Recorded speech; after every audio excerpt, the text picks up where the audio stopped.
Hi, welcome back guys. This is your friend, Lettuce Head Fanfics. Back with amazing fanfiction. This is the series of What If Deku Got Harem in DXD World. Now before starting, please give this video a like and subscribe to the channel if you want more videos like this. Now let's get into the fanfic. As Izuku was recovering in the hospital, Goru and Miki had returned to the orphanage as they had to finish up the paperwork in adopting Izuku into their family.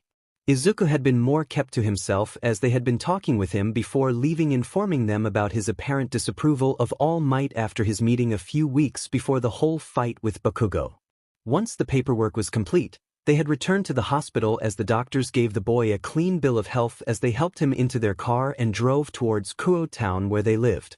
As they were driving, Izuku had elected to take a nap in order to reserve his energy in order to keep himself from doing anything too confusing.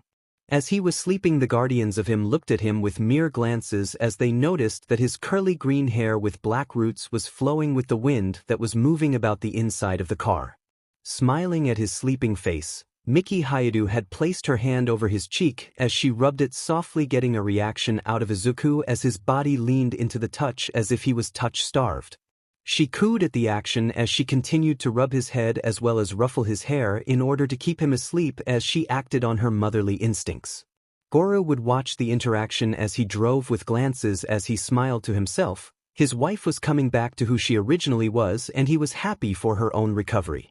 They were closing in on Kuo town as they were smiling at the small town. There wasn't as many villain attacks as there were in Mizudafu Prefecture, but it was a nice and quiet town. With Izuku not going to Aldra Junior High, the boy could continue to train himself as well as learn in an actual environment that is surrounded by those who are similar to him. Goru couldn't wait for the boy to come home with a girlfriend, or maybe a boyfriend for the first time, as he smirked to himself.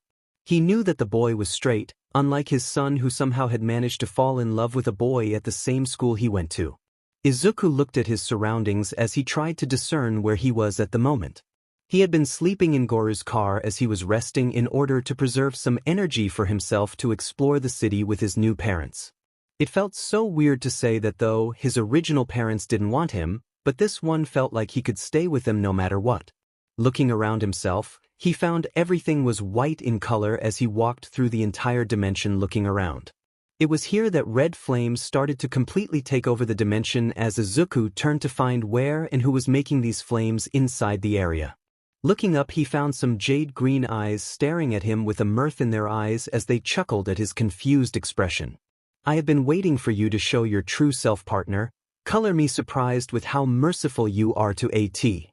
I have been wanting to speak to you for a while, but sadly you won't be capable of talking to me until you activate me. Until then, if you feel the need to get stronger, call out to me using this name," the giant dragon said, as he revealed his full form. He was a massive western dragon that was crimson red in color for his scales, and he had golden horns on the top of his head. His voice was very similar to All Might's very own tone of speaking, but it was more gentle than that of his original idol. "Who are you?" Izuku asked, as the dragon lowered his head to stare at him in the face. Waking up with a start, Izuku gasped for air as he looked at his left hand as he felt it pulsate. He shook his head as he tried to come to terms with whatever that was in his dreams, but he hoped that whatever it was would really be real. Getting out of the bed that was for his room, he found that the room was more or less a pigsty and filled to the brim with pornography. Standing up from the bed, he started to clean everything up, throwing the pawn away as he stretched his arms and pulled out a lighter. Lighting some of the pawn on fire, he placed it in a burn barrel in the backyard as he watched all the pawn essentially burn in a blazing glory. Whoever was their previous son was a hopeless pervert.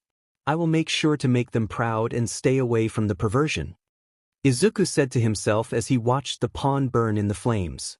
As he watched the flames, he decided to use that heat in order to start training his body in order to become stronger than he was the previous day. His pain tolerance was already dangerously high, and he needed to make sure that he could fight against villains without getting hurt too badly. He was going to the test taking at Kuo Academy in a day, so he needed to clear his head after training his body and mind. Once he finished running around the backyard around 100 times, he moved over to do some push-ups and sit-ups as well as pull-ups in order to work his entire body out. In order to get stronger, He needed to increase his overall strength as well as endurance to stay in a fight. Once his impromptu training session was complete, he started to study for the test of Kuo Academy in order to make sure that he got the best scores possible to join the prestigious school. As soon as night came along, Izuku had went to sleep as he thought about the dream he had the previous day during the drive to Kuo Town. He hoped that it was all just a dream that he needed to wake up from soon in order to not be let down the strong way. The next morning came fast as Izuku woke up in a room that certainly wasn't his. He made sure to remember that he was just adopted so the room won't feel like it was his until far later. Leaving the room, he told Goru and Miki that he was heading to Kuo Academy in order to take their tests in order to see if he could get into their school. They bid him farewell as Izuku moved across the town towards the only high school in the area, and as soon as he found himself on the campus grounds, he was immediately surrounded by women. "What are you doing here?" One of the girls commanded. I am here to take the test to enter your school. They are making it multiple gender school now, right?" Izuku asked as the girls stared at his eyes. Seeing that his question was genuine and not a trap, the girls allowed him to enter with the promise that if he does anything that is classified as perverted, they will beat him up. And he retorted to them that he doesn't really like perverts but will do his best to not do anything perverted. Entering the school's gym, he sat down in the chair designated as his own by his name on the seat and he waited for the exams to begin. Within the next hour, about 1,000 boys had entered the gym as they sat down in their seats, but there was a couple of boys near the back that were mumbling about the women in this school. Shaking his head at that, he might have not really liked perverts, but these guys openly stated that they were perverted, so the girls can take care of them should they be capable of entering. As the test began, the proctors had been keeping an eye on the men in order to make sure that they weren't cheating, but one of them, a woman with brown hair that was long enough to reach near her lower rear, had kept her eye on Izuku with a concerned expression in her eyes. He seemed to be mentally suffering and he kept it really well hidden from others to the point that it didn't even seem to be bothering him. As soon as the test was over, Izuku had left his paper on the table face down in order to prevent others from cheating by using his answers at the last second. As he walked out of the building, the other boys were being shown around the place as they looked at the number of buildings within the school grounds. Izuku kept looking at an old building that was giving off creepy vibes as he shook his head as he thought it was nothing. As he followed the proctor showing them around, Izuku never noticed how a white-haired girl was following after him as he walked. They moved around the entire campus as Izuku pulled out a bento in order to keep himself fed for the day that was ahead of him.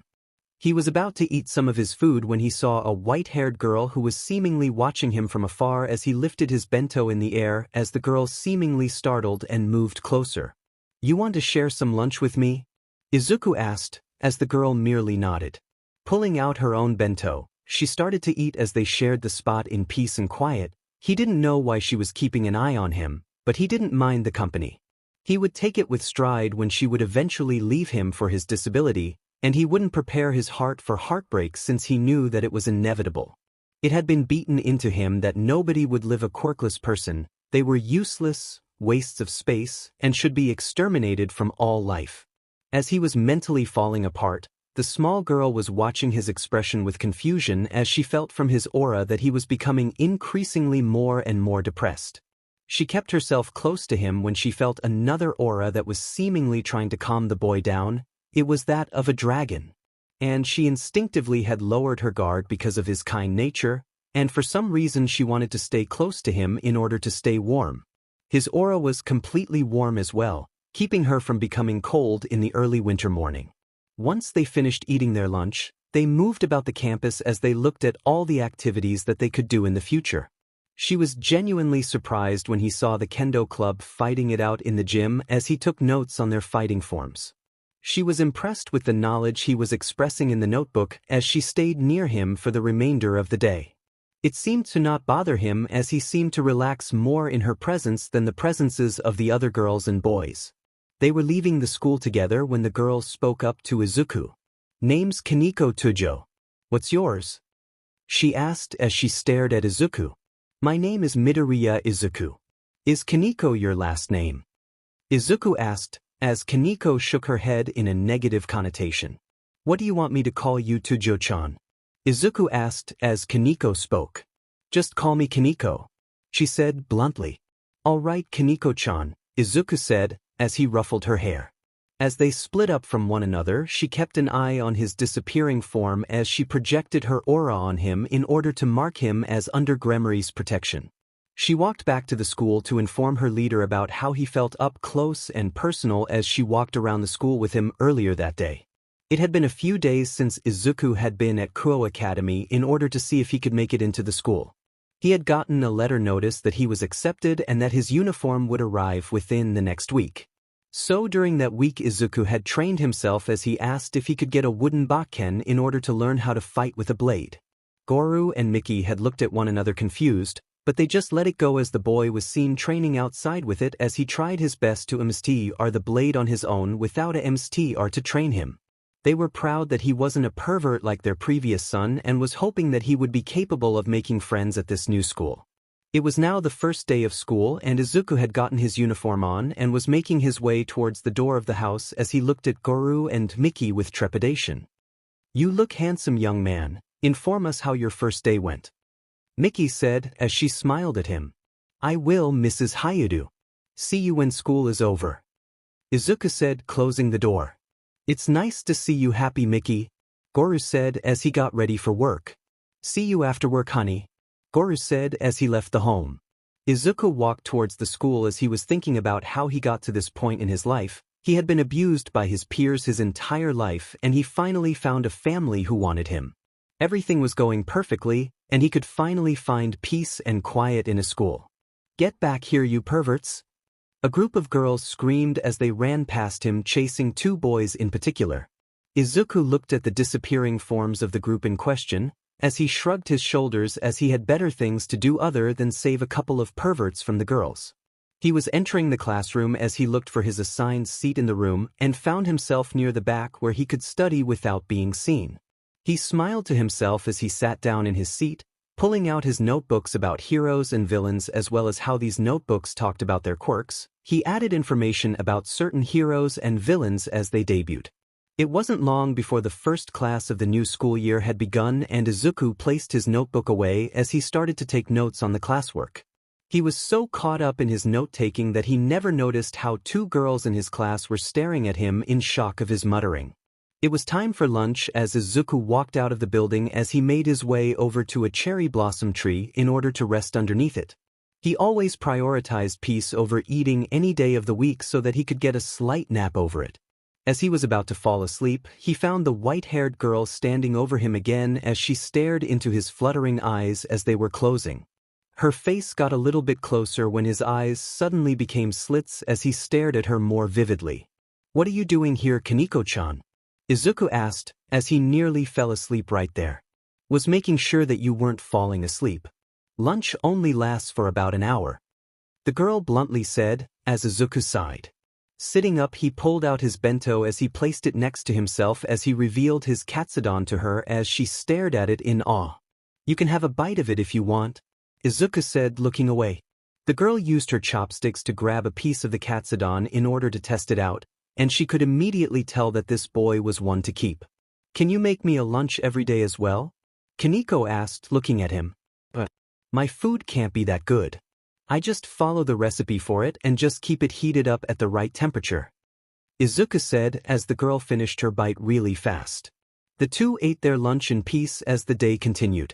As soon as the school day was over, Izuku was seen leaving the campus and heading home as he stretched his body. He was walking down the road towards his home with the Hayadu family as he smiled to himself. His life was finally turning around, but that was when everything returned to pain and suffering in a moment. He felt a presence that was malicious in nature and found a woman in a black two-piece swimsuit that did nothing to hide her assets. She had black wings coming from the back of her back as she floated in the air nearby. "So you are this current generation's Red Dragon Emperor? You haven't seemed to have awakened your sacred gear. So I will kill you now," the woman said, as she pulled out a red light spear that was jagged. She threw it at Izuku, and as he watched the spear get closer and closer, he noticed how it was seemingly slow in coming to him. And as he reached out to grab it, he was able to touch it before holding onto it before using the momentum that the spear had that was dragging him on the ground to spin his body around and throw it back at its user with just as much power. As soon as the spear came close to the woman who was floating in the air, She dodged just in the nick of time as she glared at him hatefully. "So you have some training, you won't be capable of killing me," the winged woman said as she flew towards him. Izuku got into a fighting stance as he prepared for a fight to the death with this certain villainess. As she pulled out a light dagger, she started to swing her arms around in a frenzy as Izuku ducked and dodged out of the way before kicking her in the gut, sending her skidding backwards. Running towards her with a surprising amount of agility, he was on her before she could even try to escape from him when he punched her in the face before spin kicking her into the ground.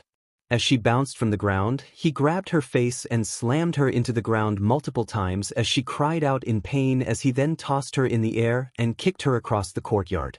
He looked around to see if anyone was around to see this when he saw that the sky was purple and black in color. "What is going on here?" he muttered to himself. How are you this strong?" The winged woman called out angrily. "I have been training since I was a young child. I won't have myself be taken down without a fight," Izuku said, settling into his fighting stance again.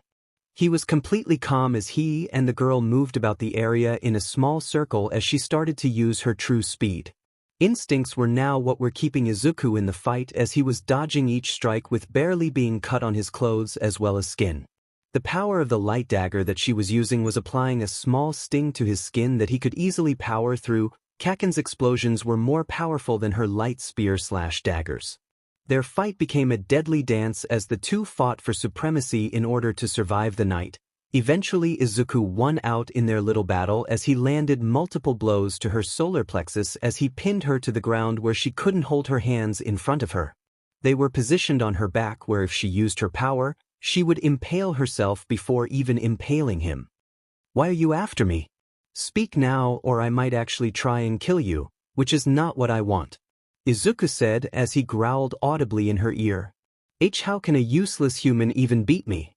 I am Rainier, one of the surviving members of the Great War," Rainier cried out as Izuku pulled a little on her arm. Izuku's mind was going a mile a minute as he tried to comprehend this great war that she was talking about, before he noticed that she was struggling even more. As he tightened his grip on her, she started to struggle free, and she twisted her hand enough that she could make her spear and impale him in that moment. As she took that chance, Izuku felt his lower abdomen be pierced, as he grunted in more than slight pain. Deciding to keep the spear there to stop the bleeding from getting worse, Izuku jumped back from the woman as he felt sluggish in his movements. "I will not allow someone, not even a worthless human, a waste of space like you to defeat me. I am a survivor of the fallen angel faction from the Great War. I will not be killed here," she called out as she recalled her spear from his stomach. As his BLD was pulled out from his body, he fell to a knee as he coughed up globs of BLD from his mouth as he stared at the woman landing before himself. "You are just too dangerous for my kind, and Lord Azazel will be proud of me for taking you out before you became a problem in the future," Rainier said, readying her spear to pierce him again. That was when Izuku stood up to full height of 5 feet 5 inches as he punched her in the gut again. Coughing up saliva, she dropped her spear as Izuku walked sluggishly over to it and leaned down to grab it. As soon as it was in his hands, he walked back to Rainier as he glared at her back. Unknown to him, his eyes became slits as he walked over to the girl with fury in his eyes. Standing behind her now that she was on the ground coughing up her insides, he slammed the spear into her own stomach as she coughed up BLD now. Looking behind herself, she saw the nearly dead eyes of her target staring at her in fury as well as indifference as he pulled out the spear as she fell to the ground in pain. He then stabbed the spear into her head, killing her instantly and turning her into a massive explosion of black feathers. As soon as he looked at the feathers on the ground, he chuckled to himself as he thought it was nearly impossible. "Hey, I guess I fought a fallen angel from legend. I guess the world still wishes to F me over," Izuku said as he walked down the courtyard to leave. As he was about to leave the park, his body decided to then give out as he collapsed to the ground, and he pulled himself to the wall. "Welp, I guess I couldn't stay alive long enough for Miki Hodo and Gorahayudu to love me like a family," Izuku said, coughing up more BLD. As he was nearly losing consciousness, he never noticed how a red magic circle was appearing right next to him as a woman with BLD red hair looked around the area before coming to him. Oh no. I can't believe that you were attacked. But from what it looks like you defeated the attacker. Don't worry, you'll be safe. I know where you live as well. Please save me from my problems and protect me. The feminine voice said as he blacked out. 3. Izuku woke up in his bedroom and he looked around the place as he shook his head in confusion. What in the world just happened? Izuku mumbled out loud. Walking out of his bedroom in nothing but his breathes, he enters the kitchen where Mickey was making breakfast for them all. Morning, sweetie, how was your day yesterday? She asked, looking at him with a motherly smile. It was fine. Just wondering if what I experienced last night was a dream. Izuku said, as Mickey and Goro looked at him. What was this dream about? Goro asked. I was walking around town and in the park, I was attacked by this weird girl with black wings. She started talking about how I was a threat to their cause, and started to fight me. I fought back, of course, and managed to kill her in self-defense. Izuku said, as his whole body shuddered from remembrance. What happened to that girl who attacked you? Mickey asked, concerned. For some reason when I impaled her with her own light spear, I think she called it, she blew up in a mass of feathers. Izuku said, as he pulled out a notebook and sketched the girl he saw that previous night. When he finished the sketch, he showed his guardians as they seemingly recognized the girl immediately. Oh my, this appealing girl attacked you. I can't believe the Fujioshis had their daughter attack you like that. Mickey said angrily. Don't worry about it, Mickey-san, it was probably a dream. Izuku said as the woman nodded her head. Getting ready for school after showering, Izuku headed towards the school as he prepared himself for a long day of schoolwork. Entering the classroom, he found himself looking at one of his classmates more closely. He was a handsome young man with tan, blonde hair and a beauty mark under his left eye. He also had either teal or gray eyes that showed his compassion towards the other girls of the school. Compared to that boy, Izuku was more like a delinquent who protected the peace of the school, like the student council's guard dog. Izuku tended to get into fights with other younger guys. As they had been talking about the girls in a really perverted way, and Izuku had fought for their right to be treated as people, not as objects. It was what earned him the nickname Delinquent Protector. School was over and Izuku was making his way back home again. He had been noticing how he was more or less sluggish during the day, and now that the sun was going down, more active. Shrugging this off as his body adjusting more to be a night owl, he continued on his way back home, going through the courtyard of Kuo Park. Standing near the fountain in the middle, he thought back to the dream he had the previous night and was brought back to the fight he had with the black-haired woman. Fallen angel? Izuku asked himself before shaking his head. Just then his instincts told him to dodge out of the way, and as he jumped away he found a blue spear of light in the ground in a small crater where he was last standing. Demon, didn't think that you'd notice my presence. If you did, then I really need to work on my stealth. A man called out, as Izuku looked towards where the voice came from. Another one? Izuku asked as the man looked at him. Another one? Oh, so you are the one who killed Rainier, gotta say that was pretty cool. But that was just luck, I am more powerful than she was, so it will be a lot harder to kill me, Yubi. The fedora-wearing man said, before revealing his black wings. So are you a fallen angel? Izuku asked, pulling out a notebook. Yes, I am Donasek, and this is where you die. He called out, as Izuku placed his notebook away as the fallen angel threw his spear at Izuku. Moving his body in a way to have his vitals out of the way, he reached his hand out and grabbed the spear when he felt a searing pain in his left hand. It was nothing compared to Kaken's explosive sweat searing through his skin whilst still heated though. You are burning yourself from that stray. Your MST or doesn't seem to be around here, so that means you are one. Devils can't handle the power of light-based people. Donasek called out, as Izuku gripped the spear harder. Then something surprised Donasek. In all his life he had never seen a human, nor devil destroy his light spears. It was something that he spent all his time perfecting. So when Izuku squeezed his spear so tight that it literally broke in his hand, the fallen angel stood there with a concerned but confused expression on his face. How did you break that spear? Nobody barring fallen cadre class beings could break it apart with their strength alone. Donasek called out. Oh, I've felt searing pain before, similar to burning. This is nothing compared to the burning sensation that nitroglycerin sweat that is superheated does to the human body. Izuku said, as he grabbed the 2 pieces of the spear and threw them back at the fallen angel. My strength has increased as well. I guess being a devil would do that to someone like me. I wonder though, who turned me into a devil? Izuku thought as the fallen angel flew towards him with the intent to kill. I will make sure you pay, he called out, as Izuku entered a combat stance. As the man overextended his strike to pierce Izuku's eye, the boy moved just fast enough that it would only graze his eye, causing a small cut to appear through his shirt. He would then grab the man's arm, pull him into a knee to the solar plexus before gripping his wrist and flinging him over his shoulder and landing on the ground behind himself, sending the air out of the fallen. Izuku then jumped back away from the fallen as he thought about what to do next. He had been the target of 2 fallen angels in the last week, and all he really wanted was some peace and quiet. The fallen finally regained his breath as he stood back up as he cracked his neck as well as bones in his body before smirking. I gotta say, your fighting prowess is 2nd level.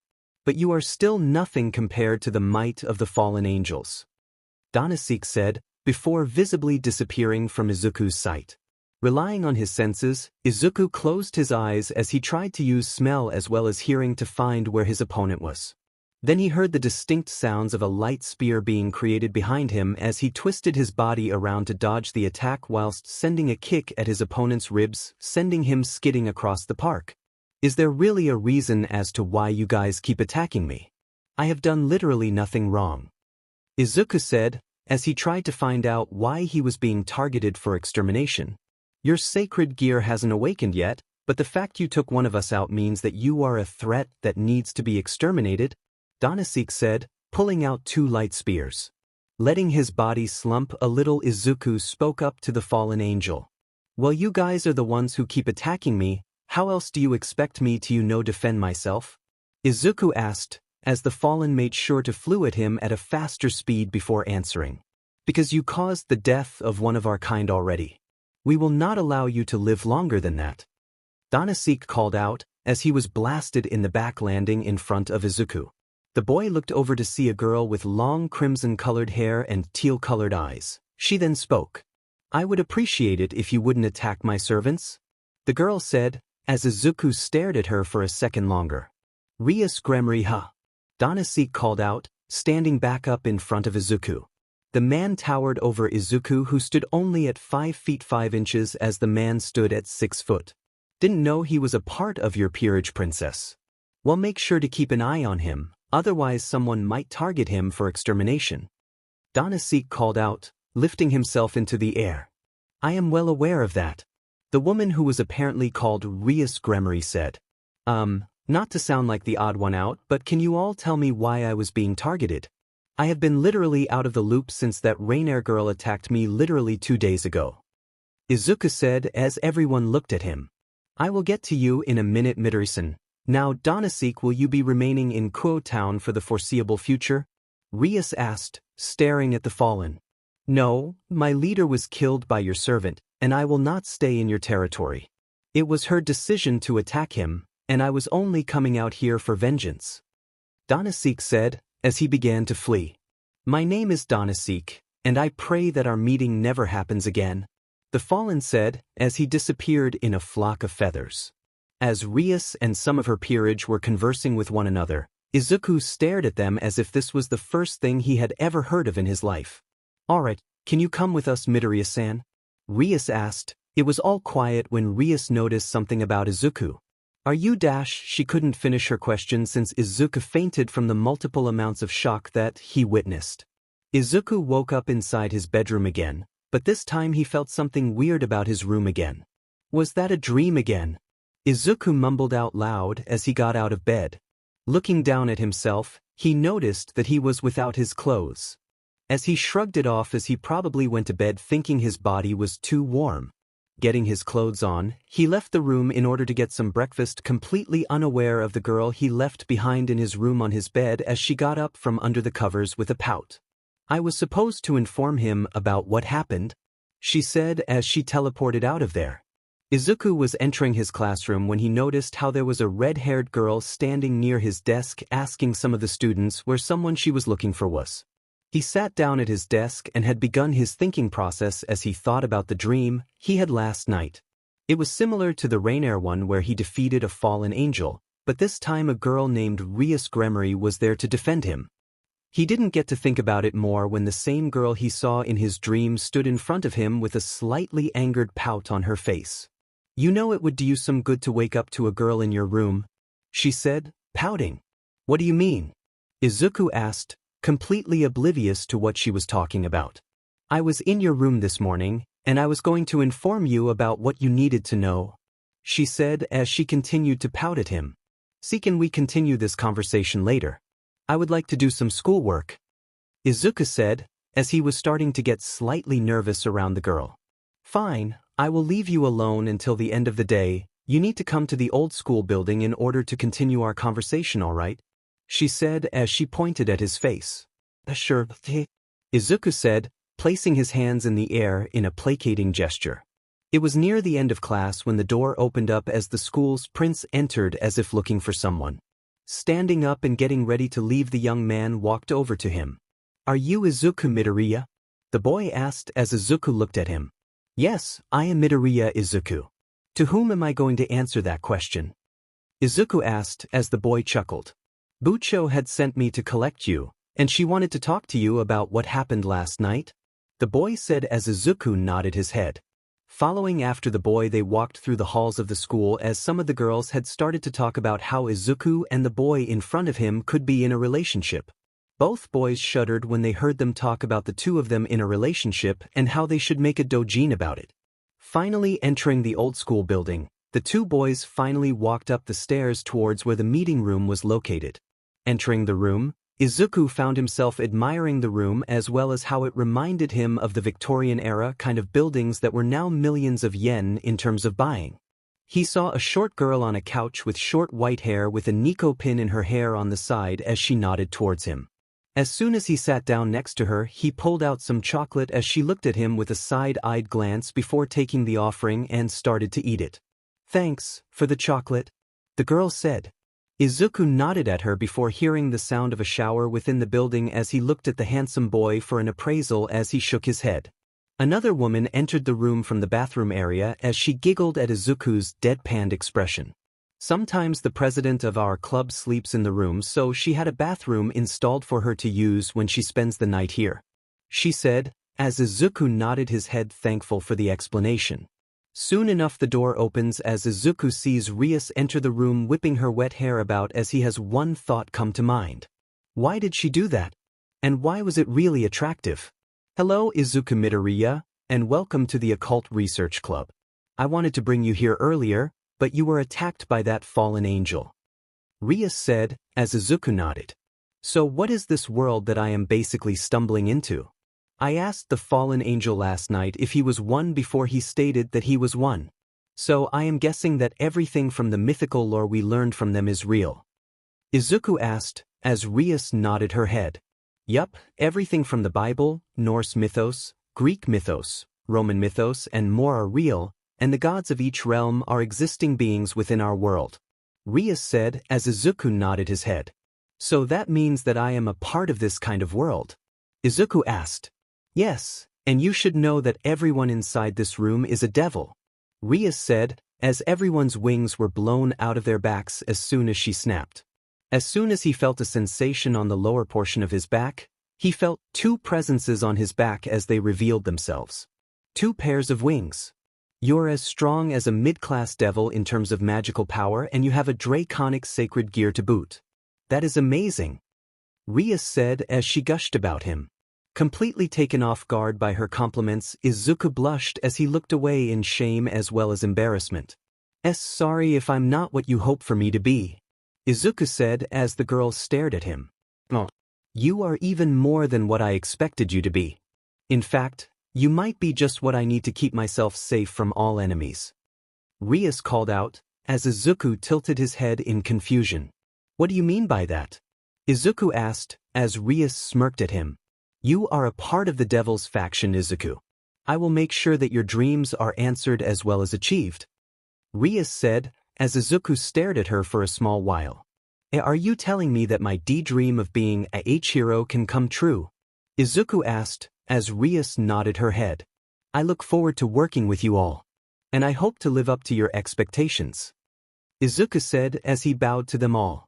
The group smiled at him as they went about their business about what to inform him about his mission as a new devil. Alright Izuku, the first thing we need you to do before you head out to deliver some devil summoning papers is to summon your sacred gear. Rias said as Izuku thought about something. Lifting his left hand, he thought about placing a bunch of power in his left hand and imagined it as if he was charging an attack or smash that All Might throws around there, and as soon as the thought finished itself a red gauntlet appeared. It was small around his wrist as well as fingerless portions where his fingers could stick out. There was 2 gold protrusions where they looked similar to horns sticking out the sides of his wrist. That doesn't look like your true sacred gear. From the energy that Kaneko sensed from you, it was supposed to be draconian in nature. Whatever, we can work with this. Rias said, as she gave Izuku a training regimen to follow. Do this every day for the next few weeks and you should be strong enough to handle a fallen angel on your lonesome should you come into contact with one. Rias said, as Izuku took the training regimen. Thanks, I will get to sending these papers out around the town. Izuku said as he left the room. Walking around the building, he noticed a slight power increase inside a chained door where there was a magic circle around the doors. Whoever is inside there must be masking their power. I wonder if they are all right or lonely in there. Izuku asked aloud as he left the building. Leaving the building, Izuku walked through the day to his classes before completing the assignments for each class that was given to him. As soon as the school day was over, Izuku was out in the night delivering some devil summons out to potential customers. As he found a store that needs some assistance in workers/employees. Entering the building, he was looking around for the boss of the place when he came across a buff and tall man who was at the register with a bored expression on his face. Sir? Izuku asked, as the buff man looked at him with a confused expression. Is this place needing employees? Izuku asked as the man looked at him more closely. What is your expertise? He asked, as Izuku talked about his observation skills as well as how he was a strong worker. You seem to have everything that I need to make sure you can work here a while. Well, when do you think you can start? The man asked, as Izuku asked about the next week after school. You go to school. Why do you want a job right now? He asked, scratching his head. I just don't want my guardians to be paying the bills on their own. Izuku said, looking at the ground. Well, I don't care. You can start next Tuesday. After that you can get into the play of things as things develop. The buff man said, giving Izuku an employee's uniform. Leaving the store, Izuku waved at the man before running off and into the night as the buff man had a soft smile on his face before becoming more serious. Are you sure that was the boy who killed Rainier? The man asked as he transformed back into a slightly shorter man with a golden fringe in his black hair, looking to one of his lower rankings fallen angels. That was him, sir. The fedora-wearing man said, looking out the window angrily. So he is this generation's version of him, huh? I can't wait to see how strong he gets. The fallen angel said, smirking. Izuku ran back to his home as he got straight to training himself as he wanted to see what his true sacred gear was. He knew that it was draconian in nature since that was what his emissary told him. He wasn't that miffed about being a devil. At least he didn't have to worry about Katsuki butting into his business. But as if answering some kind of karma kind of answer, he saw Katsuki looking around the area with a scowl on his face. Walking up to the boy, Izuku patted his shoulder. What are you doing here, Bakugo? Izuku asked sternly. So this is where you've been. What made you stop thinking about being a hero? He called out, angrily. You did. Don't give me that look, Bakugo. You made it your mission to make sure that I didn't become a hero, and I'm sure that you're here to rub it in my face that you are on your way to become one. Can't just leave me alone, can you? Izuku said as he sat down at a table nearby. Katsuki sat down next to him as he smirked at him as the boy stared at Izuku with a mirth in his eyes that was border-lining on villainous. Well, you guessed right. I made it into the hero course with just my power alone. You can't become a hero like you have been trying to. The boy said, as Izuku slapped him upside the head. If you are only here in Kuo Town to gloat, then you should leave. I have friends here and I will not have you ruining that. If you don't heed this warning, you can embrace your chance at being a hero goodbye. Izuku said, getting up and walking away. Leaving Bakugo seething in anger as he got on a bus and left the small town as only one thought came to his mind. I will make sure that you don't talk shit to me again after this. As soon as I am a hero, I will lord my status over you and put you in your place. The boy thought as the bus left the town. Izuku made it back to his home as he lost the will to train for the day as he lay down in his room as he felt a sudden feeling of exhaustion come over him. Taking a nap in his room, he decided that getting some sleep and rest was going to be enough before getting up early in the morning to get stronger. As he fell asleep, he had dreams of a girl with silverish white hair crying out for help and not receiving it at all. Waking up late at night, Izuku felt that he was rejuvenated as he walked around the house and began to do some light warm-ups in order to get himself ready for the day of training. As he continued to do some light warm-ups, he went out into the backyard in order to follow the training regimen as he started to do pull-ups with the tree in the backyard. Once the sun started to appear over the horizon, Izuku was already doing some push-ups in order to increase his overall strength. Standing up from the ground, he started to jog around the yard so that he could increase his endurance as well as stamina for the future that he would be fighting for. After about 1 hour of pure jogging around the yard about 1,000 times, he went back inside in order to take a shower from his training. His guardians were happy that he was staying in shape so that he could protect himself and others, never really knowing the reason why he was training himself. As he walked through the house after taking a shower, he was now in his school uniform as he sat down at the table and ate some breakfast. They had soon found out how much he loved katsudon and had made it every now and then as a treat for the boy as they saw how much he loved the food. As he was leaving, he told them about the job application that he did not too long ago during the previous day, and they were proud of him for getting one so soon. Walking to school proved to be an experience that he loved since he could watch as the sun raised high into the sky as if to announce to the world that it was morning. Looking at the horizon that was devolved into multiple colors that ranged from purple to red and blue, he watched as some of the students of his school entered through the gates of the said school. He walked over to the school in order to turn in some assignments so that they could not be used against him for lowered grades. The experience of this school compared to previous schools that he went to was better since they never lowered his grades in order to allow someone who had a better quirk suited for heroism be lifted. Everyone was treated as an equal in this school, well except for the perverted duo as they had made it their mission to try and peep on the girls every single time of the day where they could get away with it. Sitting down in his seat, he listened to the teacher ramble on about how they should be prepared for a massive test coming up when the television showed up on the screen talking about the USJ attack from UA Academy.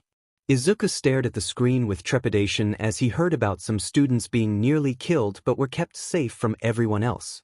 When the teacher turned the television off, they looked at their class with sadness as they told them to focus on their lesson for the day. As the whole being of the class was back in working order, Izuku could only hope that the students in Class 1A were okay since they were announced to be the class who were attacked by the news. As the day continued, Izuku had kept to himself as he continued delivering the devil summons to their customers through their mail.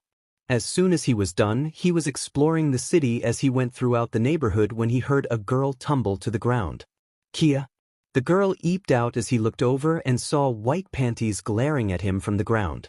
Moving over to help the girl rather than staring at her rear, he helped pick up her things as she thanked him for his help. "Do you happen to know where I can find the church in this town?" the girl asked, as Izuku looked over at the hill in the distance. "It's over at the top of that hill over there in the distance. What is your name, miss?" "Don't think you live in Japan from how you look, no offense," Izuku asked as the girl nodded. "I'm from the Vatican in Italy. My name is Asia Argento, and I was called over here in order to work at the church stationed at this town," Asia said, as Izuku nodded. "My name is Midoriya Izuku. You can call me whatever you want. You want to have a small tour of the town while I take you to the church?" Izuku asked as the girl nodded. Their impromptu meeting had turned into a tour of the place as Izuku showed Asia around the place as she had stars in her eyes. He showed her where the arcade was, the best food stores, as well as where to find him after school in a week since he will be starting his job soon. As they walked towards the church, something deep within his soul was telling him to not get so close to the church. "Are you okay, Izuku-san?" Asia asked, as Izuku held his left hand. "No, I'm okay. I just need to take care of something really quick and need to leave." Just head up those stairs and you can find the church in the entrance to the forest up there. Izuku said, as Asia looked at him crudely. Well, do you want to have some tea with me sometime? She asked as she tried to spend more time with him. Maybe some other time. I really need to head out though. Izuku said, trying to be as nice as possible without being too rude. Okay, I will see you again though, right? She asked as Izuku nodded his head with a smile. Yeah, you can find me anywhere inside the town if you look strong enough.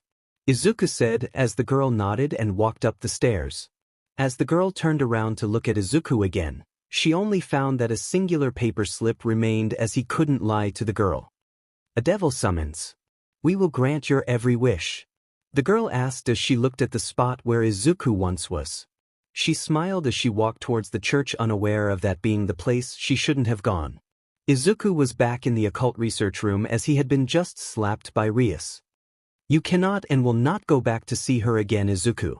You are mortal enemies. She works for the fallen angels.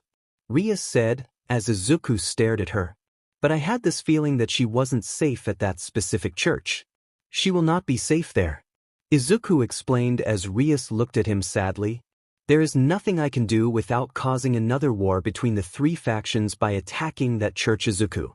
I have my hands tied at the moment, she said as she looked apologetic about smacking his face. As Izuku sat on the couch thinking about his predicament, he was still thinking about Asia and her fate within the church on the hill. It was here that Rias and her peerage got a stray kill quest from the higher-ups as Rias spoke up. Alright everyone, we have a quest to kill the stray devil visor. Let's move out, she said, as she led her peerage into a magic circle and disappeared from the room. Appearing in a warehouse district of Kuo, they looked around the place and heard movement inside one of the warehouses. Entering the building, they moved about until they found a topless woman moving about towards them as Izuku covered his eyes slightly, still allowing himself to see what the woman was doing. She started to charge her nipples as if they were a laser cannon, and as soon as acid started to build up there, he tackled Rias out of the way as the acid destroyed her original spot. Thank you for the save, Izuku. Let's have my peerage clear this up, Rias said, as she began talking about their positions in their little game of chess. Kiba attacked the stray devil visor with speed that befitted that of a knight of the chess game. Then Rias sent out Kaneko and told Izuku that she was her rook and was able to knock the teeth out of Visor's lower mouth at the cost of some of her clothes. Then finally Akino moved forward as she charged some electricity in order to finish off Visor in their combo attack. As Rias moved forwards, Rias asked the stray devil if they surrender or if they want to continue, and Visor had reacted with a FU before Rias obliterated her with her destruction magic. As Rias had finished her tirade about chess, she turned to look at Izuku, who was looking at her with confusion as well as a slightly fearful look on his face. What is wrong? She asked as Izuku asked her a concerning question, as she wasn't going to get a court meeting for her villainous behavior. Izuku asked, concerned. She had killed many people within your world in order to gain power. She killed her previous Amsar and strayed from her peerage. We were given permission to execute her since she never wanted to come back to Devil Society, Rias said, as Izuku had stepped back to think about what the hell was happening with his life. This is always bad for new devils who don't wish to become murderers. But if we don't kill these stray devils, then more innocent people would die at their hand. We can't allow the innocent to be hurt by these things, Rias said as Izuku nodded his head solemnly. They all returned back to their base as they talked to one another about the raid itself, as Izuku sat on the couch with a contemplative expression on his face as he thought about his life. Looking down at his left hand, he thought about all the rage, all the sadness and guilt he felt over not being able to get a quirk to become a hero. He stood up from the couch before heading outside as he wanted to release his pent-up frustration as well as his anger and fury that was bottled up for 13 years. Finding a spot within the forest away from prying eyes, he started to let go of his anger that he held in. He was always known for never allowing his anger to get the best of him. He prided himself on not being that easy to get angry. He could get frustrated, but never furious enough to attack someone. But now he had accumulated 13 years' worth of rage that he needed to release before it was let out against the wrong person, and he could kill them in his rage. Standing alone in the forest, unaware that his MSTR and her peerage were watching him from one of their familiars, he released his cogged-up bottle of rage that was held deep within his body. From there something amazing was beginning to happen to his body. It started to shake as the ground did the same around himself as his eyes started to white out from the amount of fury he was feeling at the moment. He heard voices as they attempted to get him to use something powerful to cause destruction. He tuned them out since he wouldn't allow them to change what he was trying to do. He was trying to release his 13 years of pain, 13 years of sadness, of anger and fury, of releasing his true emotions about his quirkless diagnosis. An aura was slowly forming around him as the ground cracked from the amount of fury and anger being released from his body that it was slowly catching some of the trees nearby on fire. It was a green fire that was burning hotter than even hell flames itself. Izuku's whole body was racking with anger to the point it was twitching as well as shaking from the anger itself. He placed his hands out to his sides as he let his fury grow and fester more and more until he could not hold it back anymore as his aura formed around him more as if he was powering up. Putting his arms in a 90-degree angle, he started to growl in anger as he tried to rein in his anger but let it out without causing him to become close-minded. As soon as he felt something deep within him reacting to his feelings, his sacred gear formed on his left hand as a booming voice called out, "Boost!" It called out as Izuku's power and reactions became 10 times stronger. As Izuku continued to release his fury and anger, his smaller formed gauntlet had transformed into a true gauntlet as it had its fingers form as claws on his wrist and hand. The boost sound started to come out more and more until a voice could be heard from his left hand as if responding to his fury and anger. Well, that was a wake-up call if I have ever heard one. Your anger and fury woke me up, partner. Who are you? The voice called out as Izuku tuned him out as well.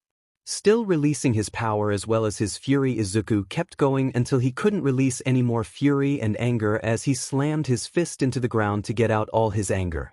Is there a reason why you are angry, partner? I should hope that this isn't bottled up rage. The voice called out again as Izuku still tuned him out. As soon as Izuku felt no more rage building up inside his body, he started to breathe from how much power he was now holding inside his body as he needed to find a release for it, otherwise, he felt that he would explode. Partner, listen to what I am about to say. Don't question me but start placing all your gathered fury and anger into your left hand and point it towards the sky and charge it into a ball of energy. The voice said as Izuku did as he was told. As Izuku pointed his hand towards the sky, a small ball of energy that was crimson in color was charging from his hand as Izuku watched it in awe. Alright, as soon as you are done charging your power up, release it by punching it towards the sky. Be careful of knockback. There is a massive kick to this move. The voice said, as Izuku nodded as he charged as much as he could before he couldn't feel himself giving more power anymore. Alright, I've done it. What is the name of this move? Izuku asked as the voice came out. Punch the ball of energy and I will call out the name. The voice said, as Izuku moved his fist to punch the attack, and as soon as he punched it, a massive beam of energy was blasted towards the sky. Dragon shot. The voice called out. The beam had burned away some of the trees that were near Izuku's position as the boy watched as the red beam of energy had been blasted towards the sky and slowly but surely disappeared out into the depths of space. I hope nothing was in the way of that blast, Izuku said, chuckling weakly. But as soon as that sentence was done, Izuku fell to one knee as he started to breathe heavily as if he ran a marathon without stopping once. You used a power that shouldn't have been given to you until you reached your second liberation form of my powerful sacred gear. The voice said, as Izuku stared at the gauntlet on his hand. What is this power you're referred to? Izuku asked. The power you are currently the host for me to use is called the boosted gear. And it has the power to kill gods with just all of its potential power stored up inside and then released at its maximum potential. The voice called out. Okay, so this sacred gear is called the boosted gear. Anything else I should know, Mr. Dragon? Izuku asked. You know that I am a dragon, but not which one I am. Did you not read anything about our race, young man? The voice called out angrily. As should I know you, sir? Sorry to ask that. I know that you seem to be a powerful being, but I have never heard of you in history class. Izuku said, as he looked at the second liberation form of his sacred gear. My name is Draig Y Gotch, the heavenly dragon of domination. I am the soul that resides within the boosted gear after it took all 3 factions within the Christian lore to defeat me and my rival the White One. In terms of power though, you are severely lacking. Draig said, as he announced himself with a slight insult to Izuku. Well, I am part devil, you know, but how was I supposed to know you? You are from the supernatural world, whilst I just became a part of it, not even a month ago. Izuku said, as Draig appraised his current holder. Well, at least you are training like one of my previous holders. And you are following a training regimen that would increase your power and control over me within a month and a half. But while you do that training, I will help you in saving that woman from her problems. Draig said, as Izuku looked at his hand. How can you help me save her? Izuku asked as Draig laughed. I am the heavenly dragon of domination. Nothing is impossible for me to do. Now you will need to learn more about the race you are a descendant of. Draig said as Izuku stared at his left hand weirdly. What? Izuku asked confused. What did you not know? From the amount of aura within you, I can sense that you're at least a hybrid of a dragon and a human. 50% dragon at least, and 25% human and the other percentage being devil. I can work with this. Draig said, as Izuku continued to be confused about his situation. I am surprised that you hadn't even known that you were the child between a human and a dragon. For that I am extremely disappointed in you, partner. Draig said, as Izuku stared at his left hand in shock. Draig, I should let you know that I have been an orphan for about as much of my life that I've known. I had no knowledge of the fact that I had dragon DNA within my own body. Izuku said, as Draig seemingly gave Izuku a deadpanning expression from his sacred gear. How did you survive all those explosions during your youth then? Draig asked, as Izuku stood there thinking about it. I've always had a high pain tolerance growing up. I had been subjected to his blasts ever since I was 4 years old. So the fact that I survived this long means I had gained a resistance against his explosive punches as well as explosions that he'd created. Izuku said, as the dragon nodded without Izuku knowing. Well, the training that you've been undergoing is good enough. Just keep at it until you can continue to release all your power against your foes. In terms of sheer power, however, you are as strong as a young dragon as soon as they are released into the wild. Draig said as he grumbled. Is that supposed to be an insult, Draig, since I don't know how a baby dragon is supposed to be strong in terms of power compared to mine? Izuku said as he walked out of the forest. Your power alone is as strong as a baby dragon about to enter her first stage of increase of power.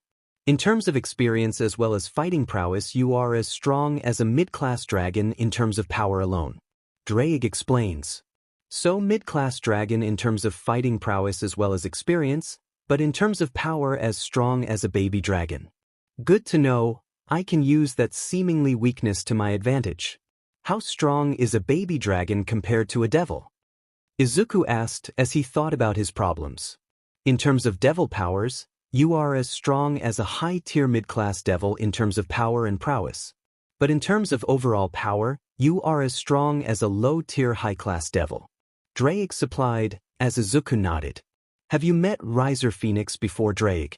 Because I would like to know how much power is needed to knock him down a peg or two. Izuku said as Draig thought about it. I haven't met the second son of the Phoenix clan, but from what I have heard about from other hosts, he has been undefeated in raiding games except for twice when he let his opponents win in order to strengthen ties between the Phoenix and their families in the underworld. Draig said as Izuku thought about it.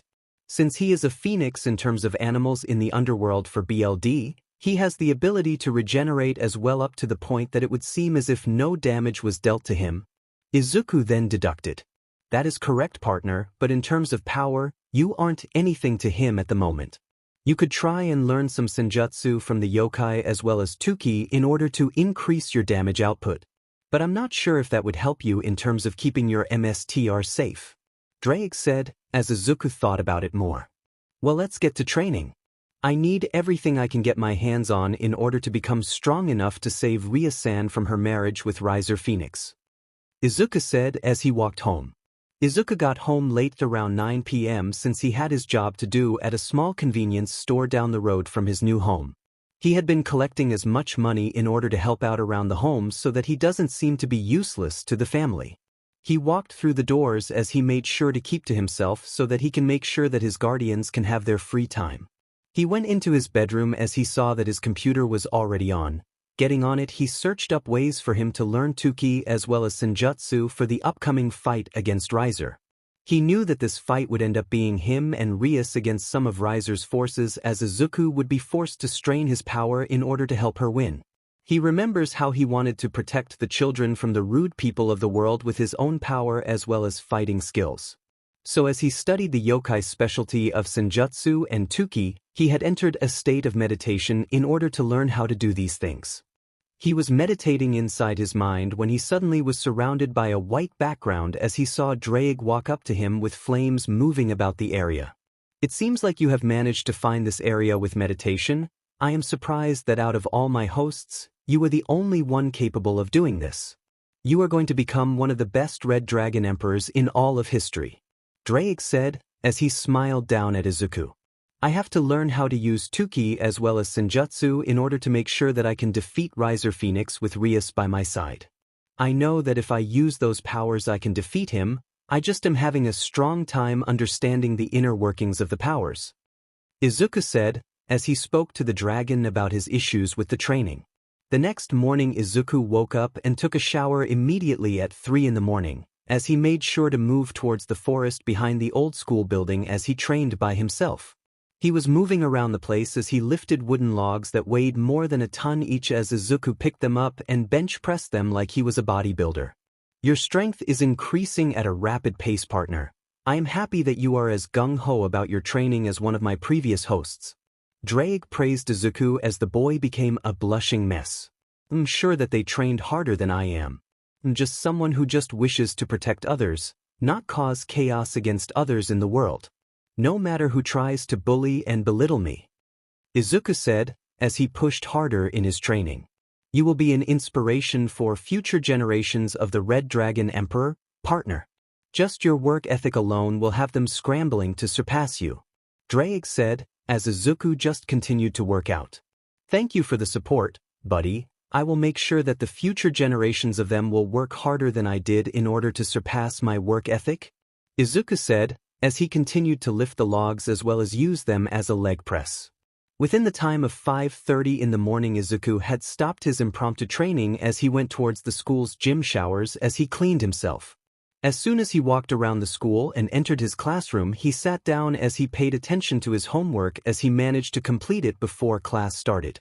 The day would continue on as normal as Izuku would leave the school near the end of the day, having a day off from work as he walked through the town as he found Asia walking around as well. Moving towards her, they began to talk to one another as they began to talk about their respective pasts. As Izuku found out, Asia was abandoned by Biarch and was raised in the church for her entire life. Until she awakened her sacred gear, Izuku noticed it was 2 rings with a sun and moon on them as they talked about how she could heal the people of their injuries as well as ailments. It wasn't until a devil disguising as a human had come to her seeking help in order to heal from his wound that was inflicted by someone else. Izuku was immediately on edge since this didn't sound like the devil was asking for help, more like placing her within the untrust of her peers. It wasn't long in her story that she was excommunicated with the church as she was cast out by everyone until the fallen angels reached out to her in order to help her regain her purpose with God. Asia, I know that you want to continue talking about your life story, and I would love to hear more about it. But there is a discrepancy in your story, Izuku said, as the girl looked at him with a confused, tilted head. The devil who had you heal him, did he ever tell you who inflicted the wound to his body? Izuku asked, as the girl thought about it before coming to the same conclusion. Why you think he was trying to get me excommunicated? She asked, in horror as Izuku nodded his head. From what you were talking about what he was doing, I have heard about some nuns in the past disappearing after being excommunicated from a certain devil that the very same thing happened to you. This devil was probably trying to get you to be all on your own in order to pull you to their side, Izuku said as the girl looked disgusted with the devil. I can't believe that I was duped out by a devil. Please tell me that you wouldn't ever do that to me, the girl said as Izuku stared at her. Asia, I want you to know this. No matter what happens, do you trust me as a friend? Izuku asked, as the girl spoke about not having any friends before.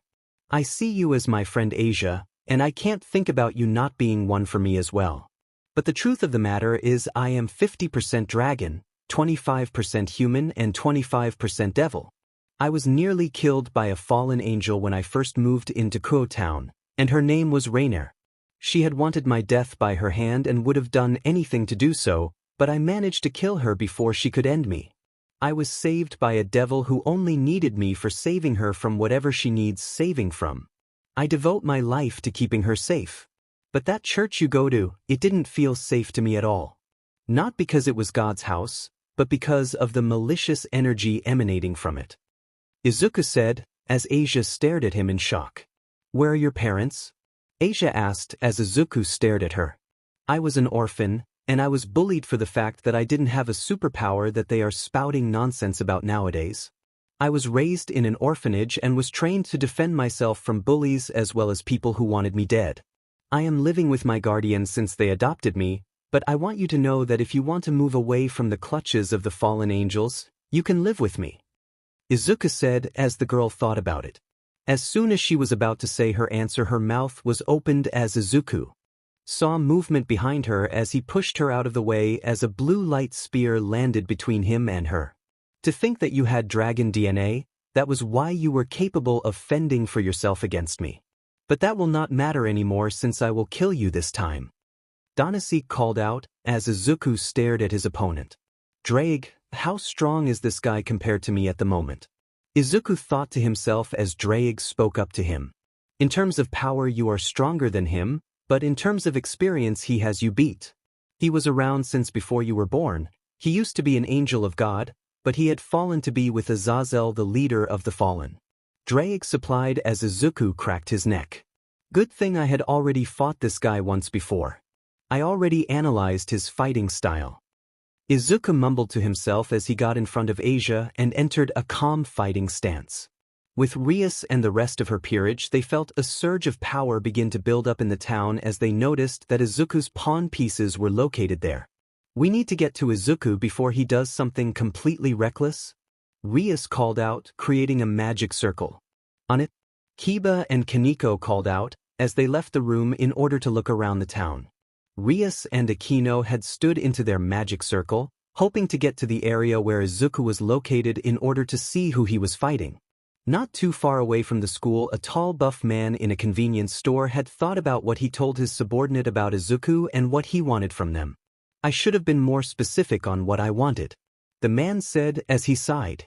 An explosion happened behind Izuku as he dodged each strike as the fallen angel in front of him tried to slam him with powerful spears of light. He had already smacked the man up a few times as he had surprised the fallen multiple times with his sudden agility and speed as well as power. The man was keeping a distance as Izuku moved faster with his speed in order to end the fight as fast as possible. Eventually the standstill had ended with Izuku kicking the fallen into the ground near Asia as he landed in front of the girl as she ran over to heal him. As he stood as the girl healed him, he watched as the fallen had struggled to stand back up as he stared at Izuku with contempt as well as fury. Forming hundreds of spears of light, he stared at Izuku with a slightly manic smile on his face as Izuku formed a massive ball of red energy. Pointing it at Danasik, Izuku charged his boosts in order to take out the fallen angel and wipe him from existence. Take this. God's demise. The fallen angel had launched the hundreds of light spears towards Izuku and Asia.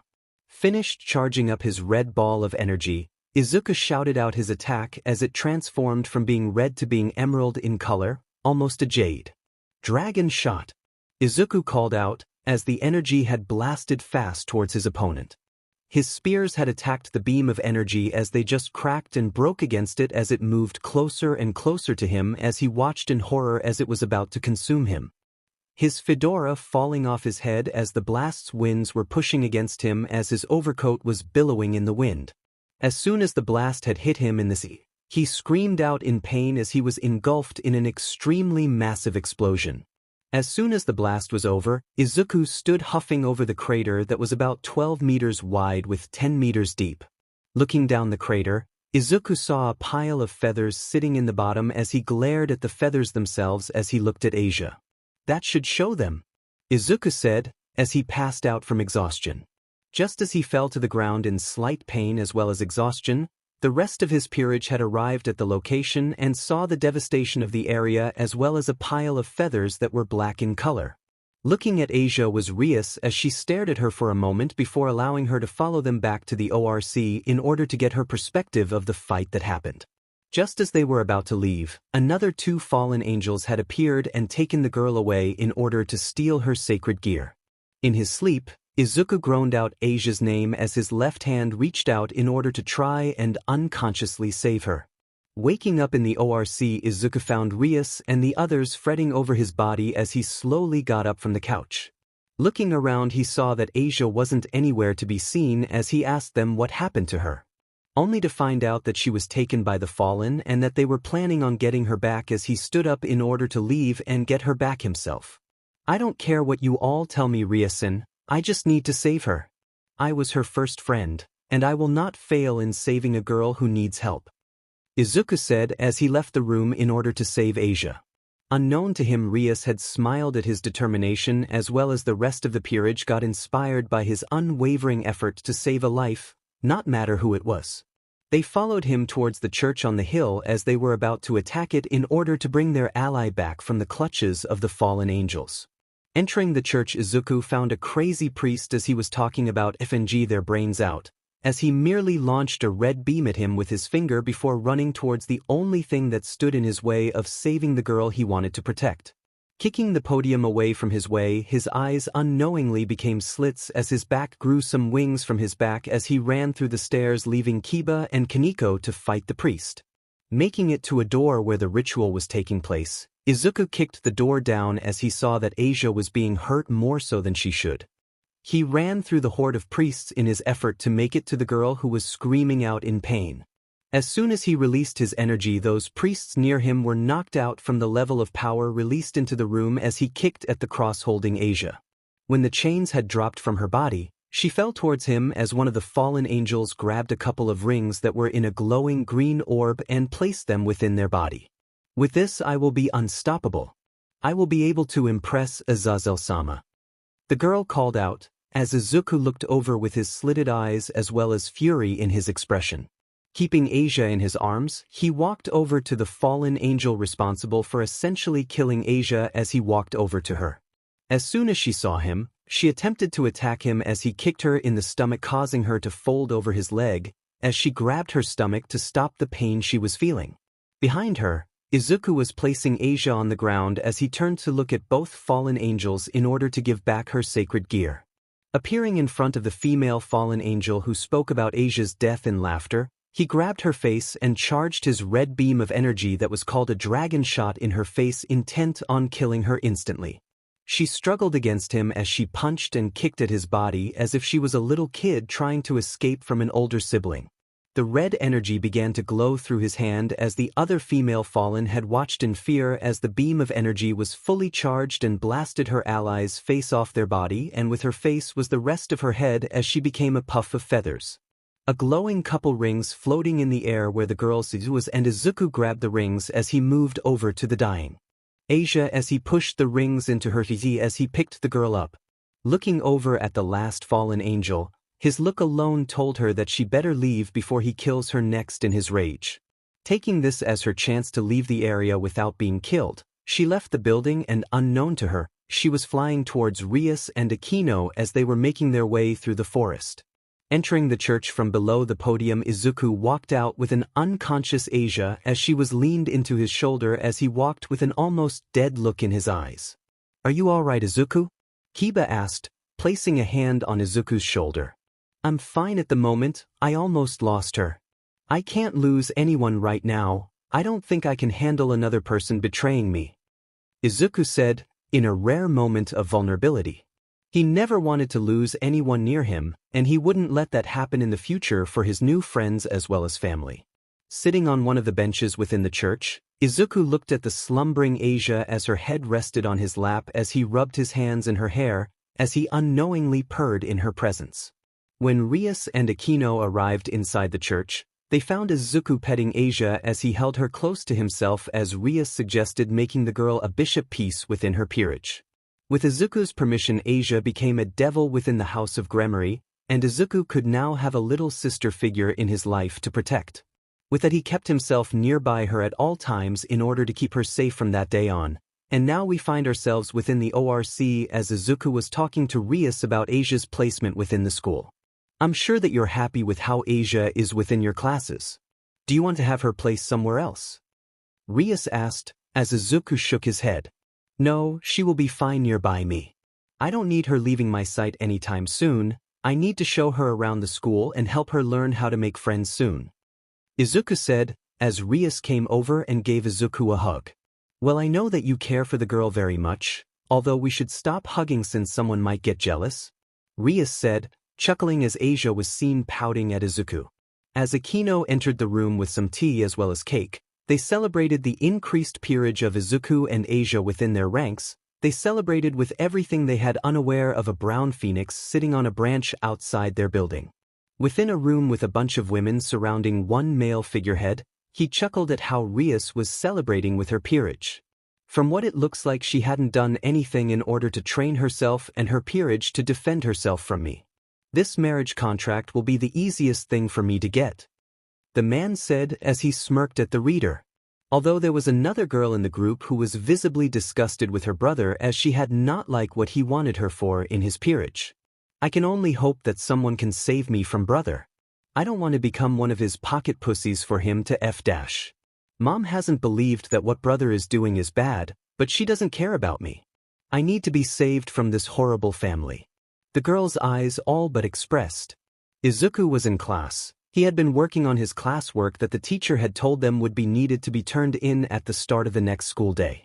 He was seen walking with Kiba as the two boys were making conversation about what they needed to do as low-class devils. As they both entered the ORC together, Asia was right behind them as they noticed the sad looks of Akino and Rias as they looked at the floor. What's wrong, Bucho? Kiba asked, as the boy then recognized the situation that was going to happen this week from Rias' face. What's wrong, Kiba-san? Izuku asked as the young man looked over at Izuku. Riser is supposed to be coming for a visit within the next couple of days. We were only warned about it by Ravel Phoenix, Riser's little sister. The girl is being abused by her older brother within his own peerage. Kiba said, as Izuku gained an angered look. To think that someone could abuse their own sister. What is up with this supernatural world and wishing to harm others? Izuku said as he grouched about this. It's out of our hands, although we need to get a couple familiars for both of you. One for Izuku and one for Asia-chan. Rias said as they all looked at one another before a knock was heard from the door. As Rias told whoever was outside the door to come in, Izuku noticed that the student council president as well as her peerage was there. Izuku had been told that Sauna Shitori was actually a devil within the 72 pillars of the underworld that remained in power. Hello, Rias-san, it's been a while since we last met one another. Sona said as she moved to sit on the couch. It has been a while, Sona. What can I do for you today? She asked as Sona began to speak. Well, I wanted to congratulate you on gaining 2 new pieces within your peerage. What were your plans for today, though? Sona explained before asking her a question. I was planning on having Izuku and Asia get a familiar today, seeing as they had reached that point in their training. Rias said, as the 2 peerages looked at one another with confusion. Well, that seems to be where we are at an impasse. Only one peerage can enter the familiar forest without having to overwhelm the surrounding creatures within. And I was already planning on taking my own pawn there in order to get him a familiar as well. Sona said, as Izuku stared at the 2 leaders of their respective peerages. If you are wanting to get your pawn a familiar, I can wait a bit longer to get mine. Izuku said as Asia looked at him concerned. Are you sure, Izuku-san? A familiar can help you with any things that you might not have time to deal with. Asia asked as a young man with tan-colored hair walked over. Hello there, fellow maiden. My name is Genshuru Saji, pawn of Sona Citri. The pawn of Citri said, as he embraced the girl's hand. As the boy did that motion, the group looked at Izuku as he seemed to be watching the interaction with a calm exterior as he walked over to the pawn of Citri. Genshuru-sen, Could you please stop making my fellow peerage mate uncomfortable? Izuku asked as kindly as he could. The boy looked over at Izuku to see that the young man was slightly shorter than him as well as more muscular than him. You can call me Saji, and what are you doing here? I thought this was a meeting between devils, not a talk between brother and sister. Saji said, unknowingly causing slight chaos within the room. What do you mean a talk between a sister and brother? Izuku asked, as he tilted his head in confusion.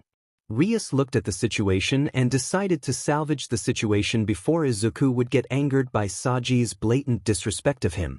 Son, can you please leave my pieces alone so that we can get to the situation between me and Sona?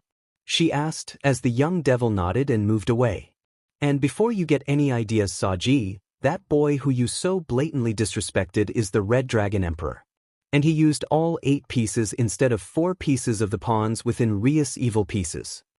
Sona said, as the boy looked at Izuku with both slight fear and confusion. There is no way that this airhead boy who is more like a cinnamon roll is a devil that took 8 pawn pieces. The boy yelled as Izuku became slightly disturbed from the sound. As the peerages worked on what they should do, was decided that the kings and queens of each respective peerage would duke it out in order to make sure that their pieces would get their own familiar.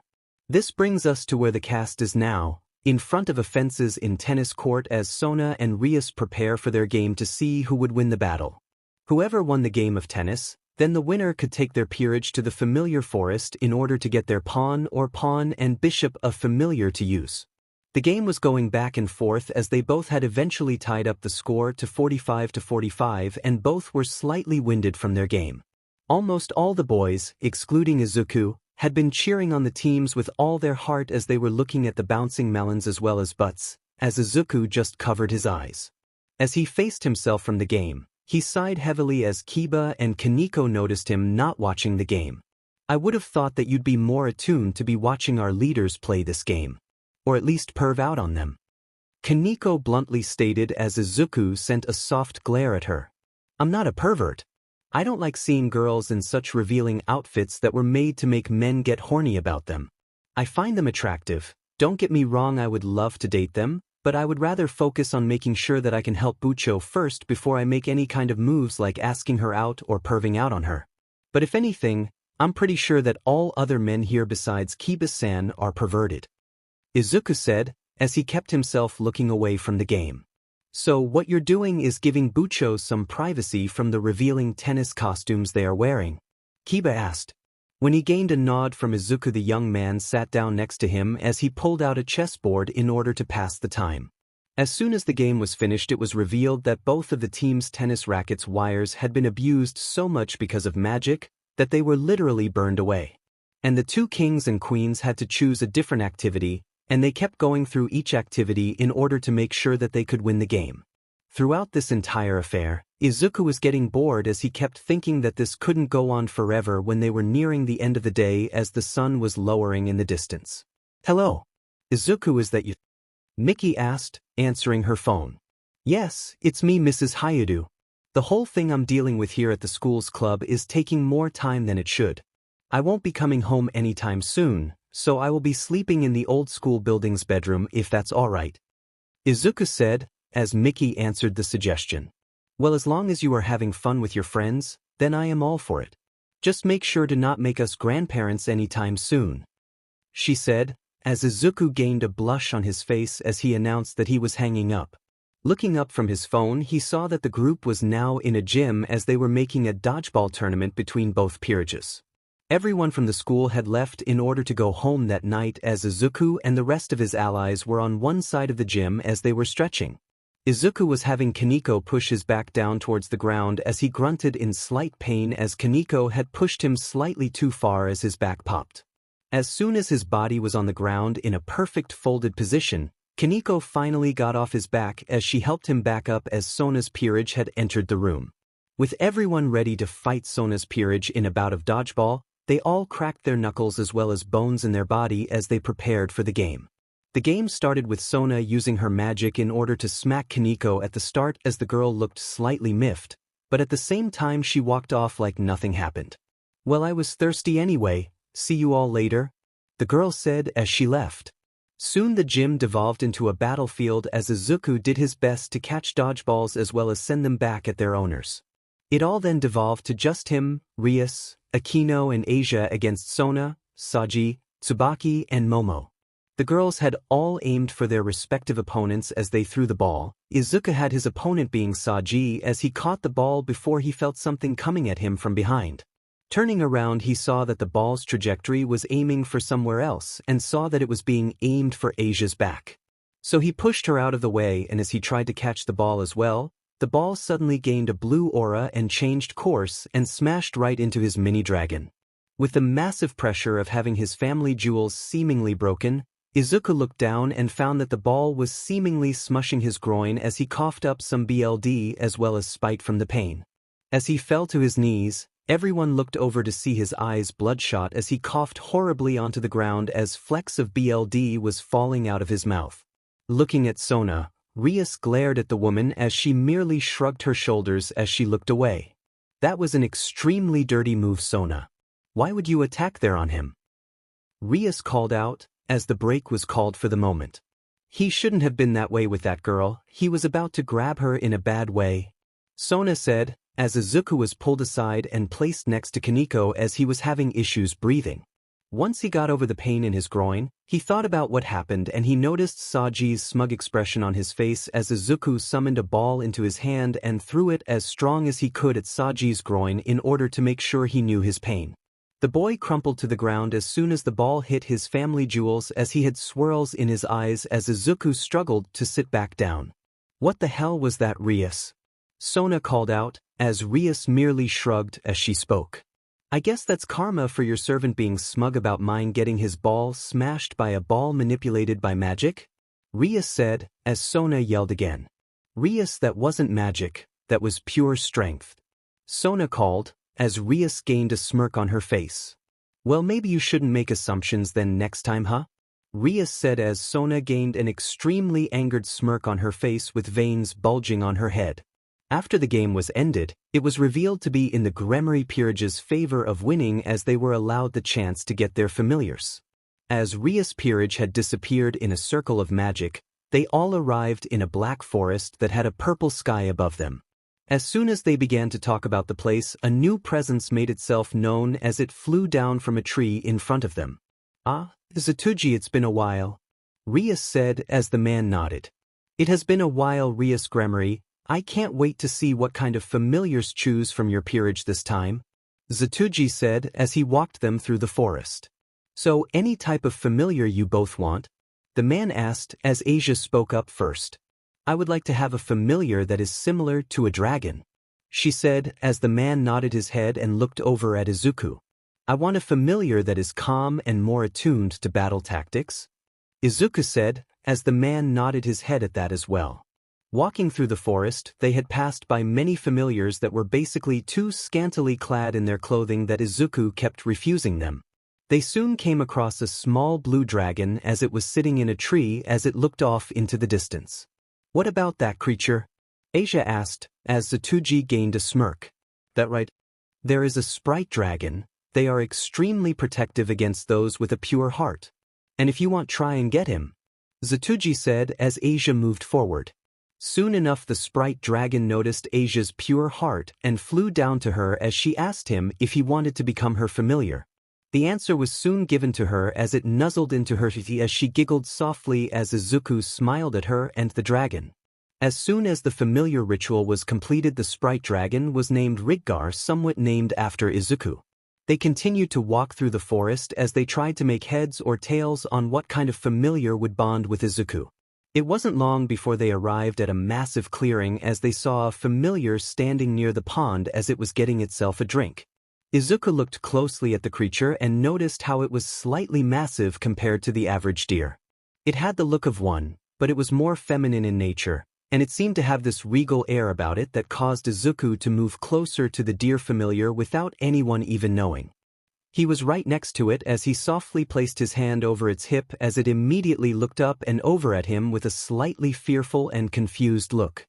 It stared at him for a second before noticing his hair and saw that it was green in color with black roots, so thinking like a normal deer would, It tried to eat some of his hair. But as soon as it tried to eat some of it, it spat it out as if it was repulsive, and then looked into Izuku's eyes before transforming in front of the group and Izuku. As soon as the deer was transformed into a humanoid form, Izuku couldn't help but gawk at how appealing this woman was.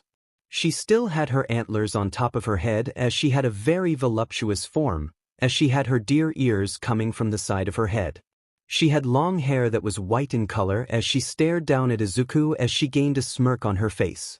Izuku stared at her in awe for a small moment longer before noticing that he was face to beauty of the woman as she was taller than he was.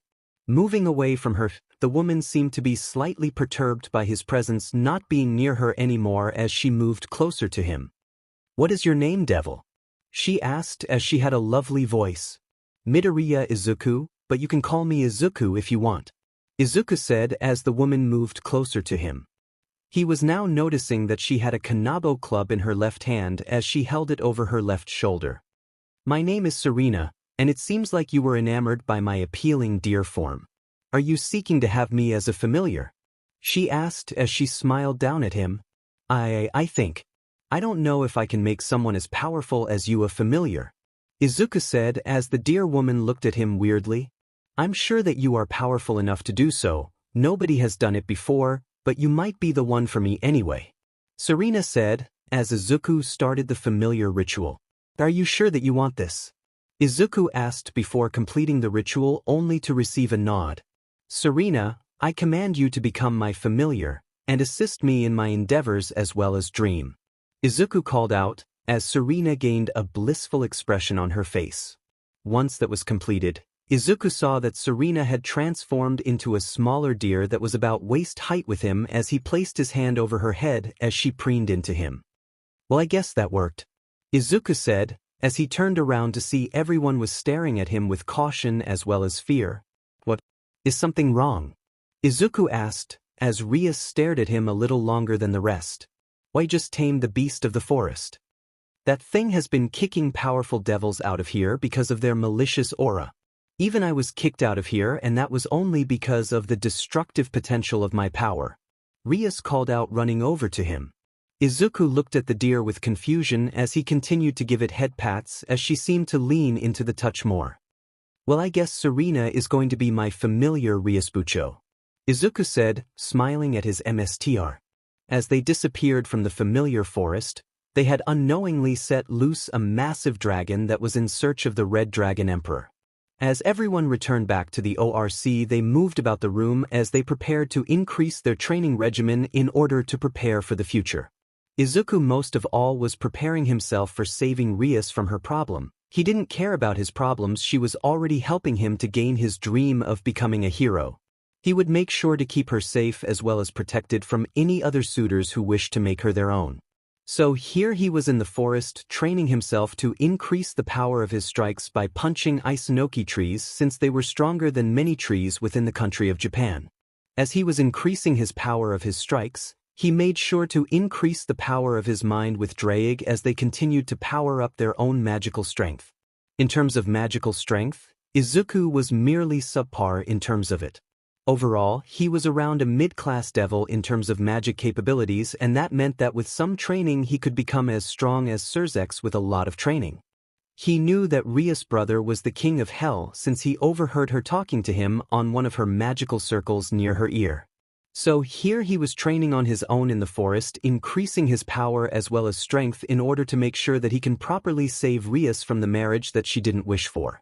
He was punching the light gray tree bark as he was feeling some slight pain in his fists. He was so into his training that he never noticed that someone was closing in on him from behind.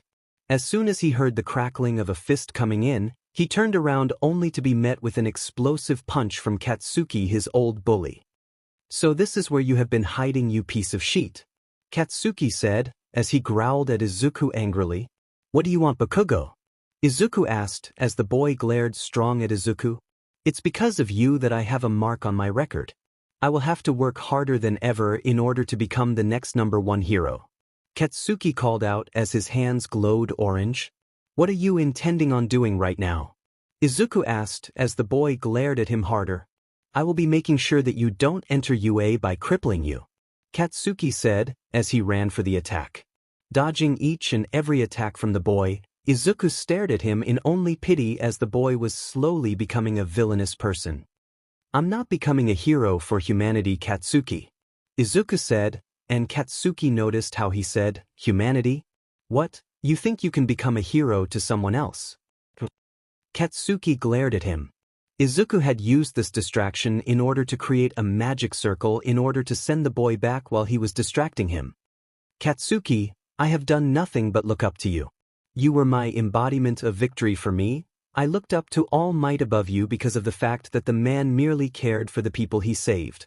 He doesn't only fight villains," Izuku said, as Katsuki was about to say something else when Izuku spoke with a sad smile. "I'm not going to be a hero with you anymore. Just give up on me and just forget I exist," Izuku said, as Katsuki disappeared in a mode of green light. Izuku walked through the house as he sighed in exasperation since he had dealt with something extremely physically and mentally exhausting. Moving towards his bedroom, Miki had moved after him in order to make sure that he was okay. "Izuku, are you sure that you are fine right now?" Miki asked as Izuku looked at her. "I'm fine. Just mentally exhausted from seeing Katsuki again," Izuku said, as Miki stared at him in concern. "Don't worry, I made sure to tell him that I won't be becoming a hero like he wanted. I want to help people in my own way, not like becoming a vigilante or anything, just helping others in the way only I can," Izuku said, as Miki nodded her head and gave the boy a hug. "You were the greatest thing to happen to me and Goru after losing Issei. Can you please make sure to spend time with us from time to time?" Miki asked, as Izuku nodded. "I never had a mother-like figure before. I will try to make some time from school as well as my club in order to spend time with you and Dad," Izuku said, and before he could recognize what he said, he left the woman to her own devices. "He acknowledged us as his parents?" Miki softly said to herself. Looking behind herself, she found Goru standing there with tears in his eyes as she moved closer to him as well as smiling sadly with him. "He's had a long day, let's just let him rest," Miki said, as Goru nodded his head and they both headed to their rooms. As soon as the sun went down, Izuku was deep in his sleep, unaware of the fact that there was a massive bird looking through his window with eyes keeping an orange eye on his sleeping form. "Seems to be sleeping soundly for someone who is mentally exhausted," a male voice called out. "Well, at least it doesn't seem like he is powerful. If this is the piece that will save Rias, I am severely disappointed in how he presents himself. When are we visiting the human world again?" a female voice asked as she looked at the man. "We will be visiting Rias in about 8 hours. Get some sleep, I will make sure to let the little beastie know his place," the man said before the giant bird flew away. As soon as it disappeared, Izuku's eye opened up as he saw a singular orange feather floating down from its original perch from the telephone line before he fell back asleep. The next morning Izuku was making breakfast for Miki and Goru as they were walking down the stairs. Entering the kitchen, they found Izuku standing in front of the oven without a shirt showing off his upper body. He was extremely lean for being muscular. They sat down at the table as he finished the American-styled eggs, toast, as well as ham. They ate in silence as they talked about what Izuku would be doing for class as well as his club that day until it was time for Izuku to leave. As Izuku went through his classes again for the day, he was looking over his schoolwork as he tried to make sure that his work was complete as well as perfect for when he would turn it in the next day. Arriving inside the ORC, he and Kiba had made their way over to the table as Izuku continued to do his studies in the room in order to remain on top of his class in terms of scores. Rias was extremely nervous as she knew who was coming, and she was relaxing as she saw that Izuku was seemingly in his own little world droning on about his classwork through his mumbles. Akino and Kiba chuckled to themselves as Izuku devolved into his muttering as he made sure to complete his assignments when a magic circle appeared on the ground as a new arrival appeared in the room. "Well, this seems to be everyone inside the peerage of yours. Is the boy who is working on his assignments a part of your peerage?" the woman asked Rias as the young lady nodded. "I see. Well, you might want to get his attention for this meeting between you and Riser that will be happening soon," the woman said, as Rias gained an idea. "Grafia, could you please just allow Izuku to remain like this? I want to see how Riser would react to someone not giving him some attention.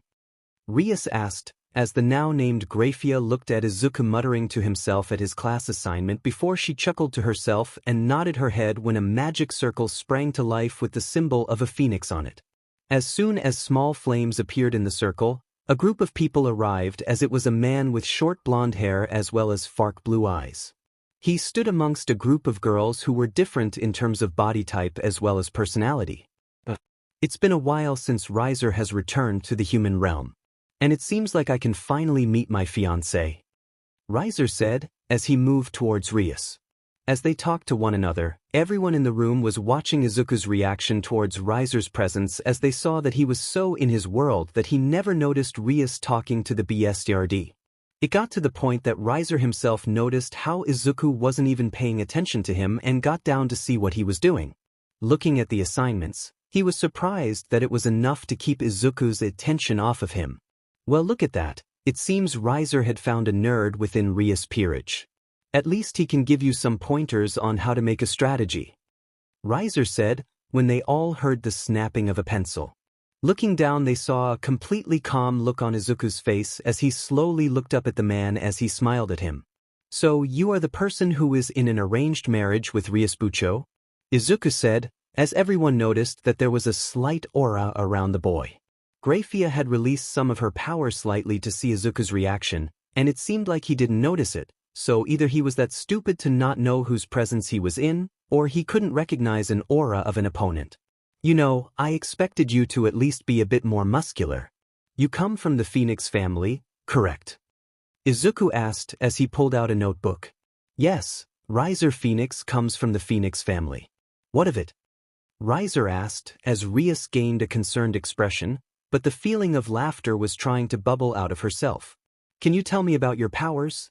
Izuku asked as he sat down on the couch near the man. Why would I tell you about my powers? The man asked, as Izuku stared at him. Well, I just wish to learn about all devils that I want to learn what their powers consist of as well as how they can be used against others. I used to be a fan of heroes and I wrote everything I could about their quirks as well as their strengths. I couldn't become one though, Izuku said, as Riser became morbidly confused. This boy wasn't afraid of him, yet only wished to learn about his powers. What the hell was going on? Boy, you should be fearful of me. I am one of the leading members of the raiding games within the underworld, with 8 wins and only 2 losses. Riser said, as Izuku looked at him blandly. If you think that you are powerful enough to win against any opponent, you are just flat out wrong, Izuku said, becoming deadly serious. It was so sudden that Riser had flinched from the tone of voice that Izuku used in order to address him, and he considered it to be slight fear of the boy. I can already see a glaring weakness from you that can easily be abused in a fight, Izuku declared as he closed his notebook, foregoing the pleasure of learning about a new devil's powers. What would that be, you weakling? Riser asked, slowly growing furious. Izuku stared at him for a few moments before smirking at him with a seemingly happy smile for chaos. Well, you are too arrogant to a fault that it could be used against you. Not only that, from what I could see from researching phoenixes, that the human world had collected an extremely easy way. To defeat a phoenix is to pour water over its flames. Now if you think about it, since your last name is Phoenix, that means that you would have all the same problems that any other devil would have, but combined with the phoenix from legend. Holy water would completely disregard your defense, as well as the fact that mixed with powerful blows, you will be defeated in seconds without any chance to regenerate. But if you regenerate from any kind of attack, you will need an attack of equal or more powerful strikes in order to make sure that it takes a while for regeneration to become a leading role in your survival. Even a phoenix can be killed, and you are too arrogant in order to prevent that kind of thing from happening, Izuku said, before sitting back down and focusing on his classwork. Now if you don't mind, I would like to get back to my classwork without your presence here. Give us a week or 2 to train or whatever in order to do this raiding game to free Riasbucho, and she will be saved from your clutches, Izuku said as he started to work on his classwork again. Izuku's right, Riser, I won't be marrying you anytime soon, so give us 2 weeks maximum in order to train ourselves to defeat you and your peerage, Rias said as she smirked at him. I won't give you all 2 weeks, I will give you all 10 days. If you can defeat me in that time at the rating game, I will rescind the marriage request with Rias. Riser said, as he walked over to his peerage. Izuku looked up at this exact moment as he saw the girl with the same colored hair as well as eyes as Riser as he smiled at her as he mouthed to her about how he will save her from her family. He could tell from how she was being ignored by her older brother that she didn't want to be in his peerage, and he could see the pain in her eyes. So as soon as she saw him mouth his words to her, she became teary-eyed at the fact as she disappeared in her circle back home. Well, the rating game is slated to begin 10 days from now. Be prepared for that time frame. Grafia said, as Izuku nodded. As Izuku continued to do his homework, he placed his free hand over Kaniko's head as he rubbed it softly as she gained a confused look on her face as well as thought about how soft his hands feel. It was then that her Nikomata parts came out as he continued to rub her head without seemingly noticing how he was bringing this part of her out without even trying or realizing that he was doing so. It wasn't until he heard purring that he continued to give head pats as he then looked over to find Kaniko leaning into his touch as he continued to nudge her head. He moved his fingers around her ears as he made sure to keep them from being touched as he scratched at her scalp as well as get a good itch from her head. Looking at the scene from her chair, Rias pulled out a phone and started to record the action that Izuku was doing with a smile on her face. We will be heading out to train tomorrow, Izuku. Be prepared to tell your parents about this. Rias said, as Izuku nodded. Walking through the doors of his home, Izuku walked towards the kitchen as he found Miki and Goru standing near one another as he spoke up. My club is going on a field trip to the woods in order to camp. Is it alright if I go with them? Izuku asked, as his newfound parents nodded their heads at him. As he walked towards his room, he decided to do something that was very embarrassing for him as he returned back to the kitchen as he saw them look back at him with confused expressions on their faces when he moved closer to them. I don't know why, but I feel like doing what I'm about to do, Izuku said, as both of them looked at him confused. But it was when he pulled them both in for a hug that they realized what he wanted to do and melted into his hug. If you want to talk about anything that troubles you, Izuku, just make the call and both me and Miki can talk to you. All right? Goro asked, as Izuku nodded his head. As he held them tight to himself, he kept his head down and lowered to not show them that he was crying within their hold as he remembered thoughts of resentment from the orphanage. It was enough to make him feel like he wasn't wanted inside of the place since he was quirkless and grew up bullied. Heading to bed that night, Izuku had looked at the ceiling of his bedroom as he thought about what had happened previously in his life to get to this point. He had a loving family who seemingly cared for him more than he was at the orphanage, with the only exception being the old woman who was caring for him. He had friends as well as girls he was slowly but surely falling in love with, and he couldn't help the smile that was forming on his face as he began to think about the upcoming rating game against Riser Phoenix. He thought back to the girl who was similar in looks to Riser, but there was something wrong about the look in her eyes as he thought about a girl who was asking for help in her image. I don't know who you are, but I will find a way to save you from that horrible man. I don't care what happens to me, you look like you need help and I will make sure to save both you and Rias, Izuku said, before falling to sleep on his bed. Waking up the next morning, he was prepping his things in order to go on a camping trip with his peerage mates as well as gathering up clothes as well as essentials for the trip. He had unknowingly brought something with him that shouldn't have been placed there. A picture of the orphanage he grew up inside of with a picture of the old woman as well as him as a 4-year-old. The smile on his face was so adorable that when Izuku saw it, he couldn't help but smile at how the time as a kid was more softer than it was before he was adopted. He shook his head as he went back to collecting his belongings in order to head over to train for the rating game.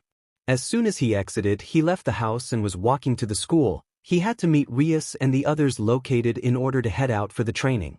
As soon as he arrived, he found Rias, Akino, Kaniko, Kiba and Asia standing near the gate as they all smiled at him as he entered the place with a sad smile on his face. Walking over to the group, Rias created the magic circle in the middle of the ORC's courtyard in order to send them all to her family's vacation home deep in the mountains within Koa's borders. Appearing at the bottom of a mountain, the group gathered their things before making the climb up the mountain in order to get to the vacation home of the Gremory family. As they were walking up the mountain, Izuku had taken Asia's portion of her belongings as he climbed the mountain with almost the same amount of stuff as Kaneko, as they made it a challenge to see who would get to the top of the mountain the fastest.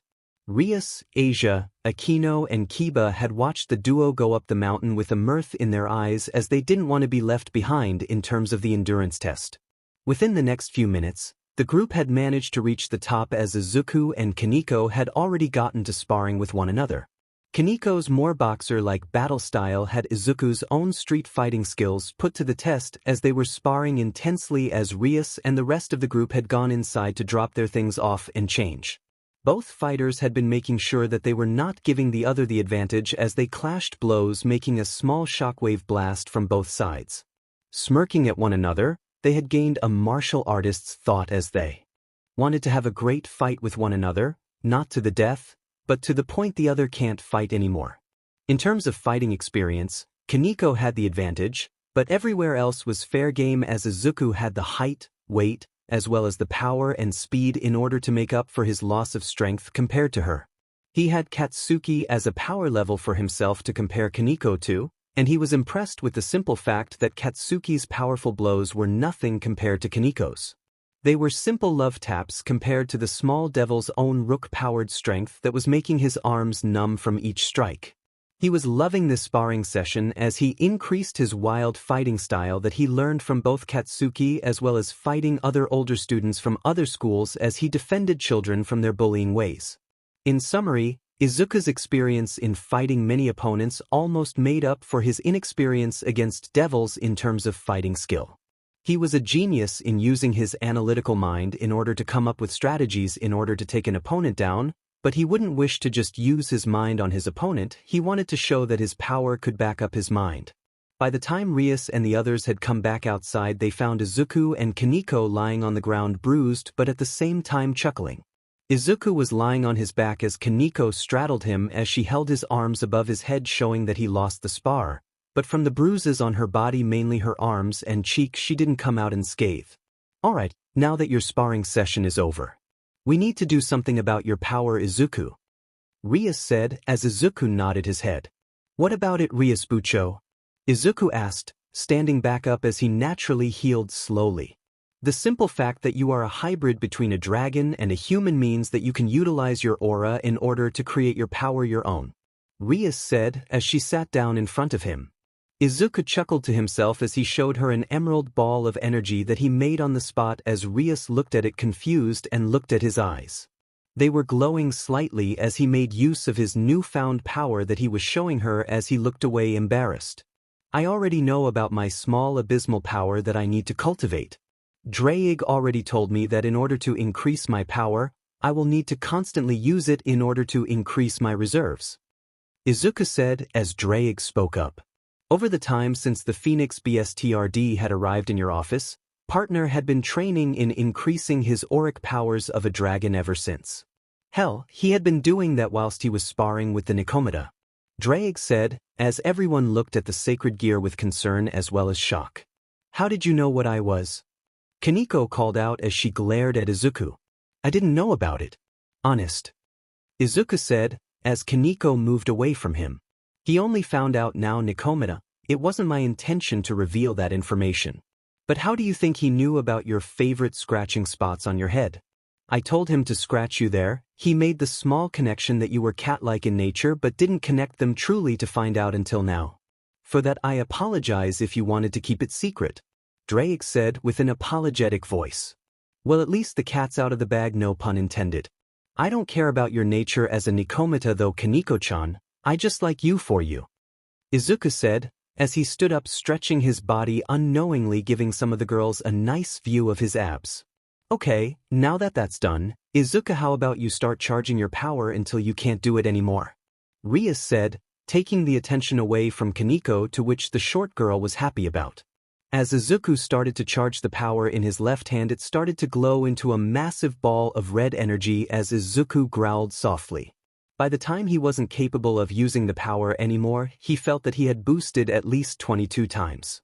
"Now release the power, Izuku," Rias called out, as Izuku launched it towards the mountain range off in the distance. The mountain was destroyed completely as it was uprooted from the ground, leaving a smoldering crater. Well, at least we know how much power you can pack, but you need to be capable of making sure that you can hit the target if you launch it. That will be a last-ditch effort of an attack. I hope you can create more of those in the future.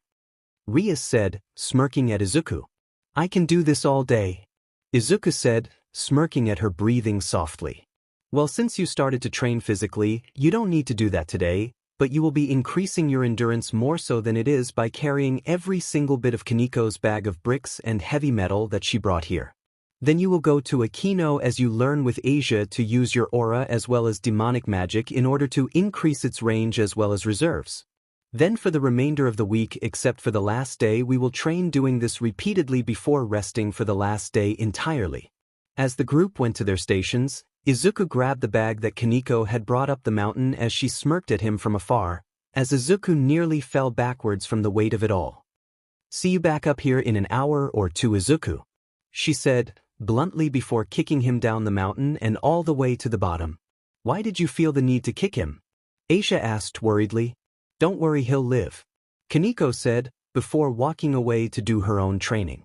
After a few hours of training by making his way up the mountain and being kicked back down it, only to come back up again. Izuku had finally finished his training for his endurance before moving inside the building as he caught his breath and started to increase his reserves of aura as well as magical power. He was admittedly having a lot of fun as he was making small orbs of emerald-colored energy as he started to do more things with it.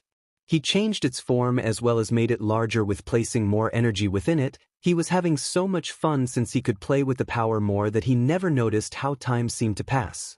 Now it was time for speed training so that he could keep dodging Kiba's strikes in order to increase his reaction time as well as speed to be a threat to all peerages. Izuku's placement as a pawn piece was a massive enhancement to the team since he took all 8 pieces to become a member of the peerage. Dodging each strike from Kiba was seeming to be child's play as the boy decided to go to his maximum speed in order to try and get Izuku to have some trouble. They kept at this speed and reaction time training as Akino had exited the building in order to join in on Izuku's reaction time training with his speed. Needless to say, with Akino joining the fray, Izuku's reaction time as well as speed was put to the test as he barely dodged each attack and reacted to them just milliseconds before he was hit. But like all training sessions, Izuku had passed the time and forgotten about it as they all went in to get a bath as well as make dinner before heading to bed for the night before continuing on the next day. As Izuku moved into the kitchen, he had started making dinner alone since he wanted to make a meal that would serve as an apology for what happened before training had begun for Kaniko as well as make his favorite meal. As soon as everyone returned to the kitchen, Izuku had went to the bathrooms in order to take a shower as well as a bath. As soon as he entered the bathroom, he started to take off his clothes as he looked at himself in the mirror. Scars, scars, and even more scars. Geez, who would like a man with so many scars on his body? I would not care about meeting a girl with that kind of problems and would make sure to tell them that it was a sign they survived whatever they endured. For me though, I don't really like them all that much. Izuku thought aloud to himself. Looking closely at one of the scars in particular, Izuku stared at the multitude of starburst-like scars all culminating at the hand imprint on his left shoulder. Turning around, he saw the scar on his back that he would be left reminding himself about for the rest of his life, and it hadn't left since it was placed on his back ever since he was 3 years old. He looked at his back from the mirror in the room before sighing in sadness as he walked away from it. Another mirror on the door showed us that the scar on his back said one thing. Worthless. After finishing his shower as well as subsequent bath, Izuku placed the hero-grade makeup on his back and wrist and left shoulder as he hid the scars. Leaving the bathroom, he entered the kitchen to find that dinner was almost gone, as he moved over to his favorite food and gave himself a bowl of it. Katsudon was his most favored food, and he would die like a hero in order to get some of it on the last day of his life if he could. Although, that poses a question in his mind that he had been thinking about since the previous day. I wonder what it was like to grow up with a mother making that meal for me. Izuku thought inside his head. As dinner was completed, the girls headed into the baths in order to clean themselves up further, as Izuku and Kiba had went to bed for the evening. Both boys had been adamant about not entering the bathroom in order to keep their mentalities the same and not scar the other. The next morning came as Izuku and Kiba were seen training with one another, as Kiba had started to train Izuku in the blade so that when he gets his own, he could use it correctly. Izuku had taken to learning a bladed weapon like a fish to water, as he had started to use his own version of a sword style that suited him best. As soon as the girls exited the building, they found the two boys clashing blades many times as they raced across the field in order to try and outmaneuver the other. Izuku had more power as well as defense compared to Kiba, as the young man had more technique as well as speed compared to Izuku. They were breaking even with their strikes, as their powerful blows were creating shockwaves from the clashes. The fight was intense, just like Izuku and Kaniko's sparring session, as they started to clash blades before Izuku decided to forego the blade and toss it over to Rias as she caught it before he launched himself at Kiba. As both fighters had started a brawl of sorts, with the exception of Kiba still using his blade, Izuku had created scales for his arms so that he could defend his arms completely.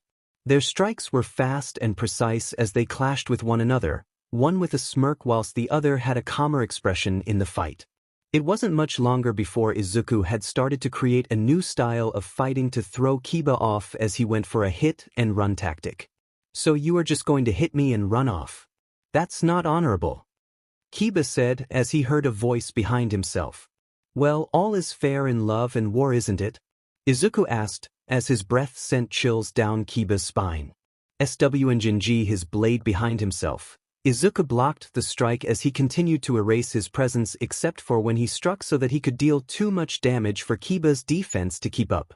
Eventually Izuku's speed as well as power had defeated the strict defense of Kiba, as the boy had sent the young man's blade into the air, as Izuku jumped towards it, grabbing it, and landing in front of the boy with said blade pointing at his neck. "You win this sparring session. Never thought that your analytical mind would help you out in a sword fight. I was thinking that you ditched the sword before switching over to the brawling far faster," Kiba said, as Izuku glared at him playfully. "I will have you know that I think smarter, not harder. I wanted to play with your mind and have you keep wondering when I would switch up the sword fight into a brawl. And to think that you predicted it almost to the second was actually really exhilarating," Izuku retorted as Rias looked at them with awe as well as happiness. As soon as the second day of training continued, Izuku had been having a recurring thought to himself as he trained throughout the day. "Why is it that I feel attracted to some of the girls here? And specifically when they are either teaching me something or when I'm getting my butt beat?"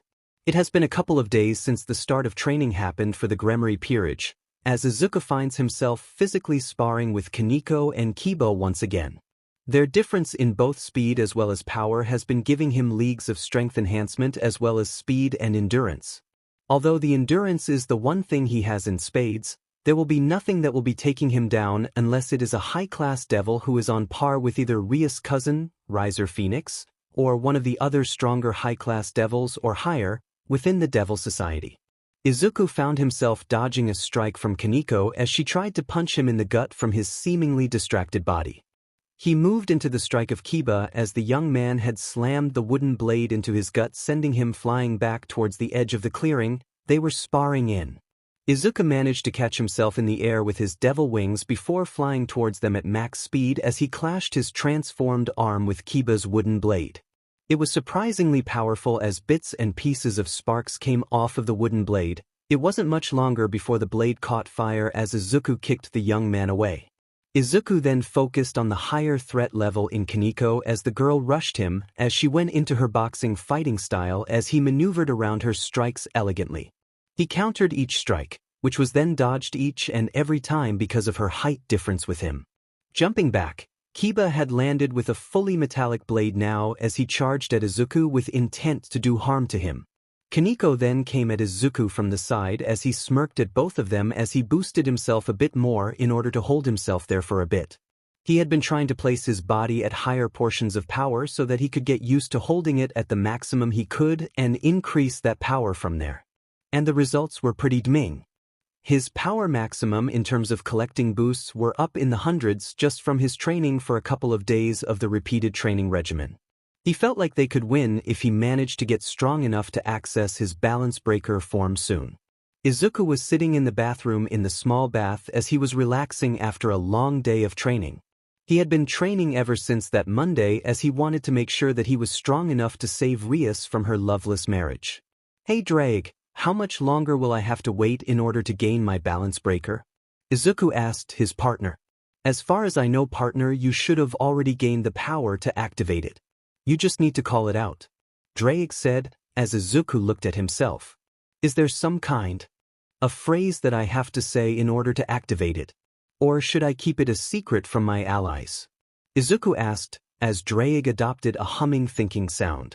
Do you want Rias and the others to know that you have enough power to activate your balance breaker yet or no? Drake asked, as Izuku now adopted a thinking expression. I don't know. I want them to know, that way we can make plans for when I reveal my balance breaker to Riser, but I think we should keep it as a surprise for when the rating game happens later on tomorrow. Izuku said, nodding to himself. I am with you all the way, partner. Just be sure to inform them of how you were capable of gathering all that power when you win. In terms of sheer power now, you are now stronger than that Phoenix brat. Show him the power of the Red Dragon Emperor. Drake said as he smiled from inside the boosted gear. Izuku nodded his head as he continued on with his bath. Unknown to him, Kiba had been near the door and heard everything he had stated and wanted to let Izuku have his fun. He could remember all the times they trained with one another in the last few days. Hell, Izuku even brought him out so that they could increase his hold on massive power that he collects in order to keep fighting. Kiba had noticed some changes to Izuku over the last few days though. From what little he could see of the boy washing his hair, he noticed that there were nubs on his head which completely confused him. He had thought that the boy was human through and through, but that was proving to be the opposite as the nubs over the last few days had been increasing in size. They had also allowed their familiars to come out and train with one another as well, since they would be allowed to be used in the rating game. For Izuku though, the young man had been feeling some slight pain over the last few days of training. His power had been increasing over the last few days at a rapid pace that for some reason his body was trying to acclimate to the amount of training he was putting himself through. Izuku left the bathroom as he changed into his normal clothes that he wore to bed every night before turning in. He woke up about 5 hours later in a cold sweat as he had a slight nightmare about Bakugo attempting to kill him once again. He wasn't scared of the boy at the time since he knew that his pain tolerance was enough to make sure that he didn't die, but the simple fact that Bakugo had been in his nightmare once more had caused him to think twice about things. He could have died before he was adopted by the Hyuta family, and they could have been incapable of having another boy live in their home like they wanted to. Shaking his head from the memory, Izuku went downstairs in order to get a drink of water so that he could get the memory out of his mind for the rest of the night. But it was here that Rias was seen doing some research on the Phoenix family as she was wearing glasses in order to seemingly read. Cute. He thought to himself before shaking himself from those hormonal thoughts. Walking over to her, she noticed his presence and smiled at him, although she was curious as to why he was awake at the same time as her and voiced it. What are you doing awake at the moment, Izuku? She asked with a slight tilt of the head. I couldn't sleep, had a slight nightmare of my life before everything happened here. Izuku said as he sat down on the couch near Rias. Well, want to tell me about it? She asked as Izuku shook his head. It's from my past, no real need to worry about it. He's out of my life for now, I can just only hope that from here on out it gets better. Izuku said, smiling at her sadly.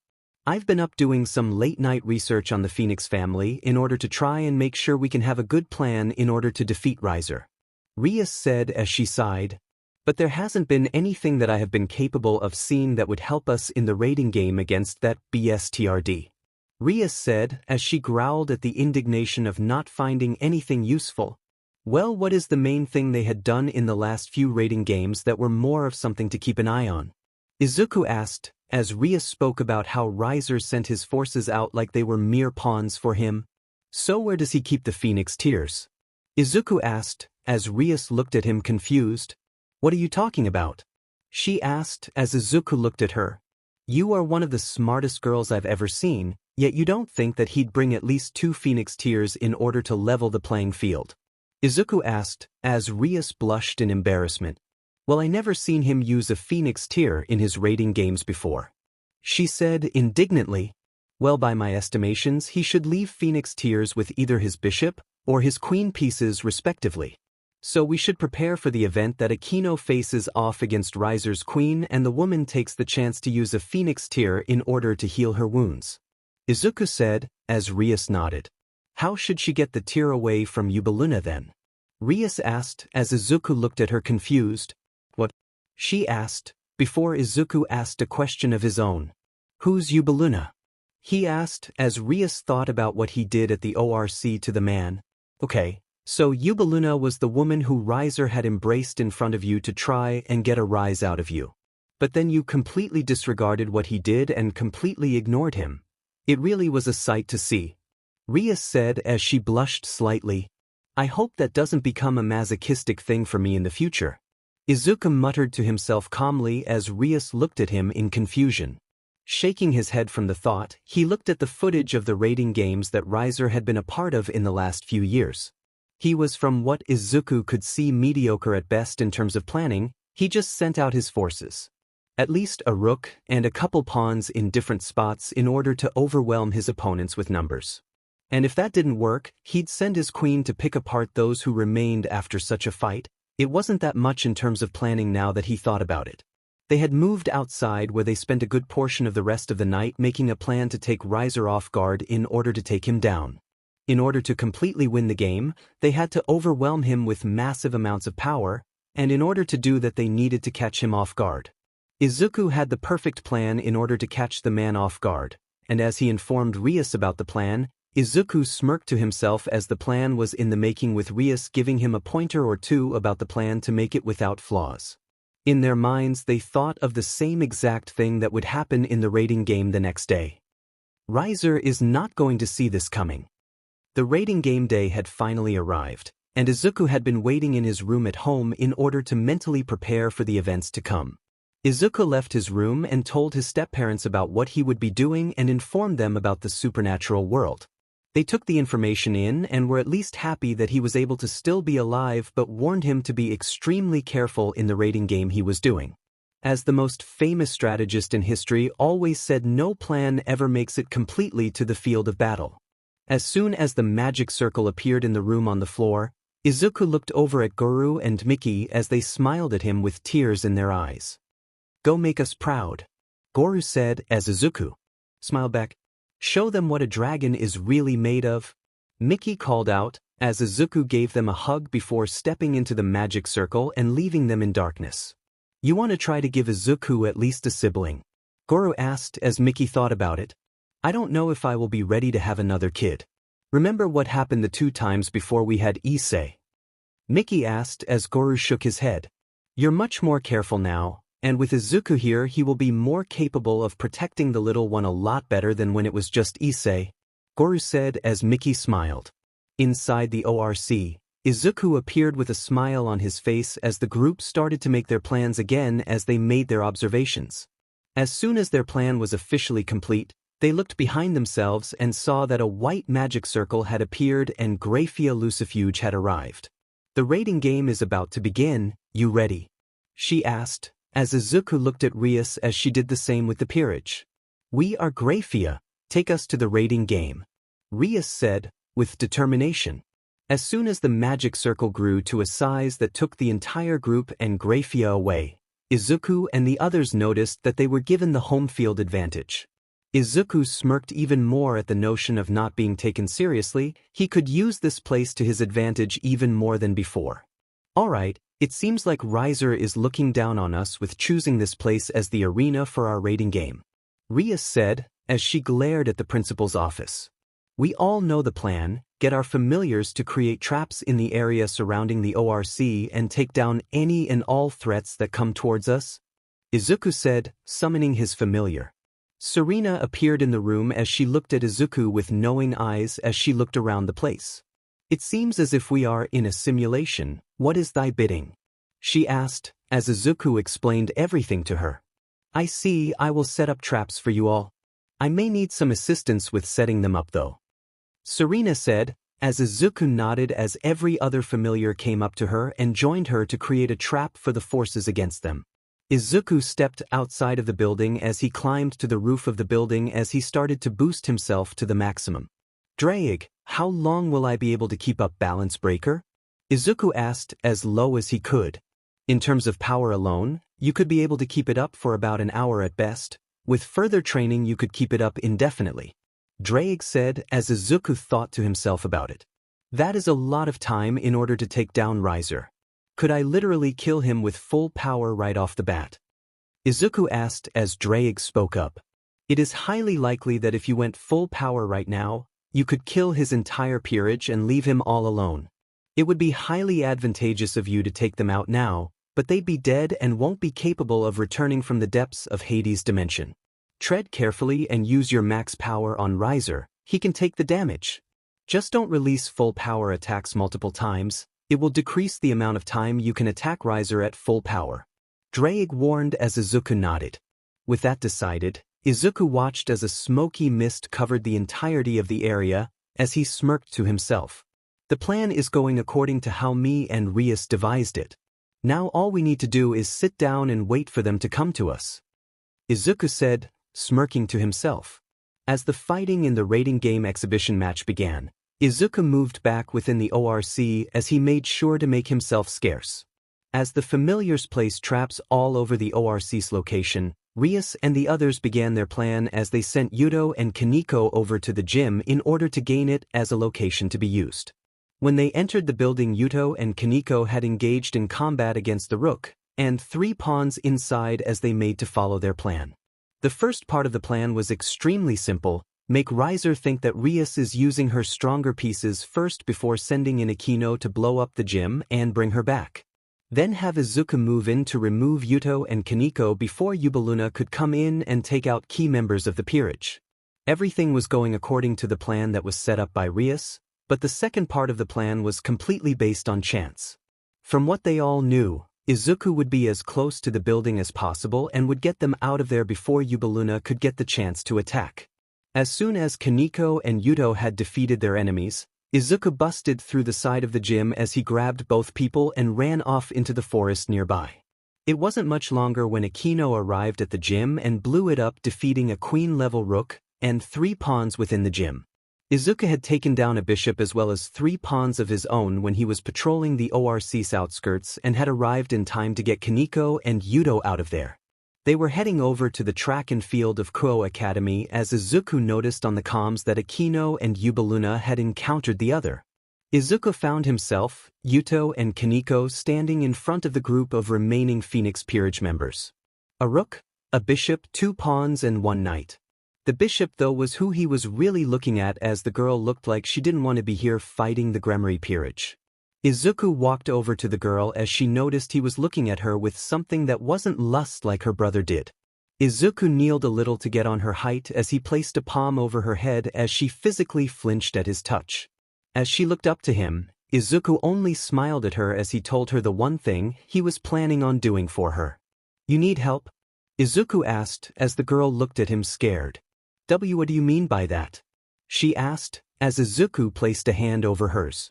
"I asked if you needed some help." Izuku repeated his question. Over nearby, Rias could see that her plans were coming to fruition and couldn't wait in order to attack Riser. She was seen in Izuku's peripherals as he sighed slightly angrily as he thought about how she was screwing up the plan that they had both made. "What's your name, young lady?" Izuku asked as the girl looked at him. "Aravel Phoenix? That's an appealing name. Based on the immortal Phoenix, Ravella, right?" Izuku asked as Ravel looked at him. "Why yeah, how did you know?" she asked as Izuku smiled at her. "I did my research. But I apologize, I need to stop your peerage from winning this," Izuku said as he did a chop to her neck. As she was about to pass out from the sudden damage to her neck, she smiled as she asked a question of her own. "Could you save me from my family?" Izuku looked on as the girl turned into blue modes of light as he smirked to himself. "I will make it my mission after this," Izuku said as she fully disappeared. As soon as he turned around, he found that his peerage mates had managed to take down their own opponents, but they were weak at the moment. "Drake, is now a good time to show my new form?" Izuku asked as he looked at his left wrist. "Not at this moment, wait a little bit more. You'll need all the power possible in order to shove it in that BSTRD's face that he isn't immortal," Drake said as Izuku nodded. Izuku then made his way towards the school building as he wanted to make Riser's pain slow and painful as possible. From what Ravel had told him, she was being abused by her family as well as her older brother, and if there was anything that he hated more than anything, it was bullies and abusive families. Entering the building, he coldly stated his promotion to Queen Peace as he felt a rush of power entering through his body before he started his boosting. Climbing up the stairs, he allowed Kiba and Kaneko to pass him up as he deliberately made his climbing slow as he wanted to collect as much power as possible so that he could take Riser by surprise. It wasn't much longer before he found his way onto the rooftop and climbed up it as he saw his peerage mates attacking Riser with everything they had. But from what it looked like, it wasn't doing anything productive. Izuku was slowly moving in on Riser from behind as the man was so arrogant about his win coming that he never noticed Izuku's rising power and pressure beginning to overpower his own. The other peerage mates of his noticed his presence noticeably lowering Riser's pressure as they all smiled happily. "What is wrong? Are you all going delusional in your last moments?" Riser asked arrogantly. It wasn't much longer before he got his answer with a punch through his torso as he coughed up some BLD. Looking down, he found a gauntlet hand holding the heart from his CC as it beat in his hand. Riser then watched as Izuku pulled his hand back inside his body as he let go of the heart, allowing the man to regenerate the wounds. Riser stumbled forwards as he turned around to only meet a fist to his face, sending him to the ground below. When the dust cloud had cleared up, Izuku looked at the downed phoenix as he smirked evilly as he felt the power starting to make his judgment clouded somewhat. Sue him, he loved when he could fight an opponent at full power, and that was partially the reason why he fought Katsuki so much. He jumped from the building and landed nearby as he started to walk over to Riser as the man got up and dusted himself off. "To think a pawn such as yourself could really stand up to me. That was a lucky shot you got on me," Riser arrogantly said, as Izuku stared at him as he formed draconic wings on his back with devil ones. "You know something, Riser, I've never really liked you. From the moment you appeared in the ORC looking and acting like a spoiled brat, I have nothing but disappointment for you. You have the entire HRM that most men nowadays would kill to have, and you are just so greedy that you wanted to add more to it," Izuku asked as he stood in front of the man now. Riser was tall, imposing even with his power of regeneration, but compared to the pressure that Izuku, who was much shorter than Riser by the way, it was like a kitten attacking a bear. "I know that I have the power to completely annihilate you from this world if I wanted to. The impalement of your body whilst holding your heart was the main factor for doing so," Izuku said, as Riser got noticeably more scared in his posture. "Be preposterous. The Phoenix clan are immortal beings. We simply cannot die from any normal means of fighting," Riser called out as Izuku circled the man. "While yes, it is almost impossible to kill a member of your house, it is not at the same time impossible to kill a phoenix. You can kill it as many times as you like, it will just revive from its ashes, but nobody said anything about breaking its will to live," Izuku said, as he glared at the phoenix descendant. He started to reveal his newfound power from his 10 days of training as Riser began to realize true fear. Izuku's form began to get slightly bigger, from his 5 feet 5 inches height to around the same height of Riser himself, 5 feet 10 inches. Izuku's body formed draconic horns as well as a draconic tail with spikes on the end.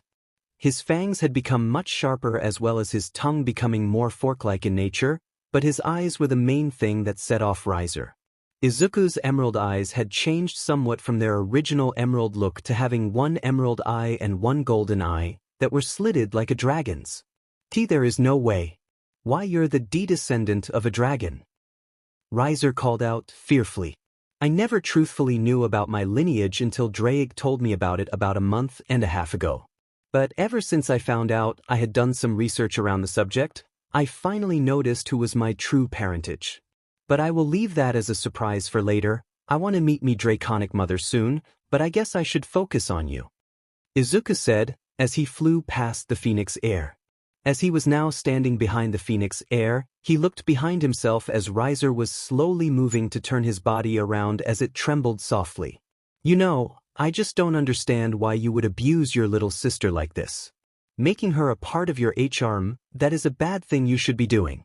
You should be protecting your little sister from people who will use her feelings against her, although if it comes down to it I will take her in for your worthless family. Izuku said, as his body glowed red. Turning around fully, Izuku saw the telegraphed punch coming for him as he dodged the strike as Riser showed his true anger. You will not take my little sister from me, you be. Riser screamed as he attacked in a flurry of punches and kicks powered by his phoenix flames. Izuku dodged each strike as well as kick from his opponent as the man was working tirelessly to at least hit Izuku even once. I think now's the time to show him just how far ahead of him you really are, partner. Drake informed finally. Finally, Izuku thought to himself before kicking Riser back and into the ground. As Izuku moved back a few meters, he started to power up as his aura had shown as the winds in the area started to be blown back in different directions. Balance break, Izuku said, as red armor had started to glow into existence and formed over his body. Izuku's arms had red armor appearing over his left arm as if it was some mecha anime as it clumped together as they did the same for the rest of his body. Eventually it came down to his head as Izuku stopped the transformation of his balance breaker form for added effect. Tonight, I dine on yakitori, Izuku said, before the helmet had clumped over his face and mouth. As soon as his transformation was complete, Izuku launched himself faster than that of Riser's previous speed as he punched the phoenix air in the stomach, causing him to fold over Izuku's wrist and arm. Inside the armor, Izuku was smirking to himself as he kicked Riser into the school before following suit. Everyone on the building of the school had ultimately made the decision to jump away from it as they were in awe of Izuku's crimson-red, balance breaker form. Since when could Izuku do that? Rias called out, as Akino and Kaneko looked in awe. Oh, he could do that since the last day of training, Bucho, Kiba said as everyone looked at him. Why didn't you think it was a good idea to tell me about this? Rias asked, concerned. He wanted it to be a surprise. It wouldn't be a surprise if he told us about it, now would it?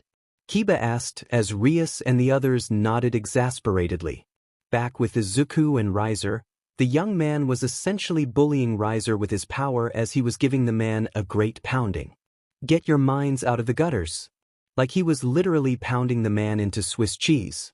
Izuku stood up from the small crater of what remained of the school as he looked down at the many holes of Riser Phoenix. This is pathetic. This is the ultimate Phoenix. I thought that went to your older brother, Izuku said, scoffing.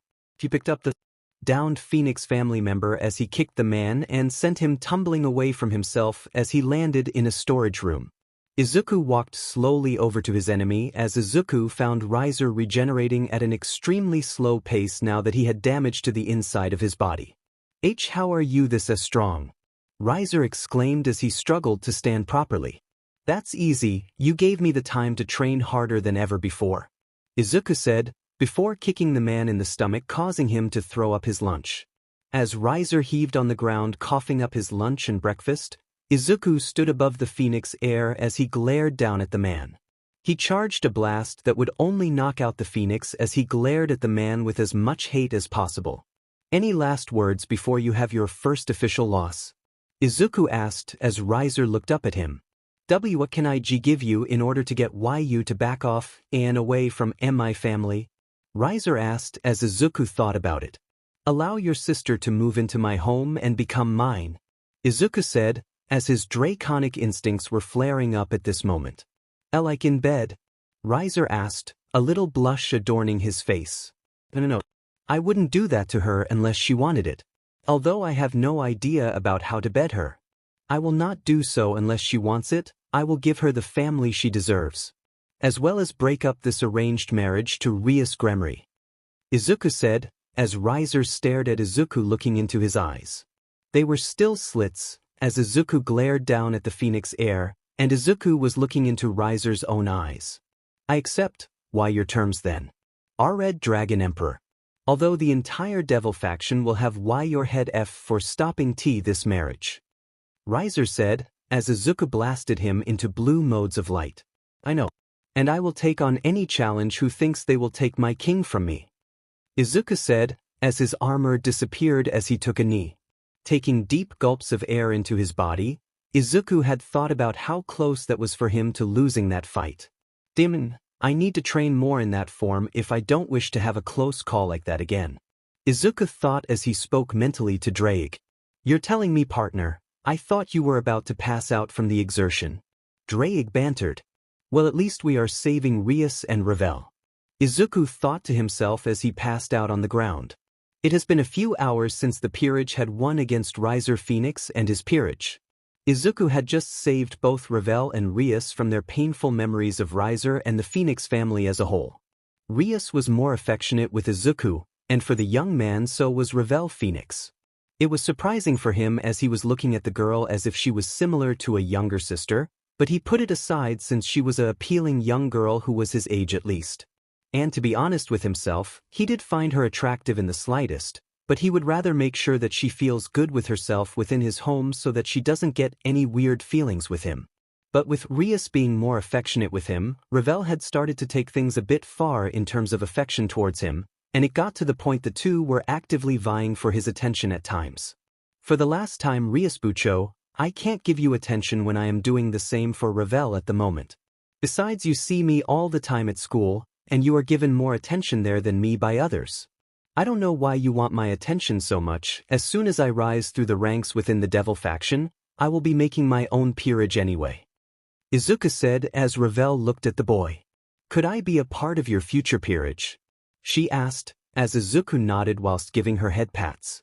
It was nice for him. He really felt like he was wanted with his new family, the Hyadus, and he was keeping his original name of Midoriya since he didn't wish to be a replacement for the Hyadus. He was about to enter the home of the Hyadus when the door opened itself, revealing Goro looking at Izuku, Ravel, and Rias. What's wrong? Izuku asked, concerned as the man started to smile. Well, you didn't inform me that we'd be having guests. What is the occasion for bringing these two ladies here, Izuku? What are you trying to lose your V-card already? What a man. Goro said teasingly. I'm not doing that. I was just going to ask if you could help set up the spare room. Izuku said, looking away, touching his index fingers together. What is the occasion? The man asked seriously. Ravel-chan is going to be living with us now. Her previous family wasn't as nice to her, so we helped her get away from them. Izuku said as Goro smiled sadly. I see. Well, I can help set up the room. You can show her around the place and get her to sleep in your room for the night. Rias, you can sleep in Izuku's room as well since we will need to set up the spare room for a couple of days in order to get everything ready for Ravel-chan. Goro said, as Rias nodded. The group entered the building as Goro left for some late-night work, and as soon as he pulled out of the yard and left, Izuku pulled both girls into his room. As they sat down on his bed, he pulled out some homework that he hadn't completed yet as he started to do it. Both girls watched as he did the work. They couldn't help but smile at how strong working he was, especially when it came to schoolwork. It was near midnight when Izuku stretched from his chair at the desk when he turned around and went over to his desk in order to change his clothes, completely forgetting about the two girls in his room sleeping on his bed. Unknown to the boy, his slight noise in the room had been enough to have both girls pass out completely without him noticing. And as soon as he started to change his clothes, one of the girls woke up and saw what was happening and with a blushing face pretended to still be asleep whilst watching him. She got a good look at his back as she saw the scars there from seemingly burns as well as cuts all over the back. She was concerned when she saw something that was transcribed onto his body but looked away from it. She looked lower and found that he was only taking off his briefs, and as she went to look away, she couldn't pull her eyes away as it revealed that he wasn't wearing any underwear, and her face became crimson red. She saw something that she shouldn't have and watched as the massive spot from the boy's crotch swayed as he moved. She then heard a small groan of slight pain as well as anger come from Izuku as he seemingly looked angered at his increased size. I can't believe that I've only gotten bigger since I gained control over the boosted gear. Any idea as to why that is, Drake? Izuku asked. It is to let you be capable of procreation in the future should you require it. As a dragon you will find mates who will think you are the best chance at securing a legacy. So the side effect of the boosted gear is having an increased SXL drive to the point of which it increases the testosterone in the male body, and a different protein for a female to increase energy. Dryag informed as he smirked inside the boosted gear. It's bad enough that I was already big to begin with, but this is just ridiculous. This only happens in doujins where the man has an abnormally large crotch in order to have SSSC. But I never thought that I'd be hit with the same problem. How am I not dead from the sheer size as well as amount of BLD having to go there? Izuku mumbled to himself, not realizing that he was now looking in the girl's way and not seeing how she was staring at his member. Shaking his head, he put on some boxers and climbed into the bed between both girls as he had kept himself quiet about the problem at hand. Maybe it will sober up in the morning. He never really had a problem with it during the mornings. As soon as he lay down on the bed, he was out like a light, as the girl revealed herself to be Ravel as she felt something growing up on her rear and she couldn't help but let out a quiet breathly as it seemingly grew more on her. That boy has no reason to be that big. How is he bigger than my brother? And from what Goru-san said, he was still a virgin. Has he never dealt with an Urkton like that? No matter, I will make sure that if it is still like this in the morning, I will make sure that it is pleased. Ravel thought to herself. Soon she was out like a light. As the night came to a close, Rias though had been awake the entire time, and as soon as she looked over at the sleeping Izuku, she turned over her body and reached her hand over and stroked Izuku's increasing mass on Ravel's rear. She bit her lip as she felt the sheer size of it before shaking her head no and went back to bed. Tomorrow is another day. As soon as both got out of the shower, Izuku had changed into his normal clothes for school as he prepared to start breakfast in the kitchen. It wasn't much longer before Rias and Ravel came downstairs with Miki and Gurhaidu as they saw what was happening in the kitchen. It's so nice to see Izuku cooking for others instead of us, Miki said, smiling. Izuku smiled at the woman before noticing the PRDNY test in the woman's hand before smiling even more. I take it you both are trying to a new child? Izuku asked, as Miki and Gore looked at one another before smiling. Always the perceptive one, aren't you, Izuku? Yes, ever since you left for the whole camping trip with your club, me and Miki were seeing if we could try for a new child. And we had some great luck. Goru said, as Izuku smiled sadly at them. Well, I certainly hope that whoever this newcomer will become won't get too ahead of themselves. Izuku said, looking at the food he made. Don't worry, if you're thinking we're replacing you for our family, don't. We feel like you are a part of our family, and besides you will be the big brother of TE family. Miki said, as she rubbed Izuku's back. It's fine, don't worry. Just making sure that the newcomer doesn't get a big head.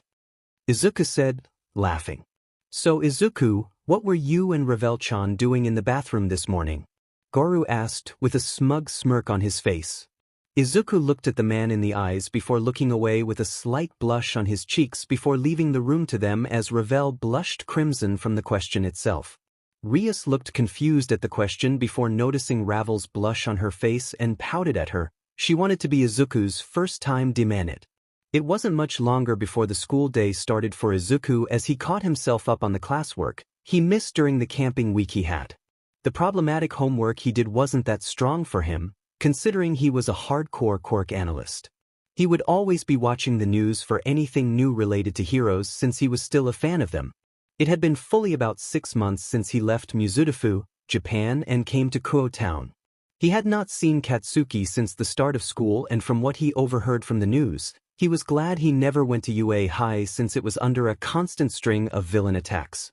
He was surprised that there weren't any villains in Kuo Town, and when he asked some of his classmates, they told him that nobody messes with those of Kuo, and if they do, you are given the good old boot. Needless to say, Izuku was happy to be here since no villains would be in the way on his run to school. Soon the end of the day came as Izuku entered the building where the ORC would be located during the final hours of the day when Izuku had a customer. All right, Izuku, this person is your newest customer. Make sure to get yourself a packed, all right? Rias asked, as Izuku nodded. Stepping into the circle, he disappeared into modes of light as Rias looked over at Ravel before speaking. So Ravel-chan, what did you do with Izuku this morning? Rias asked, with a smug smile on her face as Ravel covered her own with her hands. Izuku appeared inside a room where he found himself staring at a man with black hair, a black yukata, and a golden fringe at the front of his hair. Hello there, Red Dragon Emperor. How's it hanging? The man asked, as Izuku immediately got on edge and felt his power. It was as powerful as a fallen cadre within the Grigori, and he couldn't help but feel a little fearful at the man's smirk. Don't worry, young man, I'm not here to kill you. I just want to ask some questions. But before I do that, I should introduce myself, right? The name's Azazel, and I am the leader of the fallen angels. The Governor General of the Grigori. Azazel said, smugly smirking at Izuku's growing fearful face. Izuku stood across from the Governor General of the Grigori as the man merely stayed where he was sitting as he drank some sake. Are you going to sit down so we can have our talk? Or are you going to just stand there looking at me like I'm your alcoholic grandfather?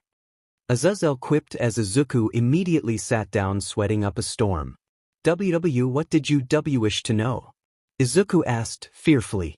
He knew the power of this man just from a mere glance. If he wanted him truly dead, he wouldn't be able to see it coming, and Drake wasn't helping things by stating in his mind that his actions do not befit a dragon. I want to know how it goes in string your sacred gear. You've been working on it ever since you awakened it a few months ago, and you have done nothing but increase your power as well as technique since then. Azazel said, pulling out a notebook. Are you a nerd for sacred gears? Izuku asked as he looked at the fallen angel leader. That is beside the point, young man. Now tell me what I want to know. Azazel said, looking at Izuku. Well, from what I know, I can boost my power every 10 seconds and can do a maximum number of 300 boosts before I can even start to feel a lot of strain. I attained my balance breaker in the rating game against Riser Phoenix and am learning how to use another ability of the boosted gear. Izuku said, as Azazel stopped what he was writing and looked at Izuku. What ability is that? He asked, looking like a kid in a candy store. I can transfer my built-up power to others. Just trying to figure out the amount they could handle without blowing up. Izuku asked, as Azazel nodded his head. Yes, and from what I can sense, you had lost your virginity a few hours ago, correct? Azazel asked, as Izuku blushed crimson. How do you know about that? Izuku asked, concerned. Don't worry about it, I didn't watch you that phoenix brat. I merely noticed the scent of a phoenix on you, and a young one at that. Azazel said as Izuku looked away. She's the same age as me. Izuku mumbled to himself. I never said that it was wrong. Most kids your age are losing their V cards in high school anyway. What I want to know is why it took you literally to high school in order to lose said card. Azazel asked as Izuku looked at him confused. Is it not a thing to wish to keep your chastity until marriage, I mean at the very least? Izuku asked as Azazel looked at him strong. You are aware of what I said earlier, correct? Azazel asked, receiving a nod. Well, you should have lost your own card the moment you entered middle school to high school. But the simple fact that you lost your V card during the middle of the school year makes me worried. Azazel said, as Izuku looked even more confused now. Aren't you wishing to learn more about my sacred gear? Why did we move on to my love life? Izuku asked, morbidly confused. Alright, so let me get this straight. You are the descendant of a dragon and a human. Azazel started as Izuku nodded.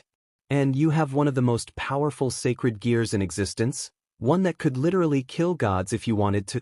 Azazel said, looking at the boy after clearing up his notes. Why, Izuku said, looking at the ground as if he was being scolded. And not only did you manage to defend yourself before even knowing you had a sacred gear from 2 of my former fallen angels, but managed to kill one of them. Azazel said, as Izuku looked away before nodding. I swear, this version of the Security has become so strong on his own it's as if the world didn't want to give him any kind of superpower. Azazel said, as he heard Izuku whine a little. You're cheating me, you don't have a quirk either? Azazel exclaimed as Izuku fidgeted in his seat. How in the living hell did you last this long in a world such as the supernatural? Azazel yelled out in frustration. If it makes you feel better, I had someone who was always forcing my body to become stronger. Izuku asked as Azazel looked at him. A quirkless person having someone in their corner at this point in life is not heard of, young man, mainly because most, if not all of them, end their own lives before they could even achieve their dreams. Azazel said, relaying the cold, strong truth about Izuku's dwindling number of quirkless population of humanity. Most people similar to me end their lives. Izuku asked, morbid horror showing on his features.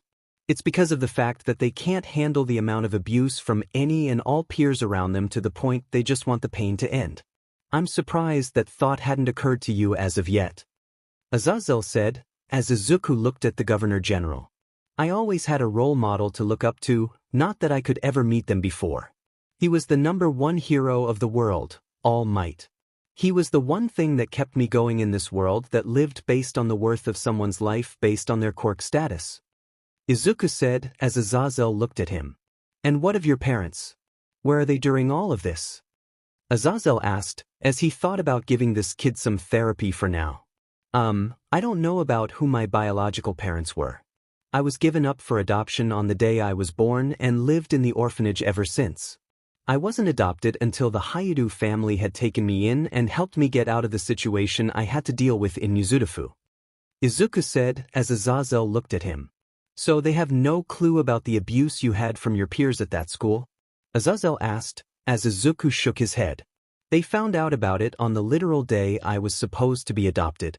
Izuku said, rubbing the back of his head. They found you being abused, didn't they? Azazel asked as he had a deadpanned face. Got it in one. Someone from my class was about to release their quirk's full power on me, but it would kill their lackeys behind me. So in order to protect them from the grasp of death, I blocked the attack and took the entire explosion to the back of my body. Izuku said as Azazel looked at him. You tanked a full-powered explosion on your back and survived. Who had a quirk with explosions? Azazel asked, as Izuku decided to not say that name. I would rather we move on from this so I can get a contract and head home. It's been a long day. Izuku said as he looked at Azazel. Well, I guess you can take one of the drinks here in order to count as a contract, but be aware that there is someone from my forces who had betrayed me. He looks to create another great war between the factions. I can't go after him at the moment because he's hidden himself within the town here and I am only here to make sure that he doesn't go overboard. Azazel said, as Izuku took some sake and left the building completing his contract. Arriving back at the ORC, Izuku slammed the door shut behind himself, garnering the attention of the rest of the peerage as his face looked like death itself was coming for him. What's wrong, Izuku? Rias asked, as Izuku sat down on the couch near Kaneko. Governor Azazel was the person who I was sent to go see, Izuku said, as Rias looked at him concerned as well as confused. Why did he wish to talk to you? She asked, getting defensive of him. He wanted to talk about my sacred gear, then it switched from there to asking about my love life. Then he started to be my therapist. Izuku asked near the end of his explanation. Why your therapist? Rias asked, morbidly confused. I don't know about that either. Before I left though, he said that someone from his ranks had betrayed him and is getting ready to start another great war, whatever that is. Izuku said as everyone was now on guard. We need to inform Surzex about this immediately. If someone from the Grigori is wanting to start another war between the factions and they are hiding in Kuo, then we are their targets? Akino said, pulling up a magic circle. I know Akino, we should call my brother and Serafal. Rias said, as Izuku looked at both of them with confused eyes. What? Who are they? Izuku asked as Rias smiled at him. Surzex is my older brother, and one of the strongest devils in existence, and Serafal is someone who is like an aunt to me and is Sona's older sister.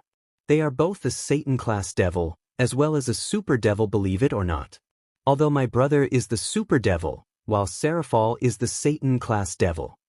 Rias explained as Izuku nodded his head.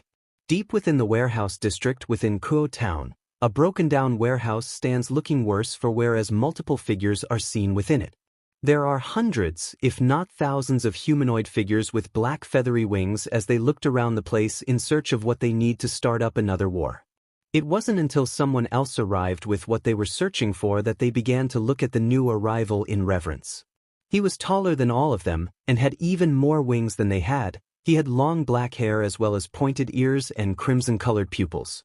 Next to him stood a woman who had been through the ringer as she was bruised and bloody. She looked up at the man beside her as her body began to throb in a dull pain. This woman's name was Maria, and she was the holder of one of the most powerful swords to ever be brought into the realm of humanity, Excalibur.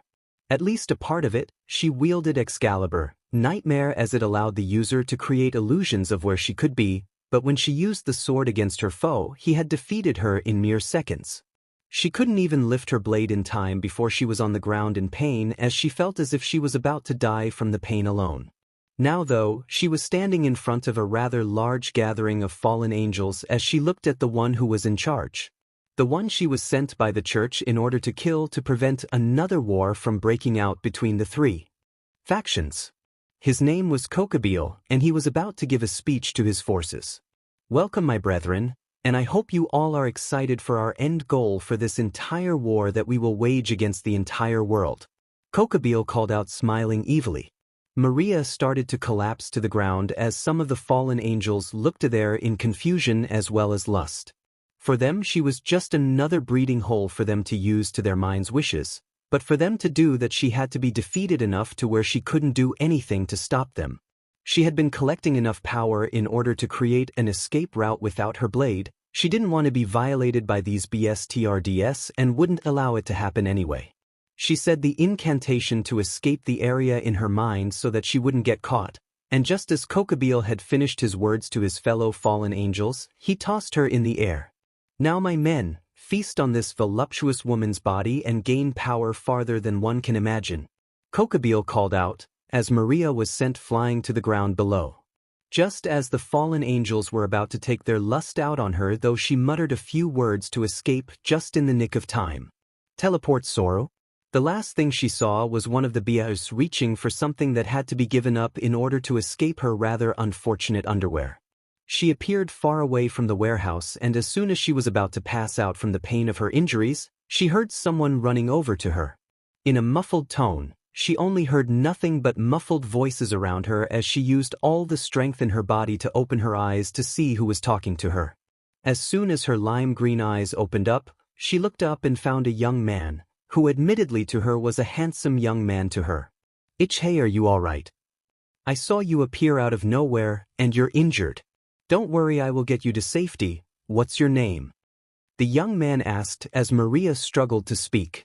Amar Maria, she said before slowly passing out. The only thing she heard last was, Don't worry, Maria, you are safe now. Why? Because I am here, the boy said, before she felt her boy being picked up and taken away from the area.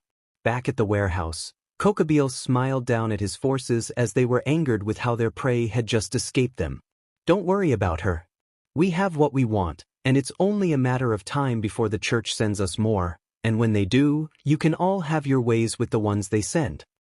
Kokabeel said, as he walked away from the area.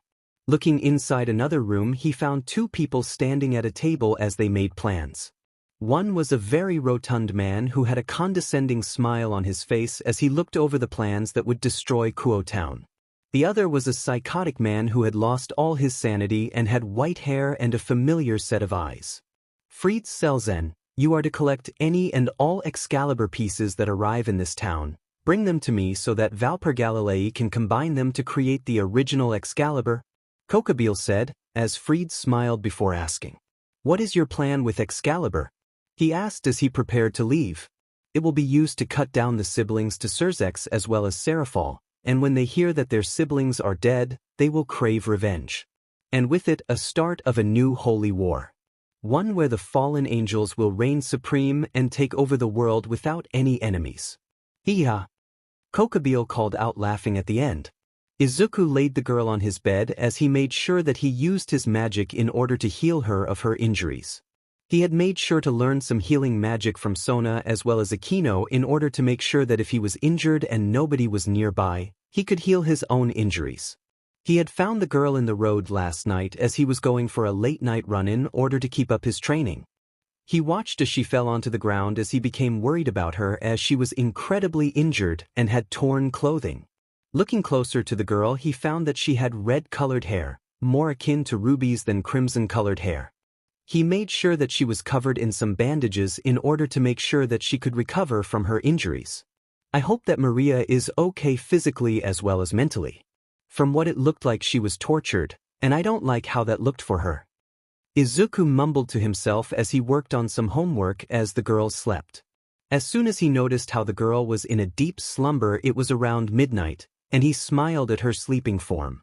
Pulling the covers of his bed over her, he looked at a small paper on his desk as he saw it was glowing.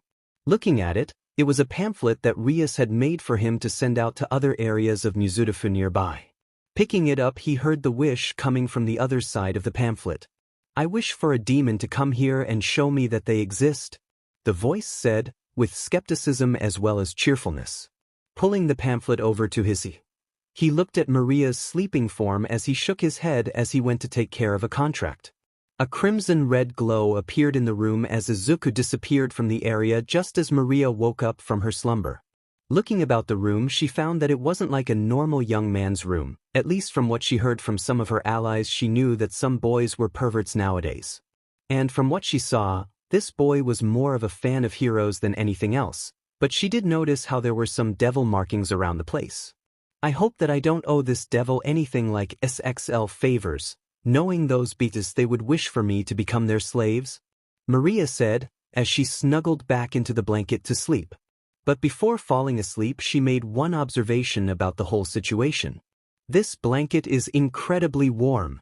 As Izuku appeared in a room, he found himself surrounded by the color of periwinkle blue on all the walls of the room he was now in. Looking about the place, he found that the room was more akin to that of a girl who was more of a hero student since he never seen this building before. And as he sat down on a seat nearby, he found that the place was cozier than anything, so he kept himself quiet as he waited for the person who summoned him to arrive. As soon as the person arrived, they turned on the lights as soon as they entered the room, and as soon as his presence was noticed, she looked at him for a moment before closing her bedroom door. "I know that you weren't here when I was here earlier. What brought you here?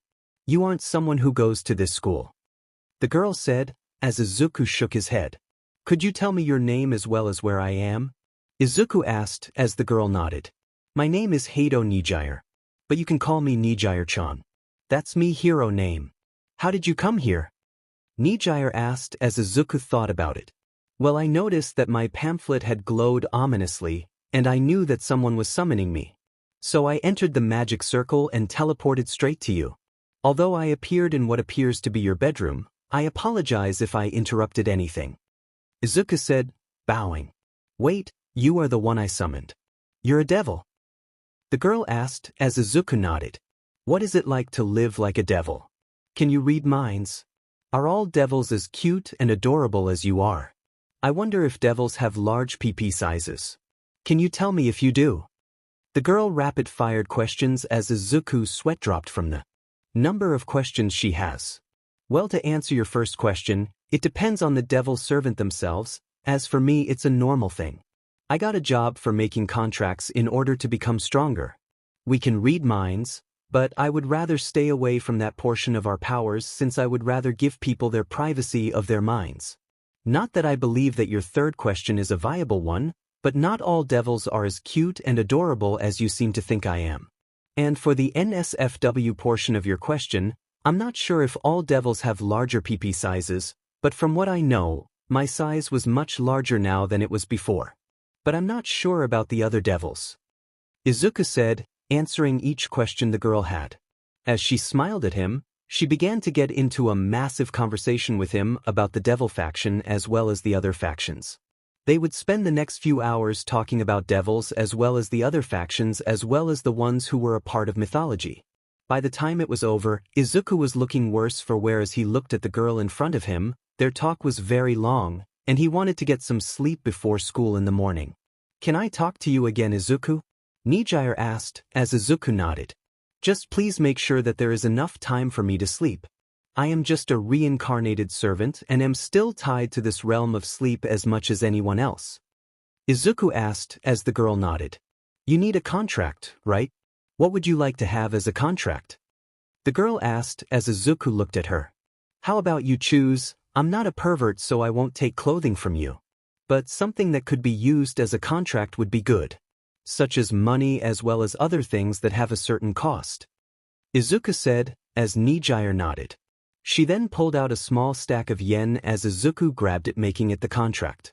"Thank you for the contract. I hope our future conversations are just as happy as this one," Izuku said as he smiled at Nijire, as the girl smiled back. "See you later, Izuku-an," Nijire said, as Izuku used his pamphlet to teleport back to his bedroom. As soon as he arrived at the bedroom where he was supposed to sleep, he found Maria where he last saw her, sleeping on his bed as he made sure the blanket was over her body as he set up a cot on the ground and pulled a blanket over himself. He had school in the morning that he had to get to soon, and he couldn't allow himself to not have enough sleep in order to be able to work for the day. Not to mention that the previous day there was a couple of visitors from the church who had come here in order to take care of a mission they were sent out on. As he fell asleep, he never noticed the lime-green eyes taking notice of him falling asleep on the ground nearby the bed as they looked at him in slight fear. The night had soon passed over and Izuku woke up from his slumber to light knocking on his bedroom door. As soon as he got out of bed, he looked underneath his bed sheets and found that he had a slightly bigger problem at the moment before leaving the room entirely. As soon as he opened the door slightly, he found Ravel looking at him expectantly, and he left the room with her in tow. "I heard some movement in your room last night. Any reason why there is a woman from the church within your room?"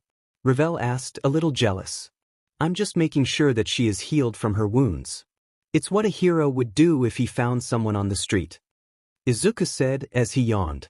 Whenever he was sleepy, he was brutally honest as he went to make himself some coffee since it would increase his levels of caffeine in his system. "So you aren't in a relationship with another girl even though you're in a relationship with me and Rias?" Ravel asked in a teasing mood. "Nope, I just saved her from her problem on the street. She was incredibly injured and bleeding. I cleaned and bandaged her wounds before keeping her in my bed last night so that she could rest. I don't need her wasting energy she could use to keep herself alive," Izuku said as he drank some coffee.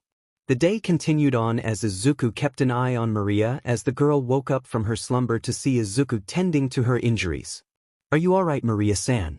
I know that you were incredibly injured last night, and I healed your injuries as much as I could before letting your body heal the rest on its own," Izuku asked as Maria looked into his emerald orbs. How are you a devil, but yet so kind?" Maria asked as she struggled to get into a seated position. "I'm just a naturally nice guy. And besides I am a reincarnated devil. I was saved by Rias Gremory after being impaled by a spear of light. It was someone who saw me as a threat to their faction. And I managed to defeat them before I was slowly dying from my injuries," Izuku said as Maria looked at him. She noticed that as he took off his shirt that there was some burn scars on his back as well as neck and arms as he replaced his shirt with a tank top. "Were you bullied?" she asked as she looked intently at his scars. "Yeah, but that was because I wouldn't allow the person to attack others. They kept their eyes on me since I was more of a threat to them. It's fine, it's a sign that I survived the bullying when I was much younger. Besides, everything for me now is better. I have a new family, I have new friends, and I have someone who is much closer to me than some others," Izuku said as he tended to the girl's wounds even more using his magic supply. "Partner, you are aware that the church has people who could be searching for ways to defeat us, right?" Drake voiced his opinion out. "Who was that?" Maria asked as Izuku looked at his left arm. "Drake, what have I told you about voicing your opinion since time has passed?" Izuku scolded as Drake became slightly worried. "Don't voice them unless they have certain grounds for future problems," Drake said dejectedly. "Good boy, I know that you want what's best for me, but I know what I'm doing. This girl wouldn't hurt me since she is indebted to me at the moment. I won't ask for anything at the moment, but even though I want to be a hero, the devil DNA inside me at the moment is wanting compensation." Izuku grumbled to himself as Maria heard the back and forth of the two. "You are really weird for a devil. You don't want compensation since you wish to be a hero, but your devil portion of your mind wants compensation. What would you possibly want?" she asked as she looked into his emerald orbs. "I just want a friend, as many as I can have. I never really had any growing up as a kid up until now, and I had no family to call my own. When I become a high-class devil in terms of rank, I will make sure that any people that allow me to reincarnate them into my peerage will be treated as my own family," Izuku said as he placed the back of his hand on Maria's forehead as she blushed slightly from the contact. "Alright, other than the blush on your face, it seems like you're healthy in terms of medical stuff. I'm not that smart in terms of medical things, but I can only hope that you know more about that stuff," Izuku said looking at Maria. Don't you have school today? Maria asked, as Izuku looked at the time. I have about half an hour before class begins. I should head out. Got a meeting to attend with my MSDR's peerage, see you when I get home. Izuku asked as Maria nodded. If Guru and Miki hired to see you in here, inform them that I helped you from the street and healed your wounds as much as I could last night. Izuku said, as Maria nodded her head again as Izuku left the room. See you later, Maria-san. Izuku said as he left the house with Ravel. As Izuku walked to school with Ravel, they talked about how they should move forward with Maria inside his home. So just wondering, how are we going to tell Ria-san about how there is a holy church member just living in your room at the moment? Ravel asked, as Izuku fell to the ground in anime style. I just never thought about that. We cannot allow her to know about that. Izuku called out, as Rias just so happened to hear the last bit of information. What should I not know about? She asked as she looked at Izuku on the ground. And nothing. Just something off about my day is all, nothing you should worry about. Izuku said, running off towards the school in a hurry. Ravel looked at Izuku's disappearing form as she sighed in exasperation before looking at the princess of the Gremory family. Izuku took in a church member last night. She was incredibly injured and healed her as much as he could. He didn't do anything to her at all, since he slept on the floor and had a raging bnur this morning. Ravel said, as Rias blushed slightly at the notion. Well, at least this coincides with what we need to tell the two members of the church who had arrived yesterday asking for an audience with me yesterday to Sona. Rias said, sighing. Okay, well, make sure that they know about what happened to this Maria person, since they should probably know that she should either be dead or missing. Ravel said, as Rias nodded. The school day was normal for everyone except for Izuku. He was still trying to get his mind to get over the fact that he got a contract the previous night as well as not inform Rias about the church member sleeping in his room at the moment. As he was finishing his last assignment for the day, he turned in the homework as he left the room before heading over to the ORC. He knew that there was an important meeting with two members of the church who had entered the town. And as soon as he entered the room, he found Rias and some girls changing right in the middle of the room as if nothing was happening. Kaneko was about to attack when Izuku turned around before slamming the door shut. Sorry for not knocking. Izuku called out from the other end.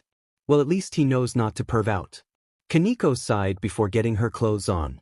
The other girls followed her lead as two in particular had pouted at how Izuku looked away immediately whilst Ravel was giggling off to the side. Kiba had a confused look on his face as if he didn't know that he wasn't supposed to see his MSDRs as well as peerage mates' naked bodies on the daily. As soon as the girls had told Izuku to come in, Rias had scolded Izuku for not informing her about the church member sleeping in his room and told him to not do it again.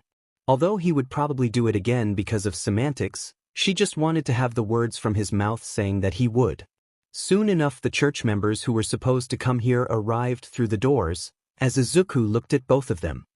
Hello, Gremory. A blue-eyed woman said as she sat down on a couch. Hello, so how can I help you? Rias asked as she sat formally. We came here to inform you that we will be conducting a mission within your territory in order to retrieve some weapons that were stolen from our church by a fallen angel. We have reasoned that placing the swords in your territory would bring a war between the factions alone, but it seemed like you all had no idea of their existence within your territory. The blue-eyed woman said, as Kiba became slightly more angered.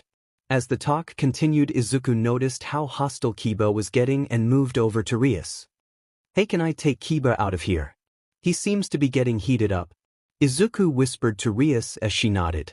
Izuku moved over to Kiba as he nudged him to leave the room with him. As the boy weakly struggled to stay, Izuku just made a firm grasp on his shoulder and moved him away. Kiba-san seems to be having a bad day, ma'am. I'm just going to take him home for the day. Izuku said, as the two church members looked at Kiba closely before nodding. As soon as Izuku and Kiba managed to get to the boy's apartment, Izuku began to ask the boy questions. Okay, so that wasn't true anger, but I felt it was closing in on fury there. So what in the world was going on in your brain, big guy? Izuku asked as Kiba looked at him. They were holding holy weapons. Specifically, Excaliburs. They are extremely powerful holy weapons that could kill a low-ranking devil in a single strike or cut of their blade. I was forced to work with the church at a young age in order to gain control over them, but was cast aside by the man who was overseer of the whole project. Everyone who I became friends with, who became my family there, they were cast aside and killed because it was unethical. We were killed because we failed to become what that BSTRD wanted us to become. Kiba vented out, as Izuku pulled him outside in the backyard as they began to spar. As Kiba delved more into his past, he began to use his devil powers in order to fight as strong as he could. Izuku knew that Kiba was merely getting more and more angry, and he needed to make sure that Kiba knew that holding on to this hatred would only bring him pain. It did for him. For the longest time he hated Katsuki, and as soon as he let all the pain he caused him to go, he knew that he would be able to move on from the young man. Kiba-san, I know that you are in pain, struggling with the fact that you lost those closest to you, but I know where hatred that you are wielding right now ends up. Izuku said, as Kiba looked at him confused. How can you understand the hatred that I feel? You never lost anyone closest to you, and never had to fight with BLD and tears to become what you are. Kiba called out, attacking Izuku now with even more power. Izuku dodged each strike that the boy threw at him as they continued to spar against one another that was borderlining on Kiba wanting to kill the boy. I had to fight like you are, you know, I had to do so every single. I had to fight just to survive an environment who had wanted me dead every single day. I had to make sure that the injuries I got from my peers didn't cause any internal damage to the point I would require a hospital. I made sure that all the medical knowledge that I have today was earned through the same pain you went through. But you are right that I didn't lose anything yet, but the only thing I had to lose back then was the one friend that I had at the time. He was the one who was abusing me the entire time, and my naive mind wanted to just be friends with him for the longest time. Until I was adopted by my new parents Goru and Miki Haidu, I had nothing, no one to confide in about my troubles. Sure, you could say that I had the orphanage headmistress to talk to, but she was more like a grandmother to me. Not BLD or someone close who I could talk about my deepest struggles with. But the hatred that you are wielding is something that I learned to let go of, because if you continue your life, living with all of this hatred, you will only know of loss and death. Izuku said, as he landed a kick to Kiba's blade as it went to slice into his hip and broke the blade with pure force. Kiba was stunned by the momentary surprise of his blade breaking as Izuku moved faster than the boy running on pure adrenaline. And hatred could perceive and grabbed his shoulders and slammed him to the ground as he grunted in pain. If you do not let go of this rage, this fury, it will be the one thing that causes your death. I learned that in order to let go of the pain that holds my heart in the place where I hold my rage as well as sorrow, I go back to the one place where I could find where my rage and sorrow was born and just let out a good cry. I cry about all my problems and come to terms about the fact that no matter how many times I try and defeat someone with anger and rage, it won't matter. Because so long as the person who has a focused mind, a mind that is completely calm, will always defeat the person who is completely erratic and afraid of everything. I want you to think about the fact that you could become an even better person, an even better friend, so long as you manage to surpass your rage as well as your sorrow. You are still allowed to feel about what you had done in the past could have been done differently. But you can't change the past, but you must be able to look to the future, and if it is not what you want, you must use all the power you have in your arsenal in order to make it what you wish for it to be. You must use your power for the good of the world, for the good of humanity, as well as the good of your family. No matter who they are, you will always never be alone in this world. You have a family that can talk to you about your problems. Hell, if you can't talk to us, talk to a therapist about your issues. They are literally paid in order to deal with our fed up minds. Just don't do what I think, no, what I know you are about to do. Izuku said as he started to walk away from the boy. How do I lose all this hatred, all this pain? Kiba asked, as he was now on his knees looking at the form of Izuku as it stopped near the building. He looked back and Kiba could swear he saw Izuku's eyes go from being a soft emerald to being a kind amber in the summer air as he smiled down at him with an incredibly sad smile.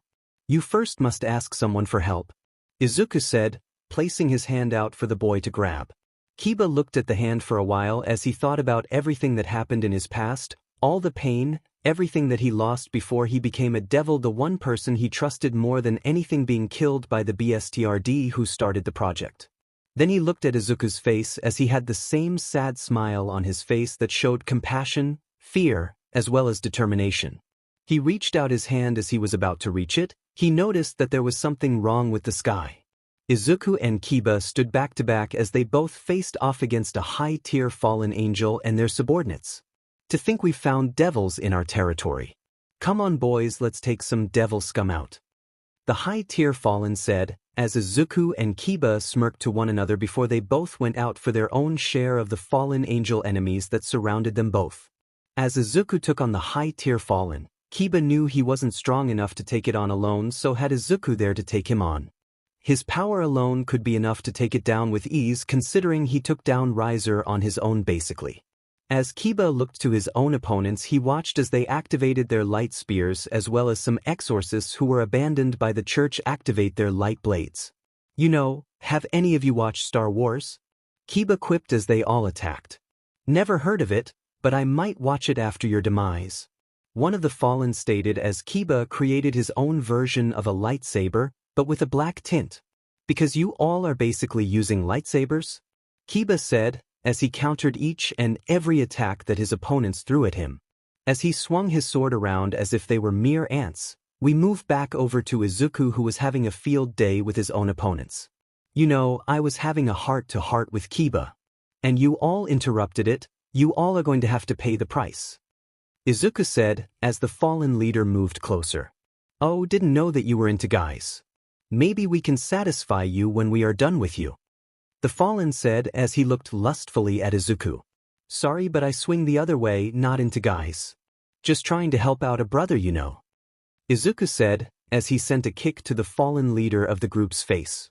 The man was sent flying into the distance as Izuku smashed his fist into another fallen angel's groin before slamming him into the ground as he decides to use a powerful move. I know that I'm stealing a move from All Might, but Detroit Smash. Izuku called out, as a massive hurricane of shockwaves came out of the fist strike. Did you just imitate All Might? Kiba screamed out from the other side of the battle. I know, right? Is it almost perfect? Izuku called out, as he received a punch to the face for his momentary distraction. As soon as the fight was over and a whole ton of feathers and bodies littered the floor, Izuku and Kiba looked at one another before laughing out loud. I can't believe that we made multiple quips towards the enemies. I wonder who their real leader was though. He couldn't have been the guy I fought, he was way too weak. Izuku said, as he got his laughter under control and became serious. I know, we need to keep an eye out for the fallen. If there are more of them, we need to inform Ryusbucho. Kiba said as he stretched his whole body. If you're out of shape, want to join me on my training sessions? Izuku asked as he walked over. Yep, I will need to keep myself in shape as well as constantly increasing my power and strength, but I can't stop increasing my defense. Otherwise, I will be a glass cannon.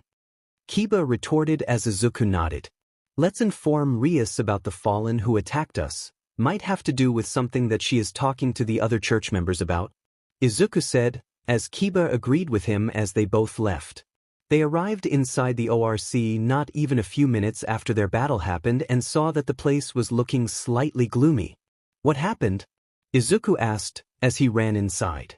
Just some bantering between factions, just glad you weren't here. Otherwise, you would have caused even more damage. Rias said as she tended to Asia's problems. It was here that just as Izuku was about to speak, a pamphlet from his pocket had flashed and caught everyone's attention.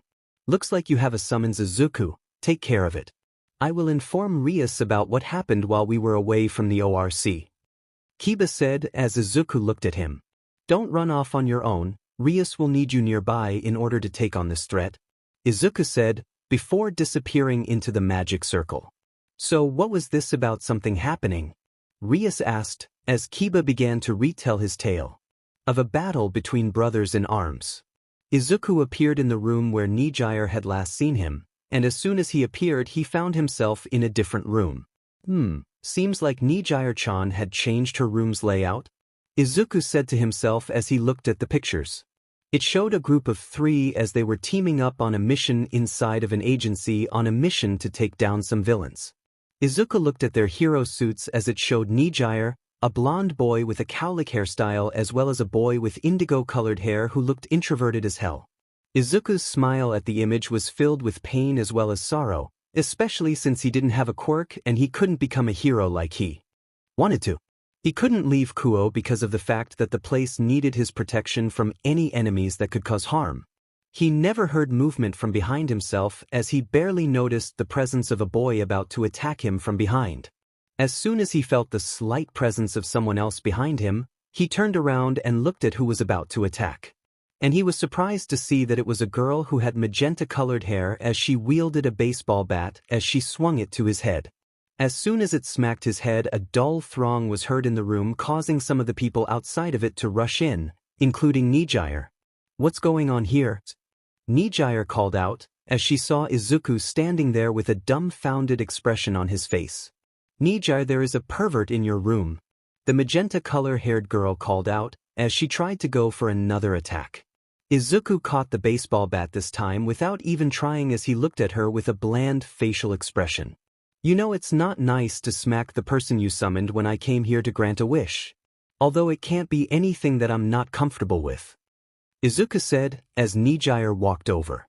"Sorry about that, Yu is very protective of my stuff," Nijire said as she allowed Izuku to sit down. "Wait, you know him, Nijire?" Yu asked as she looked slightly fearful. "Yup, summoned him a few days ago in fact. He talked to me when nobody was around to talk, and we had a lot of fun talking about quirks and stuff. He really knows his stuff when it comes to quirks," Nijire said, as Izuku blushed slightly and looked away. "Well, make sure that he doesn't steal any of your panties," Yu said, leaving the room. "Sorry about her, my girlfriend is very protective of me," Nijire said, as Izuku nodded. "Don't worry, Nijire, it's fine. Now what do you need me to do this time?" Izuku asked as Nijire looked worriedly at the ground. "I just want to know if you can have SEC with your customers?" Nijire asked, as Izuku had to think about it. "I don't know, it has to be something we are comfortable with. I would have to ask Rias about that, but why are you asking this?" Izuku asked, as Nijire rubbed her thighs together a little. "Well, Yu and I will be graduating from UA soon, and we really need to get some money before getting a kid or having one. But Yu made some comments about me going to one of those hospitals to inseminate myself so that I could have a child. But I don't wish for that, I want to know if you could do it," Nijire asked, as Izuku looked at her nervous expression. "When are you wishing for this to happen?" Izuku asked worriedly. "Near the start of next year. I know that it's a long time, but Yu wanted to have a child now so she could see what it's like to raise one," Nijire said, as Izuku sighed. "Well, I could have SEC with you, but there is one slight problem," Izuku said, as Nijire looked at him with trepidation. "What is the problem?" she asked, nervously.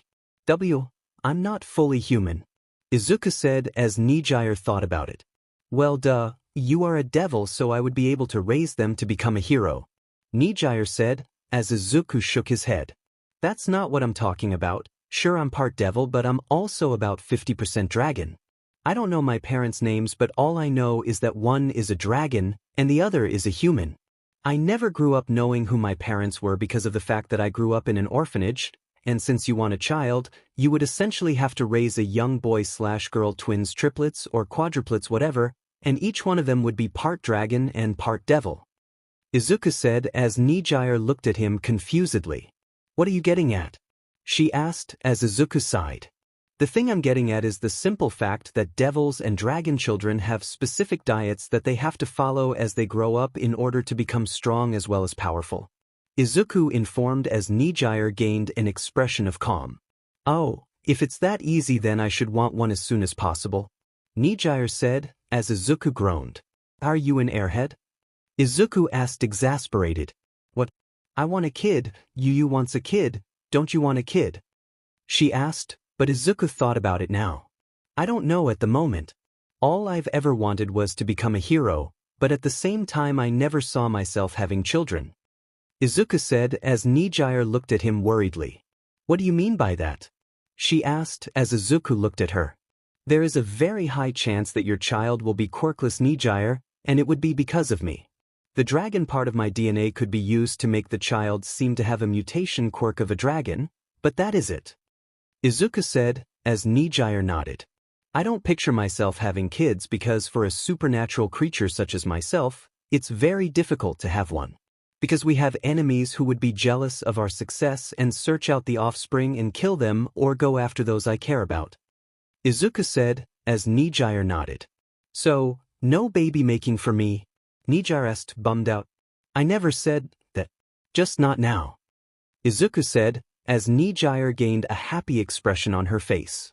Thank you, she said, hugging Izuku close. Since the boy was much shorter than she was, his face was pushed into her very well endowed as his brain started to fry from the contact alone. Well, I will summon you when the time comes, all right? Nijire asked, as Izuku nodded. I am very busy at the moment, so please make sure that when you summon me that you give me a call first.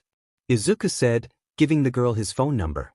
As soon as Nijire placed Izuku's phone number on her phone, she smiled down at it before she remembered something. She gave him a few yen bills as Izuku nodded before disappearing into the modes of light from the magic circle. As soon as the door opened up again, it was shown to be Yu hissing at her as she glared at Nijire. Did you seriously ask him to pop a baby into you? What in the world are you thinking? Yu shouted at Nijire. What are you talking about? You wanted a kid, but you would rather me not have the semen placed in my womb the correct way instead of having it inserted through a syringe which could have many diseases on it if it's not cleaned. Nijire asked, blandly. Nijire, what if he has ulterior motives for you? What if he wanted to use you just so that he could get into your breathes? Yu scolded Nijire. He wouldn't do that. He had all the time in the world the last time I summoned him last time, and he didn't even do it. Nijire said, as the modes of light disappeared completely. Izuku reappeared back in the ORC as he had his cheeks covered in a blush that caught the attention of the others. What happened, Izuku? Rias asked, as Izuku grunted in effort as he gave Rias the yen bills. Nijire-chan, the hero student belonging to the Ryukyu agency, just asked me to impregnate her when she called. Izuku said, as everyone looked at him with a bland expression. Seriously, how do you do it? How are you attracting all these women to you? Rias sighed as she shook her head.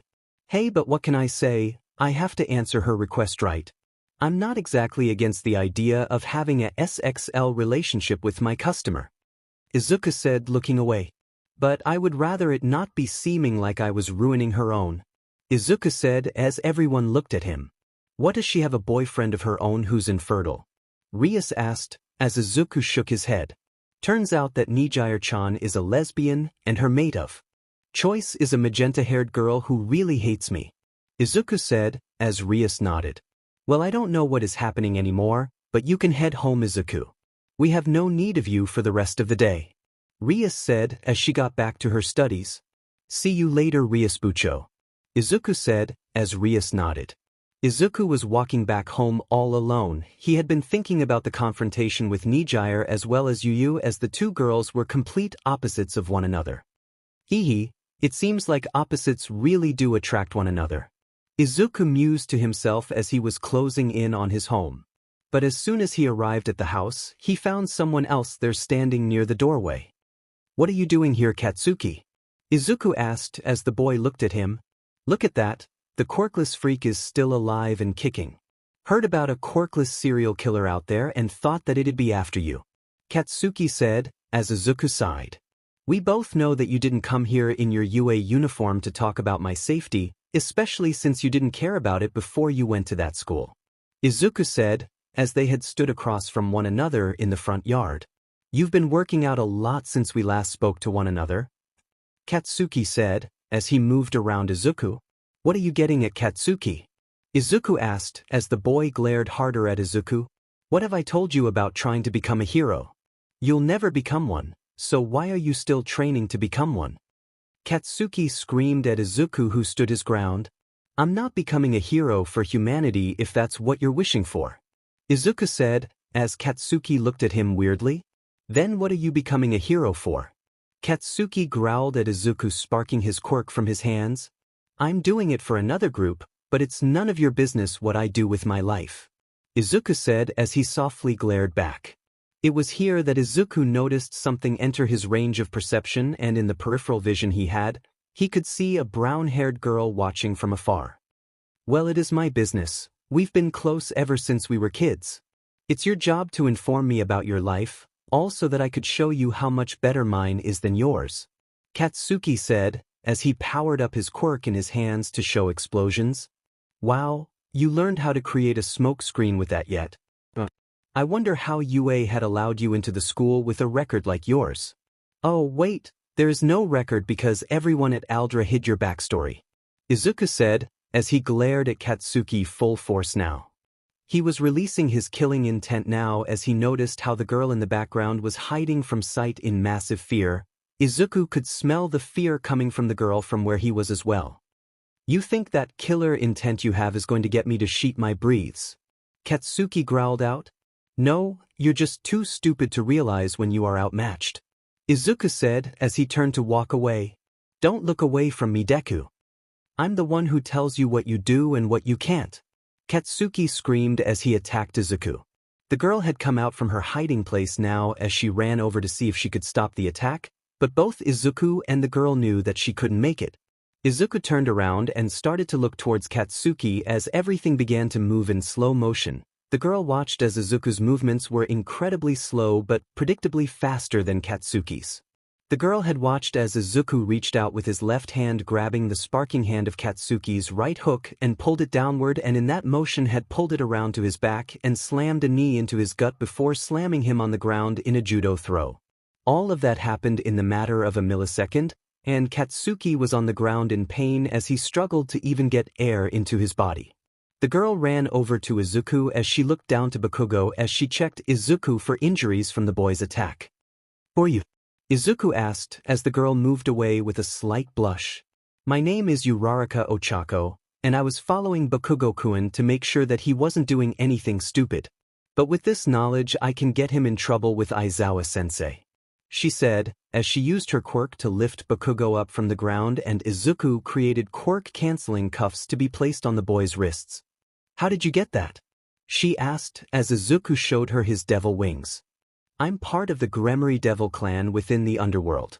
Don't tell anyone about where my allegiance lies. I don't want the human world knowing about the supernatural," Izuku said, as Uraraka nodded as she got ready to leave. "Want me to teleport you all to UA?" Izuku asked as the girl looked at him. "Sure. I can use the break from chasing after Bakugo for a while." "What's your name?" she asked as Izuku said his name. "Midoriya Izuku, and it's nice to meet you, Uraraka-san," Izuku said, patting her head. Although as Izuku patted her head for some weird reason, the girl leaned into the touch as he looked down at her. The girl seemed to be embarrassed with her action as Izuku prepared the magic circle. "So are you touch-starved?" Izuku asked as the girl nodded. "My parents aren't home a lot of the time, so I get lonely sometimes. I have my friends from school, but I miss my mom and dad," Uraraka said, as Izuku gave the girl a pamphlet. "Use this to summon me. We can hang out or talk to one another in your room. That way you don't have to worry about how you are alone. Besides, just from our time together for the small amount that we've known one another, I already see you as a little sister," Izuku said, as he patted the girl's head again.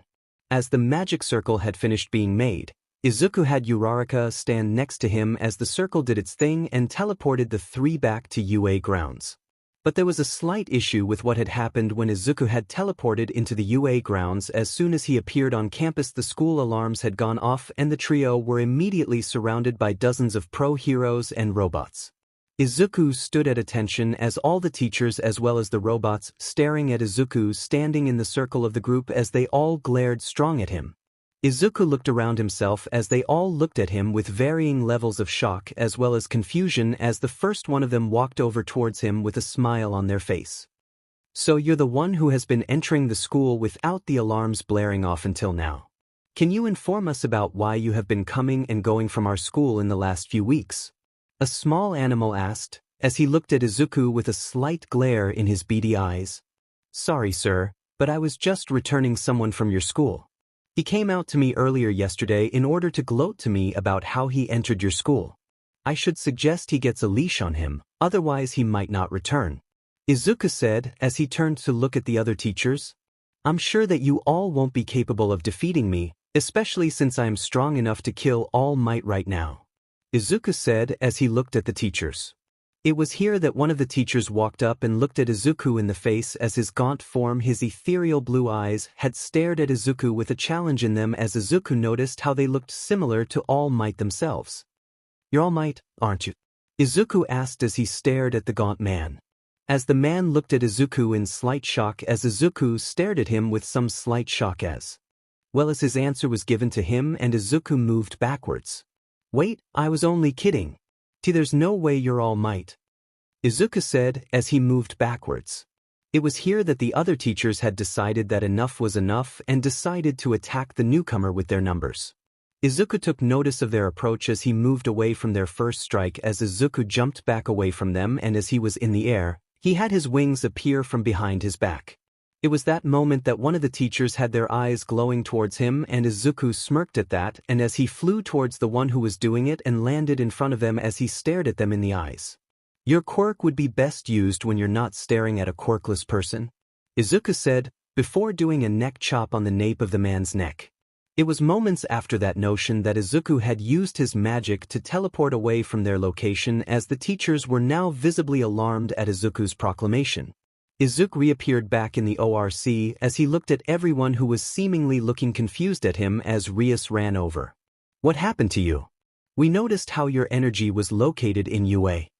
Rias called out as Izuku thought about his answer. "Just dealing with some parts of my past, but I returned those who were involved back at UA," Izuku said as he looked away from everyone. As soon as he said those words, Kiba walked over as he placed his hand on Izuku's shoulder as he looked into Izuku's eyes. "I know the look in your eyes, they are the look of someone without hope. Can you tell us about your relationship with the people involved?" Kiba asked as he stared into Izuku's emerald eyes.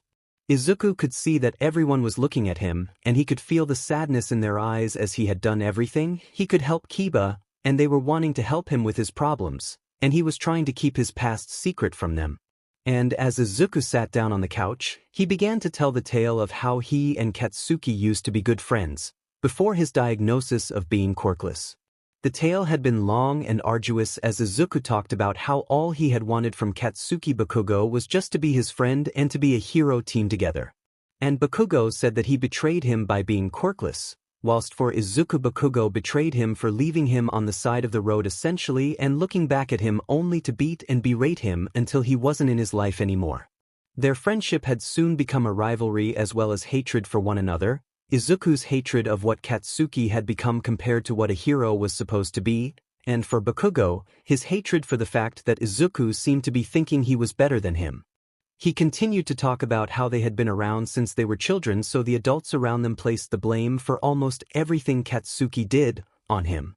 He even told them about the few times he had to tell the police about the problems at his old school, and the police were bribed to look the other way as well as threaten him afterward. Izuku couldn't trust anyone with this knowledge because of the simple fact that he couldn't trust anyone based on past experiences. Shaking his head out of his reverie, Izuku had stood up from the couch as he moved towards the door as he placed a hand on the knob. "There was one last thing he told me on the day that you all found me in that park just a few months back," Izuku said as he looked at them with his eyes. "Go take a swan dive of the roof, maybe then you might get a quirk in your next life," Izuku said as he left the room, but as the door was closing, he made one last comment that made them very concerned for his mental health. "I almost followed his advice in that same week," Izuku said as he left the building. Izuku was walking towards his home, and he noticed some movement in the corner of his eyes as he saw a light blade appear from the darkness. It started to rain around him as he looked over to who was arriving in the dark as he glared harshly at the new arrival. "Oh, it seems like I've found myself a young devil to kill. I hope you will provide a much better fight than last time," the man said, as lightning struck, revealing that it was Fried Selzen. "Fried, what a surprise. I wonder what I did last time that made you want to get a better fight," Izuku said, sarcastically as they circled one another. "Partner, you need to be wary of what weapons he is holding. That isn't any ordinary blade. That is a piece of Excalibur. From what I can remember, Excalibur rapidly," Drake informed Izuku in his head. "So it seems, well, no matter. I will make sure that he leaves this place either without a few hands or without his life. Izuku said, as he felt all the anger that he bottled up over the last 10 years of his life build up in this moment. Well, let's find out. Selzen screamed out as he pulled out his gun and started shooting.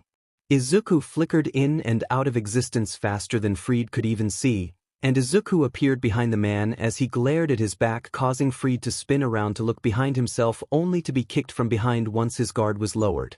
He smashed into a brick wall as he activated his Excalibur's speed power only to receive a punch to the face from Izuku, who was not even holding back.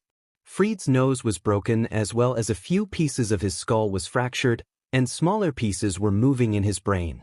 How he was alive was beyond Izuku as the young man walked over to the incoherent Freed as he gripped the man's jacket. This is complete rubbish, to think that you were a problem a few months back, Izuku said, as he impaled the man with his own blade. As soon as BLD dripped onto the blade of rapidly, Izuku pulled out a cloth as he placed it around the blade's handle so that he could pick it up and hold it. Unknown to Izuku, the blade started to bond with him on a molecular level, causing Izuku to know exactly what he should do with it. Pointing the blade at his gauntlet that was now on his left wrist, Izuku placed the tip of the blade on his gem for the gauntlet as the sacred gear started to absorb the weapon into it.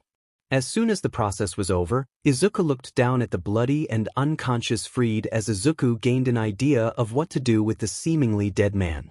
As soon as Izuku was in an area where he last seen fallen angels, he placed the man's head on a pike as he glared out into the forest as he placed a card over the man's face.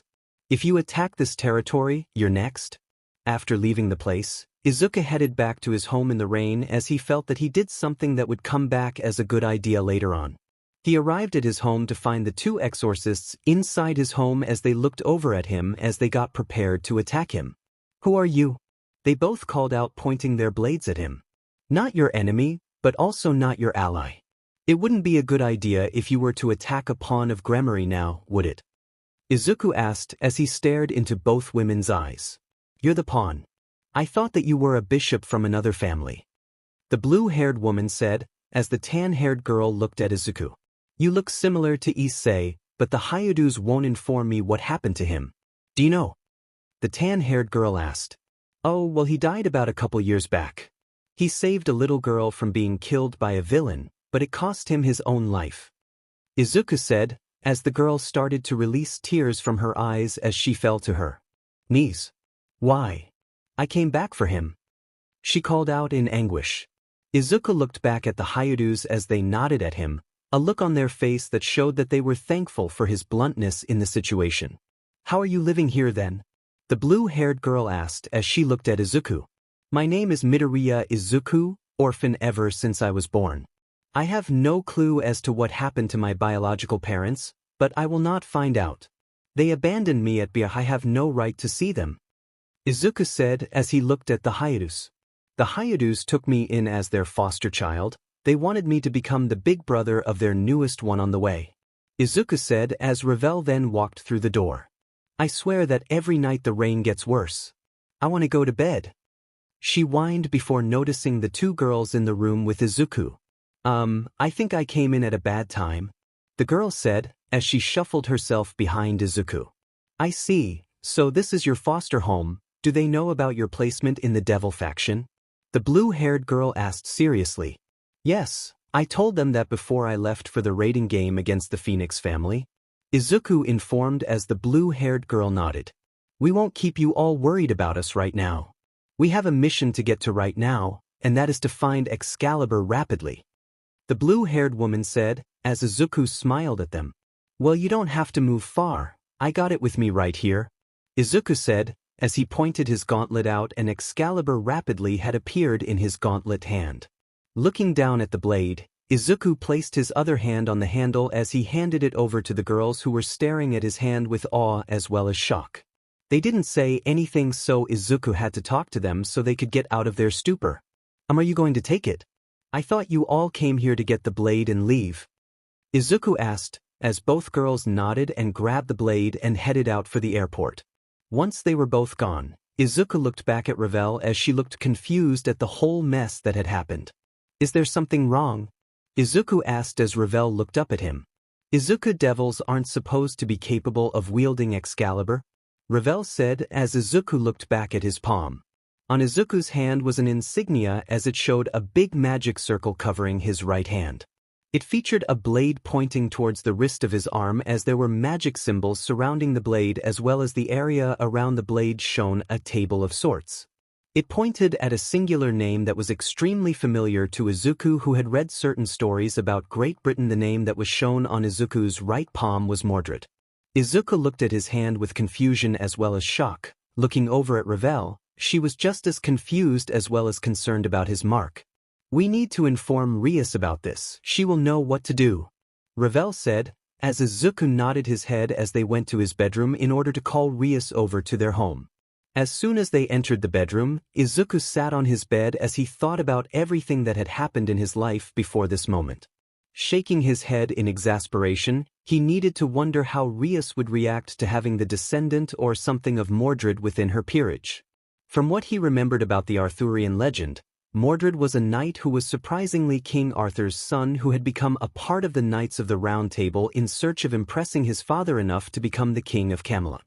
But that never came to be because the young knight had led a coup against his father, only to be killed by his father on the battlefield as King Arthur had looked upon his destroyed home as he wept in sadness for its loss. Shaking his head out of his memory reading of Camelot's legend, Izuku heard the sound of a magic circle appearing in his room. "What's wrong?" Rias called out, as soon as she ran over to Izuku, who was sitting on his bed. "We need to inform you about something that happened when we gave the exorcists the weapon they needed to bring back to the Vatican," Izuku said as he stood up and looked at his wrist. Rias looked over at Izuku in confusion before Izuku twisted his wrist in order to have his emissary read the mark on his right palm, and she moved closer to him. This mark is that of the Round Table of Camelot. I wonder, who are your parents again, Izuku?" Rias asked, as Izuku looked downward. "I don't know, all I know are their names. Midoriya Hisashi and Midoriya Inko. They abandoned me at Biarch, and I was raised in the orphanage," Izuku said, as Rias nodded to herself. From what I am seeing, this is a true mark of the Round Table. And from the blade of Mordred, as it seems you are the long-lost son of Mordred," Rias said, before the words were recognized in her own ears. "I managed to save the long-lost son of the Mordred family," she said, as she passed out from otaku overload. After Izuku and Ravel got Rias on his bed and placed her in a spot where when she would eventually wake up from her slumber, they would be more capable of telling her more stuff. Looking at one another, they found that their presence with one another was more calming than when Rias first arrived. "Should we have waited until Kokobile was taken care of first?" Izuku asked, as Ravel shook her head.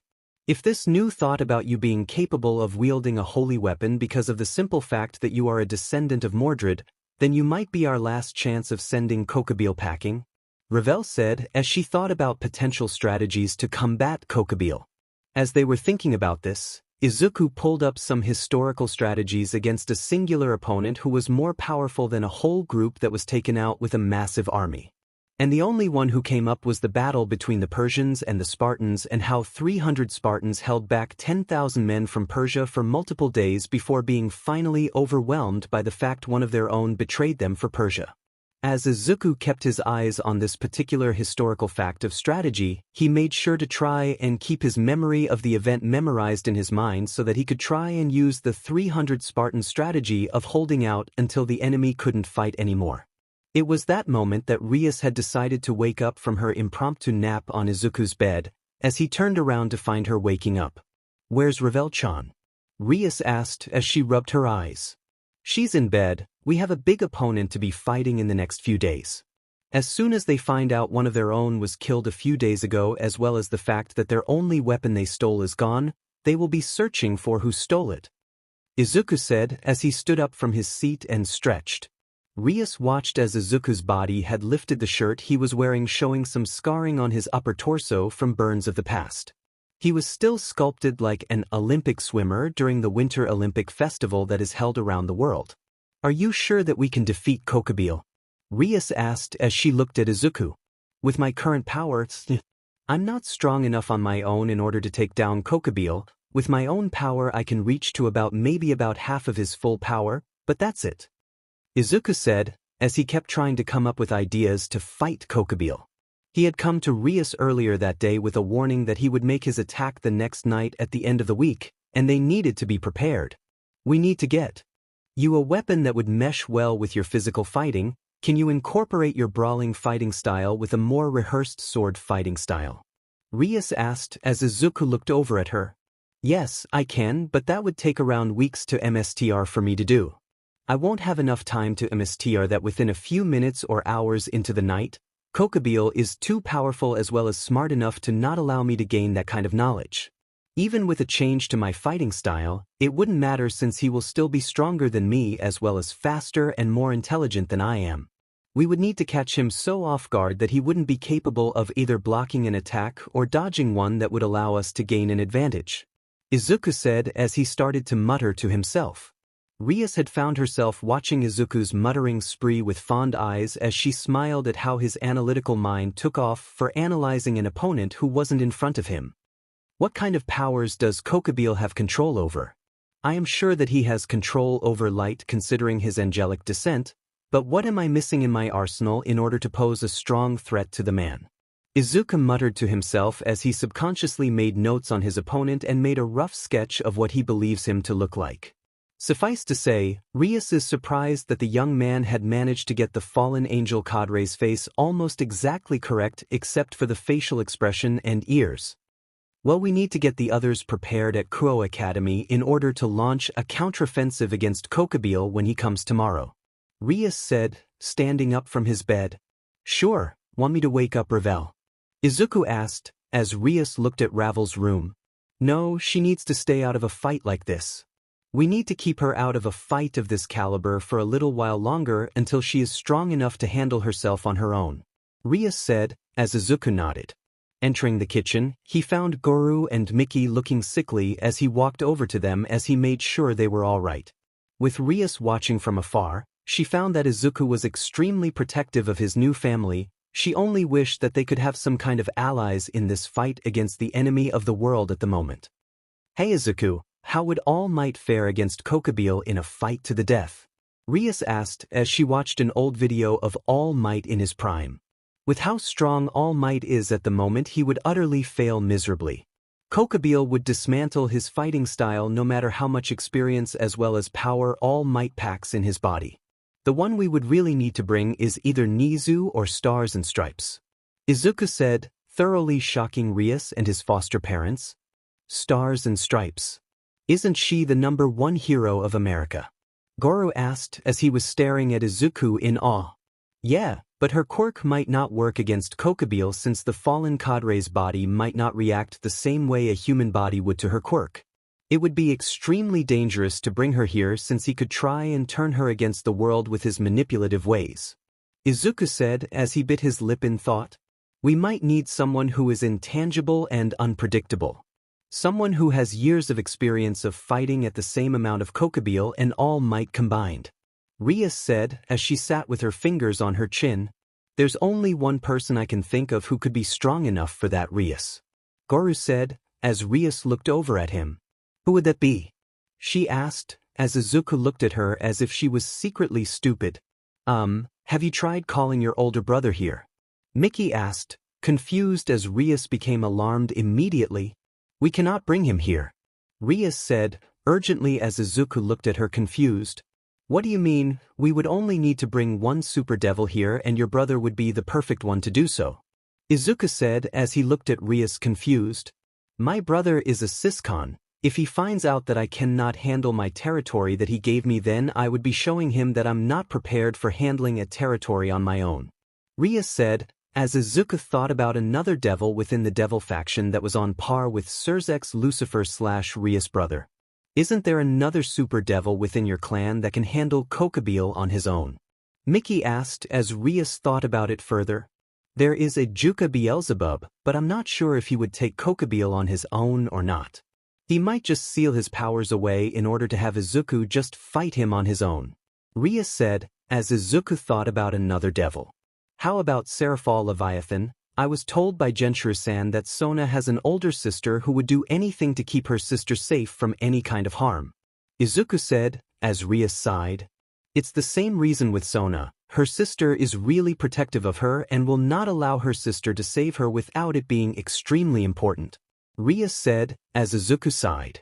This is getting us nowhere. Why can't the Governor General of the Grigori come here and help us? Izuku said, exasperated. Well, that's easy. It's not my jurisdiction to be in this territory. A new voice said within the living room, sitting casually on the couch like it was no big deal. Wait, what are you doing here, Azazel? Izuku called out, as everyone jumped a few feet away from the Governor General of the entire Grigori. Well, color me surprised that you all didn't notice me appearing behind you all within your little conversation. Other than that, I came through the front door. Really got to put a lock on the door to prevent burglars. Azazel said, chuckling. What are you talking about? The door's always locked. Izuku said as Azazel looked at the now destroyed door. Well, shit. The man said, as the door to the home just now fell to the floor with a thud. Is he going to pay for that? Goro asked, looking surprised as well as fearful. Don't worry, with some magic it will be back to normal in a couple seconds. Azazel said, as he swiped his hand on the door as it magically was replaced with the one on the ground. So the reason you can't fight Kokobile is because of the fact that this isn't your territory. Izuku asked, as Azazel nodded. Can you send someone who is strong enough to defeat Kokobile? At someone who can help us? Rias asked as she looked at Azazel. I can, but he is currently doing a mission for me at the moment. But oh well, I can send him after his mission is complete. He will be at the fight near the end of it though. He will want to see how Izuku here fights. Azazel said, as he stood up and made a magic circle to disappear. Once he was gone, Izuku looked over at Rias as she knew who the person who was coming was just from the look Azazel gave Izuku. It's the white one, Izuku said as he softly growled. Izuku woke up inside his bedroom as he found Maria standing near the edge of the bed with a damp cloth covering his forehead as she worried over his health. Maria, what are you still doing here? I thought you left. Izuku asked as he got up groggily.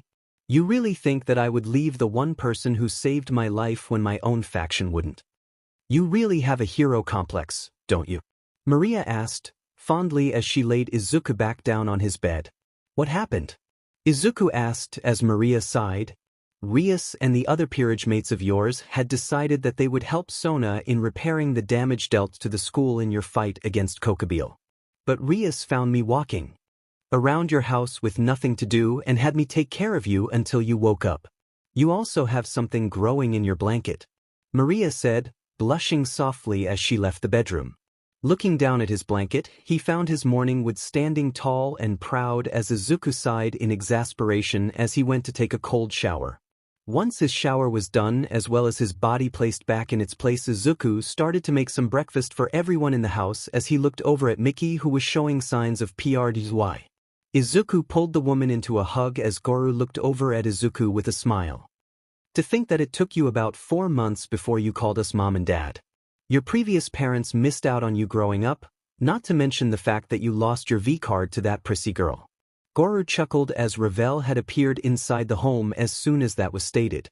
Walking over to Izuku, she pulled him into a hug as she hugged him from behind as she leaned into his warmth.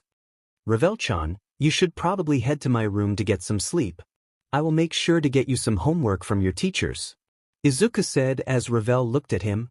Don't worry about it. We will be having the next few days off since the school has had a gas leak, she said, as Izuku nodded. Moving around the house, Izuku made sure that the place was completely cleansed from all grime as well as dust. Ravel helped him with some of the areas where he couldn't reach on the lower portions of the floor, but it felt like she was teasing him whenever she bent over. Hell, even Maria had noticed how Ravel was trying to search for attention and was actively challenging the other girl for Izuku's undivided attention. He was helping do outside chores in cleaning the yard when the door received a knock on the door. Opening the door, Goro had seen what he could only describe as a stoat as well as a hobo standing at their front door with a grim look on their face. Is there a Midoriya Izuku living here? The stoat asked as Goro had gained a recognition look on his face. Principal Nizu of UA, what are you doing here? Goro asked as the hobo looked into his eyes. Don't avoid the question, Hayato-san. We are searching for Midoriya Izuku. Do you have him living in your home? The hobo-looking man asked, as Goro thought about how he should answer this question. Yes, he does live here. From what I can remember, he has been very busy lately with his club activities at school, but he is in the backyard. Is there anything wrong? Goro asked as the hobo walked forward. We have a warrant for his arrest. He had entered private property without our express permission, and we need to talk to him about his terms of arrest. The hobo said, showing a warrant sheet of paper. I promise you that this has to seem like a mistake. Can't you just give him a chance to prove himself not guilty at least? Goro asked worriedly. Don't worry, he won't be going to prison. We just need to discuss the terms of the arrest as well as make sure that he doesn't do this again. Nizu said, as both him and the hobo were sitting on the couch drinking some tea. Just as they were about to devolve into a fight, Izuku had entered the home from the backyard as he looked over at the two heroes in question. Oh, you've got to be FNG kidding me. Izuku said, as both heroes looked over at him with confusion. What is with the language? Mickey asked, as Izuku moved away from both UA teachers. I am not going with those two when they are giving Bakugo some express permission to leave UA borders at any time he wishes. He had already come here twice in the past, and I will not be forced to go to UA with you too. I would rather be placed in prison, not like I will be kept there for long. Izuku said, as he ran out the front door with both heroes behind him. The hobo was running after Izuku at an extremely fast pace as he ran after Izuku, but for some reason whenever the hobo was using his quirk on Izuku it wasn't working, as Izuku was more capable of using whatever quirk he had, from Habazawa's POV, as the young man continued to increase his speed.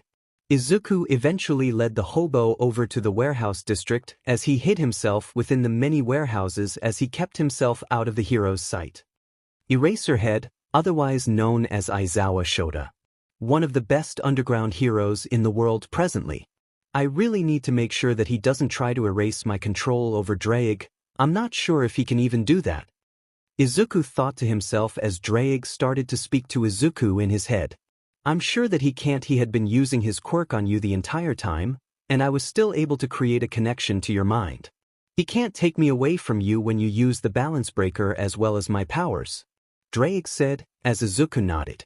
With that information given by Draig, Izuku was far more inclined to fight Eraserhead. Although he may be at an experience disadvantage, he was more powerful and faster than the hero himself. Stepping out of his hiding spot above Izuku, Eraserhead himself landed in front of the boy as he jumped back, gaining distance from the hero. Eraserhead, quirk erasure. You can erase the quirks of those who don't have mutation quirks. But you won't need it against me. Izuku said as Eraserhead stared at him. You don't have any mutations on your body that would be independent of your body, so my only option left is that you have a quirk that is either resistant to mine or is an erasure type as well. Eraserhead said, as he glared harder, activating his capture scarf. Izuku dodges the scarf pretty easily as he lands behind the hero, who immediately turned around to attack Izuku as the boy merely dodges each strike. Each strike that missed, Eraserhead had increased his own speed in order to land a hit, and with each strike missed, Izuku gained some confidence in order to counter the hero's attack pattern. And as soon as the hero had overextended his arm in order to at least earn him at least one hit on the boy, Izuku ducked underneath the arm before grabbing it with his now gauntlet arm before pulling him in close. Eraserhead had fallen forwards as Izuku had slammed his fist into the man's face, sending him down the street as he got up from the ground with a lot of struggles. I cancelled out your quirk. Are you telling me that you're quirkless? Eraserhead asked, confused. Yup, born and raised to be quirkless. But the power I use is a sacred gear. Something that heroes and villains shouldn't have in their control. Izuku said, before disappearing from the hero's sight and knocking him out with a chop to the neck. As soon as the man fell down to the ground, Izuku caught him before he would slam his face into the pavement and possibly break his nose. He teleported the hero over to where the nurse's office was inside of UA as he looked over at the shadowy figure hiding in the nearby area. Nizu, I know that you're there, you don't need to hide from me. Izuku said, as Nizu came out from hiding. You merely toyed with Eraserhead, didn't you? Nizu asked as he walked closer to Izuku. I was, because my strength is more than enough to handle him without Draig. Izuku said, as Nizu gained a concerned and confused expression. Drake? Who is that? Nizu asked, as Izuku looked at him with a deadpan expression. You already know what a sacred gear it, right? Izuku asked as he stepped away from the principal. I do believe that I had heard of that kind of object in my 150 years of living, yes. Nizu said as Izuku turned away from the principal of UA. Well, my sacred gear has the ability to manage to help me grow in power to the point I can kill a god. And I believe that kind of power needs to stay hidden until a world-ending event will be happening, but I won't be sitting on my butt and staying at my current strength. If you need my help, call this number. I will enter the battlefield wherever you need me. But this will be the only time I help heroes. I wasn't treated kindly by both heroes as well as my peers within this society. Izuku said as he walked away from the principal. I hope that you regain your trust of us heroes. I just want to inform you that not all heroes are like Endeavor. Nizu said as he started to walk away. I surely hope that for the future of hero society, that nobody on either hero or villain side of society don't PSS me off. I have 10 years worth of anger to work off, and killing someone isn't below my line of morals. Izuku said as he teleported Nizu away from his location.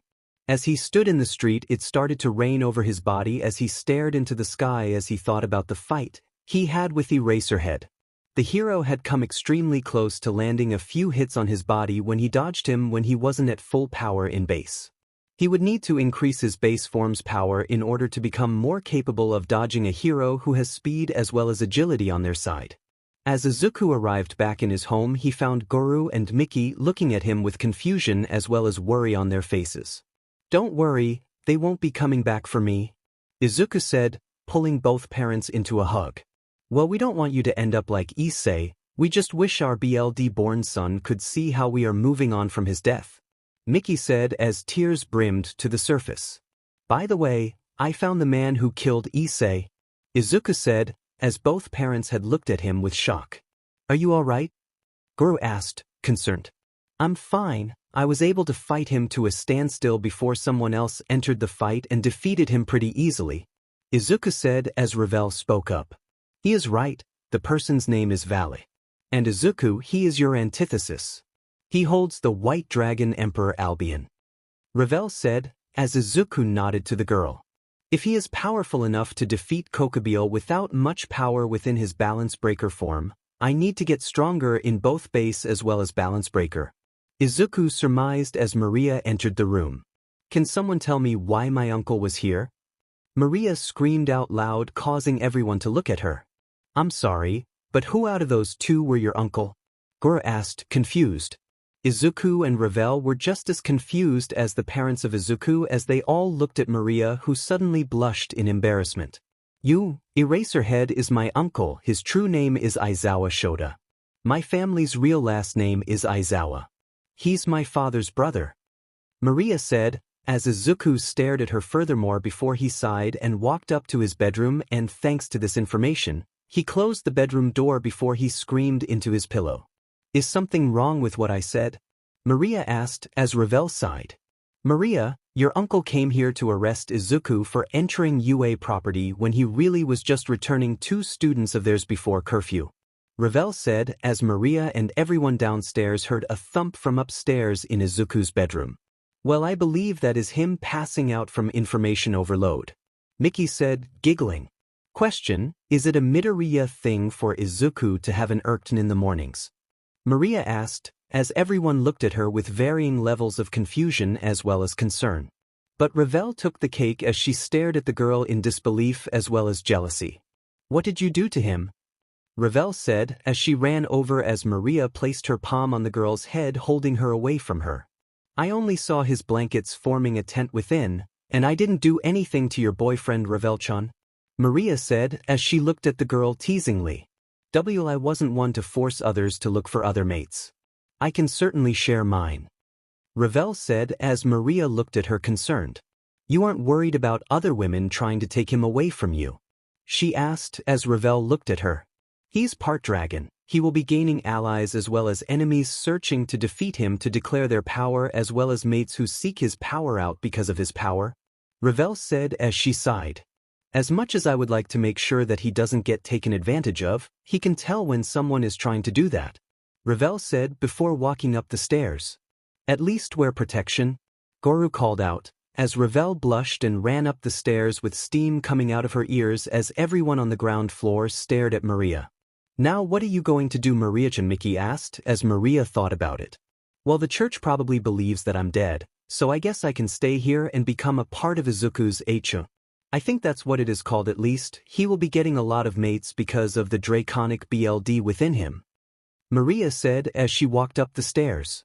Ah, it seems like Izuku is achieving the dreams of all men in terms of attaining a Harem for himself, Goru said as Mickey looked over at him. You are just wanting to see if you can find a succubus for yourself as well, aren't you? Mickey asked, pouting. As much as I would like to lie and say that you are my one and only love, I want to at least have one more love besides you. I don't want you to be alone with our baby and have another woman who can help you raise the child, Goru said as he embraced Mickey. At you, Enizu and the other teachers look at one another as they look at the recording of Izuku fighting Eraserhead. They were completely confused as to how this boy could dodge each and every attack of their best underground hero they have on campus alone. He was toying with Aizawa, by the way. Nizu's voice came out as everyone looked over at him. What are you talking about? Aizawa asked as he looked at Nizu. Aizawa-san, you are going at full strength, right? Nizu asked as the man nodded. The young man here was not even using a tenth of his full power against you. If I had to make a complete educated guess about where his power is at when at full strength, it is at least all might in his prime levels of strength, or all for one's prime of power, Nizu said as everyone looked at him concerned. We should have that kind of firepower on our side. He could aid us in creating a more peaceful era of peace like All Might did, Vlad King said as he stood up from his chair. I apologize, but he has no wishes for being a hero for our society. He has told me things that were quite concerning about our current society, and they are very bad problems for if we are to regain his trust again, Nizu said as Recovery Girl looked at him. You're talking about the heroes who are only in it for fame, as well as money and rank, aren't you? Recovery Girl asked as Nizu nodded. Because of all the heroes around nowadays, everything has been more about what your quirk defines you as. And those who are quirkless as well as have extremely weak quirks are bullied relentlessly for it. And because of their status as a really weak individual, they are seen as easy targets for bullying as well as being put down for their dreams, Nizu said as he looked over at Toshinori Yagi, otherwise known as All Might. So what are you going to do about our current system? It is already falling at the seams since my retirement is coming fast, All Might said as he looked at everyone. Well, Toshinori, it seems like you really need to retire right now. That way everyone will have a lot of time to combat villainy early on so they can handle the stress of the job without you around. You really screwed things up by having yourself be the ideal hero with nobody even trying to reach your levels of heroing except Endeavor, who created a child to do so since he couldn't. But that is aside from the point. We have a paper that will summon the boy who was in the recording at any point in time where we need the assistance of his. If he is truly as powerful as he says his is, he will be capable of defeating opponents as well as putting them down for good, if the time ever came for us to use this paper. But we need to make sure that this is never used until we are at our last legs, Nizu said, as everyone looked at him confused but understood. As soon as the meeting was over, All Might waited until everyone is out of the room as he looked at Nizu once more before asking one last question. If you had to really gauge his power as well as potential, where would you really put him? I have a strong time believing that I could put him down at full power as well as even more in my prime, All Might said as he stared at Nizu with a concerned expression. Why do you say that, All Might? Nizu asked as he looked at the old hero. Because I could barely keep up without one for all active at around 95%. He was well over that and possibly more since I am far weaker than I was in my prime, All Might said, as he grimaced in slight pain as a phantom pain in his left abdominal muscles twitched as well as throbbed. I hope you are wrong about your assumption, All Might, because if you are correct, then that means that his power is on the rankings of Z ranking like your quirk strength. Did you find a successor like you had wanted? Nizu asked as All Might shook his head no. The only one who seemed like he could handle the power of my quirk was the boy in the video. I know he has heroic traits, but I can't seem to understand why One for All seems to resonate with him. All Might said as he got up from the table before leaving. Where are you heading to, All Might? Nizu asked as All Might smiled. I want to see what that kid has against someone like me. If he can defeat me with ease like he says, then that means that I can leave the safety of the world in his hands. I might even give him One for All to further enhance his power. All Might said as he smiled to himself as he left. Out of the corner of All Might's vision, a large deer appeared in front of him with a smirk on its face as it bowed to him as All Might walked over to it. Who might you be? He asked cautiously. I might have a way to heal you from your injuries. My name is Serena, and I am the familiar of Midoriya Izuku. Serena said as she smiled at the number 1 hero's face of complete shock. Izuku walked through the halls of Kuo Academy. He was looking for someone to help him around the place since he was delivering some papers to Sona so they could be brought to the principal of the school. As he found his way into Sona's office, he knocked on the door before being let inside as Sona's peerage had taken the papers from his hands and let him off with a smile. While he was walking back to his classroom, he heard that the parent day as it allowed one's parents to come to the school in order to learn what their children have been learning at the school. He smiled sadly to himself as he thought about his biological parents. They were the ones who abandoned him at BRH, and he didn't know why they did. But he was happy with his surrogate family within the Hyuga family as they had done more for him than his real parents ever did. Sitting down in his seat ready for the first class of the day, he heard movement outside of the classroom, and as he looked towards the door, he saw the parents of some of his classmates enter the room. Izuku smiled to himself as he saw the 6 months PRE Miki smiling over at him with Goru standing next to her, keeping her from slipping or falling over. Shaking his head in fondness, Izuku refocused on the lesson that was about to start as Izuku kept his mind in the lessons that was being taught to the class. Once the class was over, the parents who arrived at the school had talked to one another, getting to know one another as they walked through the school. Izuku arrived at his class that had him try and learn how to mold some clay in order to show what he could create from the vast emptiness of his brain as well as mind. Thinking about it, Izuku thought about what he would like to create, so he decided to create Draig's powerful look in clay form. He would start with the legs and move upwards as he made sure that the legs as well as arms were proportioned properly, as he moved onto the wings, which would be one of the tougher parts. As he was making the wings, Draig was whispering to him what they looked like so that they would be as close to the real thing as possible. Once the wings were done, Izuku moved onto the neck and head as he thought about what Draig looked like and continued on like nothing happened. Once his sculpture was complete, he sat back to look at the creature that was shown to him as he smiled to himself as it looked almost like an exact replica of Draig in his prime. Even Draig was impressed with how detailed the sculpture of himself was as it showed his golden horn, and he watched as Izuku started to pull out some art supplies in order to color it in. What happened next caused everyone in the class to look at him in shock as well as awe. He continued to work on the coloring of Draig in his respective color scheme, and everyone was seriously feeling like they were nothing compared to Izuku's artistic style. Once the coloring was complete, Izuku's sculpture was an almost exact replica of Draig minus the slight difference in size. As class was over, Izuku was walking down the hallways as everyone was looking at the sculpture in his hands as he smiled down at the sculpture with fondness. I think I could become an artist in terms of sculpture creations. What do you think, Draig? Izuku asked, mumbling. I think that it could be a great way for you to earn some money on your pastimes. It could also increase your artistic skill. You already make sketches for heroes whenever you see a new one, Draig said, as Izuku nodded to himself. As Izuku walked through the hallways even more, he soon found Gor talking to Surzex Lucifer, the one in charge of the underworld. He smiled at how the man was becoming friends with Ria's older brother as well as the man's own father. Izuku smiled at their interaction as he could only wish he knew why his own real father and mother abandoned him at BRH. He knew that it had to be a reason that was plausible, but he couldn't help but have a feeling of being inept when it came to learning about his parents. Why would they place me in an orphanage? One of them was a literal dragon, so why would they try and place me in an orphanage? Izuku thought to himself as he began to doubt himself. The seed was there, but he was feeling sad about the fact that his true parents didn't have the time to see him.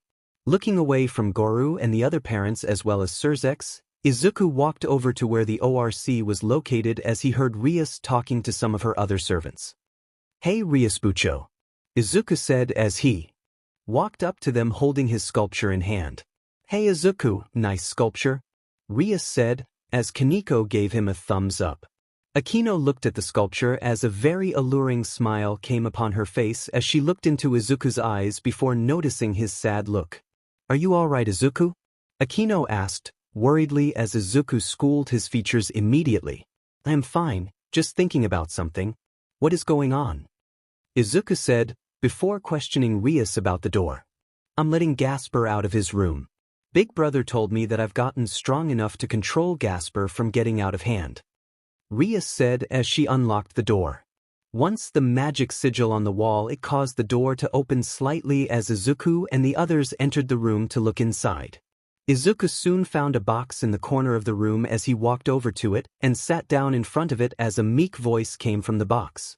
Everyone else watched on in either amusement or concern as Izuku moved to the box and sat down in front of it. "Who are you?" A meek voice came from inside the box. "My name is Midoriya Izuku. I am the pawn of Rias Gremory-senpai. I want to meet my senior in terms of being in the peerage," Izuku said, as he stared at the box with a soft expression. "And my name is Vladi G. Gasper. And nice to meet you, Midoriya-san," Gasper said, as he introduced himself as well as showed Izuku a small portion of his head. Izuku slowly raised his hand from his sculpture and slowly moved towards the boy, who watched it very closely as Izuku slowly placed it on the boy's head, giving it a soft rub. And as everyone was looking scared about what might happen from this interaction, they watched as something weird happened. Gasper started to lean into Izuku's touch and even climbed out of the box in order to be within Izuku's calm aura. "Well, that solves getting him out of his box," Rias said, offhandedly amused. "Ohio Riasbucho," Gasper said, as he smiled from within Izuku's lap. The boy continued to give the smaller boy a harness on the head that caused Gasper to sigh in relaxation. "I've heard that those who are scared react better to those who are nicer as well as telegraph what they want to do. Not only that, but if you are gentle with them, they will be able to get out of their fearful shells much better," Izuku said, as he placed his sculpture in Gasper's hands so that the boy had something to hold on to. "Izuku, you do know that Gasper is a boy, right?" Akino asked, as Izuku looked at them all. "I do. Gasper is a boy's name after all. Not to mention that I'm getting serious vibes that Gasper is a crossdresser," Izuku said, offhandedly, as Gasper had nodded at Izuku's assumption. "How did you know that Gasper liked to cross-dress?" Akino asked, confused. "When I was younger, around the age of about 9, I had tried to cross-dress myself. But I found that I didn't like dressing like a girl. But I don't make fun of others who do so. That isn't what a hero would do. Much less All Might," Izuku said, as the girls and Kiba smiled at Izuku. No matter how much Hero Society had tried to beat him down, the young man could still show some kind of trust in heroes to mention that it wouldn't be heroic to make fun of others' likes and dislikes. Once Gasper was completely calm with Izuku nearby, they all went outside in order to train the boy so that he could get some semblance of control over his sacred gear, which had the ability to freeze time, except for those who were either far stronger than him or had the potential to become stronger than he was. They were in the middle of the backyard of the ORC as Izuku had managed to get Gasper to fully get into the training with a goal in mind. If he managed to do some kind of training before whatever was happening with the 3 faction leaders today, then Izuku would make another clay figurine for the boy. Needless to say, the boy took to training like a fish to water. But there were some complications. The young boy called out as he was smashed in the face with a dodgeball. "Gasper," Izuku called out, worried about the boy as he fell to the ground. Running over to Gasper, he made sure that the kid was okay as he watched the face of Gasper heal from the hit to the face. "All right, let's take a break, Gaspy. We need to find a way to get you to become at peace with your sacred gear," Izuku said, as Gasper went to sit down next to him as they ate a snack. They were thinking about what could help Gasper gain control over his sacred gear when they heard a voice come from inside the small thicket of trees nearby. "What do you think would happen if you gave him some of your BLD Midoriya?" a familiar voice asked, as Izuku got up and stood in front of some of the other peerage mates of his. Looking at the man as he arrived, Izuku found that it was Azazel of the Grigori who had arrived near them, and Izuku released a sigh. Azazel-san, you really need to make sure that you don't scare others when you arrive. Izuku said, sighing as he held his Izzy in order to regain control of his raging heart. Well, I just wanted to see why the little damper wouldn't take your BLD. It could help him gain more control of his sacred gear. Especially since the Red Dragon Emperor's BLD would be a great power source in order to control Forbidden Valor View. Azazel said as Gasper made a disgusted face. I hate the taste of BLD, the boy said, as his face turned physically blue. Oh well, it was worth a shot. Michael wanted to talk to you, young man. You will find him at Hyman-Masan's home in the hill over on the middle of Kuo Midoriya. Azazel said, as he walked further back into the darkness. As Izuku walked down the street, he found himself finding his way around town looking for Akino's home within the town. He soon found a small hill with a Japanese torii gate near the top of said hill, and started to walk up the stairs in order to see if Akino was up there. As he walked up the stairs, he couldn't help but smile at how peaceful the place was as he made his way up the stairs. By the time he made it up to the top of the stairs, Izuku had managed to befriend a little bird who decided to stay in his hair and make a nest out of it. Smiling to himself, he raised a hand to the bird as he let the little animal nuzzle up to his finger as he scratched underneath the creature's neck. Lowering his arm, he looked up and found Akino smiling at him fondly, not to mention looking like she was about to laugh at his interaction with nature.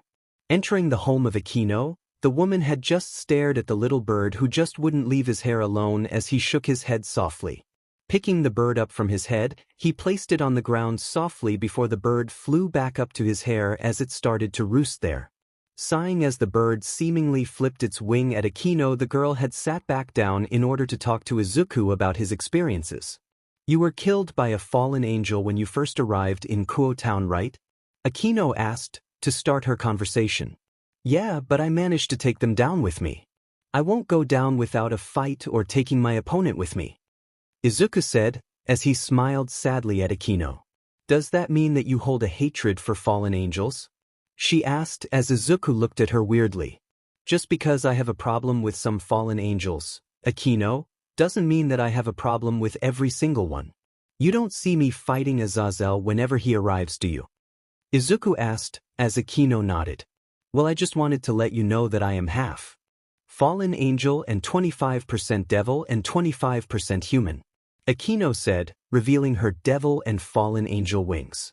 Izuku moved behind the girl as he moved his hand slowly before looking at Akino as she nodded at him as Izuku brushed his hand against the altar wing of her devil wing before moving over to her midnight black feathery wing.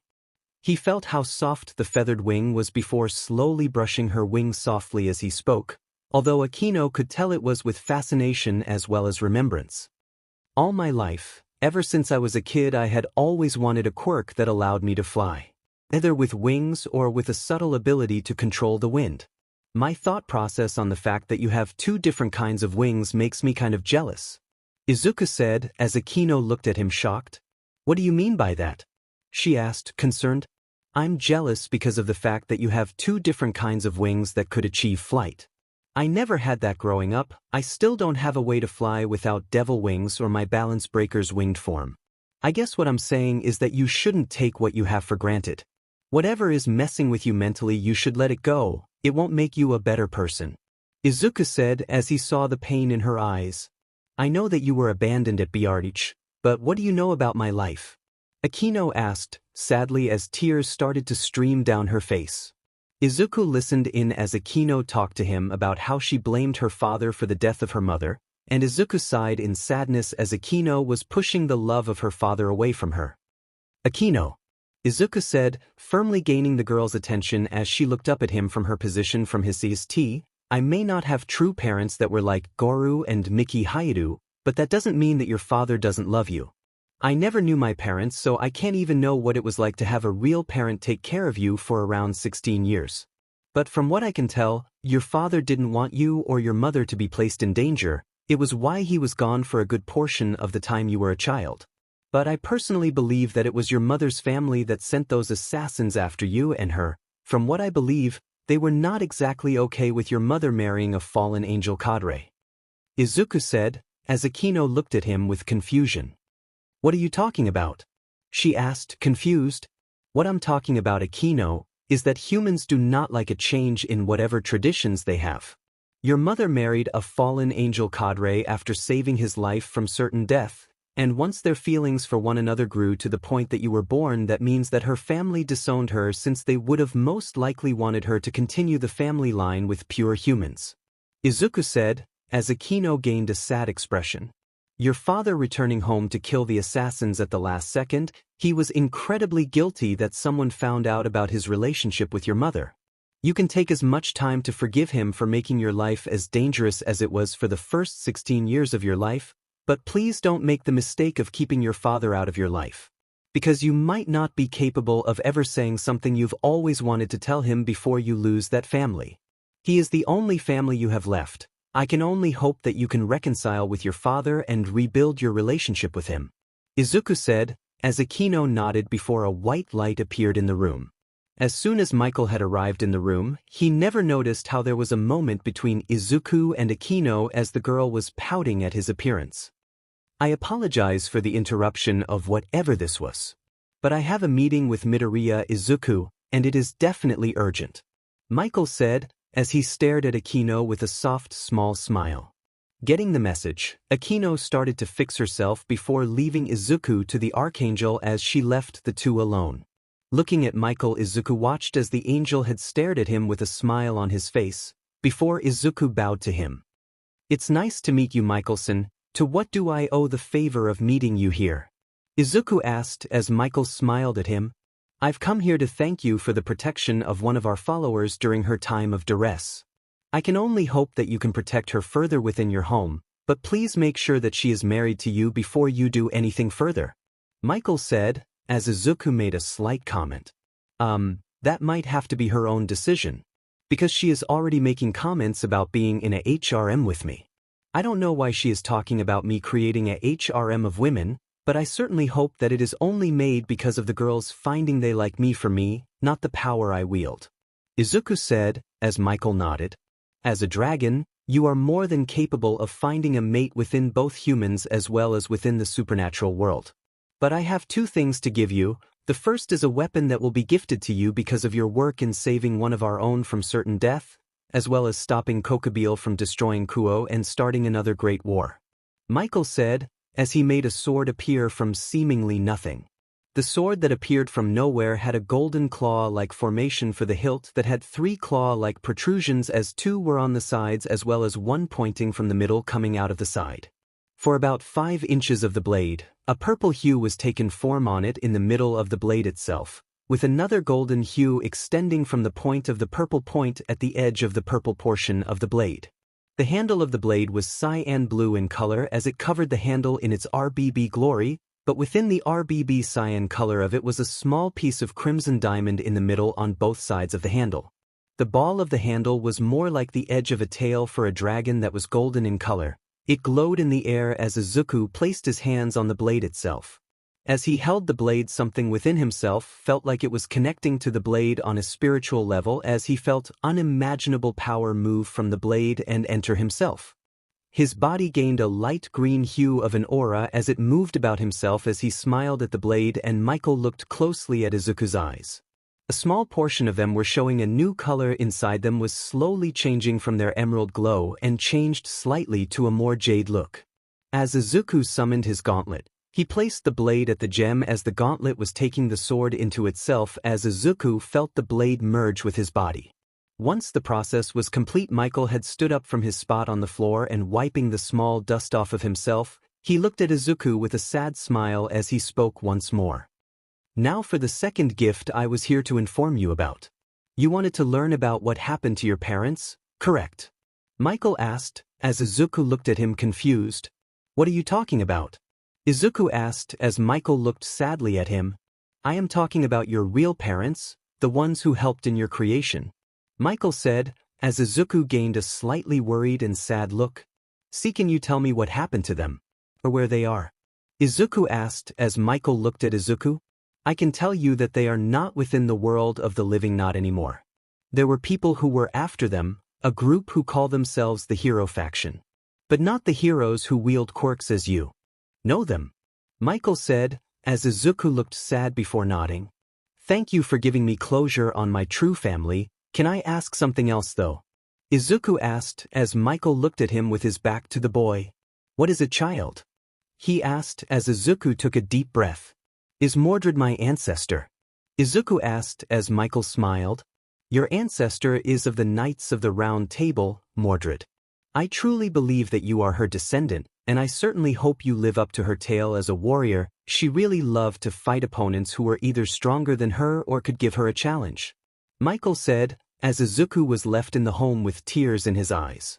Looking to the sky, he could only hope and pray that they were all right wherever they were at, and he had one thought go through his mind. I will make sure to her fighting with a blade, in order to show my ancestor that I am worthy of being her descendant. Leaving the shrine with a new weapon in hand, gauntlet, Izuku made his way down the steps as he thought about what the future would hold for him. As he made his way across the vast town that just seemed to get bigger and bigger the longer, he stayed within the place. He felt something glow inside his pocket. Looking down and pulling whatever was in his pocket out, he found that it was his slip of paper that he had left with both Uraraka and Nijire. Activating his magic circle from the Gremory family, Izuku had entered the circle and followed the traces of magic all the way back into Mizutafu in Yue. Appearing in a circle meant to hold him still inside the circle, he looked around the room to find that it was pink in color. And as he looked around, he found Uraraka looking at him with a confused as well as a more contemplative expression when she entered her room, only to find Izuku standing there looking morbidly confused. Midoriya? Uraraka asked as she stood in nothing but a towel. You might want to change, Uraraka-san. Izuku said, looking in a different direction.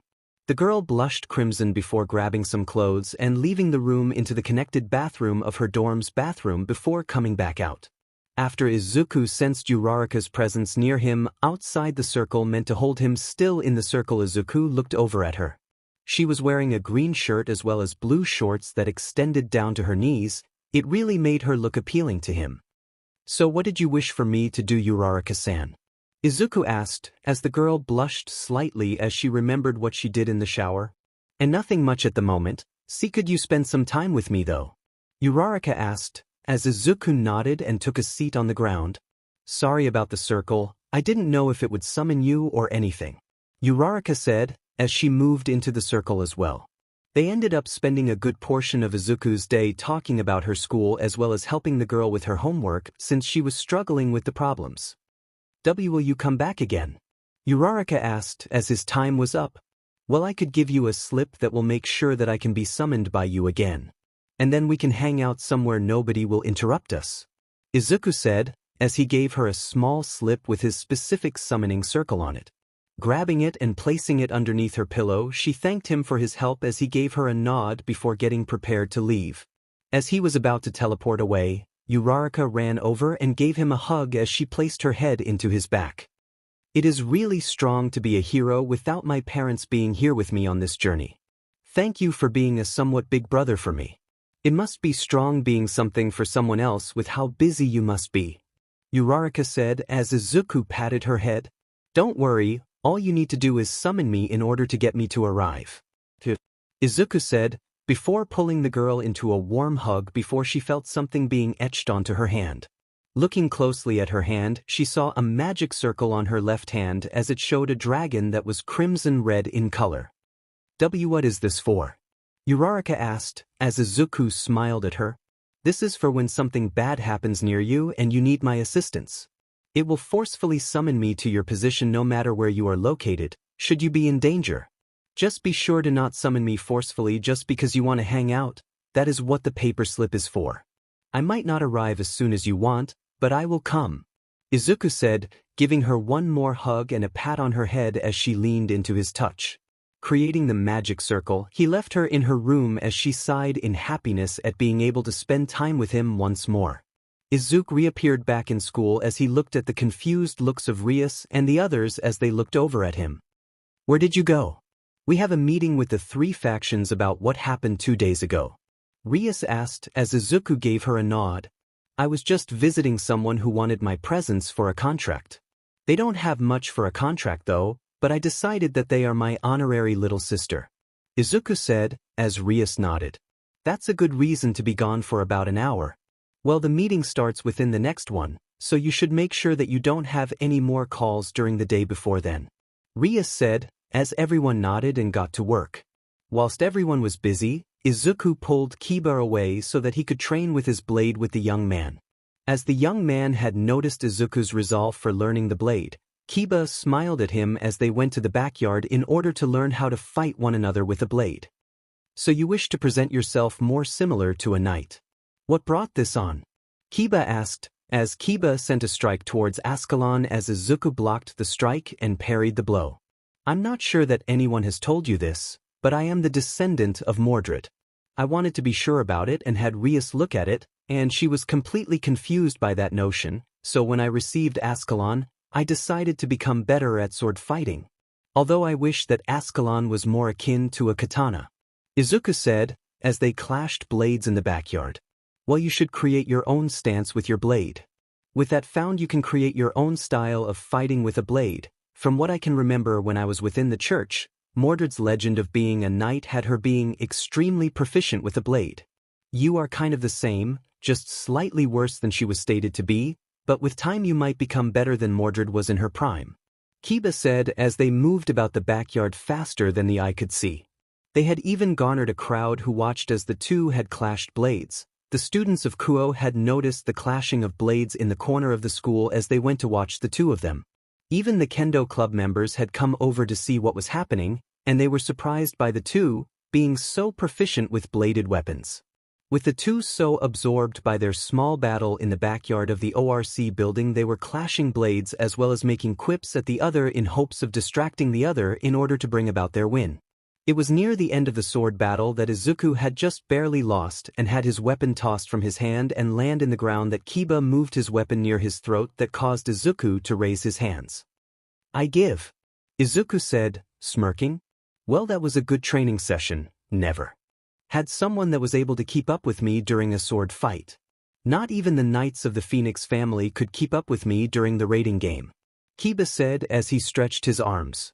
Izuku picked up his blade as he turned to the left as he felt like someone, or multiple people was looking at him as he saw their little fans staring at them both in awe. That was amazing. We didn't know you both could wield a blade like that. We should have asked for you both to join the Kendo club. Murayama called out from where she was at. Izuku and Kiba looked at one another before they walked towards the ORC as they gave them all a wave before entering the building. Izuku summoned his gauntlet and placed Ascalon back inside of the gauntlet as he smiled back down to it, his own very weapon that he could use against an opponent. They arrived in the top room with Rias and the rest of the peerage as they found Surzex as well as Seraphol with them waiting for their guests from the other factions within the Christian faction as a whole. It's nice to finally meet this current generation's Securudii. My name is Surzex Lucifer. What is your name, Red Dragon Emperor? Surzex asked. The man was a male version of Rias, but much taller and many times more powerful from what Izuku could feel from the man's powerful aura alone. My name is Midoriya Izuku. I just moved here about almost a year ago, and I can't wait to meet more factions as well as their people in the future, Surzex-sama. Izuku said as he stiffened his body. Don't call me that, just call me Surzex. I don't like being formal with others. You can do the same with Seraphol. She is just a big siscon like I am. Surzex retorted as Izuku nodded. Once the introductions were over, the other leaders of the factions within the Christian faction as a whole had appeared in the room. It was dusk outside and all the students except those who were a part of the supernatural world were awake at the moment. We are all here for this meeting. I hope you all are ready for it to begin. Surzex stated as every leader who was present nodded their heads. Alright, we can start with you, Michael. Azazel said, as the angelic being nodded. From what I can believe, we need to set a certain number of rules regulating the amount of a certain faction's influence within a certain territory. Michael said as the talks began. They talked mostly about political things that had to happen as well as sharing information about future events that will come to pass. That was when Azazel struck. How about we put this all in a treaty and be done with it? He asked bluntly. What are you talking about? Michael asked, confused.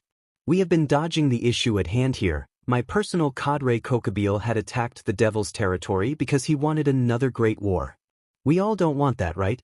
Azazel asked as he got a bunch of nods. Well, then we have that stated. We can put this all on a treaty and give each faction a token of our wishes for not starting another war with one another. I promise to give you both all information about current sacred gear wielders within my knowledge of existence. Azazel said, as everyone nodded. What about you, Surzex? Michael looked at the Devil King. We devils will bring both factions a way to reincarnate humans into their ranks in order to increase the number of angels and fallen angels back to their normal numbers before the Great War had even happened. What about you, Michael? Surzex informed before questioning the angelic man. I had already given my gift to your side, Surzex. Michael said, smiling at Izuku with a hopeful smile. Izuku stepped up and pulled out his gauntlet and showed all the leaders about the holy weapon that was given to him by the leader of the angels. You gave a devil Ascalon? Azazel asked, curiously. Yes, his proficiency with a blade from what I could see of the battle with the Knight of Rias Gremory was very good. On par with a very young Mordred from her youth. Michael said, as everyone looked at Izuku with a confused expression. I think he means that I am a lost descendant of Mordred. Izuku asked, as all three faction heads looked even more impressed with him. I'm glad to have you on our side then. Your strength could be used against the enemies of our pantheon. Surzex said, creating a treaty paper to sign with everything stated on it. As soon as all the leaders had signed the paper, they all looked at Izuku as well as the silver-haired man standing behind Azazel. Can we trust this generation's Sekyutai and Hakuryuko to keep their hands tied for this treaty? Surzex questioned as Izuku thought about his reason for being a devil. I would like to rise through the ranks of the devils in order to attain my own peerage. It's not like I don't wish to stay with you, Rias, but I would like to have my own adventures in the near future. Izuku said, as Rias nodded, happy that Izuku is thinking for himself. Well, with that stated, this treaty is made to keep us together. Azazel said, as everything froze. Looking around, Izuku found that his allies except for Rias were frozen as if time had stopped. Those whose power was above the one who froze time were perplexed at best. It seems Forbidden Baylor View has been activated. We need to either kill the host or get him to stop it. Can we trust you, Rias, to save your servant with the Red Dragon Emperor? Azazel asked, as Izuku was already at the window. We have company outside. Izuku said as everyone looked out the window. Once Rias had left the place, Izuku had jumped out of the building and created a distraction so that Rias could find her servant as well as Kaneko, who was supposed to protect him from any and all harm. As Izuku flew about the field of appearing magicians, he looked over at his antithesis and smirked at the man. How about a bet? Whoever defeats the most enemies gets a free shot at Azazel. Izuku asked as the man smirked at him. You're on. Never thought that a Red Dragon Emperor could attack someone. The man commented as Izuku snickered. Well, I wanted to punch him for having one of his own lower fallen attacks me at my lowest point before I became a devil. Izuku said as the man next to him snickered as well. Well, far be it from me to turn down a challenge, just make sure to keep up with me. The man said, before flying off with Izuku not far behind. Whilst Izuku and Vale were attacking the magicians that were attacking the meeting of the three factions, Rias had finally made it into her servant's room only to find him held up against a wall. Glaring at the magicians forcing his sacred gear's activation, she immediately killed them all before freeing the young Gasper from the forced sacred gear activation. As Rias freed Gasper from his chains against the wall, he deactivated his sacred gear on his own as everyone gained their freedom of movement once more and joined the defense of keeping the faction leaders safe from all harm. Even those who were a part of Michael's entrance into the meeting, Irina Shidu as well as Zenobia Quartz, had joined the fray. As Izuku landed in front of the two girls fighting some grunts, he sliced a few magicians behind them who were waiting for a moment to strike, causing the two to look at him with his own blade being brandished on his arm. Is that Ascalon? Both girls screamed out as Izuku smiled at them. Yup, was a gift from Michael to me. I held back Kokabeel as long as I could before the White Dragon Emperor had arrived. Focus on your opponents, by the way. Izuku said, jumping away as both girls had defeated their opponents with their weapons. Izuku flew through the skies as he took down magician after another, and as soon as it seemed like all of the magicians were defeated, Izuku landed on the ground and let out a sigh before someone else arrived on the battlefield. Looking to the sky, he found that there was another fighter who was Satan class in terms of power alone, but from the skills she used against Seraphol, she was at least high-class devil in terms of skills alone. Is it just me, is that Satan class being literally weaker in terms of skills compared to Seraphol? Izuku asked, offhandedly, unintentionally getting the woman's attention. How dare you say that to me, you DMN dragon? He called out as Izuku stared at her. It's true. You are just using the same attack over and over again. It's literally someone whose skill is on par with that of another high-class devil I've fought before that is the same. Izuku said as the woman gained a furious expression on her face. I will show you true skill, you BSTRD. The woman said, changing targets and moving towards Izuku at a fast pace. Izuku used the boosts he had gained from the fight and used them on his senses as well as reaction times. He watched as the woman came at him with a massive spike in speed as well as power, and she went to use the same attack she tried to use against Seraphol on him. Dodging the attack immediately from the reaction time he had against Bakugo in the past, he had jumped around the woman and landed a harsh hit to her lower back, sending her flying away from him towards a pile of dead bodies. As she caused a small explosion from the bodies being landed on, she flew towards to him as fast as she could as she used a varying amount of power as well as skill that showed that she was a mere power type of enemy. No skill being used against him, she was just using pure power in order to kill him, and Izuku started to fly about her as she missed shots in her rising fury. He landed a few blows against her as she increased her speed in order to at least land one attack on him. Izuku then thought that it was enough time being wasted against her as he impaled her with Ascalon through the gut. As Beldue poured down the blade as she looked down at the holy weapon entering through her torso, she glared at Izuku. You will not like what happens next, Izuku said, as he placed his power within the holy weapon as it glowed white as the woman screamed in pain as light energy from the weapon had pulsed through her body. Izuku pulled the weapon out as he started to swing in rising and falling arcs as he cut her body into miniature pieces as her body parts started to float in front of him long dead. Izuku placed his hand out on the other side of the blade using it as a blockage of a bright light as he blasted the remains of her body into ashes. As he used his magic to create a sheath for his weapon, he swung the blade around before tossing it into the air and leaning over, and the blade landed in its sheath over his back. Always wanted to do that. It feels incredible to be able to copy Trunks from Dragon Ball Z, Izuku gushed to himself in the air still before he was kicked to the ground from above. As soon as he hit the ground, he knew who attacked him. It was Valley as the man had landed on the roof of the old school building where the ORC was located. I am impressed with your ability with the blade. It was even more powerful than someone else who is the descendant of King Arthur. Valley said, within his Sacred Gear's balance breaker. Well, I can't really stop myself from stating that I'm the descendant of Mordred. But I would rather not become a king though. I don't feel like taking that responsibility at the moment, Izuku said as he cracked his neck. What did we just say? Azazel groaned as Izuku looked at the man. I sort of made a contest to see who got the most magicians to see who could get their chance to hit you first. I guess he took that literally and smacked me instead. Izuku chuckled as Azazel looked unimpressed with Izuku. Well, whatever, finish this fight so we can get right to peace already, Surzex said as he sat on a rock nearby. Looking up at Valley, the man had entered the air with his sacred gear as Izuku placed Ascalon back into his boosted gears gem as he entered his own balance breaker and took to the skies. As soon as his draconic wings were shown from the balance breaker, he floated near Valley as the man inspected his balance breaker. You seem to be more powerful in this form.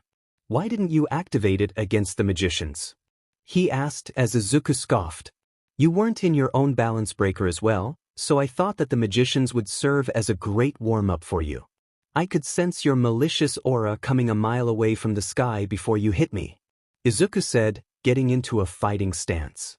Their auras were starting to glow brightly in the sky of the barrier as they stared at one another waiting for the other to strike.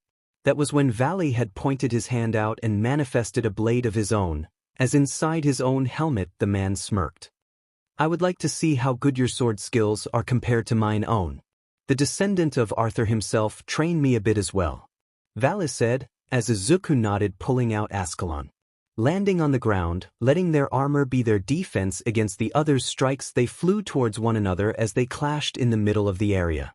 A massive clashing sound as well as shockwave had appeared from their blades clashing against one another as Izuku had the more skill with the blade. As they traded blows with their weapons, Izuku's sword skills were becoming more and more sharpened as he did more and more risky attacks that garnered their risk-filled attempts as Valley had moved backwards in order to distance himself. Izuku gained a smirk within his helmet as he pushed towards Valley in order to gain the advantage against his opponent as he felt his power being suctioned away as Izuku sought to finish the fight here. Disappearing from sight, Valley looked around to look for Izuku as the young man appeared behind him as Valley immediately blocked a hit that came from behind him as Izuku disappeared again and appeared in front of the man and sent a kick at him, sending him ragdolling across the ground. Valley got back up as Izuku had appeared in front of him again with a speed not seen before he entered his balance breaker as he sliced in a downward arc towards the downed Valley as the young man had rolled over to the right to have the shot miss. Izuku pointed his left hand over at the rolling Valley as he blasted him back into the air, and Izuku flew up in the air with a jump as he appeared behind the White Dragon Emperor as he spun around in the sky as his blade was in his right hand that when he spun as fast as possible made him look like a spinning top from Beyblade.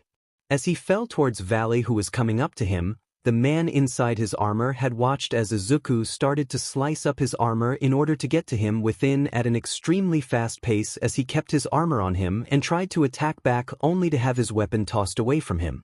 Once Izuku slowed his spinning, his face was seen by Valley as Izuku swung a spinning leg towards the man's gut as it sent him back to the ground and exiting his armor in a crater. Izuku landed on the ground nearby as he stood at the edge of the crater staring down at the dust cloud that was within. Once the cloud was dispersed, Izuku looked at the beaten and bloody smile on Valley's face as he started to laugh out loud. It seems like I was defeated by this generation's red dragon. I will come back later for a rematch if you will allow me to leave alive. Valley asked as Izuku thought about it. Landing next to Valley, Izuku stared into the man's injured eyes as Izuku saw that it was the man's pride that was damaged. I look forward to our next battle, Valley, and maybe we could become true rivals later on. Izuku asked as Valley looked confused before smirking at him. Grabbing Izuku's outstretched hand, he laughed before someone else arrived in order to bring the injured man away. Sorry for saying this, man, but we got to go. The man said as Valley smirked at him. I will see you again, Red Dragon, and next time I will win. Keep training yourself, I want to fight you at your best. Valley said as he disappeared in a magic circle. Izuku smiled at the fact that he might have gained a new friend as he shook his head and walked back towards the others. As soon as he was nearing them, something weird started to happen to his vision as his vision started to blur and be replaced with something different. A large hill in the distance, King Arthur from Legend standing tall on it with Excalibur as they stared at him. A sad smile on their face as Izuku felt that in the vision he was furious at the sad smile as he felt his dreamlike self move forwards to attack before feeling like he was impaled. Looking down, he found a spear in his gut before looking at Arthur. I'm sorry. I didn't want to hurt you, Arthur said, as it was revealed that Arthur was a woman. I just wanted to become the next user of Excalibur. A feminine voice called out, as Izuku's vision fell. Izuku woke up inside of the ORC as he felt his body being warmed by something nearby. As soon as he looked over towards it, he found that it was Kaniko's little familiar. Petting the small cat, the Nico had purred as he gave it some attention when Kaniko had entered the room to find Izuku petting her familiar. Well, at least Kuro likes you. Now that you're awake, you should tell Bucho about why you passed out after your fight with the White Dragon Emperor, Kaniko said as she sat down on the couch next to him, handing off a candy bar to him. So while Izuku and Kaniko had waited for Rias to return in order to talk about the memory he seemed to have. He didn't know about the fact that the dream/memory was just that, a dream or memory, but he knew for a fact that what he witnessed was real. So as he waited for the whole problem to be talked about, he sat next to Kaniko as the girl happily ate her snacks whilst he stayed next to her. The two were eating in silence when Rias and the rest of the peerage had arrived at the room, as they found Izuku and Kaneko were having a small amount of time with one another in peace as Kuro was sitting on his shoulders. Well, at least we know that Izuku is awake. We will talk about why you passed out just after the fight with Valley in a minute, but can I take a picture of you? Rias asked, as Izuku looked at her with confusion. He looked over to his left shoulder and found Kuro stepping up onto his head as she placed herself in his green bush of hair as she laid down and fell asleep on him. Sighing in happiness, Rias pulled out a camera as she took a picture of him, and Kuro as Kaneko looked over to find the situation Izuku was now in. She smirked to herself as a singular thought came to the girl about Izuku. If Kuro likes him, then I guess I can like him as well. Once Kuro was sent back to the familiar realm where they came from, Izuku was sat in front of Rias and the others, and Azazel had decided to show them that he was now in charge of the ORC. Well, Izuku, how about you tell us what happened yesterday when battling Valley? Azazel asked, pulling out a notebook. From what I can remember, I was allowing him to leave at the end of the fight. But as I was walking over to everyone, something happened that pushed my mind into something akin to a memory. Izuku said, as everyone looked at him with concern. It showed me a field of grass stained in BLD, but that wasn't the worst part. From my view I could see King Arthur Pendragon standing on a hill with dozens of bodies strewn about, and if I could understand correctly, Arthur was a woman. She was crying over the loss of her people as well as those she thought as extremely close to her. I heard another feminine battle cry as seemingly I was fighting Arthur. The fight didn't last long as Arthur pierced Mighty with a lance. Once the lance pierced through Mighty in the distant memory, I heard her say something. Izuku said, as Azazel was shocked at this confession. What did Arthur say exactly? Azazel asked, as Izuku looked at him with a tear in his eye. She apologized. She didn't want to hurt anyone but left her no choice. But the feminine voice I heard that I believe was Mordred speaking, spoke up, stating that she only wanted to wield Excalibur as the true heir to the throne. Izuku said, as Azazel and everyone got to thinking. You might not just be a descendant of Mordred herself. You might just be some freak reincarnation of the woman only in human form. It explains why you love to fight strong opponents like Valley. Not to mention the dream of becoming a hero. Azazel said, as Izuku nodded. And just as the group were leaving, Izuku felt himself being forcefully summoned away from the area as he released a sigh. I'm out of a fight for at least a few hours only to be summoned forcefully, Izuku said, before disappearing. As the peerage looked at the news, they could see why this was happening. All Might was facing off against the world's strongest villain. All for one. Izuku appeared next to a group of heroes on the scene as he tidied up his uniform as he looked over at a man who looked older than Jesus Christ himself. Sir, could you inform me why I was summoned? Izuku asked, as the old man looked at him with confusion. I didn't summon you, boy. Tashinori did, or at least he told me to summon you if he wasn't going to make it. Help the blundering hero down there and take down that villain. If he is taken down for good, he will not be a problem for us in the future. The old man yelled as Izuku nodded. As Izuku jumped down towards the fight below, Izuku looked over at the other heroes who were calling out to him to stop. It actually stopped the fight between the two behemoths in the middle of the crater that was what used to be Kamino Ward. Who is this All Might? From what I heard, you didn't have any backup this time. The villain asked, with a mirth in his eyeless face. Young man, if you're here, can you assist me in putting down this villain once and for all? All Might asked, looking at Izuku. I think personally for your future All Might, that you should stay out of this fight. From what I can see, you have a student to teach, correct? Izuku asked, standing next to the giant of a man. Are you sure that you can put him down forever? All Might asked, as Izuku gave a firm nod. Well, I give you express permission to use your power as well as use lethal force. This man should not be allowed to live around us. He will cause future problems down the line, and I think that personally he should be sent to the deepest parts of hell. All Might said, powering down his quirk. All right, All Might, get away from here. I will take the fight from here on. I will be a bit slow since I just woke up not too long ago though. Izuku said as he stretched his body. Take as little time to warm up, he will be going for the kill. All Might said as he struggled to limp away.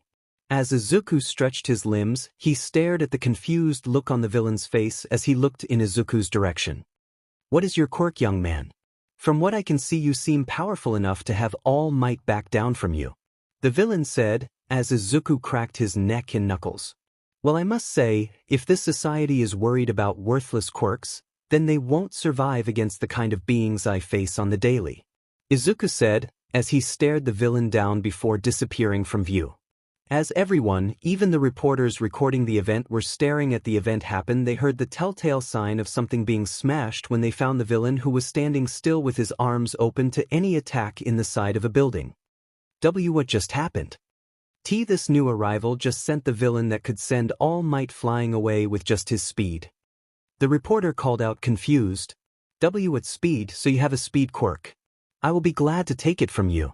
The villain called out, sending tendrils of black and red energy towards the young man. As soon as Izuku stopped moving, he thought about standing still just to show the man why he was talking about quirks as if they were trivial things. As soon as one of the tendrils landed in his arm, Izuku smashed each and every other one as he felt the one in his arm searching for a quirk within his body. You didn't even dodge the strike. Are you so dense to believe that I can't take your quirk? The villain called out as Izuku smirked. Well, that's the secret, Cap. I don't have a quirk. Izuku said, breaking the tendril like it was a piece of paper. What? The villain called out as Izuku appeared in front of him with a seemingly malicious smile. Well, you caused a lot of problems for Hero Society, and it wouldn't be right to keep you here on this plane of living. See you on the flip side. Shigaraki Tamura. Izuku said, as he blasted the villain with every single bit of power he collected. As the villain recognized the name, he stared at the young man with only one question coming out of his mouth. How do you know that name? He asked, before being blasted to smithereens.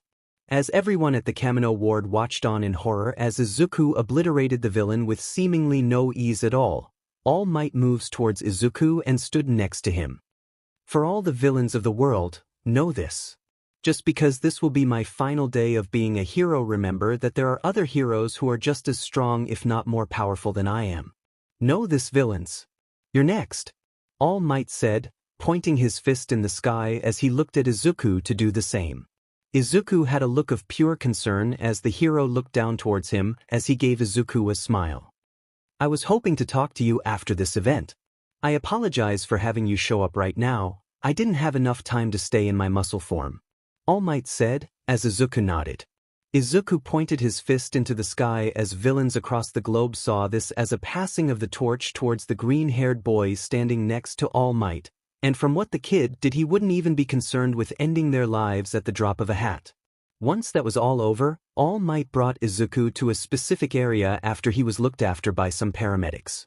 Once he was given all clear, he walked with Izuku to an area away from prying eyes as he began a speech to him. Thank you for everything that you had done tonight. With all for one dead, I can rest easy looking for a successor for my power. With that next person in line, they will become something that will place the fear of God into them with their presence as a hero down the line. All Might said as Izuku looked at him. You're thinking about making me your successor, aren't you? Izuku asked as All Might smiled down at him. As much as I know that I want you to be my successor, I know that you don't wish to be a hero for humanity. You want to be a hero for the supernatural, correct? All Might asked as Izuku looked concerned. How do you know about them? Izuku asked as All Might let out a bark of laughter. Kid, I've been alive longer than you have. I had my fair share of running into supernatural beasts as well as beings. I believe I ran into Sir Michael of the Angel faction. He said he deemed me worthy of becoming an angel when I die. So I can't wait for that to happen to me when I do, although I've never really believed in God. Just my own strength. All Might said as he released a sigh. Once they were both sat down on a bench, the two continued their talk, and All Might had to admit that had he been in his prime, even he wouldn't be capable of defeating Izuku at full power. The young man could just become stronger than he was at the moment just 10 seconds later and eventually throw him from his peak of power. The power I wield is one that is passed down from generation to generation. If you won't become a hero for humanity, then I hope you use this power for the betterment of supernatural life as we know it. I already know of a beast within the supernatural who could destroy the world without so much as a care. I want you to be as powerful as possible so you can combat the creature. Coincidentally, it's named 666, or Trihexa for short. All Might explained as Izuku looked at him. You're willing to give away the power you gained in order for me to protect my friends as well as the supernatural world as a whole? Izuku asked as All Might smiled at him. As much as I would love to say no, I know for a fact that our society has failed you in terms of how you were treated. Don't think that I haven't seen the statistics for quirkless youth within Japan. I didn't contribute to their well-being as I should have been. And now I am slowly becoming similar to them, but with me losing the power I had gained in a large amount of time, I tried to continue on as the hero All Might. But my time as All Might is over, and it is time for Endeavor to take up the mantle where I used to be. And become better than he is now and keep the peace until someone else who can be as strong as I was and produce peace better than I ever could. All Might said as he pulled out a hair for Izuku. Midoriya Shonen, what is your reason for becoming a hero within the world of the supernatural? And before that happened, All Might suddenly asked. Well, to be honest, I had always wanted to be a hero that was similar to you. But because of how I was treated, I decided to give up on becoming a hero for the society we live in before seeing that the supernatural world needed a hero of its own. But if there is a foe further down the line which you need my help in defeating or putting down for good, I can be there for you all. Izuku said as All Might nodded, a bigger smile on his face. I will not stop you from becoming a hero to the supernatural. We all know that they need it after today. If villains are strong enough to nearly put me down, what does that say about potential villains after your friends within the supernatural world? You are going to need all the firepower you can get if you wish to stop them in their tracks. Which is why me having Gran Torino summon you here was a test to see if you would come and help us in a time where indecision would get innocents killed. Because of your power as well as heroic qualities that I can see from your split-second decision, I deem you worthy of my power. And from what I can see of your body, you can even handle at least a quarter of the power I can wield. All Might said, buffing up. What if there is someone else who is as heroic as me? Surely there is someone who is more deserving of your power than I am. I already have Drake. I feel like having your power will kind of be overkill. Izuku said, as All Might had an even smugger grin on his face. Well, if that doesn't seal the deal for me, I wouldn't know what was. Your willingness to have me pass it on to someone else further cements the fact that you are the worthiest individual for my power. What do you say, Midoriya Shonen? Would you do this man his last honor of becoming his apprentice to becoming the next wielder of One for All? All Might asked, staring down at Izuku. I don't know what to say. What should I tell All Might, Drake? Izuku mentally asked, Drake. All Might watched in pure amusement as he heard the boy mutter to himself as well as someone named Drake, who Tashinori could only assume was the boy's sacred gear. Partner, I have been alive for a much longer time than Tashinori Yagi, and I have a feeling that if you can MSTR this new power that he is willingly giving to you and only you, you might become one of, if not the best Red Dragon Emperor in history, and even beyond that. I feel like you should take the offer, and I can further train you with its powers. I have a feeling this isn't any ordinary quirk. Drake mused as the emerald gem on Izuku's left hand appeared and flashed for the dragon to speak. I must admit this Drake does sound similar to mine own voice. I wonder how he managed to do that without even trying. All Might thought to himself as Izuku looked up towards him. I will take this power and make it mine own. I can only hope that I don't let you down in the future though. Izuku said, nervousness settling into his stomach. Don't worry, young man. I will keep in touch to see how you progress with my power. I hope that you don't mind giving me your number. All Might asked as Izuku nodded. Once their numbers were given to one another, they started to depart for their respective homes before All Might looked back at the young man. Young Midoriya, could I ask you one last thing before you leave? All Might asked as Izuku looked back at him. What is it? Izuku asked, tilting his head. Could you perhaps teleport me back to UA? I don't want to be seen out on the streets in my true form. All Might sheepishly asked as Izuku chuckled. Sure thing, All Might. Should I call you by your real name then? Since you know. Izuku asked as the man nodded. My name is Tashinori Yagi, and I hope we can meet again. Hopefully under better circumstances. All Might said, smiling down at Izuku as they disappeared into his magic circle. After dropping off All Might to UA grounds, Izuku teleported back to his home within Kuo as he sighed before lying on his bed. As he looked at the hair in his hand, he smiled to himself as he looked to his left wrist as he asked Drake a question. "Hey Drake, is there a way I could consume this without having it go through my mouth?" Izuku asked as Drake laughed. "Don't worry, partner, I will integrate it into your body through the sacred gear. I am a part of your soul after all." Drake chuckled as Izuku placed the blonde strand of hair into the gem on his hand. "Thanks, Drake, you are one of the best friends a young man like me could ever have," Izuku said, before pulling the covers over his body. "Same to you, partner, now get some rest. I feel like this hair has more to it than the quirk itself," Drake said, as Izuku fell asleep on his bed. As soon as the hair was absorbed into the sacred gear, the room entered a massive light green glow that didn't garner any unwanted attention from those outside his home.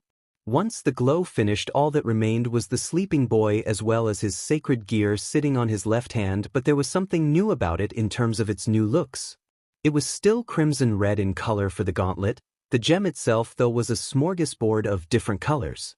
It was split into 8 different colors: blue, white, red, orange, yellow, purple, green, and crimson. And as Izuku was sleeping, he never felt his own mind being moved into his mental living space where Drake as well as some new guests were waiting for his arrival. "So you are the 9th, I wonder how you will progress the quirk." A voice called out, scratchy but warm. Izuku woke up after passing out on his bed. He held his tea as he tried to remember the voice that spoke to him during his sleep. The person who spoke to him in his dream had been surrounded by fluorescent lights that covered his overall appearance. But he did know that the person who talked to him was male, and that he had white hair and green eyes. Shaking his head, he walked outside into the backyard of the Hyudo household in order to take stock of his new powers. Standing in the grass before sitting down in the slightly damp grass in order to meditate in how to activate his new power granted to him. As soon as he tried to activate the quirk he was given, he thought about how he should activate it and thought about it being a massive bonfire sitting in front of him that he should reach out to. As soon as he tried to make this mental image, he soon found himself brought into a massive, destroyed castle within his mental mindscape. On the outside, though, it looked as if Izuku was in deep meditation and not unconscious, and on the inside Izuku was looking at his surroundings with only his eyes being visible. "You're not supposed to be here yet, but it's not unwelcome. I'm the first, who are you?" The same scratchy voice asked from a seat in front of Izuku. Izuku thought about his answer to the person in front of him, and as soon as he noticed the recognition in the man's eyes, he squinted his eyes. "So your name is Midoriya Izuku. Congratulations on defeating my brother once and for all. I admit, All Might couldn't have done it all on his own, especially since his injury from my brother 6 years ago." The same voice said, as Izuku looked at the man from his dream. "Why can't I speak to anyone?" Izuku thought to himself before his question was answered by a female voice behind him.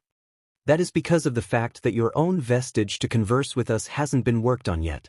Don't worry, you will be capable of talking to us over time, you just need to focus on string this power. Once you do, you will be capable of finding the last known user of All for One, and we will finally put a 200-year-long battle to rest." The female voice called out from behind Izuku, causing him to turn around.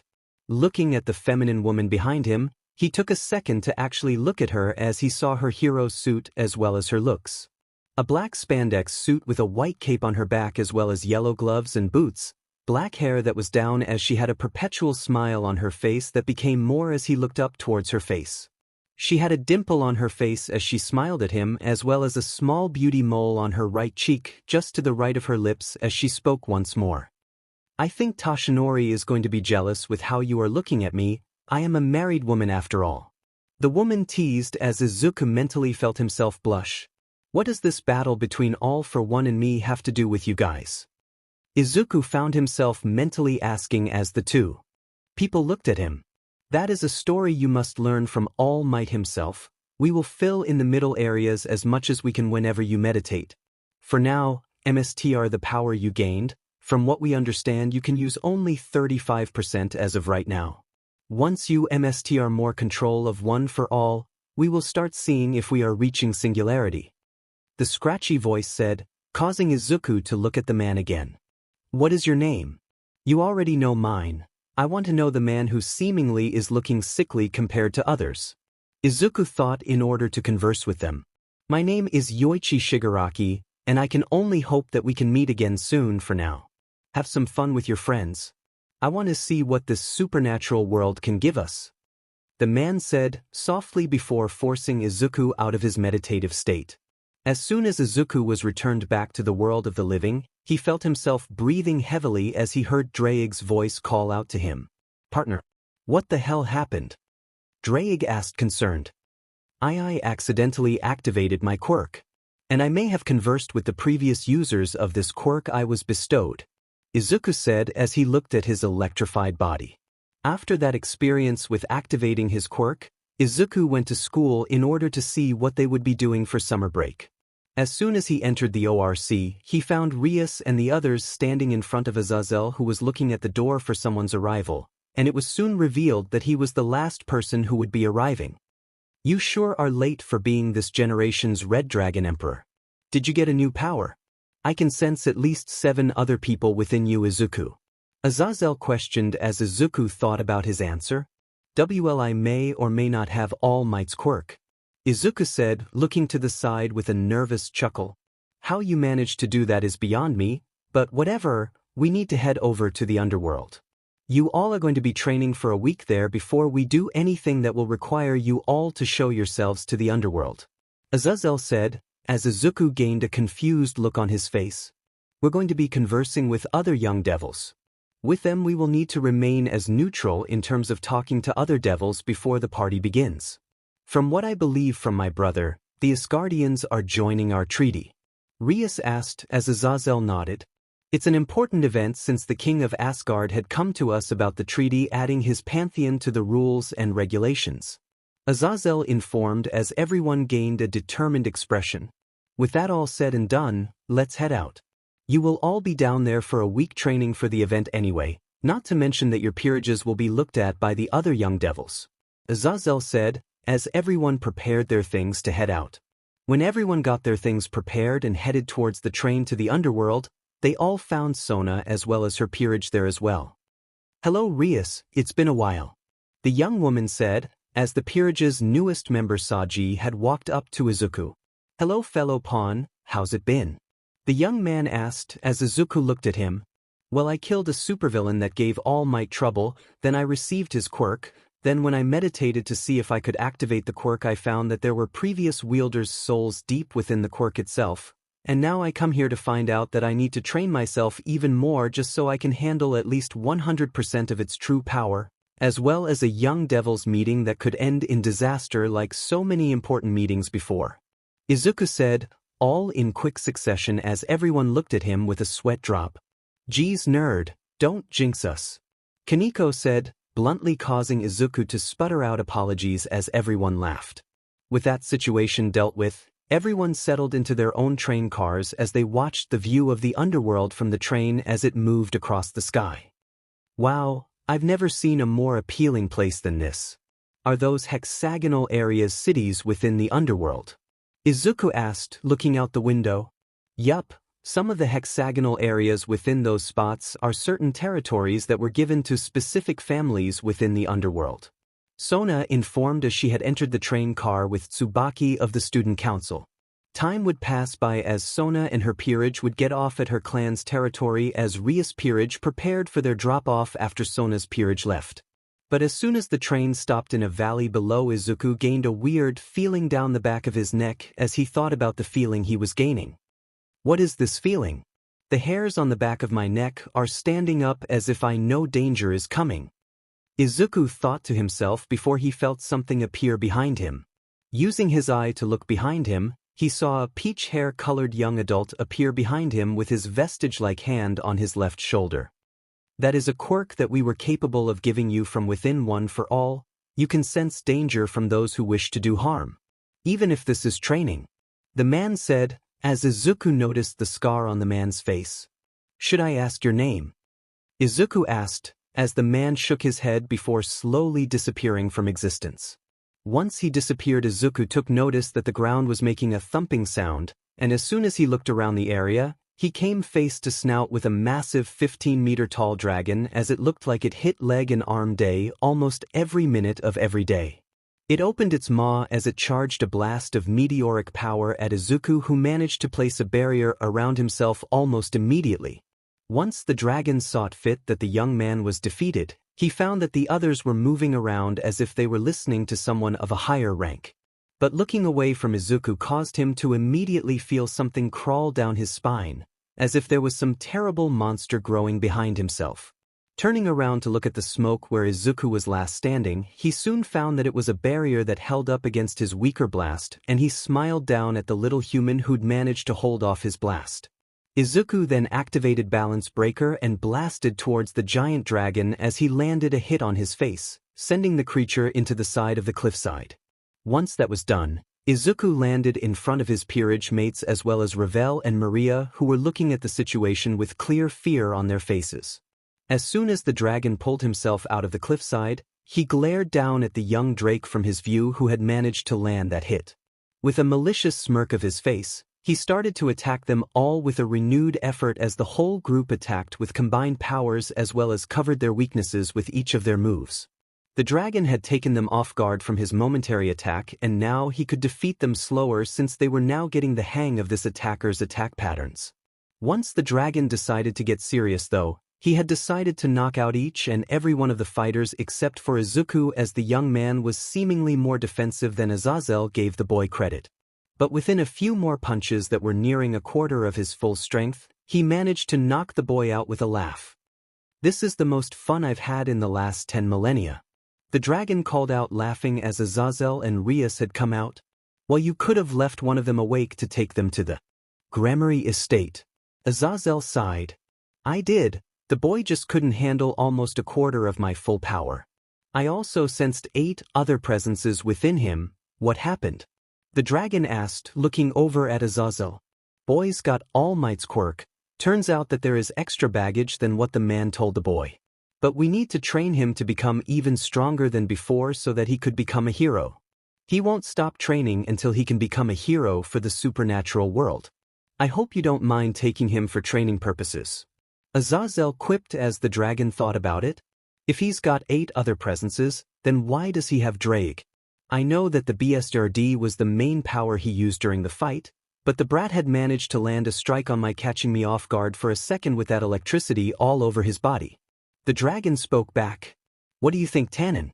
Can this half-dragon boy manage to become as strong as you in the future?" Azazel questioned.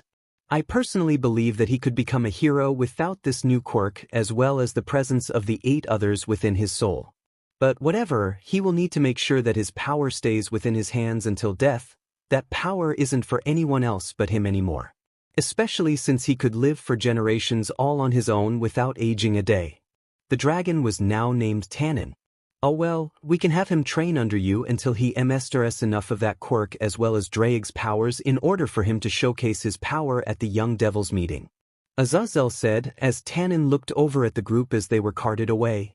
"You'd better be right, Azazel. I don't wish to train someone who doesn't seek training to increase their own power out of necessity," Tannen said as he gruffly walked over to the dragon's territory for the night.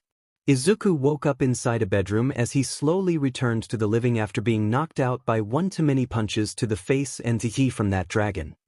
"Drake, who in the world was that?" Izuku asked, confused as well as still reeling from the attack.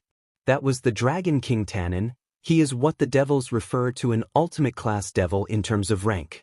But for us dragons, he is the weakest dragon king amongst dragons overall," Drake said as Izuku nodded. "I think I've found a new ceiling to surpass. I can't wait to train strong enough to become stronger than him. If I become stronger than him though, because of my dragon DNA within me, wouldn't that make me a dragon king in terms of draconic power?" Izuku questioned as Drake gave a response. "Nope, you need to control your draconic aura when you manage to find it later on in life. It comes out whenever you experience the pain of loss, or you gain enough power for it to awaken. It also can come in when you are near death, but I highly doubt that you would allow that to ever happen." Drake said, as Izuku thought about this answer. Thanks, Drake, I am glad to count on you for this kind of thing. I wonder if I might become stronger than your prime. Izuku sat on the bed wondering aloud. It wasn't much longer before a knock was heard on his door, as Izuku pulled himself from the admittedly comfy bed and walked over to the door.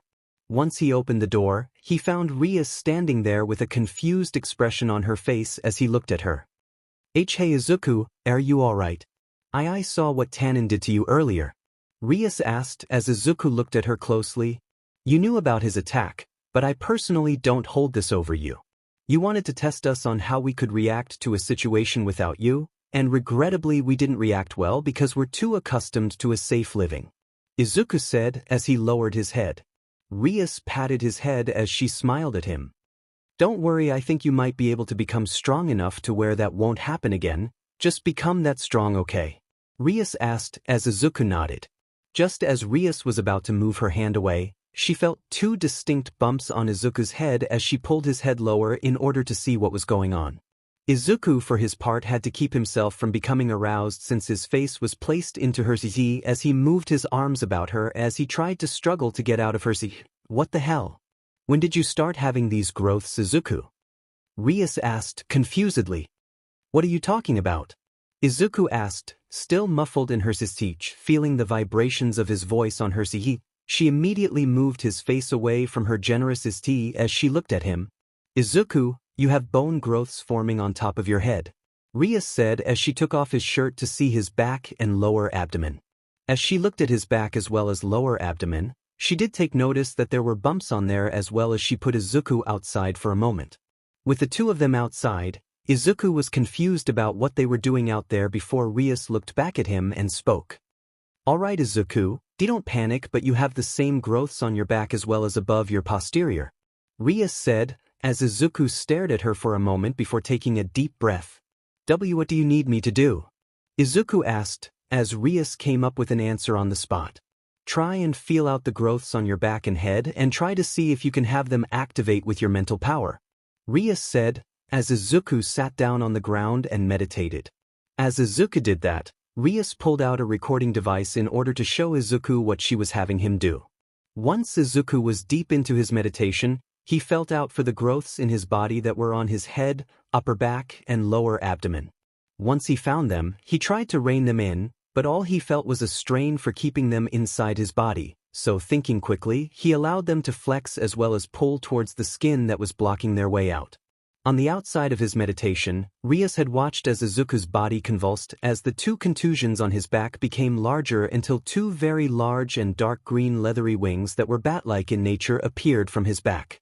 Then a moment later, a long tail that had two smaller wings on the sides of the rear had pushed out of his lower abdomen. Once that was finished, Rias had looked at Izuku's head as she saw what she distinctly thought were two antlers coming from the boy's head. They were brown in nature but were more akin to keratin coming from his head as they formed smaller trees from the bone of his skull.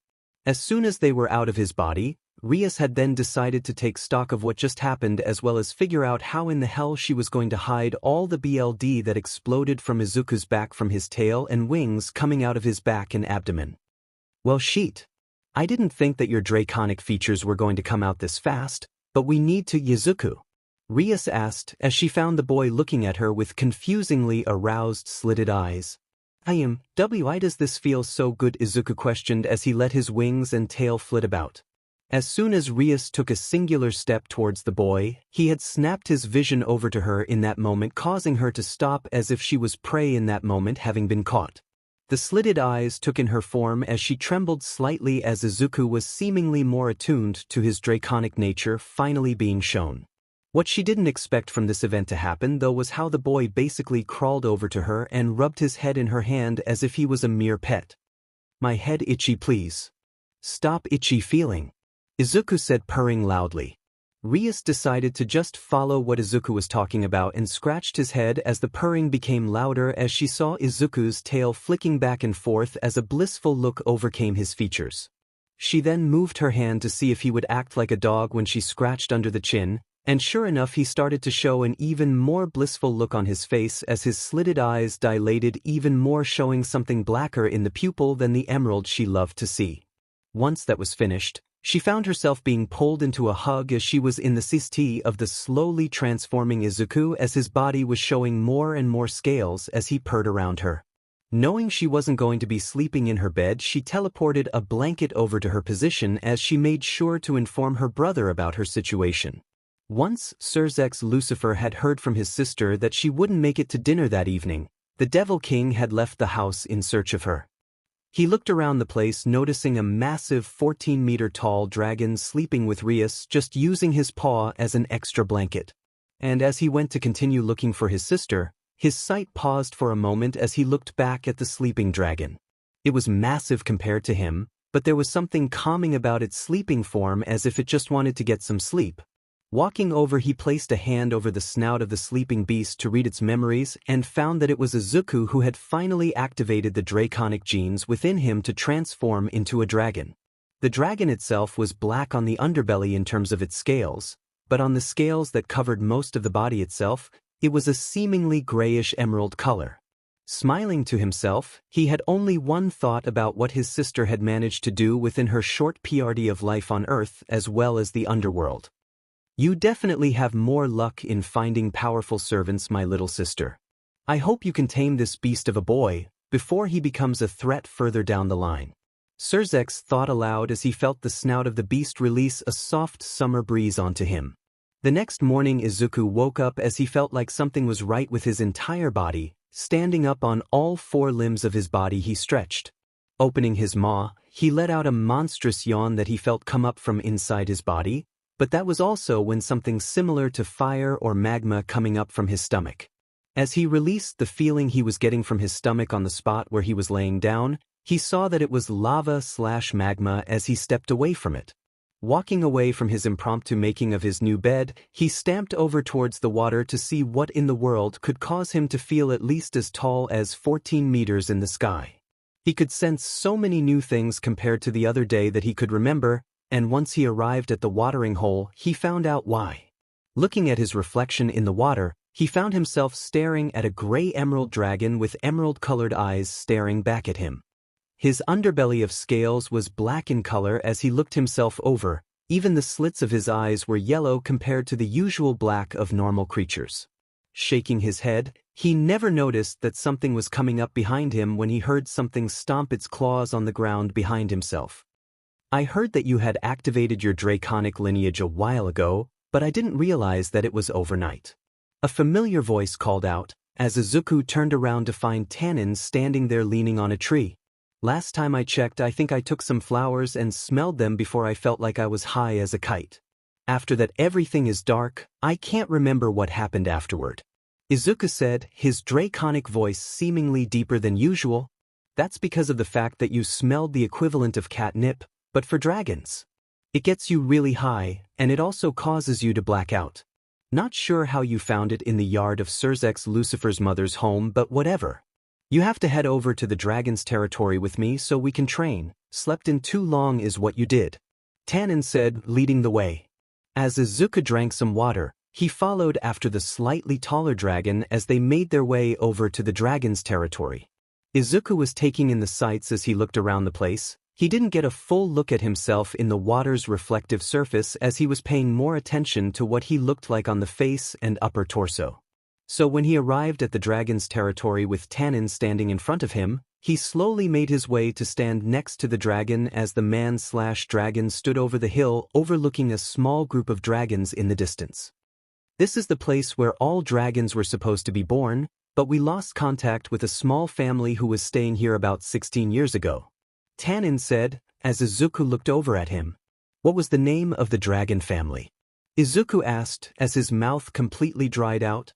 He called himself Hisashi. The woman he married was a human woman named Inko Midoriya. I have no idea as to why he allowed that woman to marry him, but a dragon knows who he wishes to marry or mate with. But I could tell that you are Hisashi's son, just because of the fact that you look eerily similar to him in terms of your draconic form. Hisashi looked similar to Shunlong of the Japanese myth for the dragon that granted wishes, except he was thicker in hide and form. Tanin said, as Izuku thought about his form. And my dad lived here. See, can I look around the place a little bit? Izuku asked, looking at Tanin. Sure thing, just meet me at the training grounds so we can increase your draconic aura's capabilities, Tanin said, smirking. Entering the small group of dragons, Izuku stared at all of the different dragons as they stomped around the small area. Some other dragons had come by to look at him since he was a seemingly new face around the small territory. Wow, you look like Uncle Hisashi. Are you related to him? One of the smaller dragons asked Izuku. You Uncle Hisashi? Izuku asked as the children looked at him confusedly. You look like Uncle Hisashi's draconic form. He was big and long like Shenlong. He would always play with us when he had the time. It made us sad that he had to leave to the human world though. Another child said, as they looked at Izuku's similar form. I guess I can play with you for a little bit. I mean Hisashi was my father. Izuku said, as he leaned down so the little dragons could hop on. Oh really? Why you're Uncle Hisashi's son? One of the smaller dragons asked, as the children climbed on top of his back. Yeah. I don't know where he was, all I know was the fact that I was left in an orphanage when I was born. I was raised by humans though since I looked human. Izuku said, as the smaller dragons looked at him worriedly. Does that mean you can't fly? You have wings? The baby dragon asked, as Izuku stretched out his wings. As soon as he started to lift into the sky, the smaller dragons had clung onto him for dear life as he started to casually float around with a few beats of his wings in order to stay airborne. As Izuku floated around the small territory, he had the children hanging on the horns that adorned the top of his head as they looked happy with everything. The mother dragons in the area, though, smiled at how he was being so gentle with the children. Not many male dragons do that towards the children of other dragons. Tanin soon showed up as he saw Izuku giving the children some attention that they couldn't gain from their fathers. Already becoming the big brother to the younglings, huh? Tanin asked, as Izuku stopped in the spot where he was tickling one of the younglings. Sorry about not training with you, Tanin sir. I just wanted to give the children some attention that apparently my father fell behind on. Izuku said, as Tanin nodded. Come on, we need to train you for the meeting of the young devils. That way you can focus on becoming a stronger devil in the future. Tanin said, as the two left the children to their parents. The next week for Izuku then was mastering the power he could control as a dragon, which was called his aura. It allowed him a secondary source of power that didn't require the magic of a devil or human for him to survive. Although for some reason Tanin kept giving him the dragon apples that were abundant in the underworld.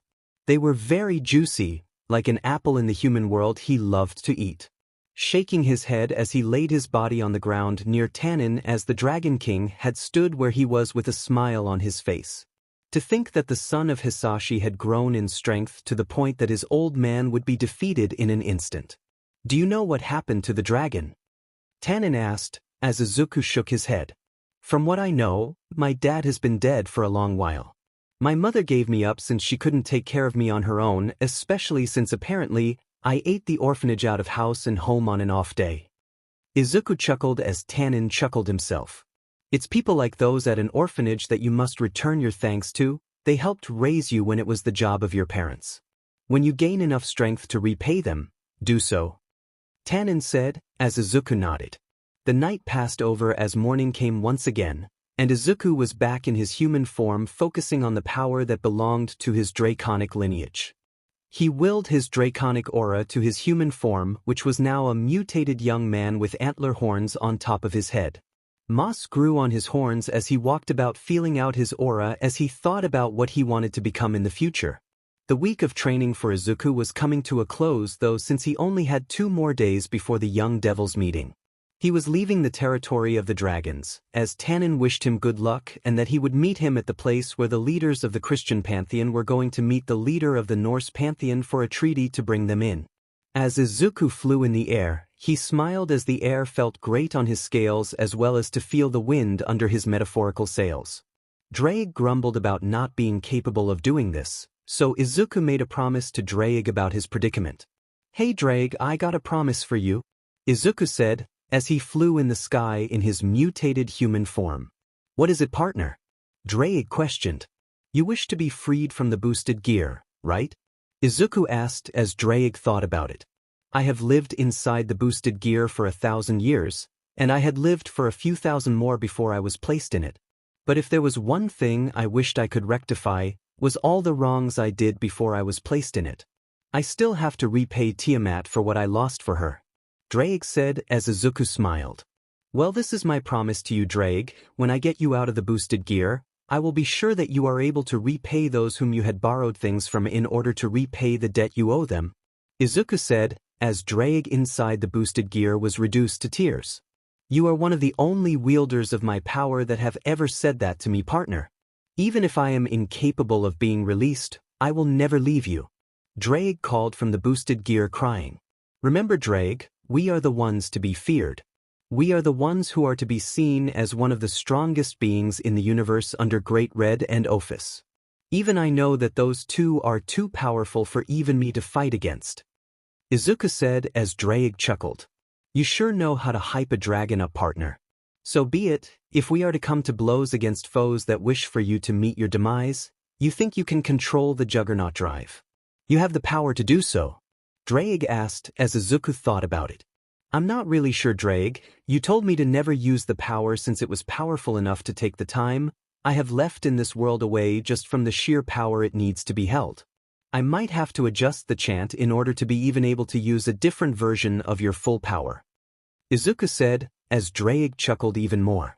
Changing the Juggernaut drive's chant will need some serious changes as well as the power in order to overwhelm the previous wielders' voices. They will attempt to catch you off guard when you are at your lowest. Drake said, a little worried. Drake, you don't need to worry about me. If there is anything we can do, it's the impossible and turn it into something possible to be done.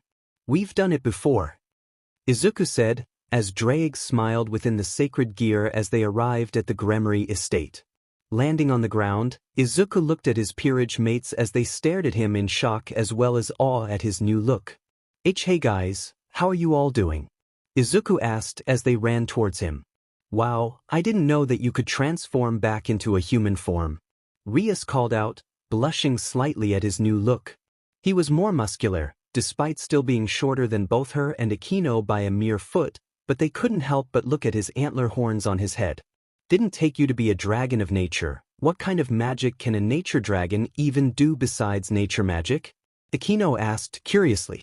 Well, I can still breath lava at my opponents.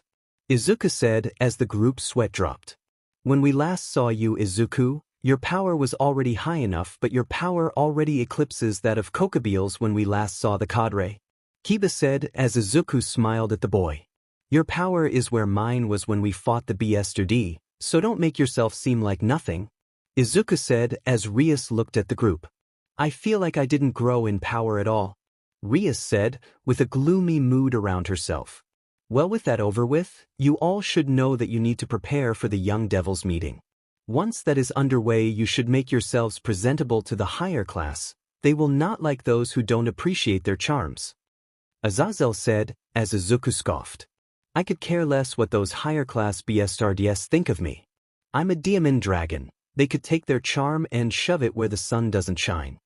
Izuku said as the group looked at him concerned. What? I'm not going to pick a fight with those nobles. Just make them know that I won't take their sheet all because in terms of rankings of devils that I don't even care. Izuku said as Rias sighed. Well, at least make sure that you're likable, please. I don't want people wanting to SWCH you with one of their own to fix you.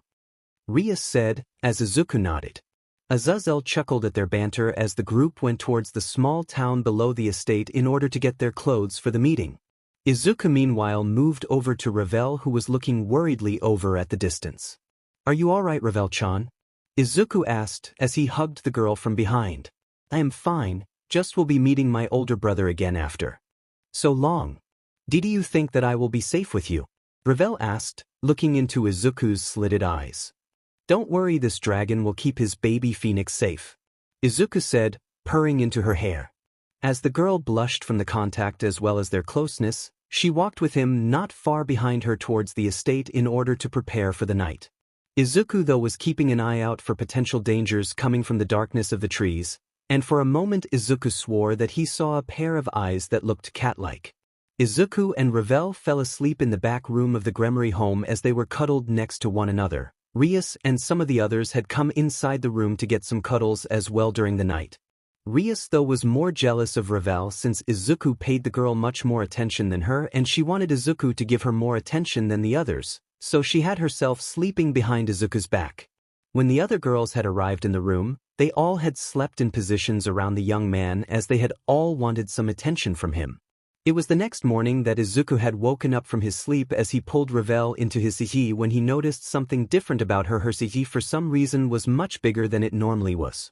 Looking down at his city, he found Akino and Rias' bodies held closer to his city as he slowly pushed them away before sitting up on the bed. He had taken notice that Ravel had already left the bed and was getting herself prepped for the day as he rolled out of the bed to prepare himself as well. The young devils' meeting was today, and they all needed to be awake and aware of their surroundings to keep going for the day. And as soon as he and Ravel were about to leave the bedroom, that was when the other girls had decided to leave the bed with pouts on their faces as they demanded some attention, although Kaneko was looking more neutral about everything. She was pouting still. Walking over to the group, he patted each of their heads before walking out of the room so he could start on his morning training regimen so that he wouldn't get complacent and lose power because of his inability to prepare for the future. And whilst he was outside training, the girls had left to their original rooms to get their clothes ready for moving out towards the young devils' meeting. As of right now, Izuku was preparing his mind as well as power for whatever would be happening at the meeting of young devils. He never knew any other devils within the young devil rankings since he only ever knew about Sona Citri and Rias Gremory, but he was willing to learn more about the young devils and learn about their powers. He even had a notebook with details about the powers they wield as well as ways to counter them from the Gremory peerage as well as some devils he came across over the many months since he became a reincarnated devil.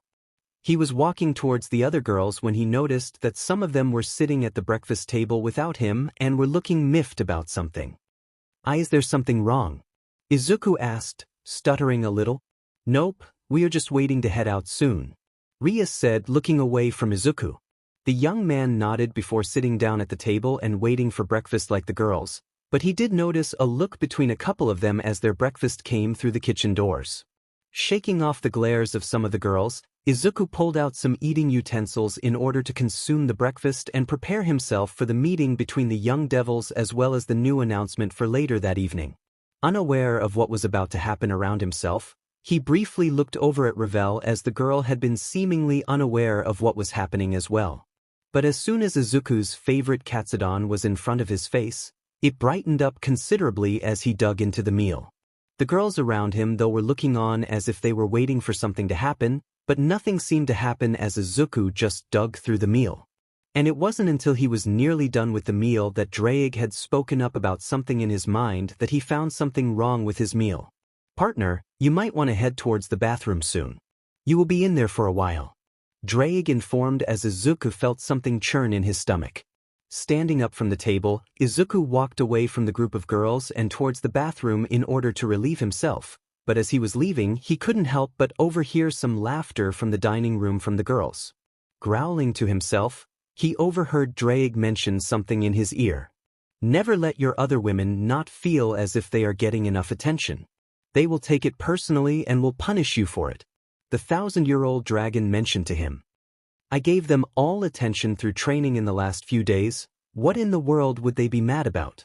Izuku questioned as he sat down on the toilet relieving his bowels. Well, for one thing, they wish to be more SXL with you. Not only that, but they seem to feel like you give that Phoenix brat more attention than them, Drake mentioned as Izuku growled at the answer. It's not my fault that she needs to have more attention than them since her own family would rather place her in her brother's peerage for NCST reasons, Izuku muttered as Drake gruffly agreed. Then you inform them about your reasons for giving the girl more attention than them. Surely, they will understand, Drake said as Izuku shook his head.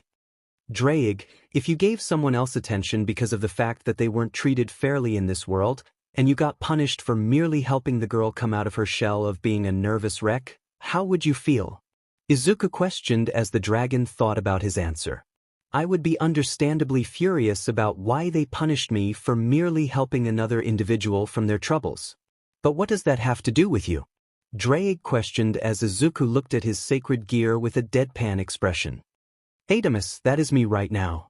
They put laxatives in my favorite meal all because I was trying to help Ravel come out more into the group. If they are going to punish me for helping someone, which is something Rias hasn't even done for her peerage except for accepting them in moments of which they were mentally not in the right place, then something is wrong with them, not me.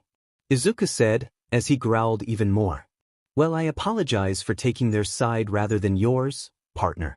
I just never had been in a position like you had before. I was always fighting Albion and never really had a SXL partner of my own. I do live vicariously through my hosts, Drake said, as Izuku felt a little bad at the dragon.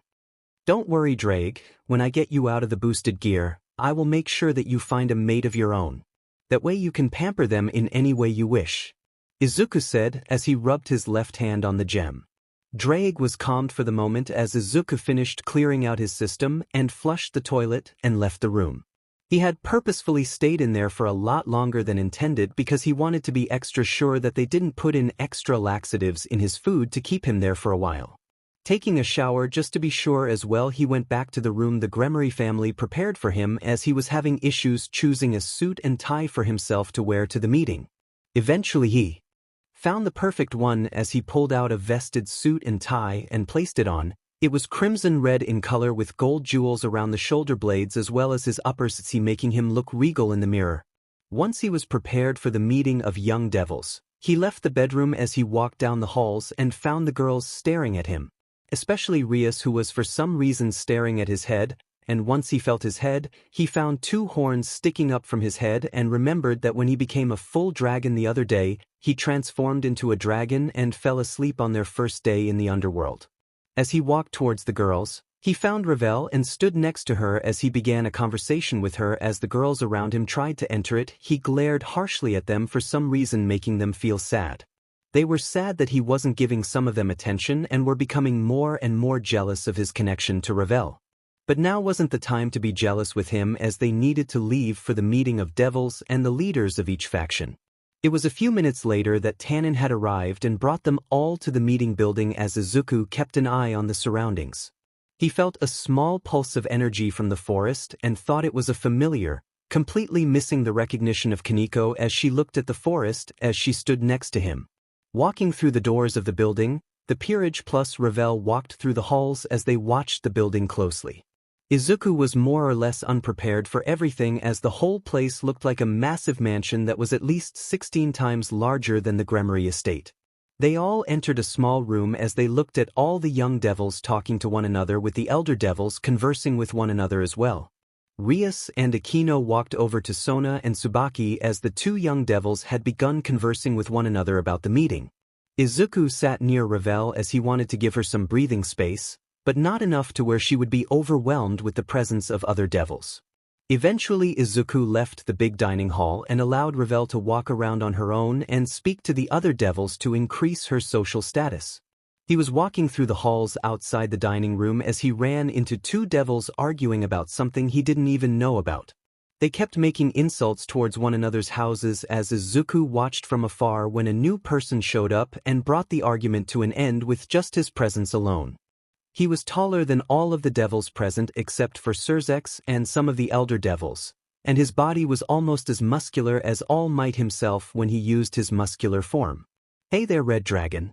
I'm impressed at how you stayed there without entering the conversation. Glad you watched them from afar though.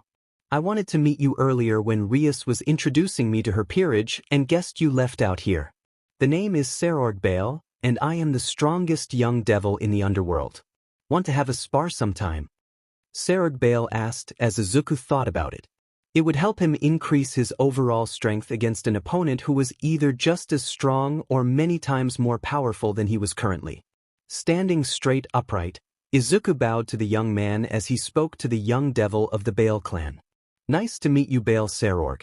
My name is Midoriya Izuku. I come from Japan, so we just talk to others using their family name first before using their given name, Izuku said as Serorg smiled. Well, at least you are well-mannered. I got to go. The meeting between the leaders and a new one wishing to enter the treaty between the three factions within the Christian pantheon are coming up soon. You might want to return back to your MSTR soon, Serorg said As Izuku nodded and started to walk back only to find Kaneko leaving the building via elevator. Seemingly confused, he ran towards another elevator as he noticed that Rias had done the same thing. "Izuku, what are you doing out here?" she asked, confused. "I was getting some fresh air and found Kaneko entering the elevator next to us. Now we need to hurry, she might be in danger," Izuku said, as both went down the elevator. Whilst MSTR and Servant were going towards where Kaneko was heading off to, the meeting between Surzex as well as the other faction heads within the Christian pantheon was started. They were informing one another about the gifts that they received and thanked the other about what information they were given from the meeting to make the treaty in the first place. It was here that the new faction who wished to join them had spoken up. It was an old-looking man with circular glasses over his eyes as well as a silver-haired young woman standing next to him who spoke.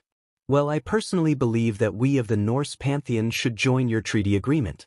We can provide strong warriors capable of assisting in the fight against this Chaos Brigade, as well as having a few people within the top 10 strongest beings in existence would be nice, wouldn't it?" The old man asked, as Surzex and a few other leaders nodded. As the leaders continued their little speech, the silver-haired young woman had left the room in order to see what kind of foods the underworld provided. This allowed the old man to release some tension within his shoulders as he started to speak with his lower head than anything else. "Not to mention, I would like to see some of the younger women within the Devils and Angel factions," he said with a lecherous face. Azazel chuckled at the old man's change in tone as the other faction heads had looked on with slight horror, and Surzex chuckled as well. It appeared that the leader of the Norse faction was more of a perverted old man than anything else, but his power was where his strengths were placed, not to mention the fact he had been alive since the creation of the Norse pantheon was first written. They were in the middle of their peace treaty when another member of the Norse pantheon had interrupted the party with an angered look on his face. "What is the meaning of this, Loki?" the man asked, as the now named Loki growled at the man. "You can't be serious, father. Siding with the devils, angels and fallen angels is just lowering our standards to mere pests," Loki growled out. The god of mischief was a tall god who was very pale in skin color. He had silverish blue eyes as well as regal garments fit for the son of Odin. Not to mention, he was very furious about this meeting taking place at the moment. "Loki, if you surrender now and head back to Asgard, I will let this action of defiance slide. If you do not, I will be forced to punish you," the old man said, as Izuku had managed to finish a spell at the exact moment. Once Loki began to attack the party with his wolves, that was when Izuku struck as he sealed the god in a massive prism of magic power that would hold the god for at least 2 days before he would break out of it from pure strength as well as magical power. Outside the building, a whole other fight was about to happen as Izuku and Rias followed Kaneko, who was looking in the trees for whoever sent out a new pulse of power. As soon as she stopped in a clearing, she called out to someone who was hiding on a tree branch. "I know you're here, Kuroka. Show yourself," Kaneko said, bluntly, as the now-named Kuroka had shown herself. The seemingly young woman was wearing a revealing yukata that, for some reason, showed off her cleavage as she smiled down at Kaneko. "Ah, is that any way to say hello to your older sister?" Kuroka asked as she jumped down from the tree branch. Izuku kept himself hidden as Ria's feelings were slowly making themselves known, and Izuku kept his own feelings covered by his own calm longing of keeping Kaneko safe. "I know that you didn't come alone, Chiron. I know you're out there, Red Dragon Emperor. Same as well to you, Rias Gremry," Kuroka said, as Izuku cursed the boosted gear for existing in this moment. Stepping out of their hiding spot, Izuku and Rias pulled Kaneko away from Kuroka as the woman looked a little peeved at their presence. "What are you doing here, Bucho, Izukenpai?" Kaneko asked, as Izuku stood in front of both of them. "We are here to make sure you are all right, Kaneko-chan." "What are you doing here, Kuroka? I thought you worked for the Chaos Brigade." Izuku answered Kaneko before questioning Kuroka. "So Chiron told you about me. I didn't expect that she would," Kuroka said, before jumping onto a tree branch and releasing some kind of gas. "You better get your MSTR and friend out of here. They will die if they consume this gas too much. I am marked as a stray devil, you know," Kuroka said, as Izuku noticed a strained voice on the stray devil wording. "Why do you seem like you hate the word stray devil?" Izuku asked as Kuroka looked at him weirdly. What are you talking about? I am a stray devil. I killed my hamster and ran away. Kuroka said, as Izuku shook his head. Stray devils become disformed from their original body, at least those stray devils I came across. Yet you don't look like a massively mutated Nikomata to me. You still look normal, which means you had a reason to kill your original MSTR. Izuku said, exiting his combat stance. Partner, you should get back on guard. She can easily kill you as you are right now. Drake warned inside Izuku's head. Izuku ignored the dragon as Kuroka had disappeared from sight as Izuku stood still in the middle of the clearing as Rias and Kaneko had fallen asleep due to the gas as a barrier was placed around them by Izuku to prevent them from dying to the gas. It was here that Kuroka had appeared behind him with an elongated claw at the jugular vein as she leaned her head next to his ear. She was surprised that he was shorter than she thought he was from on the tree branch. He was barely around her height now that she was close to him. I killed my MSTR for power, that's it. Nothing more. Kuroka said, as she poked his jugular vein. Well, I personally will have to say that you're wrong. You killed your MSTR for some reason, and it wasn't for more power, it was for your sister. Kaneko, wasn't it? Izuku asked, as Kuroka looked into his large expressive eyes. They were conveying so much sympathy as well as pity that Kuroka had smiled at him before pulling her claw away. Well, you're right about that. I killed my previous emissary because he was about to use my little sister for his experiments. He wanted to create a super devil that was as powerful as Surzex, and since he managed to increase my magic potential through his experiments, he wanted to do the same, breaking our deal with one another. So I was forced to kill him as he was about to begin his experiments on her.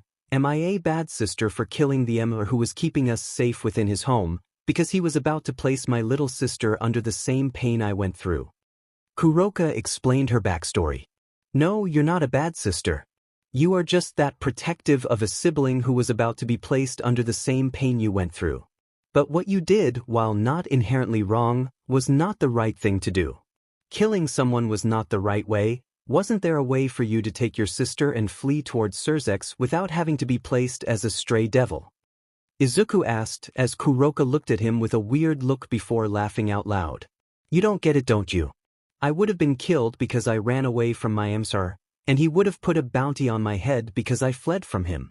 He gave us a home as well as our own space to live within his territory, but he was not willing to give us up. Kuroka said as she backed away from Izuku. Well, what stopped you from informing Surzex Lucifer about what was really happening in the home of your El? Izuku asked as he stared at Kuroka. Nothing right now, but if anything, I would rather die than inform him about my situation. Just because I tell him about the situation I was in, doesn't mean that he would be willing to help me. Kuroka said, as Izuku stared at her in worry. Well, if he wasn't going to help you, then why did he help your little sister out of the situation of being killed? Izuku asked as Kuroka looked at him confused. He saved my little sister from being killed? She asked, completely surprised. Yes. From what I heard from Kaneko herself, Surzex helped her from being placed under execution by the Elder Devils by stating that she was being placed into Rias' peerage.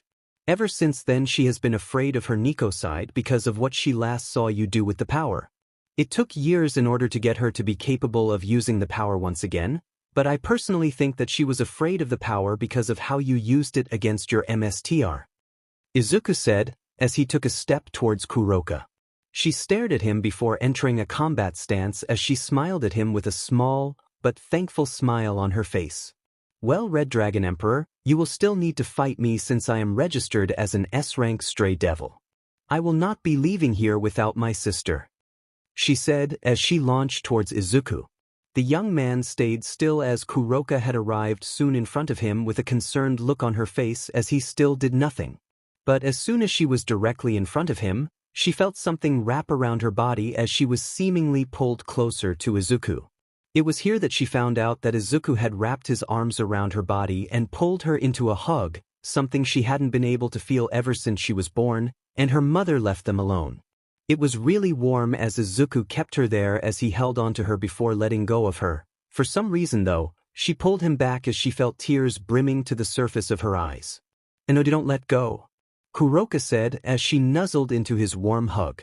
Unknown to the both of them, Rias and Kaneko had woken up from their slumber, as well as they had another new arrival who was watching the scene in front of them with wide eyes.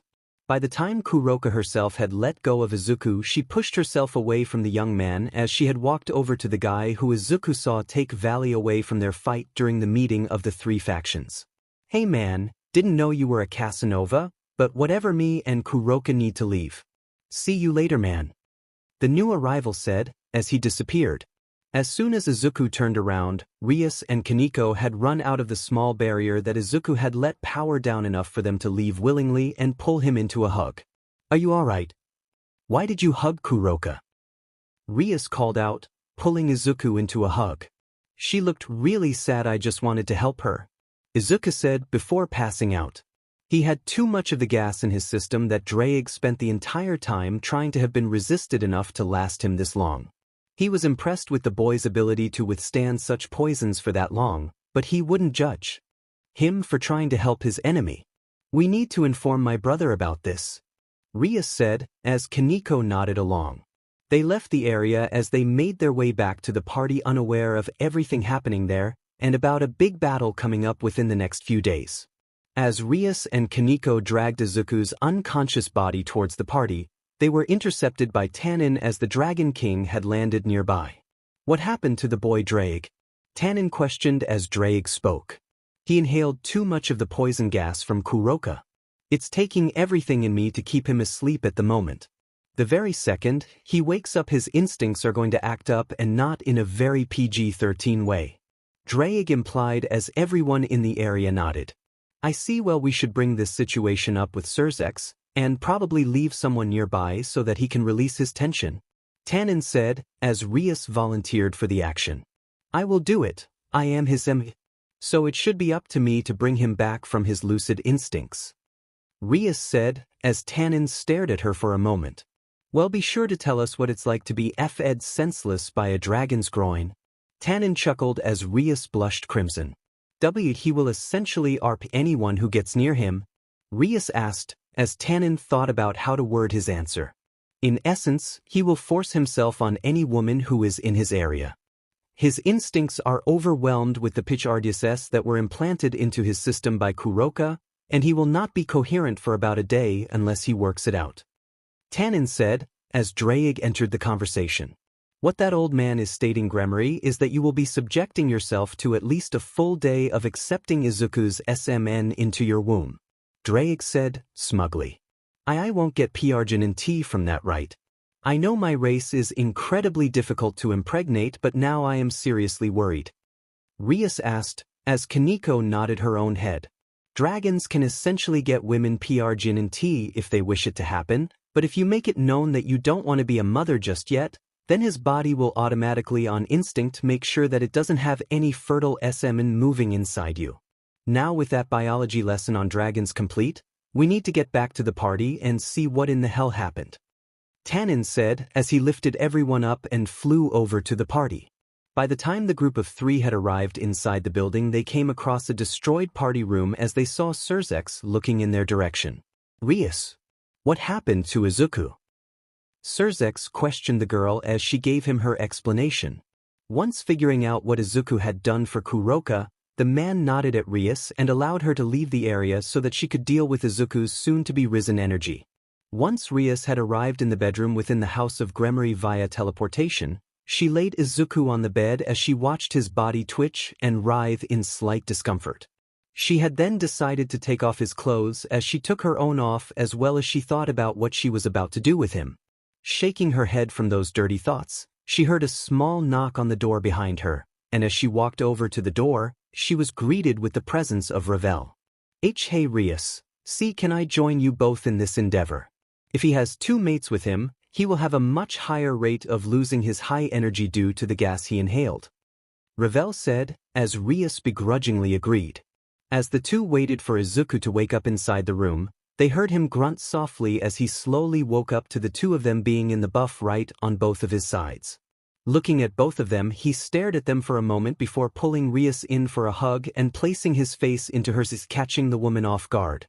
Rias could also feel his growing member poking at her butt cheeks as she moved her rear softly in order to get it more excited. Now that the morning sun was coming over the distance, Rias and Ravel were in the shower with Izuku sitting in the bathroom as well, cleaning himself up. They had heard from the man that their next mission was to buy time for Odin to send Mjolnir to their location to seal Loki away for good back in Asgard. By the time they were leaving, they were met up with some members of the peerage who were nearby and saw the trio walking down the hall. Rias, though, was more unbalanced as she walked next to Izuku as she kept herself walking around the area. "Rias, did he really screw you so badly that you can't walk correctly?" Akino teased as Rias just nodded at her. "Wait, he really did. I wonder how he would do me." Akino thought aloud as Kaneko glared at the woman. Pulling Izuku over to her and hissing at the woman, Izuku patted the girl's head as she purred softly, and Izuku patted her more. They all soon left the Gremory estate and teleported into the area where Loki was imprisoned by Ajuka Beelzebub. Team Valley was there as well, but it was for their own benefit since they had wanted to take something that belonged to Loki himself. And as they stared at the god inside the sealed prison, they watched as he finally used enough magic to free himself from it. Glaring at those around him, he summoned his beasts and children in order to kill everyone present. The different groups made their plans as they made the plans to take the god on. Once they were complete with their plans, Izuku and Valley were the deciding factors on who they were going to fight. Izuku and Valley would fight Loki themselves in order to keep him away from everyone else. Rias and Akino with Sona and Tsubaki would take on Midgard Osmer, Saji and Kaneko would take on one of the beasts that were children of Loki, and Team Valley had their own setups against certain individuals. But their main goal was to get his pet and turn it into their own with Arthur's own Excalibur blade of Caliban. Once the group was prepared to attack their respective opponents, they all yelled out their attack and charged towards the group of enemies they all had teamed up for. Izuku and Valley flew towards the incoming missile of Loki as the trio had clashed in the skies. Rias and the rest of her peerage with Sona's peerage had split up in order to take down their own individual enemies. With Valley team keeping Fenrir busy, they all were working together when one of Asgard's fighters entered the fray with Izuku and Valley to keep Loki busy. It was Odin's bodyguard, as she was standing taller than Izuku by more than a few inches, as she was the exact height of Valley. Once the two gained a new ally in terms of fighting prowess, the trio had taken to the fight with a gusto that wasn't seen previously, as all three did their best in order to keep Loki off the others as well as the leaders of their respective faction. Izuku was leading the charge physically, whilst Valley and the new arrival from Asgard had been blasting Loki from afar with their magic. Loki was getting more and more furious over time as he was constantly being hit by something that was more akin to a green blur with lightning of the same color coursing around him. Using his magic to see what was going on, he noticed that the young man was still faster than his magic could allow him to see. But at least it could show him a slightly less blur from what he could normally see. And as the blur came towards him with incredible speed, he prepared a blast in order to stop the blur almost entirely. But something wrong happened. He watched as the blur seemingly disappeared from existence as he looked around for a moment before feeling a fist entering through his stomach, causing him to cough up spittle. Looking down, he found a bloodshot-eyed Izuku who was glaring at him with anger or fury similar to his own, and he couldn't help but chuckle. "So you are angry as well?" Loki questioned as Izuku merely nodded before going back on the attack. "Why do you attack me with anger? I have every right to be furious with my father's decision." Loki questioned as Izuku appeared behind the god, who wasn't even trying to defend himself anymore. "Because you are trying to stop the peace that the world could attain if you continued this farce. I am trying to bring peace to the world of the supernatural. And if I have to do that by taking you down, then I will use the anger of my own past in order to take you down," Izuku called out, pulling out a massive blast from his CST armor. As it opened up, a massive green blast was charging up from a massive gem as Loki had prepared to make a barrier when he felt his magic suddenly disappear. Looking around for whoever did that, he saw that the Valkyrie had been using a magic spell to take away his defensive magic. Growling angrily, he charged his own magical spell in order to defeat Izuku. Emerald green and lime green energies had glowed on the battlefield as both combatants had charged their greatest attacks on the battlefield. Boost, boost, boost, boost, boost. Once Izuku and Loki had reached the peak of their power, for Izuku the absolute limit his body could handle in this situation and beyond it a bit, and for Loki the highest maximum he would allow himself to use for his magic. Both released their attacks as they stated their exact names as both beams of energy had moved towards one another in the sky. Longinus Smasher. Izuku called out with Drake. Punishment of a mortal. Divine wrath. Loki cried out, as both blasts moved towards one another. The Longinus Smasher had clashed with the massive ball of energy in the sky as he pushed as strong as he could to keep the blast up and force it back. Loki, on the other hand, was using a small amount of power in order to hold it there to prevent himself from being overpowered by the Red Dragon Emperor. On the other side of the battlefield, everyone else were struggling in order to defeat even one of Loki's children as the dogs moved about the field attacking everyone indiscriminately. Rias, Sona and Aquino were teaming up on Midgardosmer as it flew around the battlefield attacking everything in its sight. But eventually they managed to lower its strength to the point that they could destroy it themselves as it died in a massive glow of red, black, yellow and blue attacks. Ria's power of destruction, Aquino's holy lightning, Sona's water dragon powers had fully destroyed Midgardosmer's form that Loki created. Once Midgardosmer was defeated by Rias, Aquino and Sona, the trio had moved on to help their servants respectively as they helped to take down Fenrir and the dog's pups. Once they had thought all the dogs were defeated, they looked up in the sky to find both Izuku and Loki charging attacks that could level the planet alone. A lime green ball of energy glowing from Loki's hand as well as an emerald green glow from Izuku's ST armor's gem before they blasted one another. But they all could feel the power emanating from both fighters as the energies had clashed in the air. They watched in awe as Izuku had tried his best in order to push back the blast of Loki's divine wrath, but it seemed like it wouldn't be enough as the lime ball of energy had started its path towards the young man. D-Drake, what are the chances that I can overpower that with one more pulse of power? Izuku groaned under the pressure. Very unlikely, partner. You are using everything in your power in order to hold it back right now.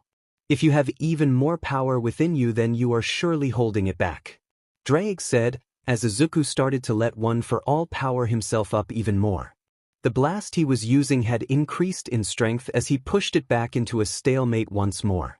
The blasts were beginning to cause the planet to rumble as they were watching as certain areas of the area begin to break apart as Izuku pushed as strong as he could.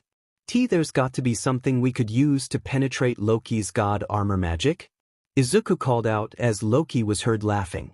Izuku got slightly angrier as his power increased only slightly from the anger released, but it wasn't enough. Izuku had pushed back Loki slightly, but the BS-30 just placed a little more power into his attack, causing Izuku to feel like he was being crushed by 500 elephants. There is the Juggernaut Drive form, but that is extremely dangerous for you, partner. You would essentially be shaving off a portion of your lifespan from your body in order to defeat Loki. But even that is highly unlikely for you to achieve in this fight, Drake said, as Izuku thought about it. Just as he was about to continue to come up with a new plan in order to take down Loki, everyone heard Odin's voice on their magical communications. Give Mjolnir to the Red Dragon Emperor, he will know what to do with it. Odin called out, as Izuku pushed as much power as he could in order to pull away from the beam struggle. Pushing himself away from the massive ball of energy and flying over towards the incoming Warhammer of Thor, Izuku had placed himself in a position where he was highly vulnerable. As soon as he reached out towards the hammer, he felt something akin to a headache as he immediately dodged to the right, and he was surprised by what he found. Another dog that was seemingly summoned was right there. Reaching out once more, he grabbed the hammer as he boosted his power once more since he had to reset moments before he was ambushed by the dog. Rias and the others took the dog off Izuku's back as he flew up in the air, powering up as much as he could with both One for All and his draconic powers. His aura went from a raging red and blue to a calming emerald teal as he kept boosting his power to the max. He lifted the hammer as high as he could, increasing the size of it as he swung it sideways as the Valkyrie used her magic to hold Loki in place as the hammer of Thor had made its way to him. DDMN that Valkyrie. Loki growled before breaking free of the bindings, sending the woman flying backwards. But it was already too late as the hammer had slammed into the god. Loki, of course, was struggling against the power of the hammer as he heard Izuku grunt out his name. Looking over at the young man, he could almost feel something odd about the boy, Sensing the powers of the young man, he saw multiple figures behind the young man. What in the world? Loki questioned as he saw the forms fly towards him. A purple figure of a woman had slammed her fist into his face, before another one, a golden glow, had slammed a fist into his stomach, then a blue-ored man had slammed a smoke-covered fist into his nose, before a weird biker-looking fellow with a red glow had slammed a black tendril through his stomach and out the other end. Finally, the last three stood behind Izuku as they watched as Loki had become visibly weaker than he originally was as blood dripped out of the wound of the man's stomach. Take this moment to reflect on your previous life, Loki. This is for the betterment of all supernatural society. If you can't handle it, you shouldn't even be here. Izuku called out, as he pushed as strong as he could in order to seal Loki away. Once a magic sigil appeared on the god, he watched as the god seemingly disappeared from the area, and once Izuku felt his power draining from him almost as fast as it came, he fell to the ground below. Once he landed on the ground below, Izuku felt like he could sleep for about 100 days before he could regain all the power he used as well as overused in this fight. Unknown to him, another dog was making its way to him that everyone noticed. It was Fenrir as it ran over to Izuku's prone form. As soon as it was upon him, they watched in horror as they came closer to the dog as it opened its mouth towards the young man who was seemingly out of it. But as soon as they were upon the dog, they noticed something weird about it. It was liking the boy as if it wanted to be noticed. Completely taken aback by the notion of Fenrir liking Izuku, the young man finally looked at the dog and noticed it breathing at him with a look of pure innocence as Izuku raised his hand, albeit very much struggling with the motion. The dog lowered its head as Izuku placed his hand on its head, and he rubbed between the ears of the animal as Izuku smiled softly. I'm sorry that we had to make your father leave you behind, Fenrir, if that is your name. I hope you can forgive me for doing that to your dad. Izuku said, as Fenrir just barked and liked his hand. Once the caution of the animal was over, Rias had moved closer to Izuku and helped him stand up as she thought of the perfect opportunity. Hey, how about making Fenrir your familiar? Rias questioned as Izuku looked at her in shock. Are you sure that I can make a sea child of Loki into a F familiar? Izuku asked as Rias thought about it and shrugged her shoulders. You never know unless you try, right? She asked as Izuku nodded. He, with the help of Rias, had stood up straight as he formed a magic circle underneath Fenrir. Once the dog knew what was happening, it just laid in the circle as it waited for Izuku to finish. Fenrir, son/daughter of Loki. Under the command of Midoriya Izuku, I ask that you become my familiar for any future battle that I require your assistance in. Izuku called out, as the dog looked at his face and saw the emerald orbs that lived within. It stood up before howling towards the sky as the clouds in the area had moved from the area, showing a full moon in the distance. Once the magic circle was done, Izuku let the magic go as he felt lightheaded as he leaned over on Rias even more than before. Are you all right, Izuku? You seem to be having a fever. Rias asked worriedly. She placed a hand over his forehead as she felt how warm it was supposed to be. She felt it, and it was extremely cold as she pulled him with her towards a magic circle. Fenrir, meet us at the young devils meeting, Izuku called out as the dog barked before disappearing in a Norse magical circle. Returning back to the meeting of the young devils, Rias and her peerage with Sona's peerage and the Valkyrie had entered the main hall. I see that since you all are still living that Loki has been sealed away? Odin questioned, as Rias had nodded her head. The boy can speak for himself, Gremory, Surzek said, a little sternly. Yeah, I defeated him. It was tough even with V-Valley and that V-Valkyrie. Izuku breathed as Surzek looked him over. He's suffering from quirk overuse as well as sacred gear overuse. Let him lay down in his bedroom at the Gremory mansion, little sister. We will talk about Izuku later. Surzek stated as Rias nodded and teleported away. Back with Surzek and Odin, they looked at one another as they thought about everything that happened. There will most definitely be a battle against the Cows Brigade soon, I can just feel it, Odin said, as he rubbed his beard. I know, but I have a feeling I know where it will take place, Surzek stated as Odin looked at the devil leader in seriousness. Where do you think it will take place? The old man asked as Surzek smiled. It will take place down here in the underworld, during our little raiding games between the younger generation of devils. the Young Devils rating games. It will allow us to train the next heads of the Young Devil families and make sure that they are fully prepared for it. But I have a feeling that one of the families inside our realm of reach is betraying us, Surzex said, with concern written all over his face. Izuku would wake up from his overuse of both One for All as well as his sacred gear. He never thought that fighting the god of mischief had made him use that much power. But he thought nothing of it as he focused on the thoughts he had before Loki was defeated. He could distinctly remember Loki screaming out at him through the pain of Mjolnir electrocuting him. DDMN, you Red Dragon Emperor. I curse both you and the Crimson Ruin Princess. You will never know what true love feels like, were Loki's last words before being teleported away from the battlefield. Izuku looked down at his arms as he noticed that they were bulging with both power as well as seemingly strain. Lowering the power of One for All that had been used subconsciously, Izuku stared at his surroundings and found himself within the room given to him during his stay at the Gremory Mansion.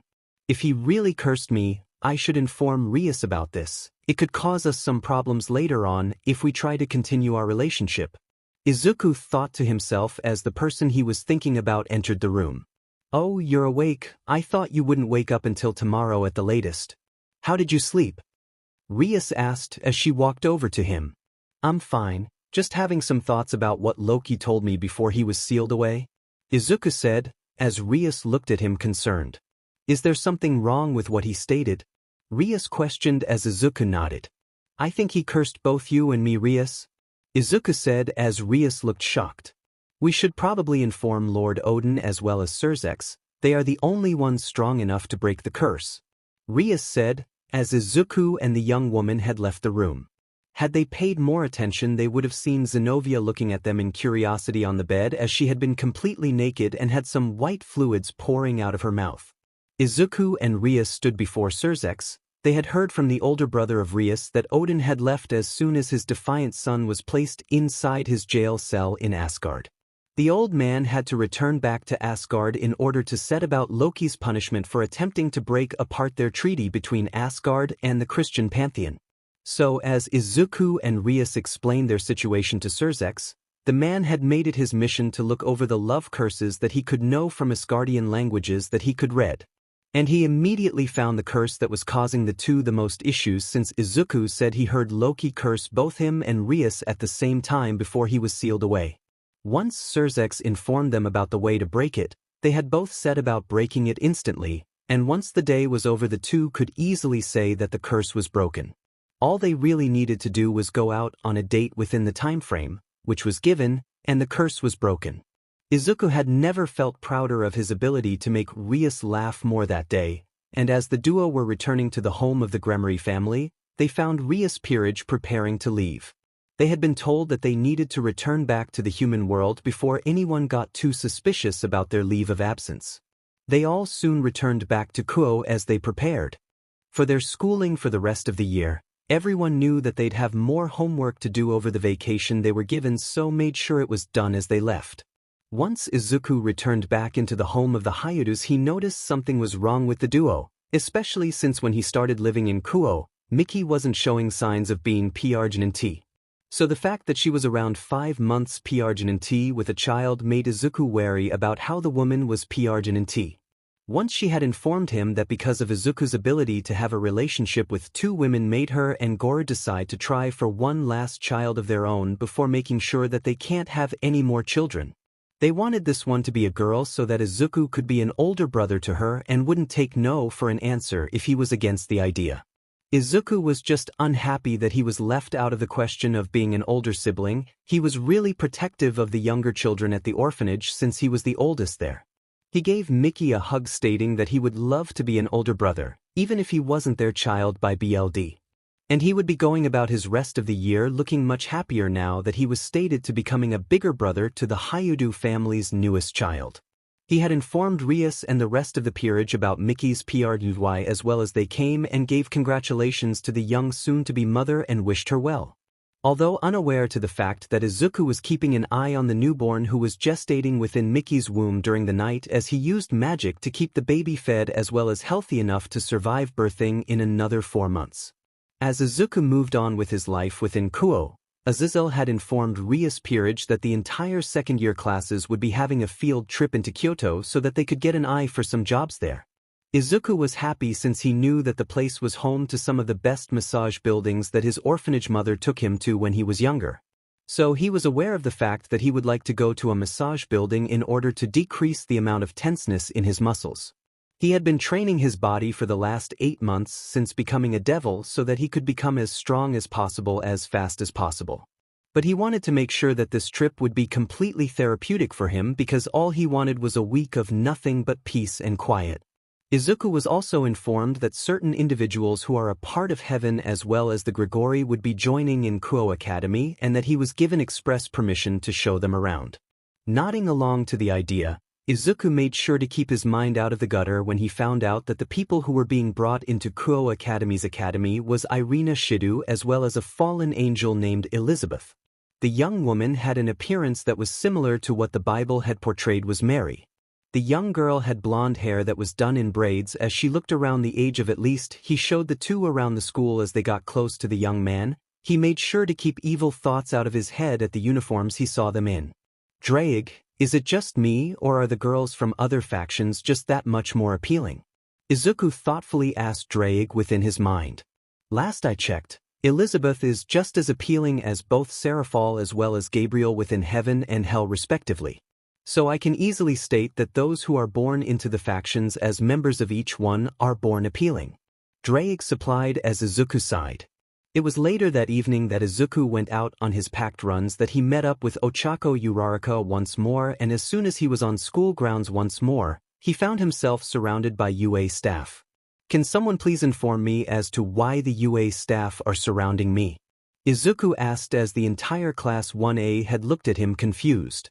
Most of all was Bakugo Katsuki as he glared at the devil boy with disdain as well as fury, but the rest of the class looked at one another. They don't trust you have good intentions since you're a devil. The last few times you were here, you did run away from them. Siro called out. He was a boy with tape dispensers at his elbows. You all are aware that if I wanted nothing but harm to you all, I could easily kill you all with just my sacred gear, right? Izuku asked to the teachers as the black-haired one stepped forward.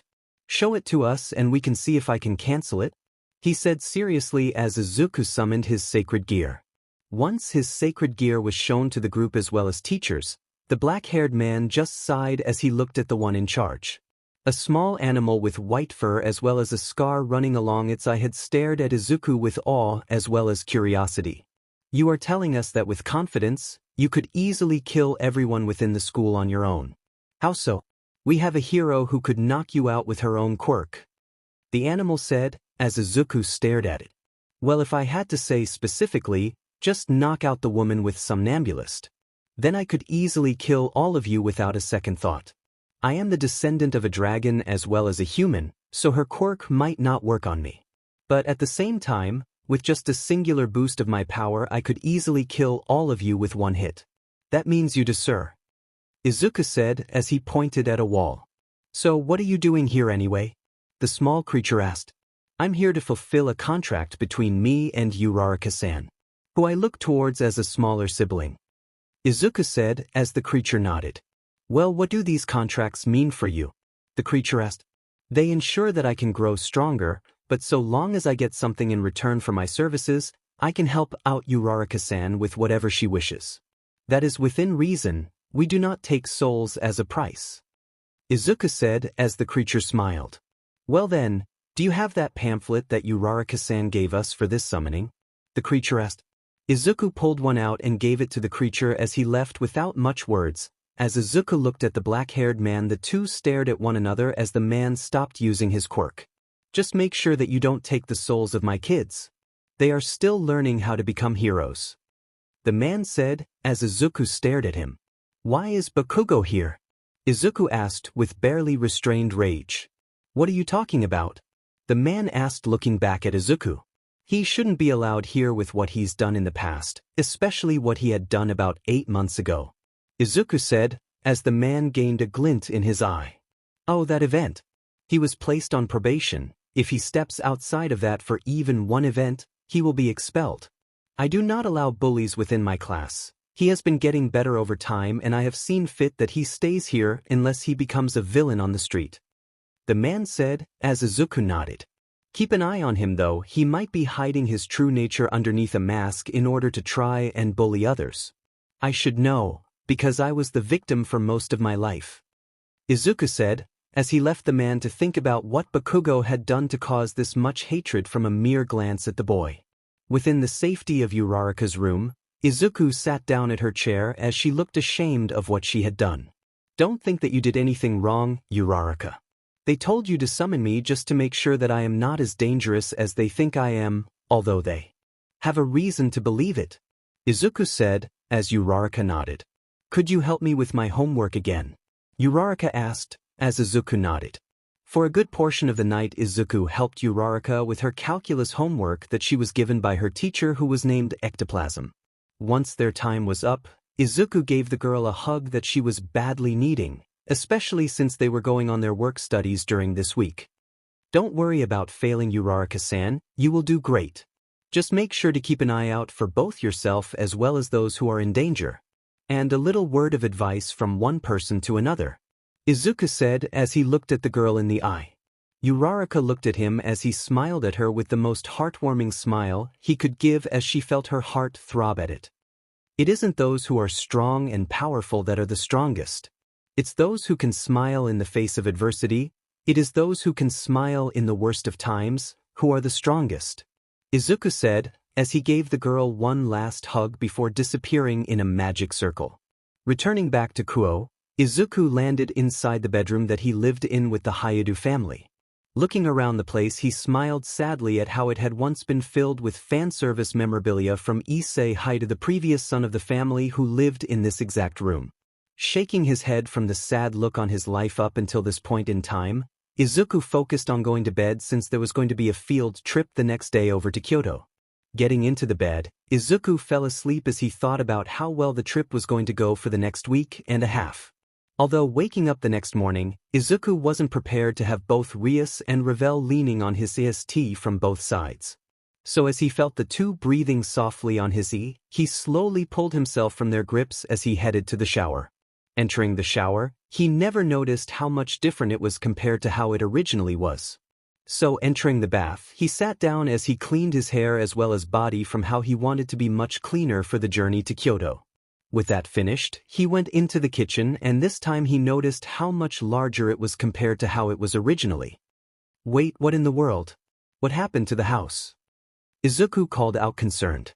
At this point Miki had entered the kitchen herself and smiled at Izuku with a happy look on her face as she greeted him.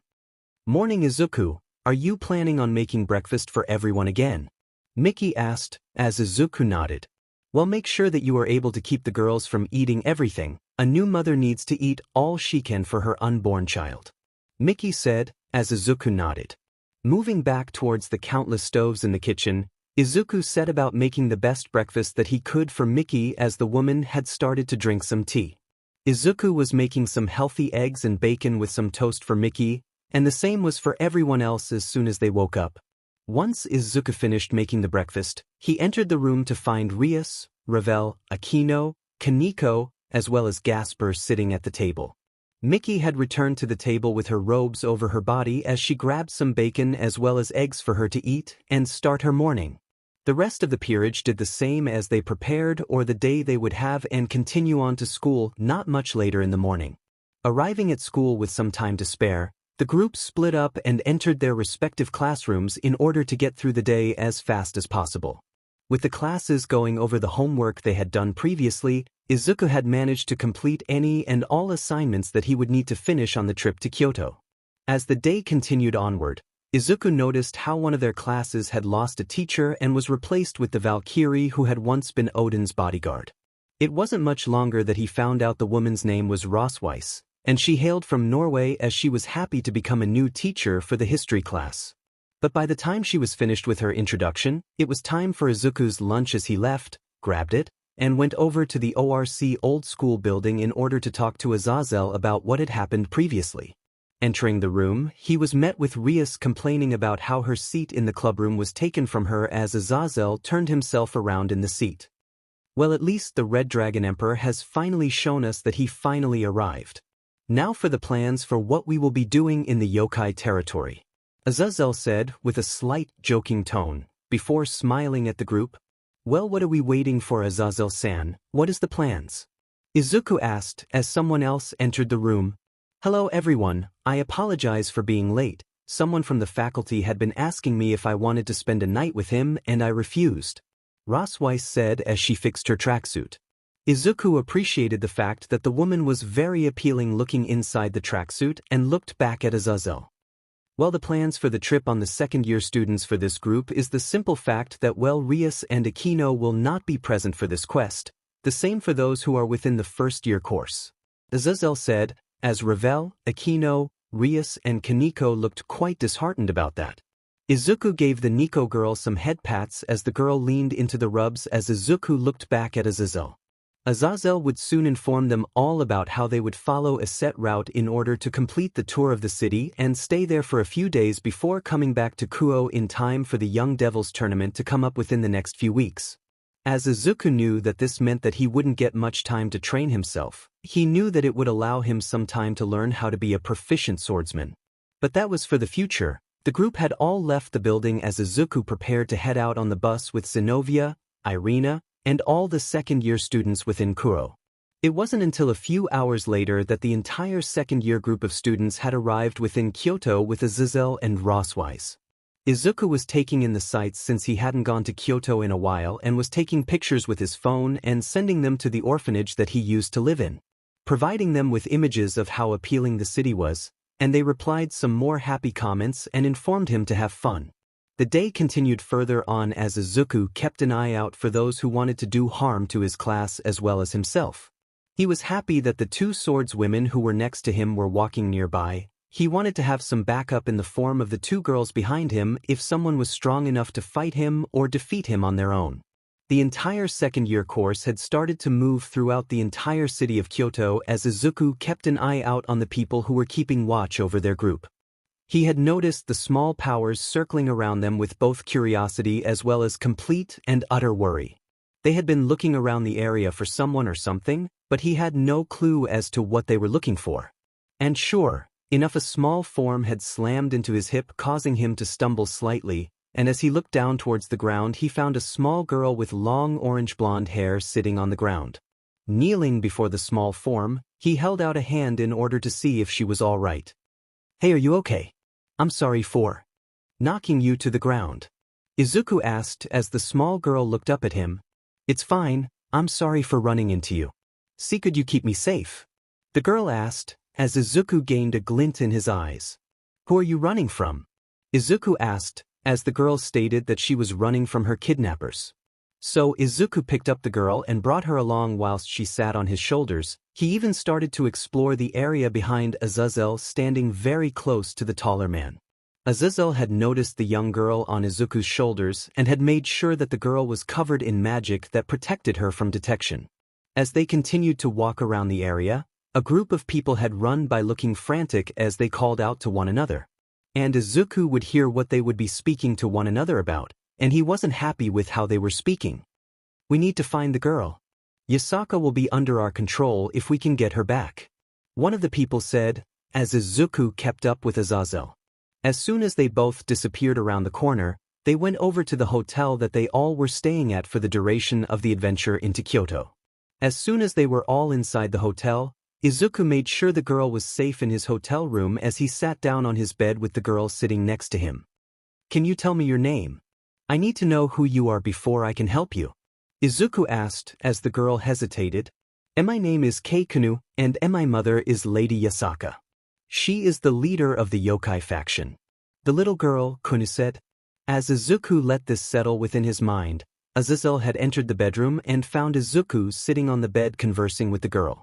They both were talking about heroes as well as other beings within the human world who were part of the supernatural. They had both connected on the feeling of having no true parents, well, except for the fact that Yasaka was Kunu's mother. Not to mention that Lady Yasaka was the leader of the faction whose territory they were staying within. So Izuku was rightfully concerned that his class as well as himself would be attacked by those within the yokai faction. But Izuku had felt like he recognized one of the voices back at the area where those people were looking for Kunu. It was here the little girl had let out her true form, as fox ears had shown up on her head, as well as a couple yellow tails behind her. It was so sudden that the young man had pulled out his notebook about the supernatural and started to draw her appearance. As the two were completely distracted with Izuku questioning her abilities as well as how good she was in magic, Azazel had contacted Yasaka and informed her about where her daughter was located. The woman had contacted him back, telling him that she was on her way over to the hotel with some guards. She needed to be sure that nobody saw her. It wouldn't be until later at night when Yasaka would arrive inside Izuku's hotel room where Yasaka was revealed to the young man. And truthfully, Izuku could easily tell that his lower half of his body was getting excited as his small mite was getting prepared to rear his ugly head. Shaking himself from the appealing woman who was regally walking into the room, he sat on the bed and bowed his head at her entrance. The woman nodded back at him before sitting on the bed looking to her sleeping daughter on his bed. "I take it you're the young man who rescued my daughter unknowingly from villainous fiends who were after my power?" she asked as Izuku nodded. Looking at the woman again, his mind started to show him that this woman was to be completely feared at the moment. She was a mother first, and a faction leader second. But at the same time, he couldn't help but admire her form. Long blonde hair that extended to near her rear, a large bust that his female classmates would kill to have, as well as 9 long yellow tails coming from just above her very thick rear. Shaking his head at the perverted thoughts, he believes that his draconic side is trying to pick up the pieces of when he was growing up. "Thank you for saving my daughter. Do you know who the people were who are trying to control me and my faction?" Yasaka asked, as Izuku shook his head. "As much as I know, someone out of their group sounded familiar, but that is all I know," Izuku said, as Yasaka took that answer as a win. Standing up from the bed and picking up her daughter, Yasaka left the room with all the regal swag she had, but something caught Izuku off guard. The woman was swaying her hips in a hypnotic way that his nose twitched before he shook his head, regaining his self-control, but heard the woman giggle. "So you really are having trouble with the supernatural, Red Dragon? Well, if you wish to have some fun, then you can come by my palace anytime," Yasaka said with a wink. As Izuku watched the woman leave the room, Azazel had announced his presence to Izuku once more as he chuckled. "Out of all the people in the world to be coming after your bones. I feel sorry for you, Midoriya, but anyway we need to continue with our journey around the town tomorrow. Get some sleep, you'll need it," Azazel said, as Izuku nodded along. The image of Yasaka swaying her hips stuck in his mind, not to mention the fact that she essentially told him to give her a butt call whenever he wanted. He went to bed with a raging bnur that had to be dealt with early on in the night. The next morning Izuku had woken up inside the hotel as he shook his head about the place in order to get the thoughts about Yasaka out of his head. He had a group of people who were really kind to him as well as helped him throughout his time with his life and didn't need to add another person. Getting up from his bed, he had made sure to collect his things and prepare for the journey around Kyoto with Azazel and Rosswise as they were the teachers. Arriving in the cafeteria within the hotel, Azazel gains the attention of the classes as well as those in different classes with his coughing. "Now that I have all of your attention, I certainly hope that your first night within Kyoto meets your expectations. I have been stated by the school to inform you all about where you are allowed to head to within the day before the end of the tour. We will be looking around the city and exploring the edges of it in order to get some things prepared for your essays that need to be done at the end of the trip. You all are to write about something you all enjoyed on the field trip to Kyoto as well as talk about its infrastructure and politics. Now that that's finished, we can finally head out within the next few minutes. Make sure to use the bathroom early, since we won't be able to use it on our journey," Azazel said, as he left the students and Izuku to eat to their heart's content. As the young man was eating his food, he felt the power of one for all coursing through his body, acting as if it wishes to be released for once. Letting his power grow outward, he focused on a smaller percentage in order to keep it from being found out. As soon as everyone was finished with their breakfast, they had left the cafeteria in order to wait outside the hotel for further instructions from Azazel. Izuku was the last to exit the building as he had been conversing with his familiar as she had come by to say hello. "Hey, do you know what we will be doing for our adventure, Midoriya?" a girl asked, as Izuku turned to look at them. He found that it was just Irina, as the girl had made herself known nearby, and Izuku smiled at her for but a moment. So the plan is to head to the shrine on the hill in the distance first, then we are to move about Kyoto and explore the city to our heart's content. We are able to split up as well in order to take in the sights alone or with doubles, Izuku said as the girl nodded along. Zenobia as well as a few other girls had stood next to him as well in order to head in the direction he was planning on going. But the group were surprised when they watched him move to a graveyard within Kyoto early on and walk through the graves before stopping at one of them. Walking through the graveyard, Izuku looked for the specific tombstones that he was searching for. He had done some research on his biological parents and found out that they were killed in a suspicious villain attack about a few days after dropping him off at the orphanage that Miki and Goru had adopted him from. As soon as he found the tombstones he was in search of, he held a small bouquet of flowers for both graves as he kneeled over them. They ranged from chestnut flowers as well as roses of different colors as he placed them on the ground between the two.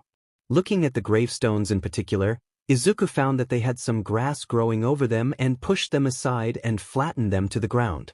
He stared at the tombstones closely as he read out the names as well as the dates the two were born and died at. Midoriya Hisashi Midoriya Inko date of birth 3/20/2153 date of birth, July 25, 2172 date of death, June 17, 2205 date of death, June 17, 2205. Izuku stared at the two whilst his audience had stared at him in wonder before they heard him start to talk to the gravestones. You know, I thought that I'd meet you both at some point within this world. But to find out that you both died to a villain attack about a couple days after my birth, it hurt really badly. I will never get to know you both as a person nor as a son of potentially two great parents who just never got their chance to be parents. I hope that wherever you both are sitting at you can be happy with the life I've lived up until this point, Izuku said as he looked at the gravestones. Staring at them softly, he didn't know why, but something about them made his mind give something he never got growing up. He gained a small visage of what they looked like in his mind, a black-haired man with curly hair and black eyes with freckles not too dissimilar to his own, and a woman who had long green hair as well as skinny and very appealing in her looks. But the most important part about the two of them was that the man's eyes were slitted, and the women were a pure radiant dark green color. At this image he never thought he'd get of what they'd look like, since all images of what the people looked like when he was told had been completely destroyed. So as he sat there experiencing this moment, a small tear had flowed out from his eyes, something that he never had dealt to him before. Shaking his head, he stood up and looked out into the distance before making a promise to the gravestones that belonged to his biological parents. I will make sure that I become the best person I can be, even if it is within the world of the supernatural. Izuku muttered to the gravestones before bowing to them, leaving with a sad expression, but at the same time a more determined as well as flaming passion within his eyes. After meeting up with his squad, the group had met up with Azazel and the others near the shrine and explored further within Kyoto, even having another interaction with Kunu as well as Yasaka as the two waved at Izuku as the young man explored the shrine earlier in the day. Of course, Yasaka had made sure to appeal to the young man the entire time as he saw her multiple times. The group were making their way through a small roadway, and which would meet up with Rosswise, who had taken another group another direction and was told to meet up with Azazel at the street the man was walking down with his entire group of students. But as the group was making their way down the road, there was a massive mist that was blocking any and all view from everyone as they walked about the place. I can't see a thing through this, Motohama called out, as he swung his arm around, accidentally hitting Matsuda in the face, breaking his glasses in the process. UD-. I have to pay $200 for that. The boy screeched at the taller boy. But Izuku was getting a very bad feeling as he felt the presence of multiple people nearby as he made his way towards Azazel. As soon as the young man was standing next to the fallen cadre, he told the man about the presences he senses as Azazel informed him to stick to his plan to protect the students. And as soon as Izuku was about to place a protective shield around the group of students, a group of people emerged from the mist and attacked Azazel and Izuku immediately. Izuku summoned his sacred gear in order to protect himself as he blocked a strike from a very long spear that had nearly hit his T. So you are the Red Dragon Emperor? Vala has told me quite a lot about you. A voice called out as his face was obscured by the mist. Izuku swung his gauntlet around and moved the mist around, missing his target, and as he searched the mist using his draconic abilities, he gained from Drake. He searched for heat signatures, but found none that could assist him in finding the ones who attacked him and his class. But as soon as he was about to turn around and head back to the class, he felt a presence near him and swung his arm backwards. He heard the sound of a very feminine eep as he looked back at the person who had gotten this close to him through the mist without his senses flaring up in warning. Looking at the woman much closer now that he was standing in front of her, he had to say that she looked really appealing. She had long blonde hair that was done in a Rapunzel-like hairstyle of braids mixing into a ponytail. Her short form had made her perfect for getting up close and personal without being noticed, but at the same time it caused her to look somewhat childlike in nature. She was only about 2 heads shorter than Izuku himself, but that didn't mean she wasn't deadly as she held a small rapier within her hand. Her eyes were what set him off in his mind, as he continued to wonder to himself.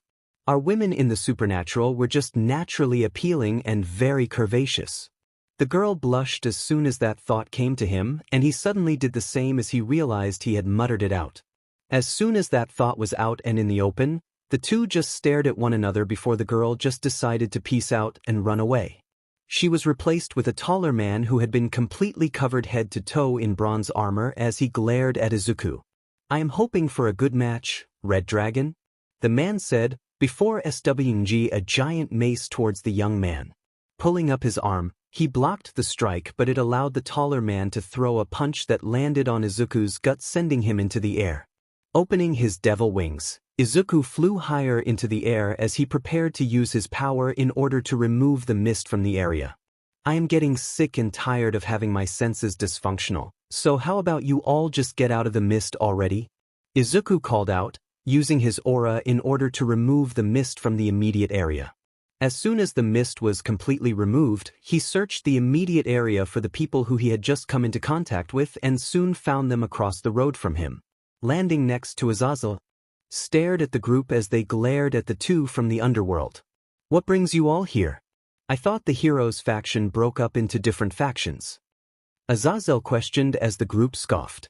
"That was because of the fact that quirks had become a thing in our world, but that doesn't mean that we won't allow for you both to leave here without your lives," the leader said as he glared at the two. The leader was a very tall man, just a few inches shorter than Azazel himself, but with blue hair as well as blue-gray eyes. He had a smug smirk on his face that caused Izuku to feel as if the man was just testing out their power before going in for the kill. "What are you planning? Surely there's a reason for you to be here in the yokai's territory. Are you asking for a war between the heroes and yokai?" Izuku questioned now as he stared at the small group of fighters. "What are you talking about? We want a war, all right, and we will be taking out those who are not joining us. Speaking of, why don't you join the heroes faction? We could help you get those pesky evil pieces out of your body, thereby turning your body back human without any kind of repercussions," the man said, as Izuku stared at him for a moment. "I'm so confused. I thought you would die without the evil pieces. Wouldn't whatever you plan to do to me if I were to hypothetically join you all, and you all take my evil pieces out of my body, wouldn't that you know what is keeping me alive at this point in time just let me die?" Izuku asked, as the group of people just stared at their leader with an equally confused look. "Just because it's stated that you would die from taking your evil pieces out of your body, doesn't mean that if someone else takes them out through another method will kill you instantly," the man said, moving towards Izuku.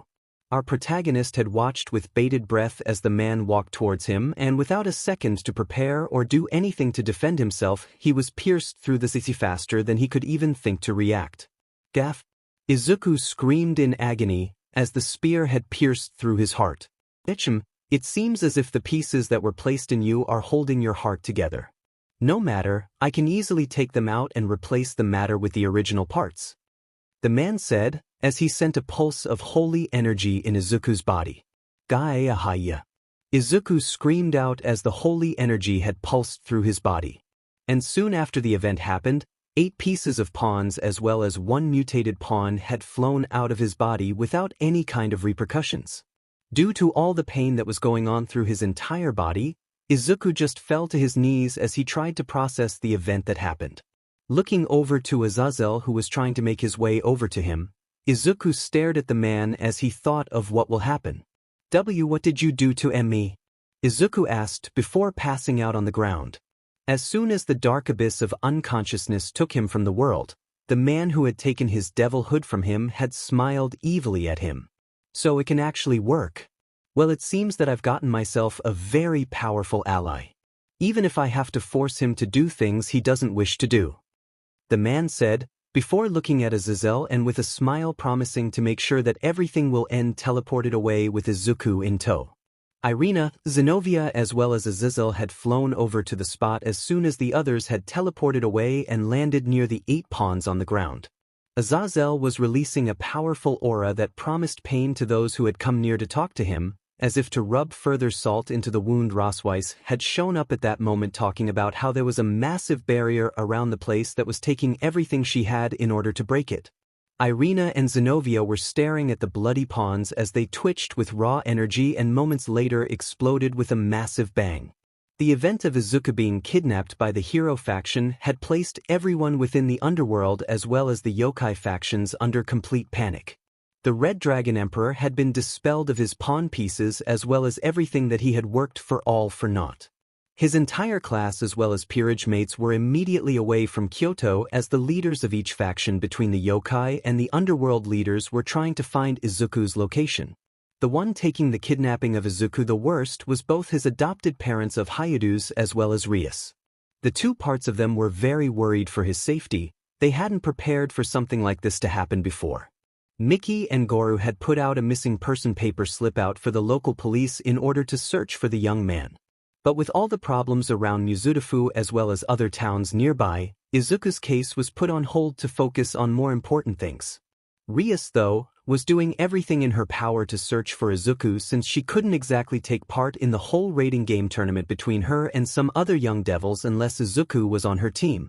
Surzex had stated that the Young Devils tournament would be taking place a few months after the whole attack they received from Loki. And with her older brother searching through heaven and hell for Izuku, she was becoming more and more worried that he wouldn't be capable of being found. The days continued to pile up as the search for Izuku was starting to become more and more impossible to complete as everyone was still preparing for the Young Devils tournament. And without Izuku present, Rias' peerage was having struggles with training themselves to become stronger. The ones who were hit the hardest were Zenobia and Irina, as the two were right next to Izuku as he was impaled by the true Longinus as well as stood nearby when his evil pieces were expelled from his body. They were also in critical condition due to the power that the pieces had released from being without the body to power up. And without the body holding their power in, they expanded their reach until they reached critical mass and exploded, causing both Angel and Devil to be placed in the Citri hospital within the underworld until they recovered. Everything was not going according to plan, and they had to do everything in their power just to be sure that they could get Izuku back, no matter the cost. Days turned into months, as the Young Devils tournament had soon arrived. Serorg as well as his peerage had defeated Sona as well as another devil group before reaching the finals. Rias had managed to defeat her own opponents without much fanfare until she reached Yodora Astaroth and wasn't that AF up in its own right. Rias was currently trying to get to Asia as the BSTR Yodora had managed to kidnap Asia during the whole raiding game and was trying to take her pieces out and replace them with his own to RPE her. Everything was definitely not going according to plan, and as soon as the group had arrived to save her, they had defeated Yodora as he could only put up a shield when their battle was interrupted. Almost as fast as Yodora had started to laugh at the Gremory peerage, he was killed in an instant as the new arrival radiated power beyond anything the group could imagine. And the fight was immediate. The new arrival had introduced himself as Shalba Beelzebub, the descendant of the original Beelzebub. And he was constantly attacking the small peerage with what appeared to be weak attacks that caused massive damage to the peerage. They were all wondering what they were supposed to do against someone who had managed to kill Yodora without any problems. But that was when they noticed it, a magic circle appearing behind Shalba as the man glared at the group before smiling at them. I won't be the one to finally put an end to the Gremory family's prodigy. He will, Shalba said, revealing a chained young man with green hair. His eyes were dull, and he was showing an inexpressive facial expression towards the group in front of himself. With that, Shalba released the chains over the boy before he stared at them, Rias immediately noticing the freckles over his face. "Izuku?" Rias asked, in shock as the rest of her peerage had stared at him in shock as well as fear. As soon as Izuku fell to the ground with a thud, the group ran over to him as he slowly stood back up. Asia was taken away from them and placed in the dimensional gap by Shalba before killing Deodora and focusing on their peerage. Izuku stood back up to his full height as he looked at those who he considered his peerage mates as well as close friends. His eyes were dull and looked as if he couldn't even see them, and once Rias and the rest of her peerage began to ask him what happened, the boy immediately glared harshly at them, activating his sacred gear. But as soon as he noticed a glaring disappearance from one of the peerage, he asked a singular question that had a lot of emotion in it. "Where is Asia?" Izuku asked, as Rias slowly frowned. "Shalba killed her, Izuku. I don't know what happens in the dimensional gap, but she will slowly die there if nobody can find her," Rias said, as Izuku glared at the ground. It was starting to crack under the aura that was building up underneath him, causing all those near him to move back slightly in worry as well as slight fear. "Grr." Izuku growled as small white wisps had appeared around him. Rias and the others watched as Izuku's body started to massively mutate and become larger in height. His body itself was slowly becoming more draconic in nature as his face became a snout with a golden horn on the nose. The hair sitting on his head became a massive mane of fur moving around his lower back, and his neck elongated to about 4 meters in length. His dull emerald eyes becoming slits in mere moments as he growled, more akin to a young dragon in fury. From afar, Shalba had watched the interaction, believing that the brainwashing over the young dragon emperor was enough to push him over the edge to kill his once allies. A few months earlier, Izuku laid on the ground inside a massive basement. He had no clue as to where he was located but kept his guard up. He felt his power at the lowest it's ever been in his life, and he couldn't help but think that Draig was feeling winded from how weak his partner was in this moment. "Draig, what happened?" I can't remember what happened. "Where are we?" Izuku asked in his mind. But all he was greeted by was darkness as well as silence. Draig, for the first time in months since he was awakened, was silent. It caused Izuku to slowly begin thinking that he lost all contact with Draig, and that someone stole the sacred gear itself from him. Forgetting about the fact that once the sacred gear is stolen from their user, the user themselves are killed. He went to stand up in the empty room before feeling chains all over his person, and as he struggled to move around he felt it. Small sources of power throughout the chains that were draining his energy, and that was when he felt a massive shock all over his body. "Griyaeorea?" Izuku screamed in pain, his entire body glowing in a massive blue glow as his power and body was shocked with electricity. "Well, it seems that he is fully awake. Welcome to the land where you will fall into our command, Red Dragon Emperor," a voice called out. Looking around the room with weak eyes, Izuku found purchase on a person floating in the air high above him. Who are you? What do you want with me?" Izuku stuttered as his body twitched from the electrocution. "I am here to make sure that the brainwashing goes according to plan. I can't have you betraying our cause so soon, especially with that bratty dragon who is withheld within your soul," the voice called out. As soon as Izuku felt some light being shown in the room, he found that the man was tall, extremely so, as he held 12 black devil wings on his back as he glared at him with dark blue eyes. His silver hair showing that he was at least Vala's ancestor in terms of BLD alone, but Izuku couldn't make a sound as he couldn't speak after screaming so loud. "Did you think that you see can be brainwash me that easily?" Izuku asked as he chuckled in a raspy voice. "Oh, I don't need to think. I know I can. You humans are so easily brainwashed with magic, but your mind is a very protected place. Even I was having issues in controlling your mind. You have a potential to become the strongest devil angel dragon of everything in this world. Your potential is so great, you could probably become even stronger than Trihexa, the one being who put fear in God himself before being killed by Kokobile," the man said as he landed in front of Izuku. He used magic in order to pull the chains into the air, putting Izuku in a starfish position in the air as he grunted in slight pain from the pulling of his arms and legs. I won't fall from B-brain W-washing. Why you can do anything why you want tea to me. I have nothing why you need to tea take. Izuku said as he grinned at the man. Said man scowled before letting out another pulse of electricity into the young man's body as he screamed in agony once more. Once the charge was done, Izuku's body started to steam from the heat of the charge as he grunted in pain slightly but coughed out a laugh. Is that all why you got? Izuku asked, grinning again. The man released another massive charge of electricity, causing Izuku's body to become slack as he grunted in pain this time. The man changed tactics this time, and moving from electrocution, he started to burn Izuku's body as Izuku growled in slight pain this time. The flames causing bad memories to come up from a certain young man with ash blonde hair exploding his body. I'm well acquainted with flames as well as burns, sir. If that's all you got, then I am disappointed. Izuku said, raspy voice able to say a full sentence before coughing. The man scowled even harder as he used everything in his arsenal of torture as well as mind games in order to break Izuku's mind. The young man taking each beating as well as mental anguish with gusto as well as making sure that his mental state didn't change at all. They beat him half to death, electrocuted him, burned him, waterboarded him, as well as used weapons to deal as much damage to him without killing him outright. But apparently nothing was working.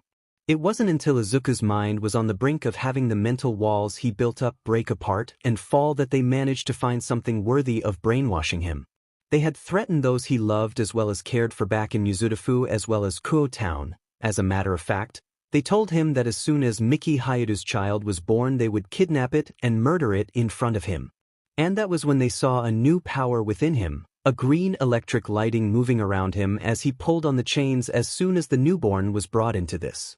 His eyes had become slits as he pulled on the chains strong and had managed to break a few of them, causing his first breakout from their grasp. It wasn't until the hero faction had arrived and fought him until he wasn't able to move anymore that they were able to place him back into the chains, much more powerful chains this time. And once that was done, they tried mental manipulation as well as brainwashing magic once more and found that his mind was on the verge of breaking before he escaped. It had rebuilt itself a bit to reinforce the walls, but it wasn't enough as the brainwashing magic placed him in a feeling of weightlessness where he couldn't feel anything. It was here that they decided to take him on his first mission, to kill the ones that he called his friends and family. And as soon as he was interacting with the people from his old peerage, he felt something spur him into action. A feeling of a need to kill them screaming at him within his mind. But as soon as he noticed someone missing, he heard about how the one who told him that they were the enemy had killed the one he was supposed to kill himself. That was when everything caused the brainwashing effects to fall away from his mind, as small little voices had made their tones heard to him, begging him to activate his juggernaut drive, but he pushed those words to the side. He couldn't use that power. He needed to use the power he had built up until the moment his pieces were taken from him without consent. And as he increased in height up to about 15 meters in height, he looked around the battlefield for who was the one to put him up to this. And he ran towards the floating man in a fur coat as he roared out to the heavens in both anger and fury. Nobody touches those he cares about, and it was here that a few more voices from All Might's quirk had made themselves known. Ninth, don't let your fury get to you, said the first voice. Just don't hurt yourself with your actions and keep those devils away from your battle, said the second voice.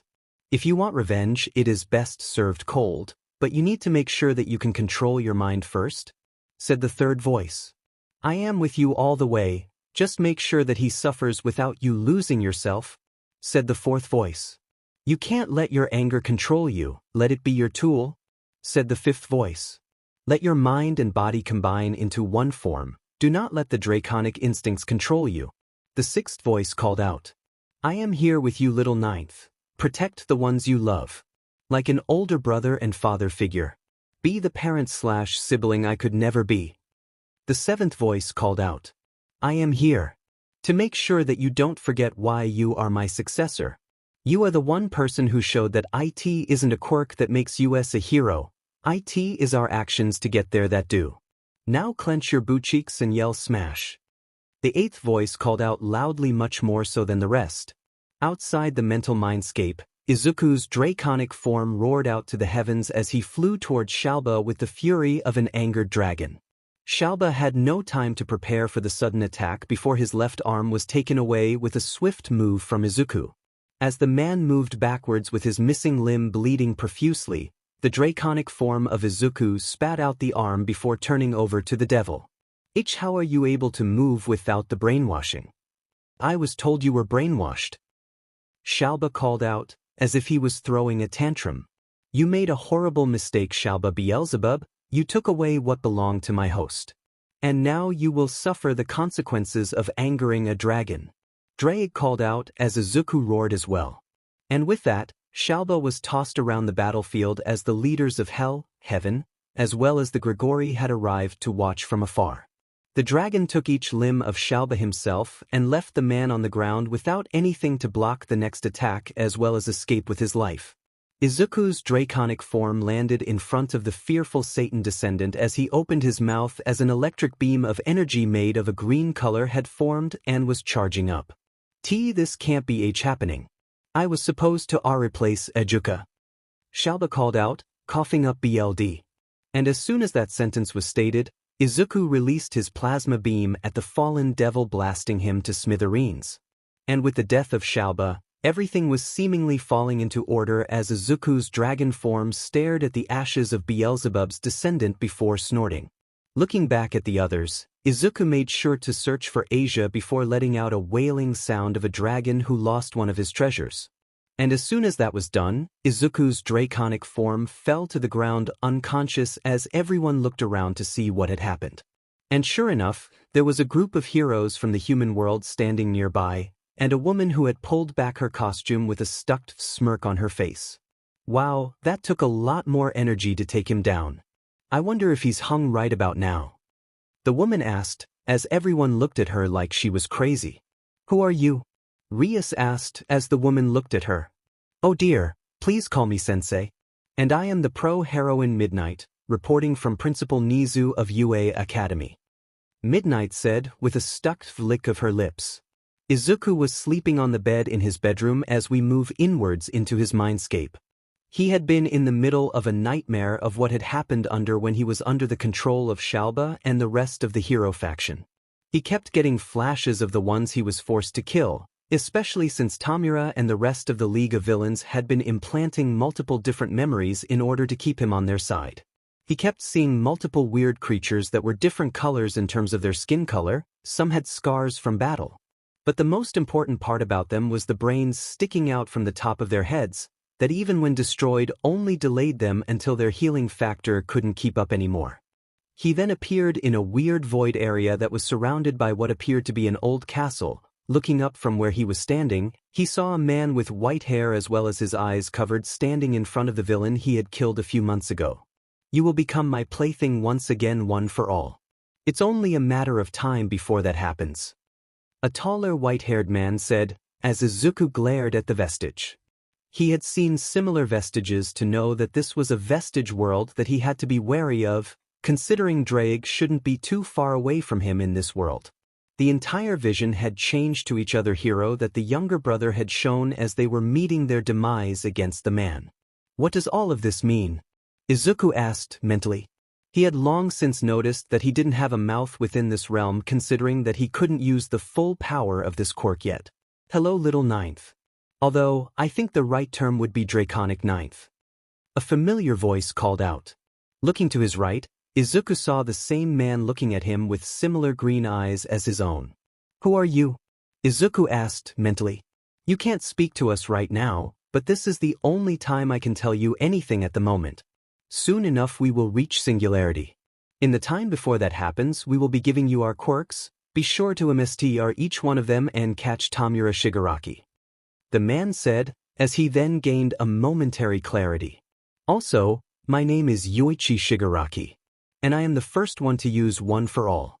Within my body was where one for all was BRD. Yoichi said, as he expelled Izuku from his mindscape. Gwa. Izuku gasped as he sat up from the bed he was laying on. Looking around the room, he soon found everything around himself floating in the air as he lowered himself to the ground. Letting in big gulps of air, He held a hand over his eye as he felt some sort of pain there as he struggled to move around. D-Drake. Ascend a pulse of power. Izuku said, as he collapsed to the ground holding his eye in massive amounts of pain. Cough, cough. As Drake heard the coughs of his partner, he sent a massive pulse of power to gain the attention of the devils nearby. And it wouldn't be until a few seconds later that Rias would break down the door into the room to find Izuku coughing up blood and spewing his guts out, not literally, as he tried to breathe in. Immediately placing her 8 pawns into his sisti, she watched as each one glowed with a crimson, emerald glow before lowering into his sisti. It wouldn't be until a few minutes later that Izuku started to have a better time breathing and was now just dry heaving as he struggled to sit back upright. Izuku, are you alright? What in the hell was happening to you? Rias asked as she pulled Izuku into a hug with his face into her massive bust. And not that I cough. Wanna change the subject but what happened to me after being controlled? Izuku asked, stuttering and coughing a bit. His eyes were bloodshot as if they were having a second chance at life through getting oxygen. He hadn't even noticed that his eyesight had gone blurry in the time he was struggling to breathe. You had disappeared for about 4 days since the whole trip to Kyoto. You had managed to save Yasaka and alert her faction to the attack on their soil by the hero faction that wasn't controlled by Nizu and the HPSC within the world. Rias said, as Izuku nodded. I don't know what happened to me, but whatever fit I just had to do with the evil pieces not being within me. Izuku said, dry heaving again. A few hours later Izuku was drinking a massive amount of water as he tried to clear his throat out with how dry it had been. Miki and Goru had been looking at him with worry as soon as he had arrived without being awake. Even Midnight had come by multiple times in order to try and help them out. But without a doctor on hand to help them out, even when Recovery Girl had come by, she just said that Izuku needed rest. But now that they saw him, they were confused as to why he had been dry heaving, with it only being explained what happened by Rias about what he went through. Izuku was now sitting on the couch with a notebook about heroes and their quirks in his hand as he was watching the news about new heroes out on the street at the moment. He was keeping an eye out for Tamura and the rest of the League of Villains, considering the fact that he could be out there on the human plane searching for more allies for himself. Any news about Tamura himself was enough for him to head out, search for him and put an end to him, whilst he was unaware of the fact that he was Nana Shimura's grandson. As soon as the day hit mid-afternoon, Izuku had decided that he was done being cooped up inside his home and went for a walk around Kuo Town. He had been getting more and more antsy ever since he had woken up and he wanted to get out and stretch his limbs for a bit. He then had the feeling of being tugged softly as he entered Kuo Park. Accepting his summons, Izuku appeared in an office where a small magic circle was placed on the ground as he looked at his surroundings. He saw that there were 3 people staring at him in shock before they were replaced with serious expressions. So you are the one who put down all for one for good. A vaguely familiar voice called out. Looking to his right, he found Bakugo standing there, not with a smirk ready for battle, but a subdued one. Looking over at the man addressing him, he saw that he was wearing a suit and tie, as well as had green hair with a golden fringe at the front. Wow, you really look similar to Azazel-sensei.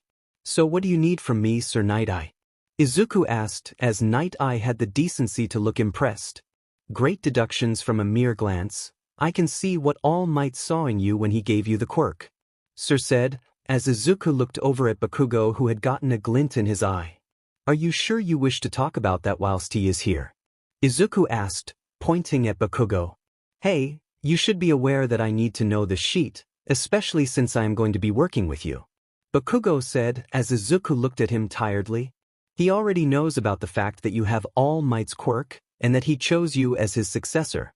He is being trained to become Mirio's successor as of this moment, and we will need to discuss something that needs to be addressed. Sir Night-Eye said, with an even more serious expression than before. So are you going to tell me about this, or are we going to continue to waste time? I thought I only gave Ochako these slips. Izuku said as Sir looked at Bakugo. I stole one of them from Round Cheeks because we need your strength as well as magic bullshit to help us with a raid. Bakugo said, as Izuku glanced to him. Alright, who are you raiding? Izuku asked as Sir began a long-winded explanation about the Shai Hasaikai. Alright, so let me get this straight.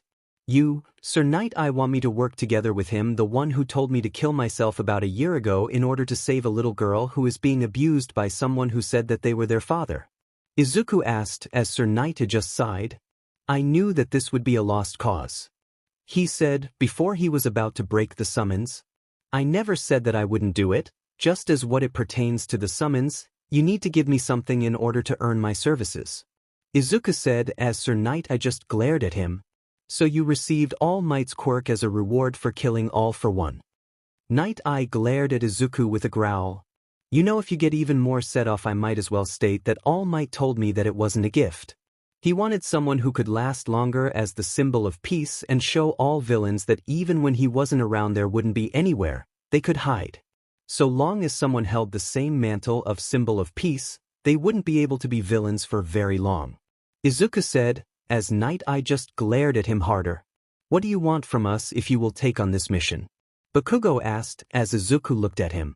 With a smirk on his face, everything changes to a different scene as we find ourselves at the place where the raid is taking place. Using his magic, Izuku had already gotten inside the building and had found Eri and was making his way with his magic in order to escape the building. Even if Chisaki Kai was going to escape, he wouldn't have the person who could increase his production of quirk erasing bullets. As soon as the raid had begun, nobody had been the wiser about the presence of Eri not being inside the building as Izuku appeared outside with the police. Placing Eri on the ground, Izuku walked over to Eraserhead as he gave her to the man as he looked at Izuku. Why are you handing a child over to me? He asked as Izuku just let out a strained smile on his face. I am going to go back inside there and murder that son of a bitch who was experimenting on her. Not only that, but when I am through with him, he will only be a smear on the ground, Izuku said, before disappearing from Eraserhead's view. So is he going to be my big brother? Eri asked as she looked up at Eraserhead. God, I hope not. Eraserhead said as Eri looked at him confusedly. But he saved me, she said as Eraserhead stared at her. He is a problem child, and if I know anything about problem children, they have a lot of baggage on their shoulders if you want to be with them, he said, as the little girl nodded, not really knowing what he meant by that. From what she saw of him when she did see his face and eyes, they were really kind and his skin was rough, but he was soft, gentle with her as he passed her on to the weird hobo man. Shaking her head, she just watched as the heroes had started to raid the place as screams filled the air from Chisaki Kai. And he was in a world of pain at the moment. Inside the Shai Hasaikai base, Izuku was slowly moving towards Kai Chisaki. The man was now a sobbing mess on the ground as he tried to fix all the damage dealt to him from Izuku himself as he growled at him. So, what did you think would happen when you tried to hurt a little girl? Izuku asked, as he placed a foot onto Kai's arm, breaking the bone. Grahaya. He screamed in agony as Izuku slammed a palm onto Overhaul's face, silencing his screams of agony. I asked you a question, you better answer me. There are always the words that history always said about dragons. Never anger a dragon, Izuku said as he glared at Kai. The man garbled his spittle in his mouth before coughing vehemently as Izuku kicked him into the wall. His patience was wearing thin with the man. He had half a mind to just kill him right now. I did it all for the cough, an exation of mankind. They are all suffering from a disease. Kai said, as Izuku placed his foot on Kai's neck. What kind of disease are you referring to? Because if you are talking about quirks themselves, they were a blessing passed down to humanity by God himself. I'm not sure if you realize this, Kai, but the world you live in, is so much larger than you realize. Izuku said, revealing his dragon and devil wings. Kai stared at Izuku in horror as he asked the only question that could come to his mind. I thought the L League of V-Villains had captured you, Kai asked, as Izuku chuckled. They did, they just didn't account for the fact that I could break free of their mind control with a mere memory about my past life, Izuku said, as he glared at Kai once again. Now tell me what made you think causing so much mental trauma to a 6-year-old girl made it right to experiment on her as if she was nothing more than a lab rat? Izuku growled as garbled noises came from behind Izuku. Lying on the ground far behind him were the bodies of Twice and Toga Himiko, BLD seeping from their orifices. Meanwhile, outside, everyone had looked at the building with trepidation as Aizawa kept Eri busy by holding her inside a police vehicle. So should we enter the building to apprehend Overhaul? I believe that we have the chance to stop him here and now. A police officer said, as a female one walked over shaking her head. Did you see the boy who ran back in there? He was on a mission, and if there was anything I know about parentage, he views the little girl as his baby. I felt as though I were looking at a dragon when I saw the rage in his eyes. She said, as the police officer said, Really? A dragon? We all know that they are just folk tales. The officer said, as the woman smirked. Really? Then why are we seeing a dragon's claw marks on the walls inside the building? The female officer said, showing images. I could be his quirk at play. The officer said, stuttering. That boy has no quirk. I checked his name in our systems. He is quirkless by all accounts. And I believe that the reason that is because he is the dragon of legend. At least from Wales. The female officer said, as everyone stared at her in a confused manner. Izuku stood in the middle of the hallway. He had finished talking to Kai as he looked at the blood-stained wall with fury but at the same time sadness. The man was only trying to take away all the powers that humanity had, and keep his own in order to seem like an all-powerful god. But at the same time Izuku could understand where he came from. In a world where everyone had a power that could be seen as heroic, he was abandoned by his own family and lived his life in the Yakuza trying to increase their notoriety. But he became too power-hungry in order to save the world. He allowed himself to fall to the lowest part where humanity should never go. Torturing a child for no good reason other than her quirk being capable of rewinding things back to where they were before they existed. Izuku knew that the power of a quirk like Ares would catch the attention of some villains, and he had noticed that Twice and Toga had tried to escape whilst he defeated Overhaul.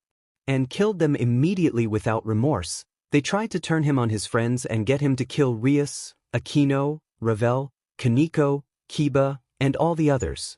Hell Chow Chow had tried to force him to work with them in order to take down the yokai faction without anyone being the wiser. Walking over to the dead corpses of Twice and Toga, he pulled out the small object that was within their grasp. A container of quirk erasing bullets within had been what Izuku had seen as he opened it to make sure that whatever was inside was not dangerous. Looking at the dead bodies on the ground, Izuku decided to make out like a bandit and disappear from the building. Allowing for the officers outside to feel his presence was no longer present and enter the building only to see the bodies of 3 villains. Appearing in the school grounds of UA, Izuku walked over to Principal Nizu's office in order to tell him about what he had found. As he went to knock on the door, fury written on his face, he watched as the door opened without him being aware that Nizu knew about his presence. How did you? Izuku asked, as Nizu chuckled. I have cameras everywhere on campus, and I could also feel your fury coming from a mile away. So I made tea in order to try and calm you down. Nizu said, as Izuku sat down in the seat.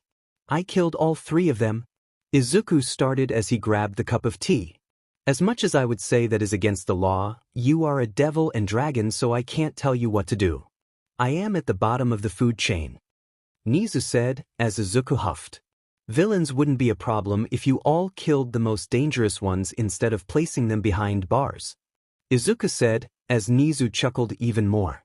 Villains have died inside prisons before, especially the more dangerous ones. But this talk isn't about that. What are you here for, Midori Yakuin? Nizu asked, as Izuku placed the container on the desk. I came here to make sure that the heroes had these. Izuku started as Nizu picked up the container. From what it seems like, these were meant to be shot at something or someone. Preferably a hero or police officer or another villain. Nizu surmised as Izuku nodded. Overhaul created these to become the greatest manufacturer of quirk erasing bullets to the world. He would have made himself the king of the world with that kind of ability, keeping his own quirk from being destroyed. Izuku said, as Nizu visibly bristled. Who in the world could have authorized this kind of action? Surely the Yakuza had nobody that could synthesize this kind of drag. Nizu said as Izuku shook his head. He was torturing a little girl, breaking her body apart and bringing her back without a single care about her mental trauma of being killed like that many times. Her name is Eri. And her quirk allows her to rewind the time on any organism as well as object to the point that they don't exist anymore. Izuku said as Nizu bristled even more. I believe I know what he did now. He tore her body apart, collected the BLD and placed it under surveillance, then he synthesized it to the point that it would rewind a quirk out of existence. What were his plans about using this kind of drag? Nizu asked, as Izuku clicked his tongue. He was going to shoot one of the heroes with it, and demand compensation in order to sell it to the police as well as heroes to bring in villains much easier. Then he was going to sell it to the villains so that they could have an easier time in taking down the heroes. All in all, he was planning on making society dependent on him and his creation of the quirk-destroying bullet, or as I have been mentally calling them, the QDBs. Izuku said as Nizu nodded. I thank you for bringing this up with me. We will make sure that nobody gets their hands on them, and I will make doubly sure that the little girl doesn't experience the same kind of torture when we experiment with her quirk. She will be given great care under Aizawa, and he will make sure that her training with her quirk will go swimmingly. Nizu said, as Izuku stood up. I need to head back to Kuo. I hope you all continue your lives without needing my assistance anymore. Because after this, I will be keeping an eye out for the League of Villains if they are nearby Kuo town. If any of them enter the town, be sure to have some police scouring through alleyways within Mizudafu. Izuku said, walking to the door. Turning back to look at the principal, the small animal could almost feel a sort of pressure on him as Izuku smiled at him with sharpened teeth. Because all that will be left of them will be body parts? Izuku said, as he left the building in a wisp of magical nodes. I really need to make sure we all learn magic. I wonder if some of the angels would be willing to teach us? Nizu questioned aloud, unaware of the fallen angel nearby feeling a disturbance in the force.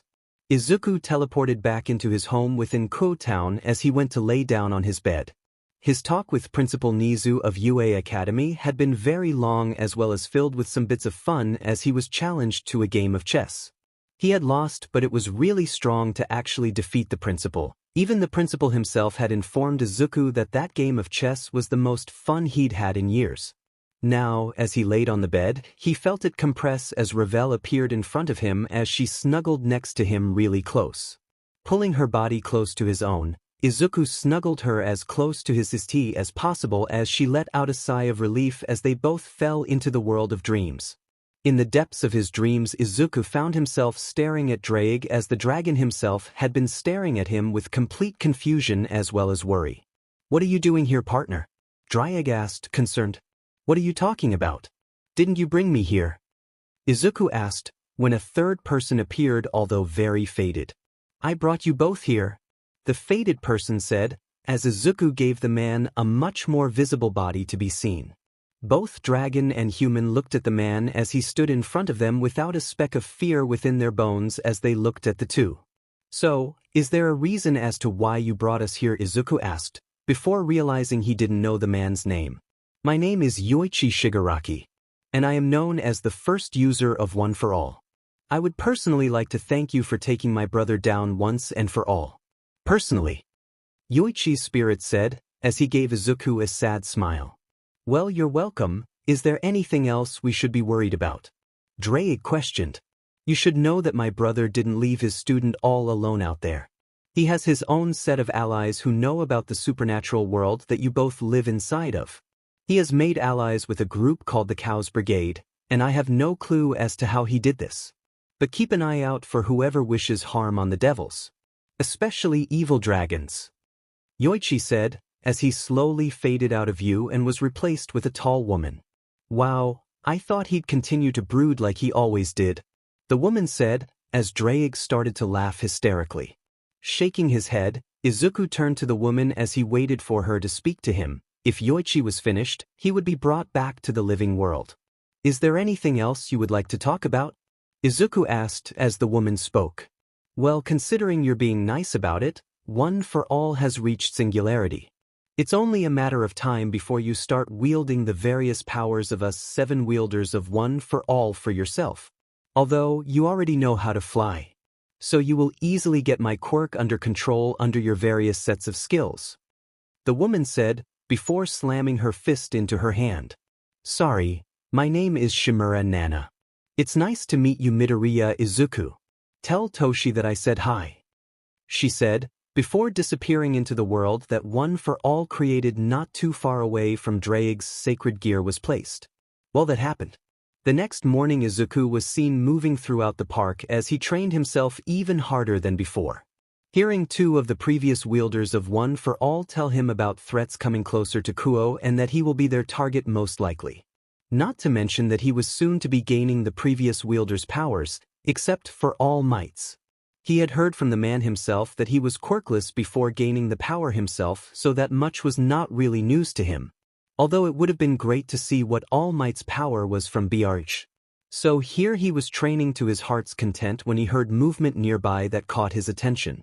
Looking over to it, he soon found what the commotion was about. A group of people were surrounding a child who seemed to be having trouble traversing the area. Moving over to the child, Izuku found out that it was just Milika's who had just came to Kuo in order to explore. And being the bigger sibling that he never had, he showed Milika's around Kuo town and watched the boy as he gained an extremely happy expression over his face. He was looking at everything in wonder as well as awe. He was actually recording everything since he thought that the boy was only here for one thing. To see his older aunt who loved within Kuo town. He showed Milika's around the town for a little while longer before showing the boy to her home within the town. The two entered the building as they knocked on her front door as Akino opened the door to see Izuku holding Milika's on his shoulders. She let the two in as they both conversed about things for school, and Milika's jumped off Izuku's shoulders and ran to find Rias in the kitchen who was making a late breakfast. Sitting in the living room with Akino, Izuku looked at the young woman as she smiled at him. So, what brings you and Milika's here? I could have sworn that he was in the underworld. Akino questioned curiously. I met him whilst I was training in Kuo Park. He was surrounded by the populace as they were cooing over him. So I showed him around town and brought him here, believing that he wanted to see his aunt. The older sibling again. It's been so long since I saw the orphanage that I was raised in. It felt nice to be the older brother again. Izuku said, as Akino smiled. Well, you are doing a good job at that, but I am sensing there is a problem at the moment. Akino asked, looking at Izuku closer. Yeah, I got a weird dream last night about the previous bearers of the power gifted to me by All Might himself. Izuku said, as Akino nodded. Okay, what did they have to tell you? Akino asked, as Izuku looked into her eyes. They told me that there is a new threat within the Cows Brigade that could be a danger to all of us. And he told me to avoid all evil dragons. Do you happen to know where some of them are located? Izuku asked, as Akino thought about it. I wouldn't happen to know where they are.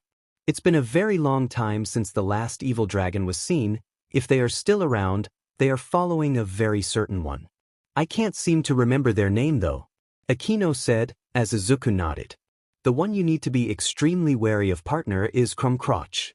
He is the only evil dragon on par with me in my prime level of power, and he is the only heavenly dragon-class dragon you would face in your lifetime. Drake said, as Izuku nodded. Off in the sandy deserts of Egypt, a black dragon with golden tints to its armor and hide was seen moving about the skies. He roared out to the heavens as he sensed a high magical presence within the human world that he roamed. Drake and the long-lost sacred gear boosted gear lives. I must test this new user of the gauntlet. If they impress me, I might just train them myself. A very gruff and tired voice growled out as he took even higher to the sky. As the dragon continued to roar out to the heavens, a devil was staring at the dragon with some slight fury. I can't believe that my power still isn't enough to control that BSTRD. Don't worry, father, I will show you that I deserve to be your son. And after that, Vala Lucifer, you will be next. The man said, as he disappeared in a light blue sigil. A few weeks has passed as he trained himself for the next big threat that would come towards Kuo town. He was in the basement of his home as he was physically training his body to the point that he could wield One for All and the boosted gear at the same time. Over the last few months since he had killed All for One, he had shown that he needed the strength and stamina to hold both powers at the same time. So here he was, in the training room, increasing his physical look so that his muscles and stamina could be increased. He had learned how to send the power of One for All through all of his limbs in order to wield the power safely without hurting his body. When activating the power through his body, which he called full cowling, he found that he could utilize the power at around 45% efficiency from the start. He was happy finding that out, but he wanted to make sure that he could utilize the full power of the quirk and build up more on top of that as a whole. Currently, with it having been a few weeks since he had heard the news about a new threat coming to the supernatural world, he had managed to gain at least 15% more control over One for All. Alright, I can use around 60% of One for All right now. But if I use the boosted gear, I can make sure that I can get to a pseudo 100%. And from what I can see, I am being haunted by the previous bearers of the quirk. Izuku muttered to himself as he wrote it down in a notebook. Now the problem is, how can I make sure that I can use both powers at will, without even losing too much stamina? Izuku muttered as he went over many different ideas in his head. Have you ever thought to use a small percentage of One for All as well as use me to the maximum? Drake questioned. No, but I feel as though I would run through my reserves of energy faster if I were to do that, Izuku said as he looked to his hand. Try it out first before you make that suggestion, partner. I would rather find out how much power is being drained from your energy pool than just sit here and complain about it, Drake quipped. Letting out a sigh, Izuku stood up from where he was currently sitting. Moving into the middle of the training room, Izuku activated full cowling One for All at around 10%. Then as soon as that happened, he noticed something surprising. Whenever he used a weaker form of One for All, the lightning that usually came with him using full cowling just vanished from sight. Thinking that it was his body absorbing the excess energy the stronger he is, he pulled out the boosted gear. The armored red claw appeared from his left hand, replacing his human one as it sat there waiting to be used. Here goes nothing. One for All, full cowling. 10%. Boosted gear, maximum boost. Izuku shouted in the room. The room began to glow an ominous green and red color. But before long the powerful light coming from his body had slowly died out as Izuku stood in the room with red and green electricity moving about his skin. He looked around his body to find the small sparks of excess energy moving about, sparkling all the same. Lifting his arm, he went into a fighting stance and went to do some shadow boxing as he is moving his fists into the air. Once his little flurry of attacks was completed, he ended his combo with a spinning kick that slammed into one of the punching bags behind himself. The attack atomized the bag instantaneously. Drake, I think we should probably keep the boosts to a minimum as well, Izuku muttered as Drake spoke up. Well, at least we know the damage to non-living organisms should this maximum boost smash into them. What percentage of One for All were you using, by the way? Drake questioned. That was only using 10% of One for All, Drake. One for All is really overpowered, Izuku said in awe. Demon right we are, kid. A feminine voice called out. Who was that? Izuku called out, looking around the training room. That must be one of the previous bearers. Don't worry, I will shut them up, Drake said ominously. I regret nothing, the feminine voice called out, before a smacking sound was heard. About a couple of days since the training incident, as Izuku and Drake called it, and Izuku was now standing in the ORC. He was overhearing about a new mission that the underworld wanted him to set out upon in terms of everything that was happening. It appeared that the hero faction within the supernatural was starting fights between the different factions.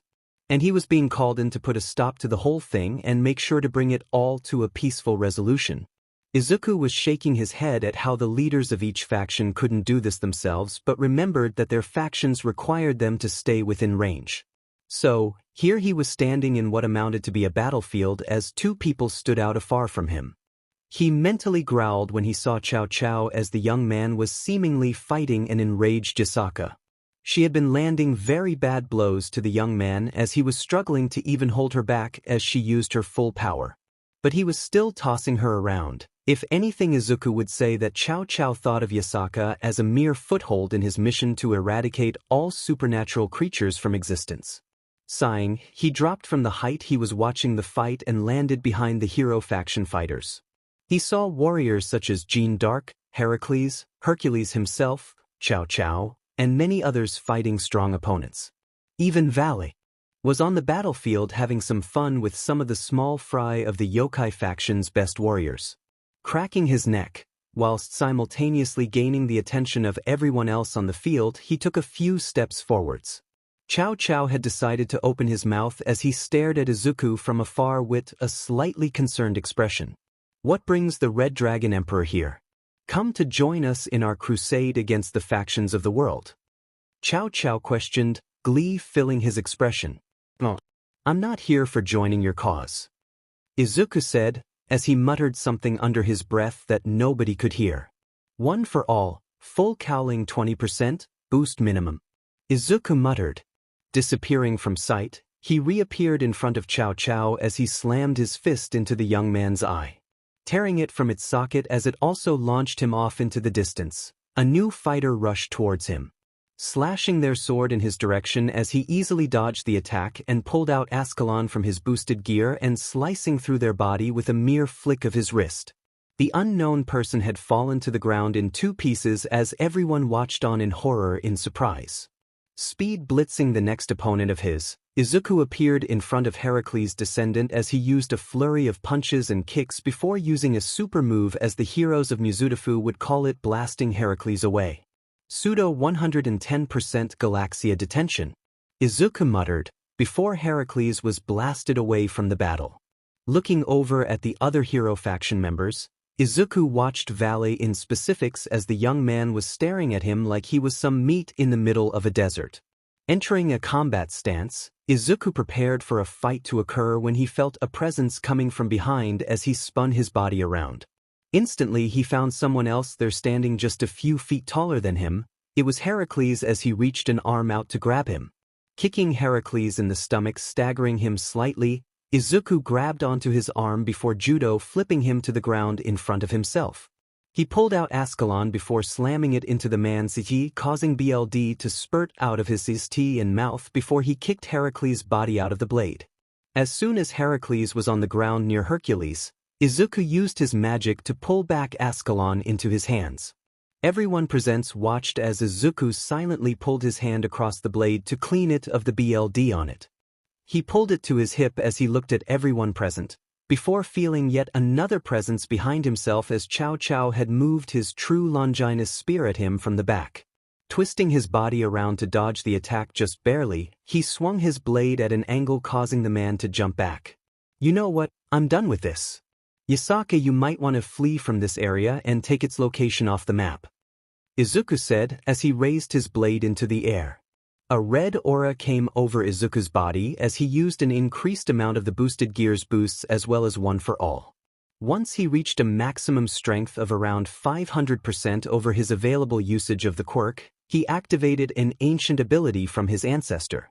A red plasma erupted from Ascalon as the beam traveled into the atmosphere as Izuku stood holding his blade. Everyone present watched on in horror as a familiar face was blasted through their minds of a young woman with blonde hair and an unruly smirk on her face glaring at all of them. Clarent BLD Arthur? Izuku screamed out as he slammed his blade on the ground. Clarent BLD Arthur? The female warrior called out as she mimicked him. As the plasma beam smashed into the ground, it was broken up by a massive explosion reaching its epicenter. Standing in the middle of the crater was Izuku, and he wasn't even fazed by what had happened around himself. Although the same couldn't be said about the heroes surrounding himself, as most of them laid on the ground in pain. Izuku stepped out of the crater as he merely shrugged off the dust and debris from his shoulder as he walked over to Cao Cao. The young man had seen better days, both of his eyes were now gone. And his entire form was completely banged up. He wouldn't be capable of getting both of his eyes back after this. You just had to go and instigate a war between all the factions, didn't you? Izuku questioned as he kneeled next to the downed man. I am trying to prove that humanity can live without the influence of the supernatural, Cao Cao muttered, coughing up spittle. Yeah, I know. But you should know something first before you attack someone. Think about whether or not they have allies on their side before initiating an all-out attack on them. The yokai faction has some very good allies within the underworld as well as heaven. Even the Norse are great allies to Yasaka, Izuku said, before standing at full height. He may be short compared to everyone present, but his size compared to them all was as something they'd laughed about in the past. Now though, They were truly learning the lesson of judging someone by their looks and height alone. If Izuku had wanted, he could have ended the fight without anyone knowing about it, until it was already too late. And the simple fact that Izuku managed to deal so much damage to all of them, with the exception of Hercules, who was standing looking as if nothing hurt him, in one move and looked raring to go another round, said something. Within moments the entire group of heroes left the battlefield, but Izuku caught the eye of one of the women there as she looked eerily familiar. She was looking at him with a forlorn expression, as if wanting to apologize to him for something he'd never done or had to deal with before. She walked over to him for a second, as he stared at her closely. She was blonde and had blue eyes. Her hair was in a ponytail as she stood in front of Izuku with a sad smile on her face. She also wore a witch's hat on top of her head. "Why, you're the descendant of Mordred, aren't you?" she asked. "What of it?" Izuku asked. "I just wanted to tell you sorry for what my brother's ancestor did to your own," she said as Izuku stared at her softly. "If anything, I should be apologizing to you for that, Luffy," Izuku stated as the girl stared at him in shock. "Why, you know my name?" she asked, now completely fearful. "Yes, I did my research on Vala's team. And I got to say, I'm very happy that you didn't fall into villainy completely. You all want what's right for the world, and I can get behind that," Izuku said, as he created a magic circle. "Wait, what's your name?" Luffy asked, looking at him in shock. "The name's Midoriya Izuku, but just call me Izuku," Izuku said, disappearing in a magic circle. "What do you mean he defeated the entire hero faction alone? There is no possible way that the Red Dragon Emperor of this generation is that powerful. He can't have gotten and used Juggernaut Drive. Vala would have sensed him from a mile away." A male voice called out angrily. An unknown voice spoke back as the man in the shadows grew even more angered as he slammed his fists on the table. He threw things around the room in his rage as he looked over at the caged animal that was nearby as an evil smirk came over his expression. "You're useless to me now, Chow Chow. Be prepared to have your entire faction wiped off the face of the earth. I have someone who can actually produce results for me, isn't that right, Crom?" The man questioned as the dragon in a cage growled angrily before magic was used to calm him down. "Don't worry, Crom. We'll make sure that you have your vengeance against Drake. He will pay for all the problems he's been causing us," the man stated happily before laughing. We are then shown what he looks like, as he stands around 6 feet 5 inches in height. He has silver blue hair as well as the same color for his eyes, and his expression is as near mad as you could get. His clothing attire is that of a silver suit and tie as he looked even more disheveled. Crom then looked at the man before speaking to him with a very angered growl. "Don't think that this can allow you to survive any longer. Once I get my vengeance against Drake, then you are next. Raise Van Lucifer. Even your father has been the greater evil of the two of you," Crom stated with spite. "I don't need to worry about you, Crom. I can handle you on my own," Raise Van stated with a chuckle. In terms of rankings, he is just under Hercules in terms of overall power. But that is without his sacred gear to boost his strength and power to enormous degrees that is basically enough to kill gods. With the sacred gear, Izuku becomes strong enough to be within the top 100 strongest beings in the known universe.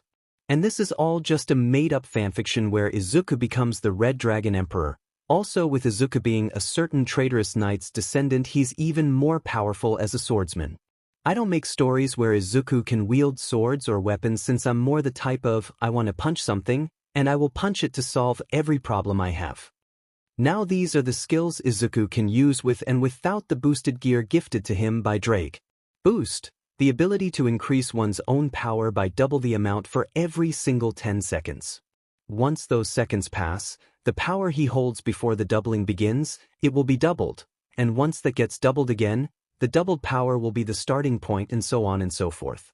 The user becomes exponentially more powerful over the time that they can utilize this power.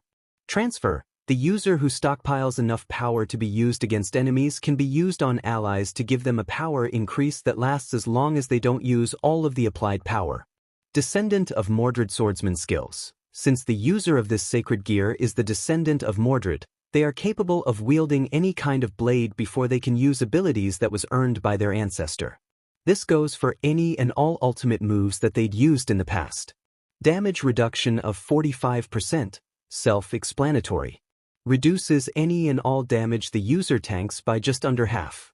Ascalon, a weapon gifted to the user through outside means. Nearly defeating an opponent who was on the same scale as a fallen cadre, Satan, or Archangel class being. Meant as a gift from the leader of heaven who wanted the current user of the boosted gear to wield the blade. Draconic aura, the ability to create an aura from seemingly nothing. Can be used to power already powerful attacks with even more imbued power, but can be used to increase the defense of one's own skin and bones, increases protection of user.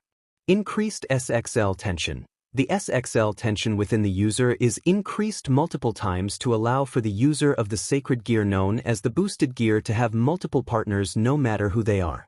This skill doesn't discriminate against any and all races. It shows that the user has a very high energy and high stamina. Super strength, self-explanatory, super durability, self-explanatory heightened senses, self-explanatory emotional power boost. Increases the power of the user through emotions. The stronger the emotion, the higher the power boost. Not much else is needed, but what you all should know is that I want to make sure that this is a story that you all are enjoying to the fullest. I will be returning to this story soon. I just want to give the Walker World stories some time to get a fan base that can reread them when I don't focus my time on them in the future. When that happens, I will return to the stories that have been nearing completion in the future. If you all are understanding, I thank you all for that, and I certainly hope that your week is the best that you can handle. See you all later. Reappearing inside the Kuo Academy Occult Research Club, and he was looking around the room and found Rias and the others staring at him in confusion. Just as he was about to leave the room, he found a familiar presence entering his range of detection. Gaining a confused expression on his face, he looked at Rias as she was wondering what was going on with him. Standing up, she walked over to him and asked him a question about what was going on. "Are you okay, Izuku? You look as though something happened." Rias asked, slightly concerned. "I just felt a familiar presence within Kuo town. I don't know who they are, but all I know is that they are here in the town," Izuku said, moving to leave the room. "Well, be sure to not go too far away, Izuku. I will need your help with finding some stray devils around town," Rias said, as Izuku gave her a nod. Leaving the room, Izuku moved down the halls of the old school building as he made his way towards the school gates. As soon as he was outside of the school gates, he rushed down the street as he wanted to be sure that the Hyudu family weren't being murdered. Sensing the powerful being right at the house where he was allowed to live within for the last few months. By the time he arrived at the house, he pushed through the door as he looked around the place with worry written on his features.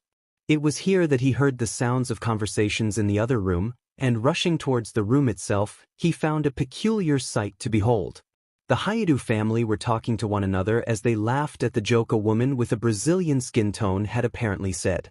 She was very tall compared to both him and the Hyudus as a whole. Her skin was tan-colored with her eyes being a golden hue that reminded him of fool's gold. Her attire was that of an ancient goddess as she smiled at the Hyudu family as they conversed as if they were friends for many years. "For you," Izuku growled as the Hyudus looked at him in confusion. "What are you doing, Izuku?" Miki asked, concerned. "That is a dangerous woman, Miki-san. Both of you should move away from her immediately," Izuku said as he audibly growled at the woman. "Well, if it isn't the Red Dragon Emperor. I didn't realize that the host of the sacred gear itself would be a relative of mine," the Aztecan woman said with a smile. "What are you talking about?" "I don't have a relative who looks Brazilian," Izuku growled. "So you really don't remember me?" "Diamante Hisashi," the woman said, growling the name under her breath. At the name of Hisashi, Izuku growled again as he pointed a very long blade at the woman as she stared at its tip. She then glanced at Izuku and found his eyes to be frantic as well as shocked for the moment, and as she took in his stance she found that he was in a fearful stance. She stood up as she moved the sword out of the way of her walk towards the young Drake as the Hyudus were worried for a moment about the two. The woman had managed to stand right in front of him as she made him appear as though he were a toddler compared to her own height. She stood at a massive 10 feet tall, and she had to literally lower her head slightly in order to stand at full height in the living room. She then moved a hand slowly in Izuku's eyesight as she immediately caught his eye tracking her movement. Are you sure that you don't know who I am, dear? You should know the person who well created you. The woman stated through a questioning manner. What are you talking about? And my mother is dead. And my father abandoned me. Izuku said, slowly moving away from her hand. He did what? She growled. My father abandoned me at an orphanage. I never even got to meet my mother because my father told me she was dead. Izuku said, as the woman sighed in exasperation. Do you even know where your father is? She asked, the tension in the room palpable. Why would I tell you? For the last time, who are you? Izuku said, regaining his confidence again. Well, if you must know, Izuku. My name is Maya Kukulkan, and I am the dragon Lutsua, or in other words Quetzalcoatl. The dragon of the Aztecs. She said, as Izuku's facial expression was confused before the realization dawned on him. Izuku stood in shock as he stared at the woman in front of him. The woman smiled down at him with something akin to a mother's love hidden behind her eyes. And Izuku couldn't find himself really saying what she had stated was wrong. He never grew up with a mother, if anything. His father had left him the first chance he'd gotten in order to work over in the States. But to see that his mother was from the Aztec nation within Mexico was definitely concerning for himself to think about. So you're telling me that you're my mother? Izuku asked as the woman nodded. Not only that, but I am of Aztec descent? Izuku questioned again. Pretty much, I am the goddess that they worship even though I'm a dragon in nature, Maya said as she lovingly looked at Izuku. So why didn't you come find me earlier? When I needed you most as a child, you never came. Why did it take you so long to find me? Izuku asked, now feeling as though he were having a mental breakdown. I tried searching for you. But no matter where I looked, I couldn't find you. But when I heard about some movements of a certain red dragon emperor, I had to see if you were nearby. Maya said, as Izuku thought about his next question. Where were you this entire time? I needed you when I was in the foster care system. Izuku said as Maya smiled at him.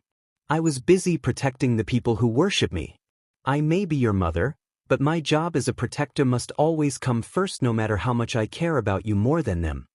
Maya said, as Izuku just sat on the couch. I don't even know what to think anymore. I'm the descendant of an Aztec dragon goddess, not only that, but also the descendant of Mordred, the supposed son of King Arthur who apparently was both female. Izuku muttered as he placed his hands on his head. Mordred and Arthur were female? Maya questioned, curious. Don't even question it, nobody will even be capable of getting to the bottom of it. Mr. and Mrs. Hayadu told Maya as the woman nodded. As the small family were beginning to talk about future plans, Izuku decided to just head to bed for the night. He had plans on whatever he was supposed to do the next day, and he'd rather be fully mentally and physically prepared for whatever the world had planned for him. After the whole day with his biological mother entering his life, Izuku had spent the night in his bedroom thinking about everything up until this point, how he'd been abandoned by his father. All the way to the point of which he'd gained enough power to be recognized by those around him as a powerful warrior and individual. Most of that was thanks to Draig and Rias, but he felt himself smirk at the fact that everything was going to be all right for once. Leaving the house the next morning, Izuku prepared himself for whatever Rias and the peerage would have him do for the day. He'd heard from them that Azazel had something prepared for them all this time, as he wanted to be sure that nothing could go wrong this time around. Especially with everything that happened between him and the hero faction in the underworld. Entering the old school building and making his way towards the ORC, he entered the room with a small smile on his face. He found everyone looking at him in confusion as well as concern when he looked up at them with a determined expression. I take it that you enjoyed your little present I gave you? Azazel questioned with mirth in his eyes. I should have known you'd have something to do with what happened last night, Izuku said, as he sat down next to Kaneko. What is he talking about, Izuku? Rias asked, confused. My biological mother showed up at the Hayadu household yesterday. The whole situation has been handled, by the way, Izuku said, looking to Rias. By the way, we've been wanting to know about that for a while. Who is your mother, Izuku? Akino asked, curiosity in her eyes. Well, I guess it wouldn't hurt to say her name here. But her name is Maya Kukulkan, and she is the goddess of the Aztec pantheon and also a dragon in nature. She is the Aztec dragon of death and resurrection. I'm sure that you can connect the dots from there. Izuku said, as everyone stared at him as though he really was more royal than Rias. Wow, if I never surmised that you'd be a god or the son of a god, then you really did have your magic and other things suppressed. Rias surmised as Azazel nodded. His mother had me do it? Azazel informed as everyone looked to him. Why? Izuku asked, now even more confused. You're the child of an Aztec god, and you were born from a man of Japanese descent. That is an interspecies breeding of the highest order in terms of pantheons. Your mother was just protecting your heritage from those who wanted to use you against her. And it worked entirely in her favor as you didn't get sought out until you entered Kuo. Azazel said, as Izuku just sat there with more on his mind than the previous night. But that kind of thing can wait for more answers another time. The underworld is setting up a new kind of game for everyone. The Young Devil raiding games are going to begin in a few months. The Devil Kings just need to prepare everything. Azazel said, as everyone nodded. Young Devil raiding game. I take it that's for the young devils within Ryusubucho's age range. Izuku asked, curiously. The very same, the only difference this time around is the simple fact that only about 6 candidates were chosen to represent the new generation of young devils. Azazel said, as he pulled out a folder with multiple names. So what is the plan? Kiba questioned as he looked at the folder handed to him. What you all are going to be doing is spending most of the time you have right now training yourselves up for the raiding games. You will be taking part in only 2 games as you will be vying for the top spot amongst all of your young devil compatriots. The names of which are as follows. Azazel said, pausing for dramatic effect. They are of the families Baal, Astaroth, Citri, Agars, and Glaciolabilis. And they will be the ones vying for the prize for whoever wins the Young Devil tournament. Azazel said, looking at each person in Rias' peerage. Now what the prize is, you will find out at the next Young Devils meet and greet. Although there will be another prize for if the Red Dragon Emperor manages to surpass the strongest of the Young Devils, Serorg Baal. Azazel said, as that piqued Izuku's interest. And what is the prize on that one? I can't be too sure about what it would be. I'd want, considering the fact that I haven't really done too much to garner the amount of attention that I've gotten in the last month or so. Izuku said as he sat on the couch rubbing his chin. Izuku, did you forget what you'd managed to do a few days ago? Azazel questioned. Not that much I recall. But I did go against the entire hero faction 2 days ago. They weren't much in terms of strength aside from Heracles' reincarnation. Izuku said, before muttering about the other reincarnations. And you've lost him, just tell him what it was that the Devil Kings plan on doing for him. Rias said with a sigh. Well, they plan on upgrading his devil ranking in terms of the devils within the underworld as a whole. Azazel said, causing Izuku to pause in his muttering. Raise my ranking. Wasn't I promoted to a mid-class devil not too long ago? Izuku asked as Azazel chuckled. Yeah, you were, but because of the amount of power you'd gained from fighting off an entire faction alone. The elders decided that you've gained enough strength in order to receive the rank of high-class devil in the eyes of the elder devils. Azazel said, as Izuku felt his face scrunch in complete offense. I don't have to do everything they ask, right? Such as being placed in a marriage I don't particularly like. Izuku questioned as Azazel thought about it. You can make it a condition about what you want it to be. Azazel said, as Izuku nodded. I'd rather have my choice of who I can marry, although I'd rather not marry anyone as of right now. I'm too young in order to be looking forwards that far into my future. Izuku said, nodding his head. All right, with that all settled, I think it's time for me to leave. You kids have fun in here, and you better not get any pregnancies whilst I'm gone. I'm looking at you, Midoriya. Azazel said, as Izuku looked at him offended. I wouldn't do that. Izuku called out as Azazel just stared at him blankly. It was a joke, kid, learn to take him. Azazel said, disappearing in a warp of black midnight-colored feathers. With the supposed teacher who was in charge of their club out of the room and gone, everyone got into their special positions inside the room as a whole. They were given their suggested training regimens as well as where to train, although Rias had told Izuku to just try and learn how to fight from his mother. Considering the woman had been around the block or two when it came to fighting, as she was a dragon who was really well known. What none of them even noticed outside of the window, however, was a very dark black-colored bird sitting on a branch glaring at Izuku specifically. Its golden-brown eyes glaring holes in the boy's back as it relayed information to whoever was on the other side of its view. It took off flying in the distance as the scene changes into a throne room of gods and goddesses who sat on massive pillars of rock and sediment that used to be made of gold. One of the men in the room sat on the throne of sediment gold, had a dark tanned body as he sat on his throne. His eyes were a deep blue in color as he looked out at the other gods in the room. To match his deep blue eyes, his hair was a turquoise blue and a light tone of it to boot. He held a staff in his right hand with a long anaconda of green color snaking around it towards where his hand waited. His name was Huitzilopochtli, the Aztec god of war and Sunday. Across from his seat was another god. This one, however, was feminine. She sat just slightly off to his left but across from him on the other side of the room of thrones within the Aztec pantheon. She was deformed, an amalgamation of the creatures of the planet that made her appear as though she was a monster through and through. Even if she looked as though she were something only a mother could love, she was the goddess of the earth in the view of the Aztecs. Her eyes were a lime green in color with black sclera, and her head was split apart with teeth coming out the top of it with clawed feet. The same was with her hands as the claws on them extended to the full height of an adult man. Her name was Tlaltecutli. And finally, to the left of this woman was another man of the gods.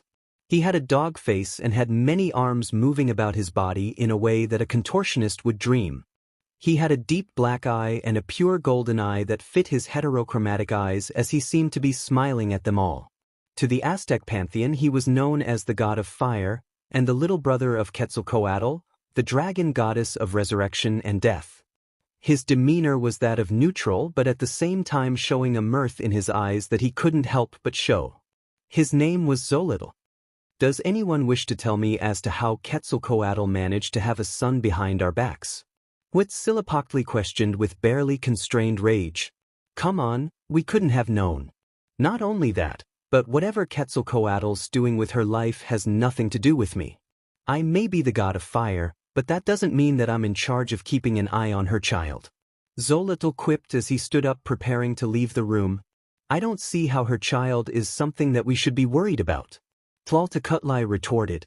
This goes against the very laws we've put in place for thousands of years. How are you two not even having any kind of bad reaction to this? Huitzilopochtli growled. Because it's none of our problems. That's belonging to the Shinto deities to do lists of what they need to figure out. Xolotl said, as he happily walked away from the throne room. You're on your own, cousin. Tlaltecutli giggled as her deformed body suddenly fell apart and disappeared in white motes of light.